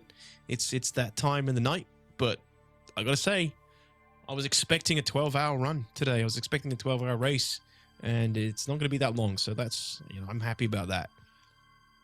I was expecting this one to go until about 3 or 4. Honestly, man, today, like, and it's been pretty good. Believe it or not, like I would love to have just like a massive Daymar Rally, like in person. Like I would love to do this in person, where like all the teams it's just a big LAN event, right? Like, I mean, we just partnered up with CLX for a reason. They can provide, you know, a lot of, you know, PCs, and we can run a big Daymar Rally LAN event. You know, have some PvP on the side. Dude, it would be insane, man, to do this in person. I mean, I'm probably, you know, but, you know, at that same time, we got, you know, 4 different casters, because that way 2 can rotate out, you know, but, you know, like I would love to do this in person, have a big Daymar Rally land. But, you know, I know a lot of people, you know, traveling and things is not as fun as doing it online, but I would love to do something in person, a Daymar Rally one day. It's going to happen, maybe. We'll see what happens. So it would be cool.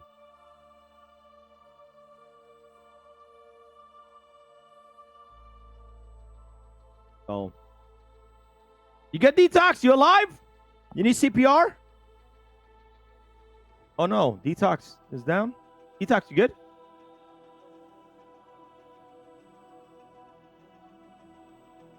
Detox, you okay? Hello?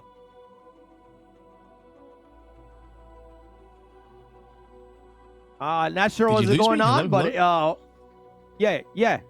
I can hear you now. You good? Well, that's weird. Yeah, I've been here the whole time. I've been talking. I don't know what happened there. Oh, okay. I just turned my mic on and off. You lost me. By the way, I'm here. I'm still alive. Is something that I didn't talk about, DTOX, this entire time while the race has been going on.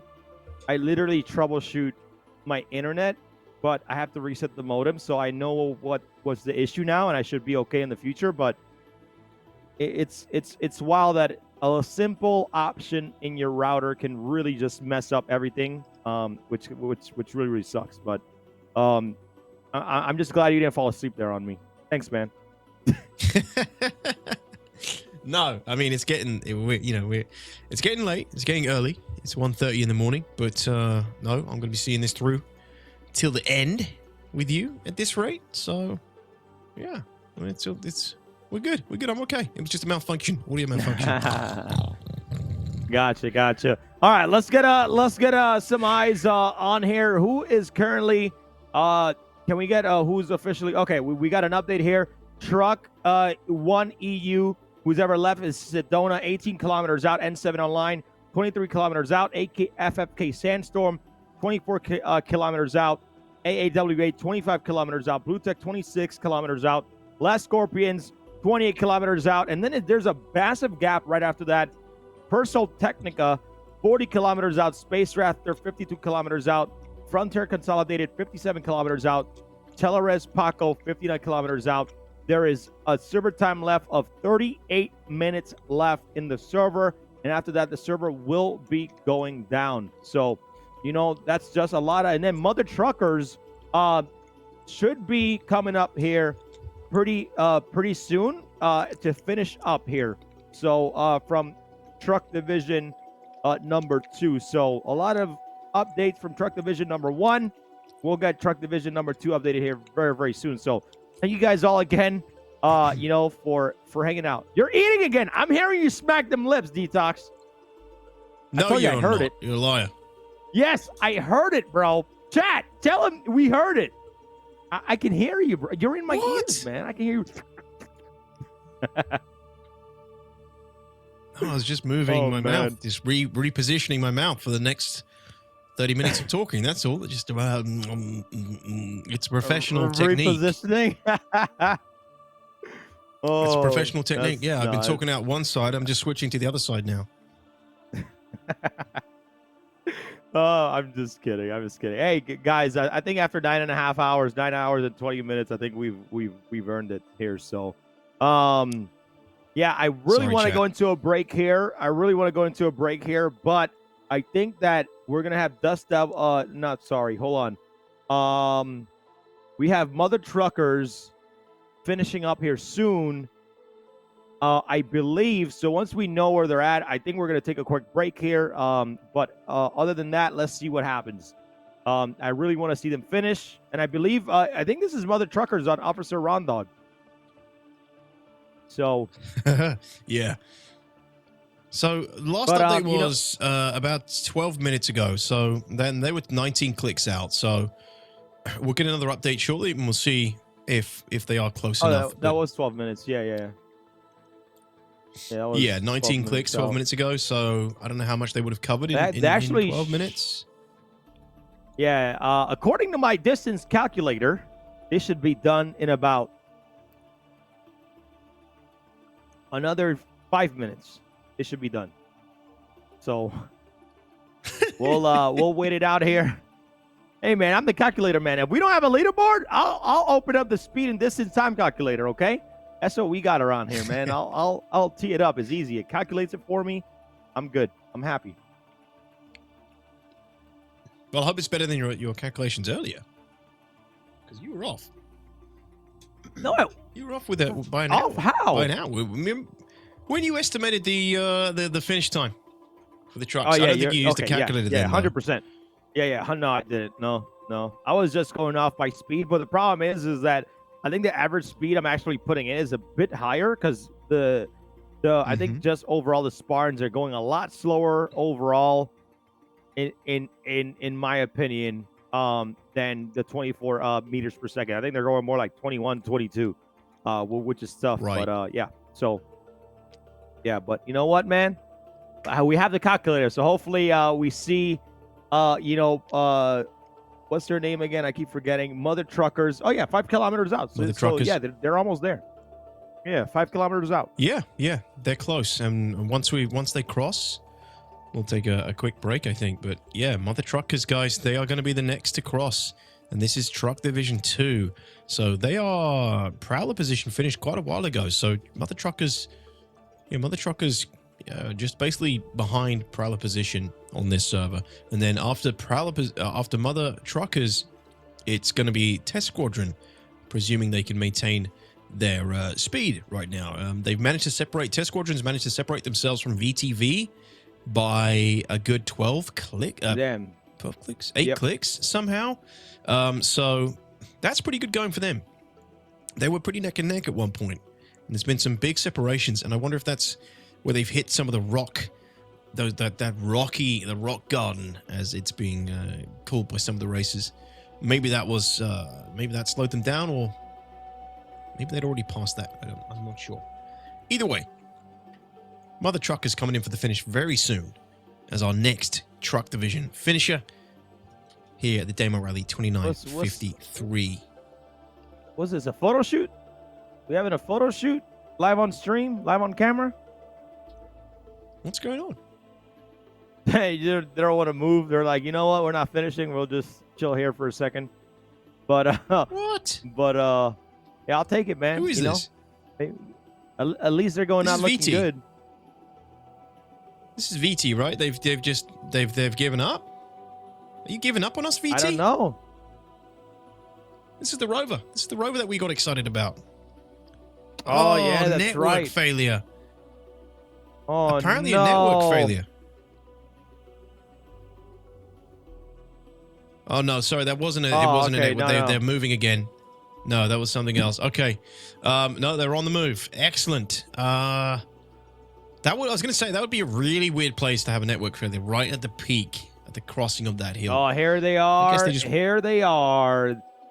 This is Mother Truckers here finishing. I called it. I said 3 minutes. What is he doing? Oh, bro, why would he go over the rock, man? You're trying to finish. I don't know. Oh, he's just I think he's put some weight down on the forward button. He literally has. Yo, he's just put the weight down on the forward button.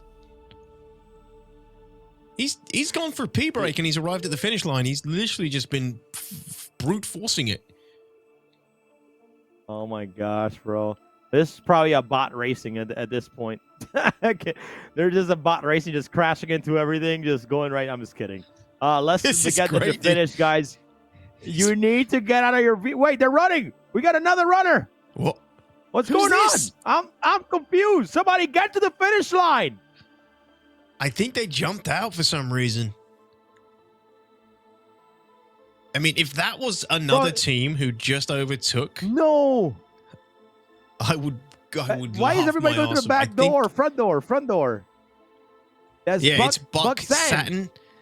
Yeah. Yeah. So Hustler drove right in, and Buck Satin jumped out before they arrived to get in quicker, I guess. Nicely done. So Buck Satin hitting the button for Mother Truckers, coming in second place in Truck Division 2. Boom! Congratulations, Mother Truckers. Beautiful stuff. Excellent placement. Good time for the Truck Division. Yeah, good job there. And I believe this should be and then I think this is Sidonia next, I believe, who should be finishing here soon. And another rover there, DTOX. Sidonia? Sidonia? Is this really? Yeah, from Truck Server 1. Oh, you're right. Sorry. Yeah, you are right. Truck Server 1, Sidonia. They could be the next to finish, correct. Ahead of Test Squadron on number 2. And there's a couple of other teams. In Truck Division 1 also looking very strong. So, yeah. There's going to have to be some little bit of working out once these next few are finished to determine first, second, and third in the Truck Division. But I think we have pretty convincing leads at this point amongst the top sort of 5 to 6, right? And then amongst those, there's going to have to be just some final confirmations. But Truck Divisions it's a pretty convincing division. It always is. because it's usually smaller. Yeah, it's usually a smaller division. It's slower pace, so it's easier to kind of determine placements for the races. And this is actually N7 Online that we're currently following, and we haven't actually seen them yet. So N7 Online, welcome to the broadcast. We have Grauger Lagrange, Morn Megel, Lou Vegas, and JB Oldbones. This is a French team, N7 Online, hailing from France. They are returning teams, so 07's in the chat for them. Good to have you with us, N7, making it onto the broadcast. And well done for making it this far. It's been one hell of a marathon for you guys. At this point, everybody, Truck Division has been racing for nearly over 7 hours at this point. Truck Divisions have been racing for over 7 hours. So, all right, well, crazy before we get the other teams currently to finish right now, guys, we're going to take a quick break, to kind of get a little bit refuel, grab some water. All right, so thank you guys so much again, the entire community. Hold on. Oh, they're there. Oh, no, never mind. I'm sorry. They're there. All right. Here we go. Wow, okay, so... Bro. So our updates. Oh, and the sun's going back behind. down, so it's going back to night. Another night, day, and cycle. Yeah, they're. I think this is Sidonia, so that means N7. You know what? No break. We're just going to continue. It's fine. There's a lot of teams that are going to be starting to come in, and I don't want to miss it because we shouldn't be missing it. So, but seriously, thanks everybody so far. I really appreciate it. But yeah, look, they have the doors open. Amazing. So, crew, this is Sidonia coming in, and guess what? This is our China USA team. So really? That's awesome. Yeah, this is Zhu Ao. I think I'm saying that right. Zhu Ao, 10-0, MK08, and XK14. China USA team coming in here in the Spartan, finishing for Team Sidonia. That's awesome. Very close here. Look at this. Look at this rover coming in right now. Right behind Sidonia finishing. Yeah, that's so cool, man. And you know what? Like being able to, even play from China, and you're probably in an EU server, right? Because to me, like EU servers is a sweet spot overall. So to see that work well and have people finish, man, it's absolutely incredible. So shout outs to shout outs to China, man. Love having them here. So what team was that just came in? Was that I believe that was N7. That was N7 right now. So N7, congratulations on finishing the Daymar Rally. I think it was that N7. server. Weren't we just looking Yeah, that was N7. N7. Them in a Spartan? Yeah, that was N7. No, okay. they were in a rover. Yeah. So, and now we have about 23 minutes left on this server right now. So, every other team have 3 minutes left, but you also have FFK Sandstorm coming in, as well, right behind N7. So I think that was both of them just went in through that double door. That's nuts. I mean, can you believe how close it is at this point in the race still? So good to see. So, but yeah, so you got AAWA 404 Rover now found 25. They were all very close to each other from Sedona N7. So we should be seeing some finishes overall. I'm gonna detox. I think we're towards the end of the race. I'm gonna go ahead and open up chat, man. And hopefully, I don't get disconnected. But chat, I'm gonna start talking to you guys a little bit. And just, let's have a discussion while, we see these incredible racers go across the finish line. So Detox, if you want to open up your chat, if you probably don't have it open already, I'm going to open mine up. But chat, if you have any questions about the rally or any future events, please just let me know. If you're going to say something negative or ask for feedback, I'm not going to do that right now. Just let me know if you have any questions about future events. That way me or Detox can answer them live on stream. So let's do a little bit of interaction with chat since we're almost towards the end. I want to make sure that I answer. Where are the leaderboards? Unfortunately, it broke because of how many teams we had overall. To be honest, I don't know why it broke, but it did broke. We tested it. We ran it through its courses, and unfortunately on race day it just broke, unfortunately. So that's tough. That's tough. I know, me and Detox, we're pretty bummed about the leaderboard. So, but it's okay, man.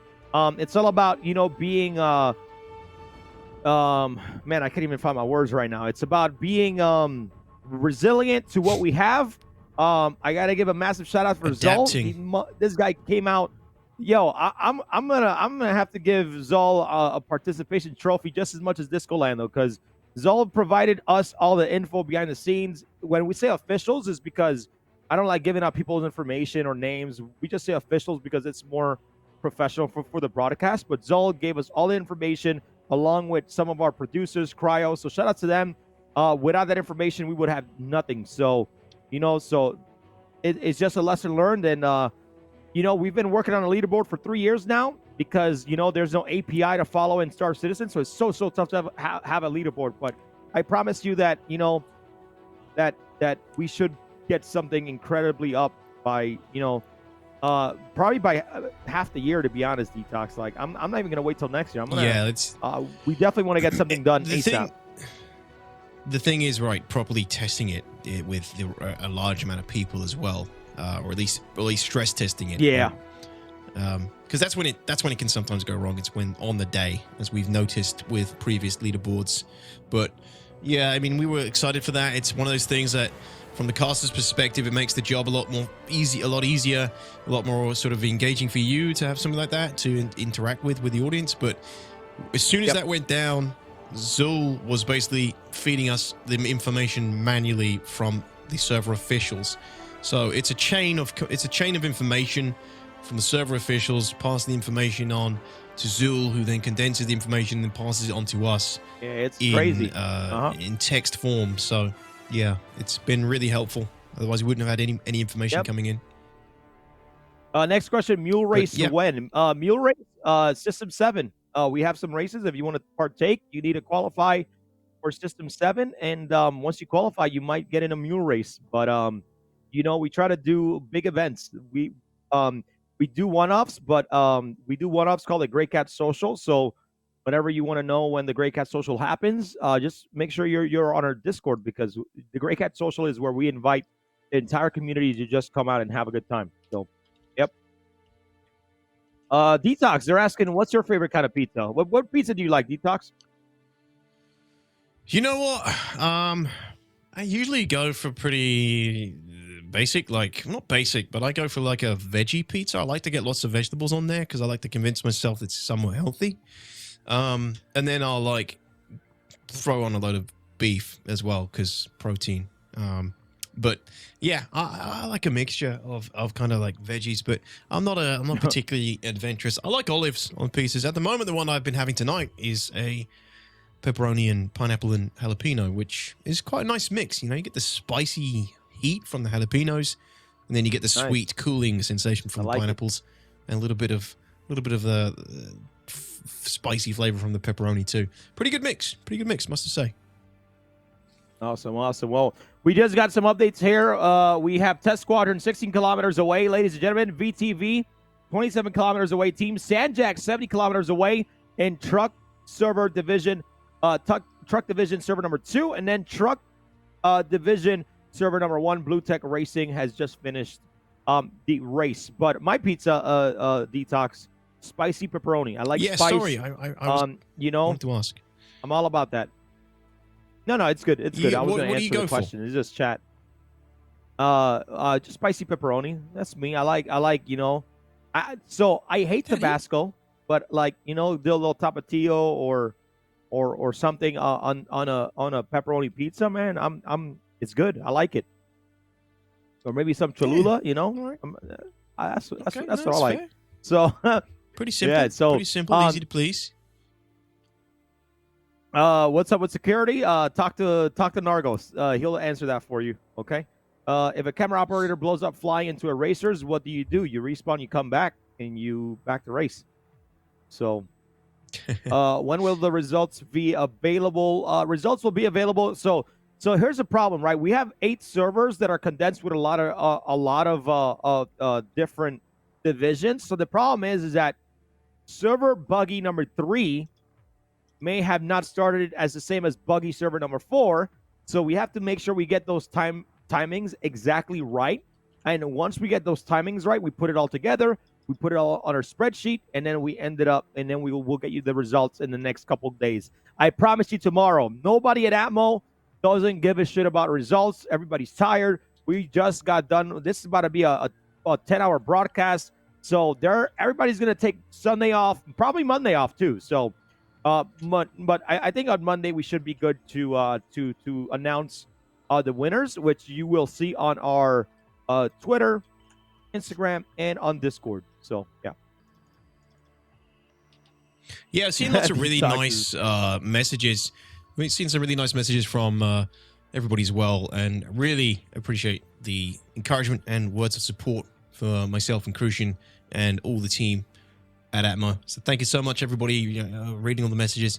You guys who've been with us, some of you have been with us all night from the start of the stream to now. The stream's been going for 9 hours 39 minutes at this point, so yeah, man, glad we could keep you guys company. And like I always say, like, if Daymar Rally is going to be here all day, so if you can't join us in the beginning or the end, you'll be able to jump in at some point and stop in and see how things are going. Yeah, it says thanks, we appreciate that.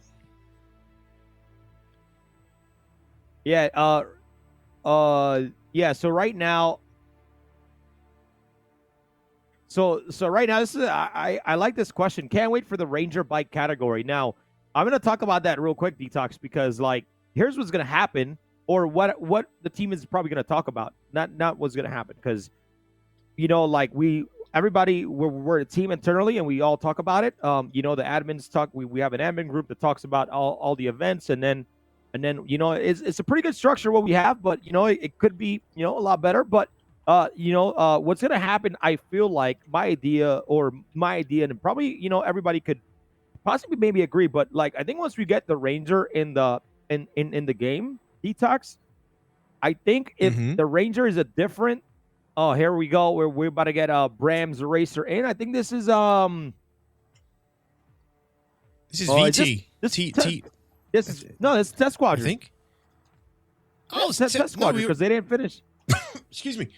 Okay. They haven't finished. Yeah. Yeah, it should be Test Squadron. Test Squadron. Everybody, get some love in the chat for Test Squadron. Test Squadron in the chat. Show them some love. Here we go. Oh, I love these views here. Production, you guys surprised me today, man. I appreciate y'all. Oh, man, look at that. Look at that. Surprised me. Hey, man, they put up, hey, we should try this. We should try that. Hey, man. Yeah, you gotta trust the team, man. So it looks good, though. It looks good. The guys are saying this is Scorp? This is Scorp? No, they're saying there is 2 kilometers away. Hold on. Oh, it is Scorp. Wait, Scorp who? I'm not even seeing. Oh, Les Scorpius. Wait, I'm so confused. Let's get the confirmation. It's Tomato? Who's Tomato? Tomato? You see it? No, Tomato. Tomido. Tomato. So that is Le Scorpion du Désert. Yeah. So, Tomato, Pilatos, Slayer's Word, and Calamity. Another French team, Les Scorpions du Désert, are I don't know what that is. What that means again, I'm probably butchering the name there. But this is their first Daymar Rally. Congrats, Tomato and team. So yeah, Scorpions of the Desert or something like that. So Scorpions of the Desert, congrats, guys. You have just crossed the finish. Pretty hefty time. Okay. You guys have been going a long time. Well done. GG's. Thank you for the confirmation, guys. I think we are now we're following Test Squadron on Trippy's cam, if I'm not mistaken. So when Test Squadron crosses the line, stand down, Test Squadron fans. They're not there yet. They haven't reached the end yet. Yeah, so apologies for the confusion. Yep, big time. Sorry about that, guys. Just going back to the bike stuff. Yeah, DTOX. Once the Ranger goes in, if the Ranger is a different speed than the Gravel vehicles, I think what we might end up doing, depending on how the team feels, is probably moving the Rangers into an actual bike division, since it's an actual bike, and then making a separate Gravlev division at that point. So you'll have 4 divisions now instead of 3, which kind of sucks. But I mean, you know, I'm guessing the Rangers are, like, depending on their speed. If their speed is the same thing of the Gravlev vehicles, we keep it all in one division. But the problem is like, there's no way we can't leave the Ranger out of the, you know, the filthiest race in the verse. So if like the Ranger is in between the buggies and the Gravlev, there's only one way where we can put it, which is going to be, you know, a bit tough. So hopefully there's some averages around vehicles, and we have some type of vehicle divisions, and all these vehicles like the G12s are not like, you know, are not like faster than the Rovers, because then you have like a division in between. Well, if they're faster than Rovers, then it's a buggy division. If it's faster than the buggies, then it's the bike division. But the thing is, like the Gravlev, the MS is 150, 170, and they finish within an hour and 20 minutes. So, you know, like if the Rover, let's say the Rangers are 80 MS or 100 MS, then now we're stuck in the middle again, which is so tough. It's like, it's really tough to try to figure that out. But yeah. You'll have to see, like, because obviously it's not purely on the speed. I mean, obviously they have to be within reasonable speeds, but there might be some noticeable differences, right, between a Ranger and a Dragonfly and a Nox, where it actually like, it's viable to have them all in the same division.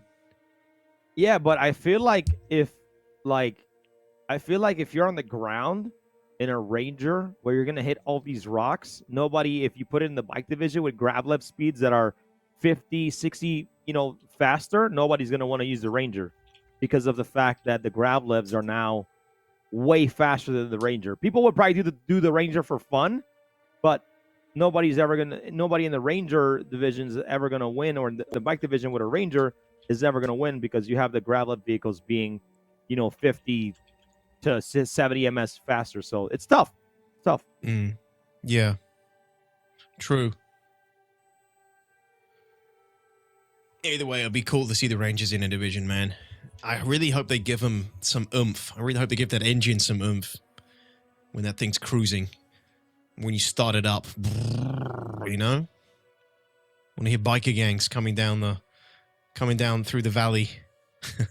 All right.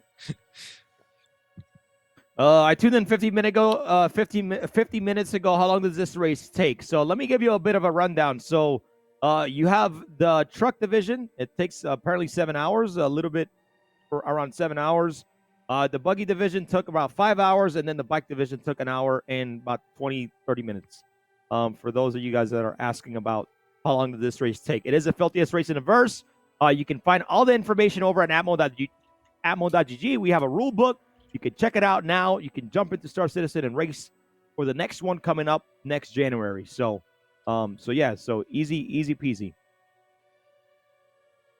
By the way, if you all have any questions for DTOX, for myself, for anybody on the team, you know, feel free to let us know in chat. But thank you guys all for the kind words, man. We really appreciate it.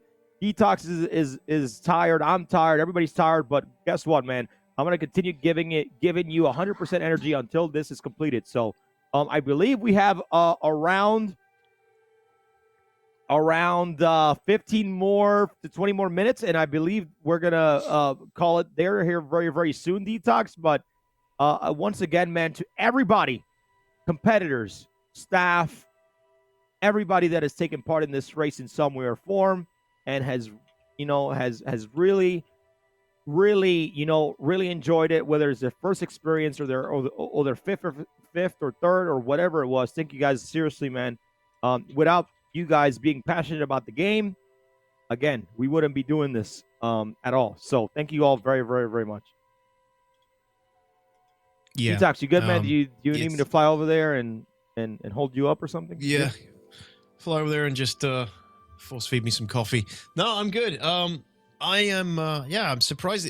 I'm just thinking, like, in terms of finishes, this is one of the most successful Daymar rallies in terms of, like, races crossing the finish line near this deep in, you know, where we're this close to the end. Usually by now we're like writing off lots of teams due to other issues, but still plenty that are crossing the finish line here and due to cross the finish line. There's one Oh, here we right go. here right now. Another one. Another one. Here we go. Congratulations for finishing there. Congrats. This is Test Squadron right here. Test Squadron. Congratulations. This should be Test. Yep. Guys, give it up for Test Squadron in the Test chat. Squadron. Yep. Yep. So if you're a Test fan, let's see those testicles in chat. Testicles. But I want to answer. So, do you vet orgs that run security? Actually, they do. But at the same time, is like you're asking the same questions. Like, do we vet all the racers that sign up to the race? Right? Like, we don't know if a racer is just gonna come in to sabotage the entire race. So we can get people like that. So, vetting security is like asking us if we're vetting all the racers that we know they're not gonna mess everything up. All I'm gonna say is this. If you come to our race and you mess it up, we're gonna ban you from our Discord. We're gonna ban you from any future events happening for probably the rest of eternity. Simple. So if you're a person that you like PvP and you do something that is excessively overdoing it and you get banned and you want to do fight or flight and you get banned from our server, you can't participate. It's that easy. So yeah, man. That's very, very, very simple. So thanks for the question. Yeah, fight or flight is a great way if you're a PvPer. You're into your dogfighting to show off your skills. That's coming up this year, man. I can't wait for that. Oh, The yeah. open Where's our invitational, right? 10,000 The open- viewers with Auroras? Jesus. Test Squadron. Yeah, so that's We another got a one lot- that's just crossed. And here comes another truck, another Spartan. So popular. Another Spartan coming up to the finish here as well. This is Technica. I think I'm saying that right. They are about to cross the finish here as well. Man, yeah, some really close still, even this far in. Yeah, Love to it's see it. close. Yep. I have a quick question here. Any info on the Pirates taking out teams? Just for everybody's info, we don't really concentrate on Pirates right now. In our servers, like that security's thing. We concentrate on the racers finishing the race because this is a rally, not us trying to figure out who's attacking. That's why we have security for that. So, yeah, thanks for the question. Who's this right here, DTOX? This is gonna be VTV, right? If I'm not mistaken. Or is this someone else? Just getting confirmation here. Just getting confirmation because. Personal Technica Live? Is that? Oh yeah, that's Personal Technica Interplanetary. Yeah, Personal Technica. That's the one. Yeah. So we got Maschio 83, Dreddy, Feralis, and Napurio all the way from Italy. Bueno. Hey, I love that, sweet. man. Congrats, bro. Dude, I love seeing so many people from so many different countries. I love the diversity. More women are competing in our events. Like, I love it, man. It's so great. I'm happy. Happy as shit. I wonder what Personal Technica Interplanetary means. If it's an Italian thing, I'm not too sure. But hey, great race, guys. Maschio 83, Dreddy, Feralis, and Napurio, hailing from Italy. It's their first race, and they managed it. Their first time doing Daymar, man, and they finished it. So that's a win. That's a win in my book. 100%. Hell yeah. I got something else there. Is there a way to just fly along and watch? No, because the servers are capped with racers and security. So yeah. But DTOX, man, tell us about what you can if you get into the 890 jump. There's a VIP 890 jump that's true. Yeah, that's true.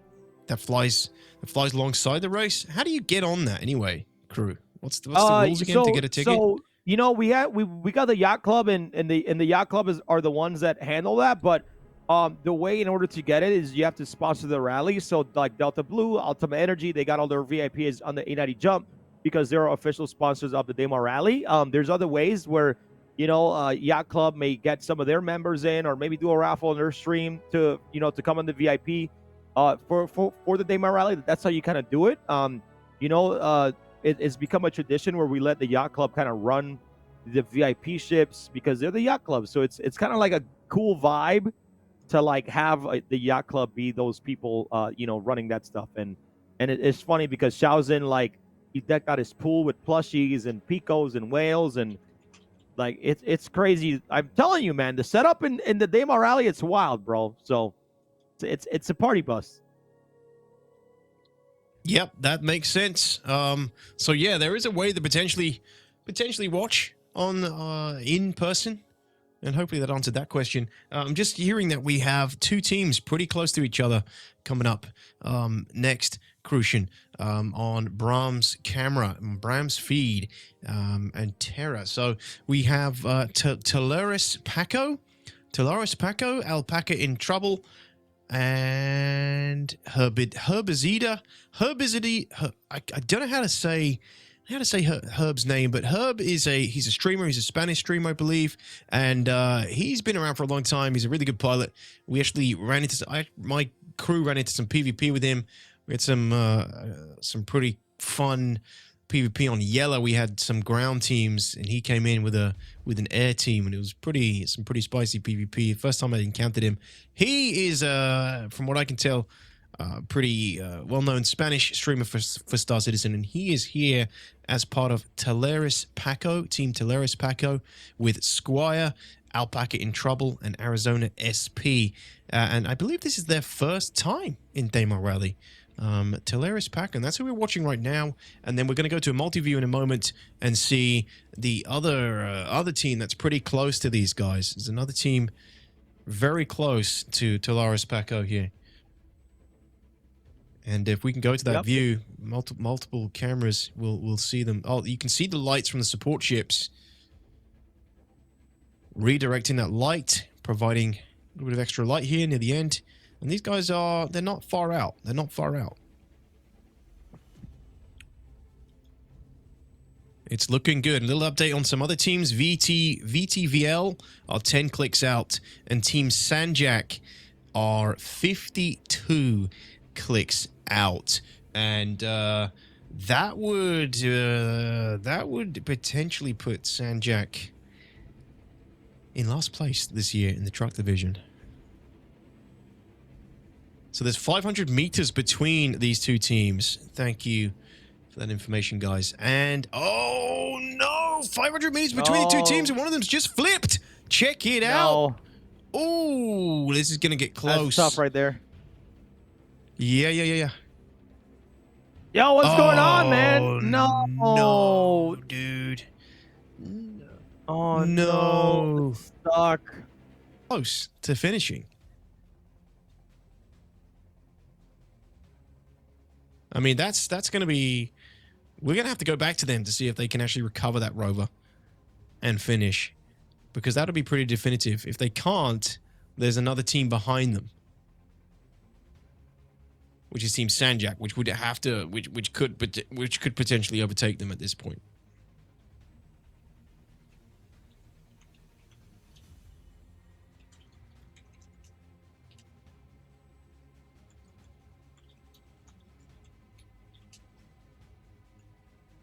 There Can we you hear me, go. Kurt? I believe these two teams. Yeah, these two teams are going.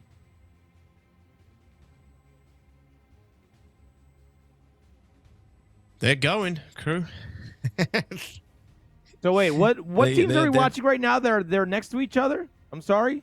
Is VTVL, but I don't see the only other team is Team Sanjak right now. No. So they're not next to each other. Well, So VTVL I'm flipped. VTVL was upside down, right? So these... No, what teams... Yeah, so what teams are we watching racing right now? That's what I'm trying to figure out.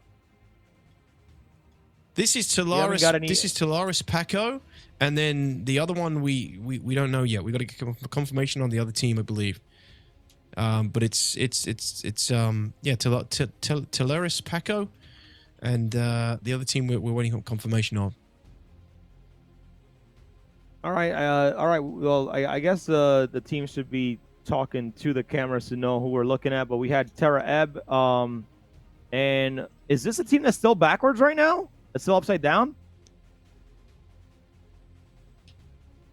They've recovered, so that's good. I think they may have got a support craft to flip them. It looks like it. But that's good because of VTBL, I mean, they were close. Is he getting out and running? No. Yeah, his co-driver is still in. Uh-oh. Wonder what issue they're having. They're contemplating what to do next. It could probably be the That's a shame. cooler. It could probably be the cooler because it could be. At this point, they've been racing for I think close to 8 hours, so it's definitely tough. That cooler could be going out right now, and then that's just a tough choice overall. So, it's all good though. We should get some of these cameras back up, but we got Terra Ebb, and let's find out who. Let's find out who's Terra Ebb is following and who was Bram's following here, so we can try to figure out there. But yeah, man, it's been an incredible race, and I think we're about to be wrapping up very, very soon. Once we know the two racers, well, I think once they finish, we'll figure it out here soon. So. Yeah, absolutely. Yeah, we're still waiting on confirmation. Sorry, guys. Slow confirmation on this one, just to confirm these two races, because these guys are neck and neck. And, you know, they're amongst some of the last people to finish the race today. Whew. Thank you, Chet Leak. Appreciate it. Thank you, chat. Thank you so much for all the kind words of encouragement. Thank you for being here and joining us for this long. It's one hell of a long day for everybody involved, even you viewers. And I know some of you guys have had us on in the background. You've had us on TVs. You've had us on while you've been doing homework and stuff. It's, you know, I love to hear that. So glad we could be of service and provide some sort of background entertainment, main entertainment for you during your Saturday this weekend. And, you know, it's a once-a-year thing. Oh, no. Both flipping. Oh, no. Both rovers flipping here. Oof. This is the last treacherous bit as they get closer and closer to the finish line, man. I love it. But yeah, as I was saying, you know, it's an annual thing. Once a year we do this, so it's happy to put in and dedicate our time to deliver this unique experience for everybody. You can see him right there. One's flipping. This one's just doing front flips right now. Jeez, what's going on, man? All right, so I think we got confirmation of the other team. It is Space Raptors. Wow, Space Raptors. So Space Raptors, Terrafang, Stalker, Kevin Sopas, and Kidnapper from Brazil and Estonia crew. Brazil! Damn. Stand up and chat. Brazil. Let's go. Sorry, I want to say that because Brazilians are awesome. So, yeah. Brazil and Estonia. What an interesting mix. Yeah, Terrafang, Stalker, Kevin Sopas, and Kidnapper against Telaris Paco, a team hailing from Spain, Herbazida, Squire, Alpaca in Trouble, and Arizona. These two teams are neck and neck. Again, Space Raptors and Telaris Paco. These two teams are the ones we're watching right now who are neck and neck racing for almost the last finishing spot at this point. And, you know, regardless of their placements and the time, when you can see another racer and you're this close to each other, your determination kicks up a notch and you really want to get ahead of that guy. It doesn't matter where you are, how far back you are in the division. You at least want to beat that guy that you can see in front of you. So yeah, this is a great way for us to potentially finish this race today. I don't know who you guys are rooting for at this point between these two, but let me see in chat if you're supporting any of these teams. Let me see some support in chat for them.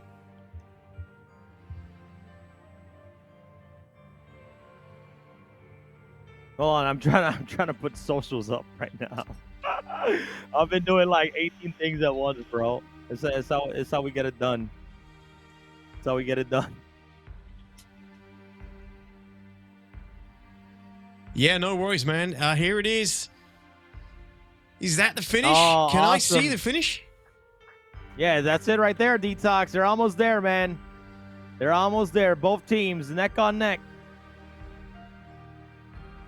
Getting so close.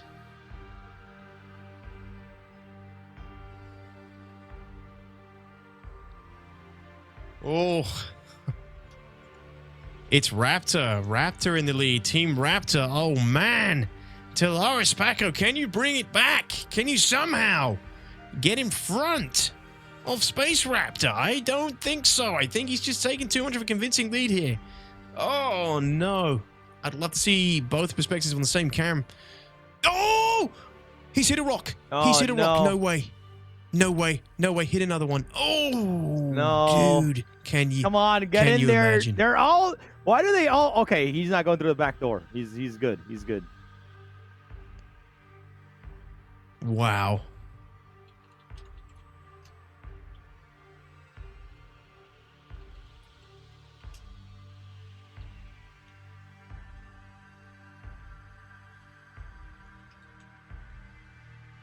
And there it is. He's in. Space Raptor's just taking the lead right there in front of Telaris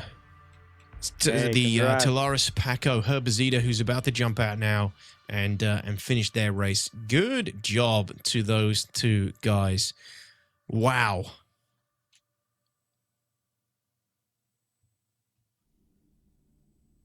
And they're in. That's awesome, man. So that's Space Raptors and Telaris Paco, which means our last racers in that division would be Team Sanjak right now. Our team dad, the legends from our previous rallies. That puts them as the last. So those two were the last two neck and necks. Was Space Raptors and Telaris Paco, and Team Sanjak.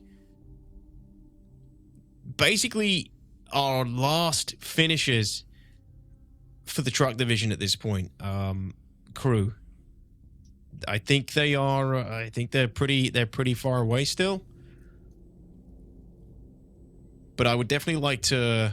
Personally, I would like to at least see how they're getting on.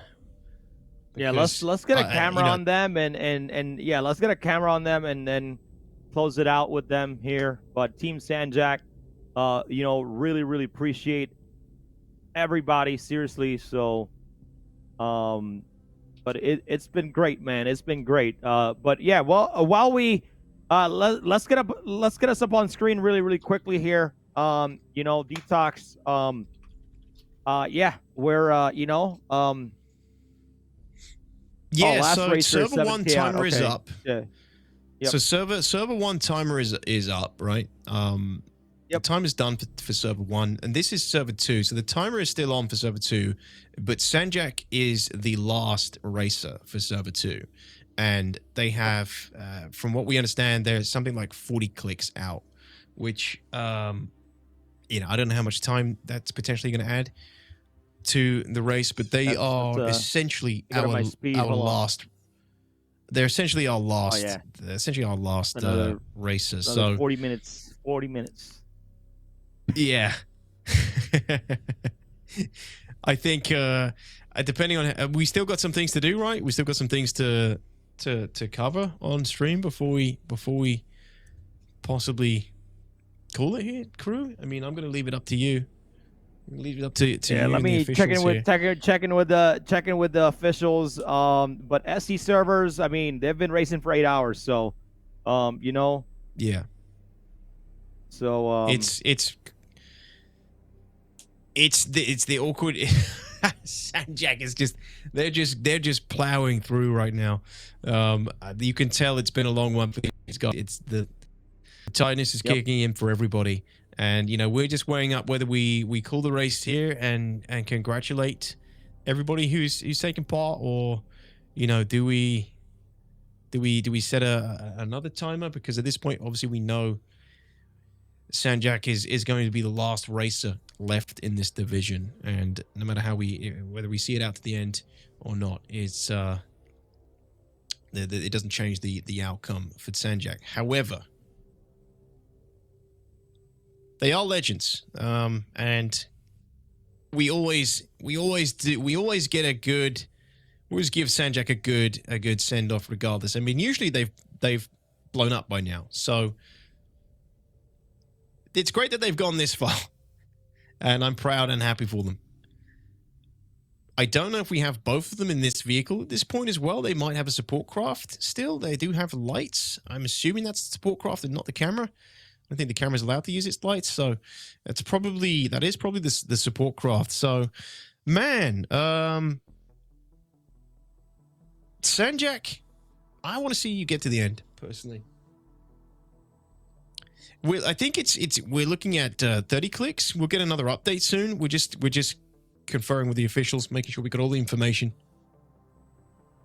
Yeah, I believe we're waiting for one of the other teams to finish and to see if Sanjak actually passes the team that is currently on foot right now. So I think it's about another 15 minutes here, and we should be wrapping it up. But we should, if Sanjak is able to pass that other team, then they're not totally last. So it could be the next 15 minutes. A lot can change.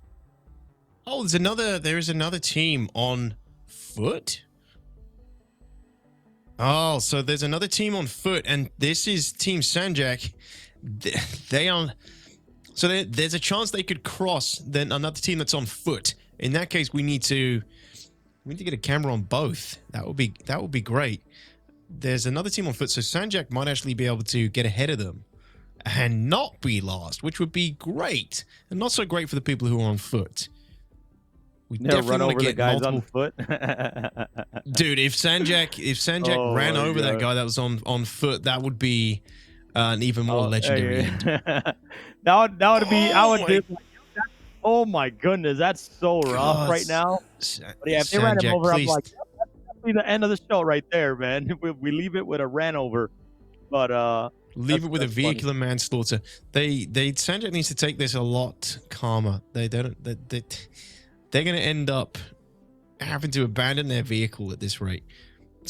Calm it down, Sanjak. There's no hurry at this point. Just make sure you get to the end in your vehicle and intact and alive.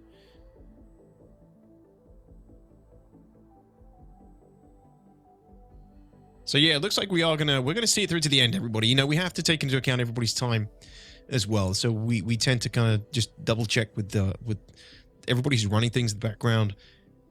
Make sure we have the time at this point. Yeah, there's a lot of people. There's a lot of people. Yeah, there's a lot of people involved. So, but yeah, here we go.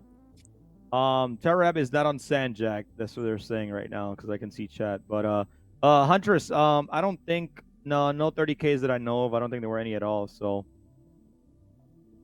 yeah. Oh, this isn't Sanjak. What? No, I think this is the next team that's finishing. Hold on, give me a second. Apologies, guys. Apologies. You can tell it's getting late, and you can tell everybody's getting their wires crossed. I think these guys were 7K out, so I think we are. No, 7K out would be a lot closer overall, but they should be able to start seeing Kudra or soon.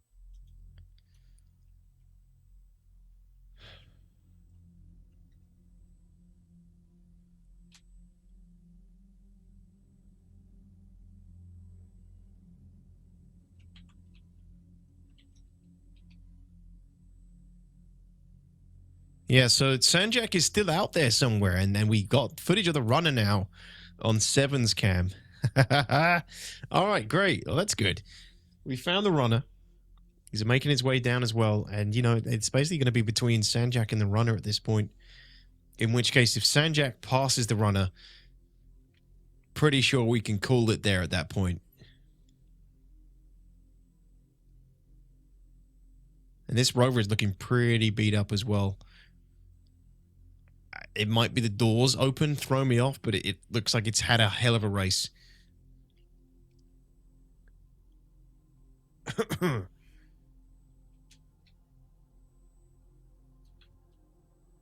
So I believe this is Frontier Consolidated Blue. Loud Guns, Kegels, Drizzle, and Skelly. UK, USA, and Germany. Whew. Good mix. Some of them are going to be feeling the late night more than others. It's currently 2:30, almost 20 minutes past 2 in the morning in the UK. So for the UK team members of Frontier, I know how you're feeling. I know how you guys are feeling, but he's about to come in for the finish here. Great to see. Whew, he made it. Here we go. He made it. Who was this again, man? So, yeah, I believe this is. I'm zoning out. I believe this is Frontier Consolidated Crew. Okay. Yep, you So got they're coming in now, Drizzle blue is 2K team. away. You have a Wiggler who's 1.3K away, and you have Sandjack. Yeah, he's no. If they're only 1.3 kilometers away, running, and they're 33 kilometers away. I'm gonna tell you right now, 33 kilometers is gonna be about another 30 minutes driving.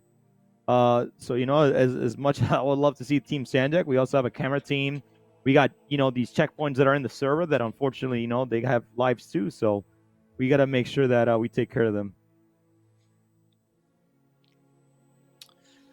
Yeah. If there's a few more that are finishing, the runner Yum Wiggler, who I think we just had on Sevens cam just then, 1.3 clicks. He'll be able to cover that before Sandjack, like you said. Yeah, he'll get in before Sandjack. And yeah, I don't know, guys. I don't know if we're gonna see it to the end with Sandjack at this rate. If they've still got 30 clicks to go, and they are confirmed to be the last of the truck division, we got to look after all the staff, guys. We got to look after everybody.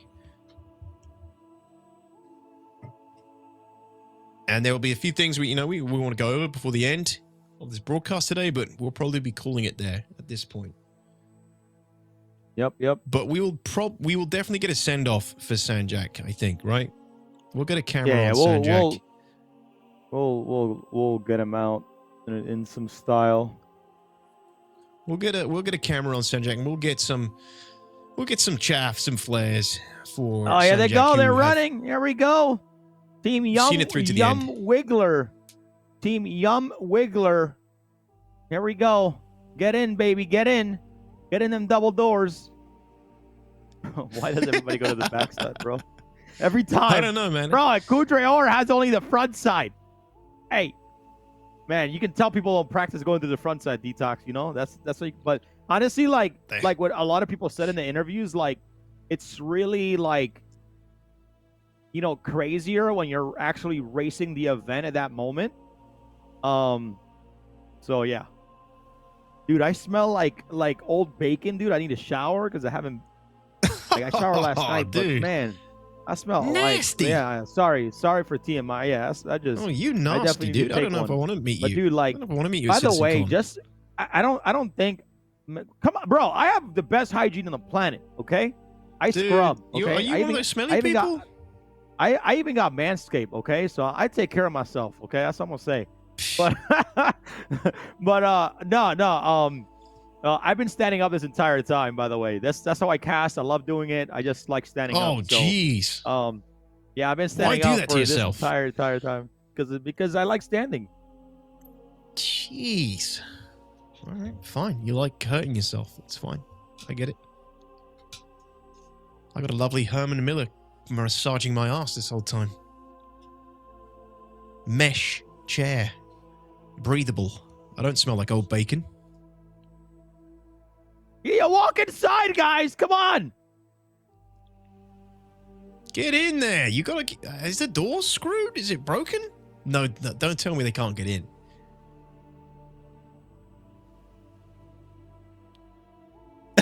It's a guy. Yeah, open it for let's them. go. Get in there. Security's like, get in before we shoot you and you don't finish the race. Brilliant. Get in. That's hilarious. That's hilarious. I think this is Team Drizzle completed. I think Team Drizzle completed as well. Are we good? Let's get a camera on Team Sandjack. Let's close our last remarks here for them, and then we're gonna call it there, and then we can we're gonna show you guys we're gonna show you guys thanking all of the staff in incredible end credits that our production our production crew put together. So shout out to Enigmatic for that. But yeah, guys, everybody at home, thank you. No one on Sandjack. Damn, that's sad. Well, let's take a look at the prizes and what these people stand to win before we wrap, maybe, crew, and maybe before then we'll have a chance to check in with Sandjack real quick on cam and and sign All right, off. let's get the prizes blown up, and we'll go through that really quick. Again, we'll have the results out hopefully by Monday. I would say Monday we'll have the results out for everybody. So give us a couple days, guys. But as you can see, the 2953 Daymar Rally prize pool presented by Game Glass here. And I think DTOX overall some incredible prizes. You got the championship jacket from .x. That's, we only make 3 of them for every year for each division. You're going to get that C1 Spirit, your Ranger, and of course, the trophy I just showed that I will be shipping myself personally for each team. Now, the ships-wise DTOX, they only get 1 of each, but the jackets, they'll get 1 for each team. So if they have a team from 1 to 4, they'll be able to get that jacket. For second place, they're going to get 1x1, and then every single team member will get a jersey. And then for third place, a Nox. I think that's a Nox Q, if I'm not mistaken. And they'll also get a jersey for the Buggy division. We're going to do an MSR with a G12, with an Origin G12. And obviously the championship jacket and the trophy where they can brag about it. Second place, jersey and an STV. I know everybody's going to say Steve in the channel, in the chat. Go ahead. That's probably what people have been doing anyways all day, because that's what people do in my chat. So, but yeah, third place for the Buggy division, an Atmo Esports jersey, and a Cyclone RC truck division, C2 Hercules. I think that's the Rover Fortuna championship jacket and an incredible trophy. And yeah, it just keeps going. Spar and jersey for second place, and another Rover for third place with a jersey for each team member. So, yeah, man, incredible prizes. And hey, while we're here, man, merch. Put the merch up, guys. Exhibition Mark merchant chat.